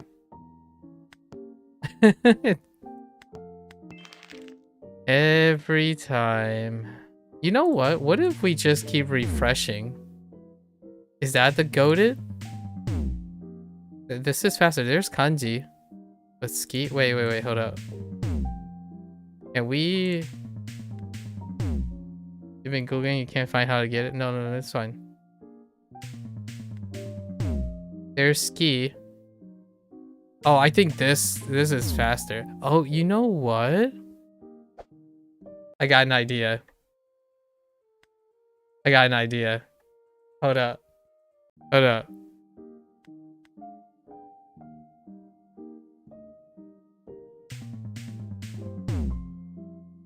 No, but then I won't be practicing. Hold up. We gotta see it. Oh, there's kanji. Okay.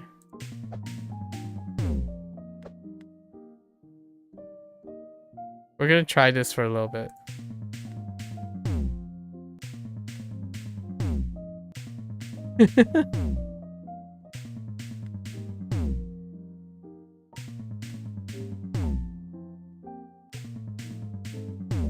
We're sampling, okay? We're sampling. I'm about to call it a day, so now I just want to see what get a general idea of what the mix is. Yeah, so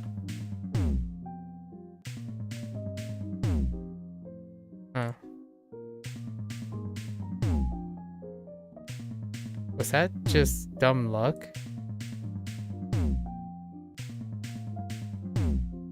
Was that RNG? Did I collect all the kanji? Yes. You have to collect all the kanji when you complete something. It's automatic. You can't actually like miss per se. Oh, you don't have to collect all the kanji because I already seen kanji and ski, so those are part of the things. Now the question is, can they appear together? That's the question I'm trying to answer right now. I don't think it can appear together in this mode. So I'm sorry to think that it can't, other than doing it this way. This they can, possibly. Let's see.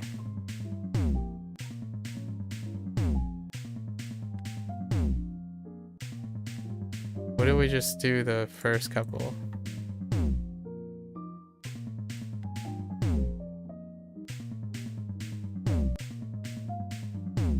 This is probably slower. I think that was just dumb luck. It just happens to be by chance that I thought there might be like a difficulty, weighted difficulty as well. Like kanji might be early compared to, but it might just be straight up RNG.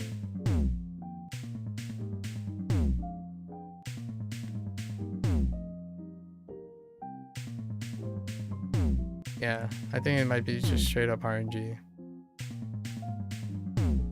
Just now.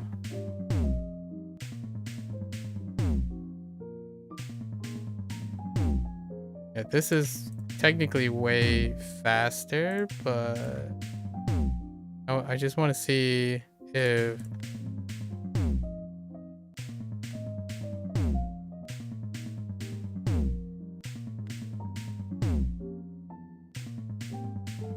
I just need a confirmation here.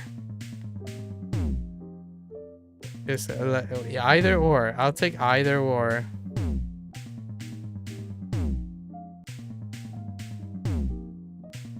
How many more? All the other ones. Oh, they're ski. All right. This is the only one. All the other ones are just play. This is the only one that has a trigger, or this is the last one that has a trigger.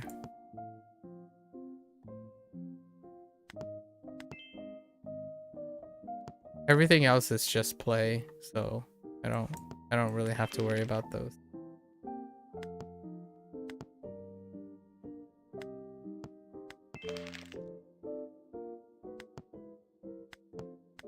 Then we're probably gonna call it a day here, though. We'll try tomorrow. Tomorrow's my last day for the like 7 streak thing, and then we're taking a break from this. Oops, we're taking a break from this, and then wait for updates, and then we'll revisit another like 6 months time, and we'll probably do a new game plus in that way. Refresh our memory again. It'll be a different experience because I will have another 6 months of experience.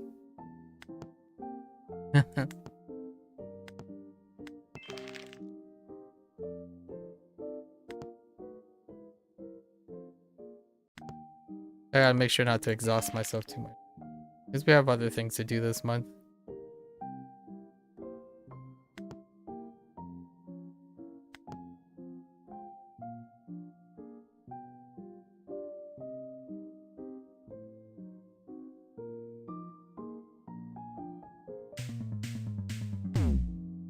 You just got the achievement? Oh, wait. Oh, so it's something else, huh? Hold up, let me see.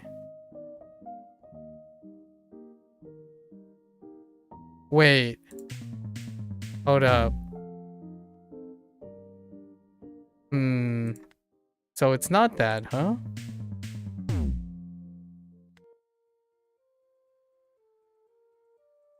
Oh, okay.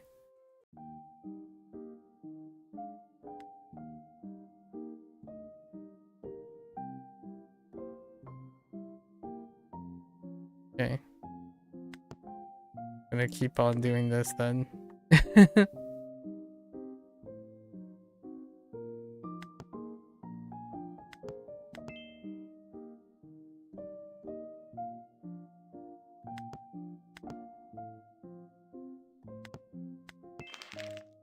Yeah, do I want a clue? No, not really.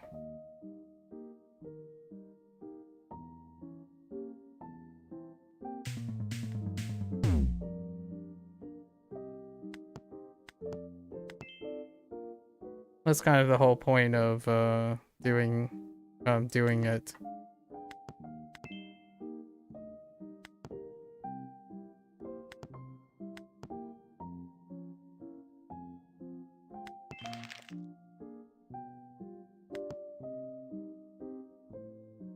So I am willing to accept that they don't occur at the same time, right?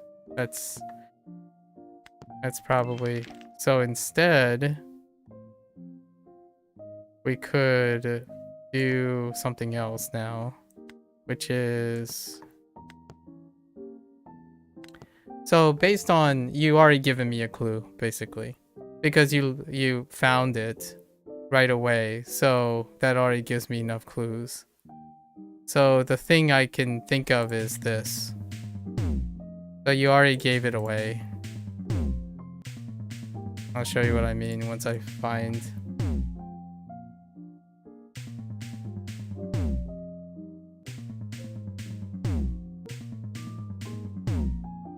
I just need You already gave me a clue. That's all you had to say. Considering that I spent an hour and a half doing this, and you probably just found it. I think I know what it is, but I just need to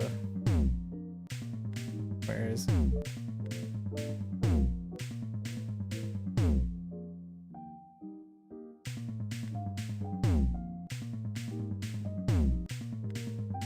At least I think.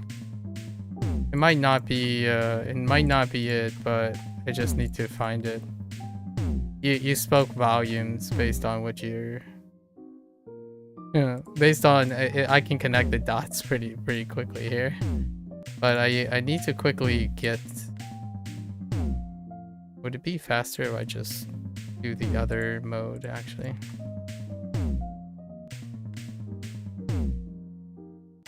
Because I would have more choices. I just needed for it to show up again. My guess is... Once I... Nope.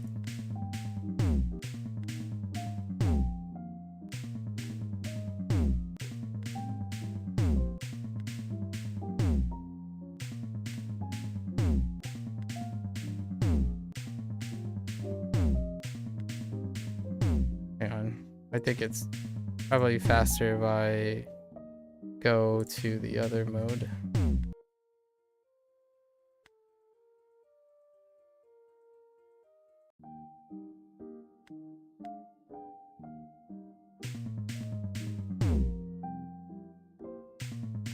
Just needed for it to show up.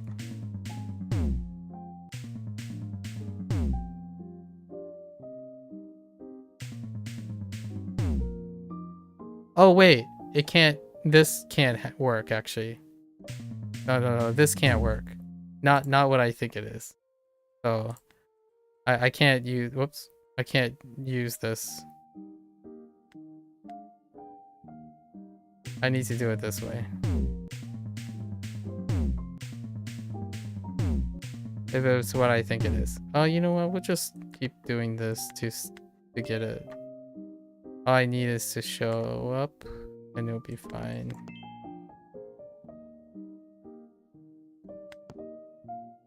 At least I think. Nope. Not yet. But now I'm only looking for one thing as opposed to two things.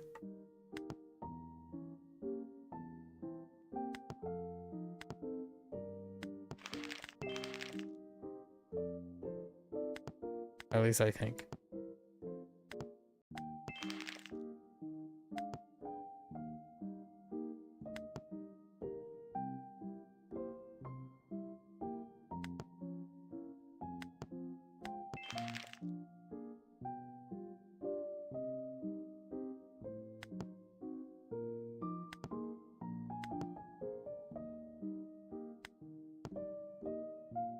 What?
Found it.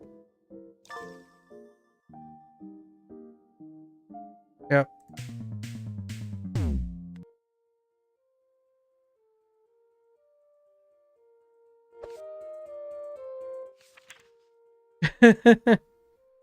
That's okay.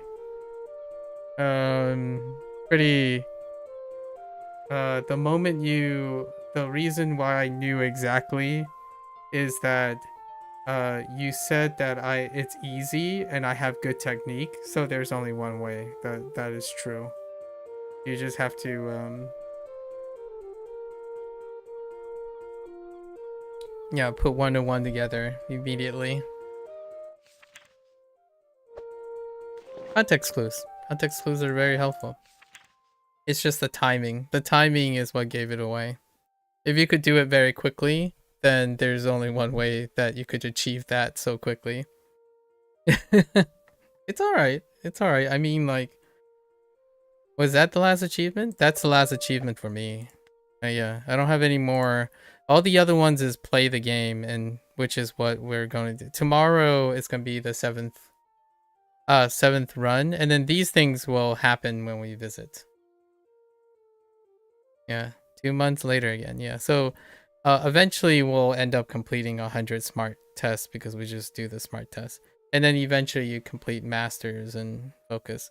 But this one tomorrow. Tomorrow is the only streak. Oh wait, I'm already on the 7th day. Oh, maybe. Wait.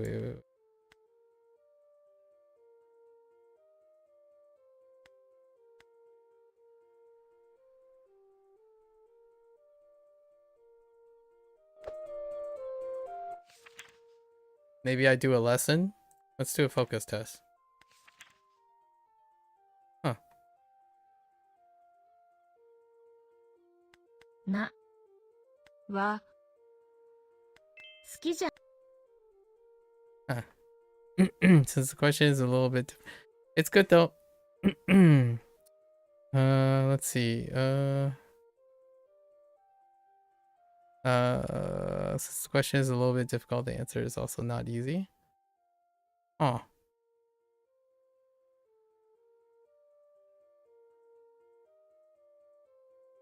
な難しいので答え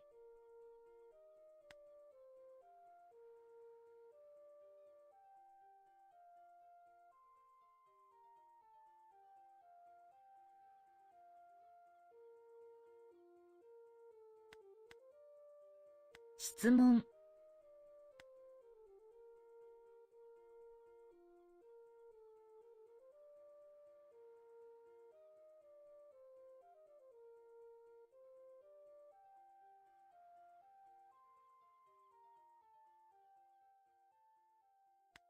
ので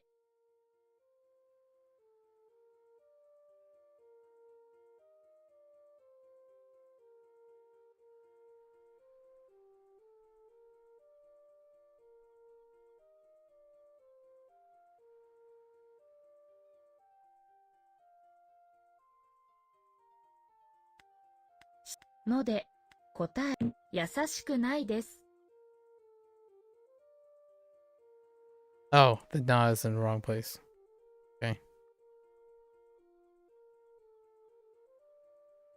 難しい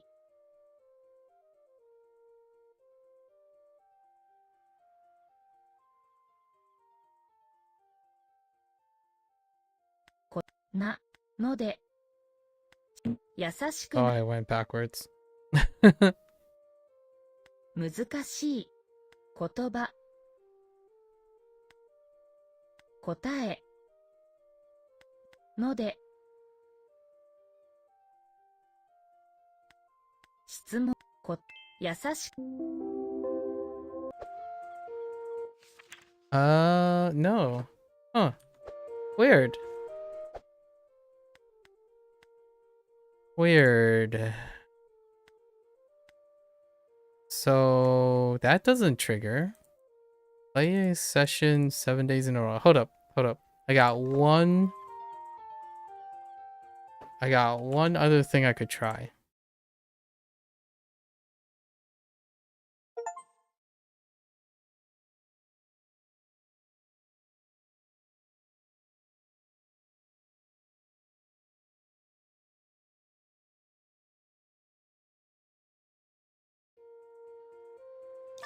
Oh, there it is. There it is. All right. And that's it. So technically we won't do, so we comboed, right? So yes, so technically we don't have to do anything tomorrow. So I'm going to do like a review. I'm going to do one of my like tentative takes for this. It's been 7 days, right? So tomorrow is going to be the week since the launch. We'll do like a 1.0 review, like talk about the stuff that's in the game and future things and then concerns. I wonder how I'm gonna do it. Oh, I have a way. I have a interesting, maybe a mix-up way of doing it. About talking about the Steam launch, right? The what is it gonna be about the 1.0 launch? Oh, you missed a day from day one? Oh yeah, I mean, you can always do this, you know, Duolingo style. Just log in. It automatically logs in, by the way. You don't actually have to do anything. You just have to start the game. So all you have to do is load the game because this is daily playing. As in, like, you don't have to actually do a lesson. 24 hours, so that's not too bad. I could spam focus tests. Pretty sure you can spam 50 focus tests, right? Because that counter went up.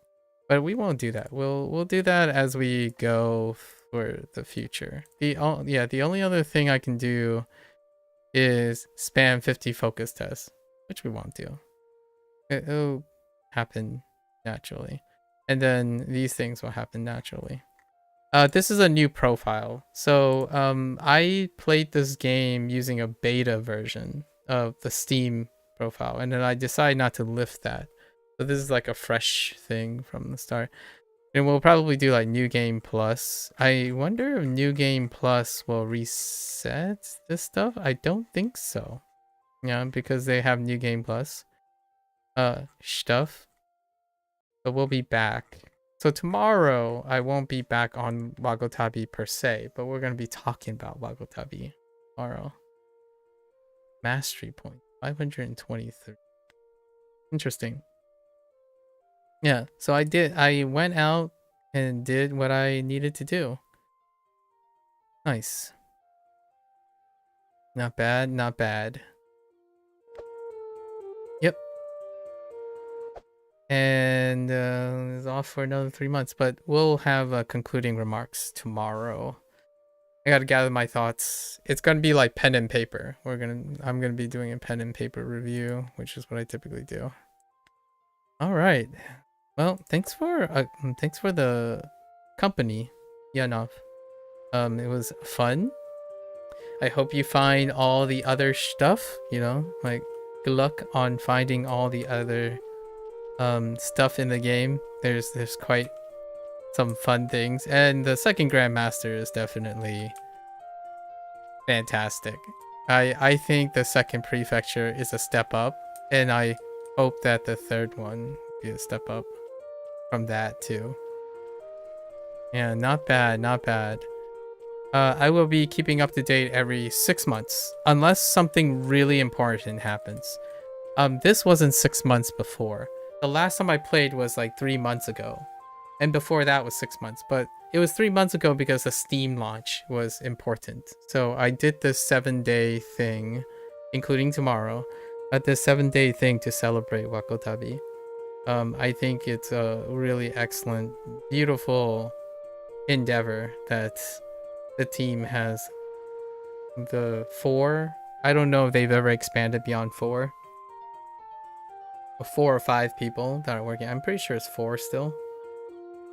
Izanagi, the 2 that I'm most familiar with is Izanagi and Amaterasu. Amaterasu is the most proliferative, like, in the Discord. So look forward to it. I'll do my closing thoughts, like another tentative thought. When was the last time I did the review that I did for Wagotabi? Was a long time ago. It was a first impression. It was like the really first build, and it took 3 days, right?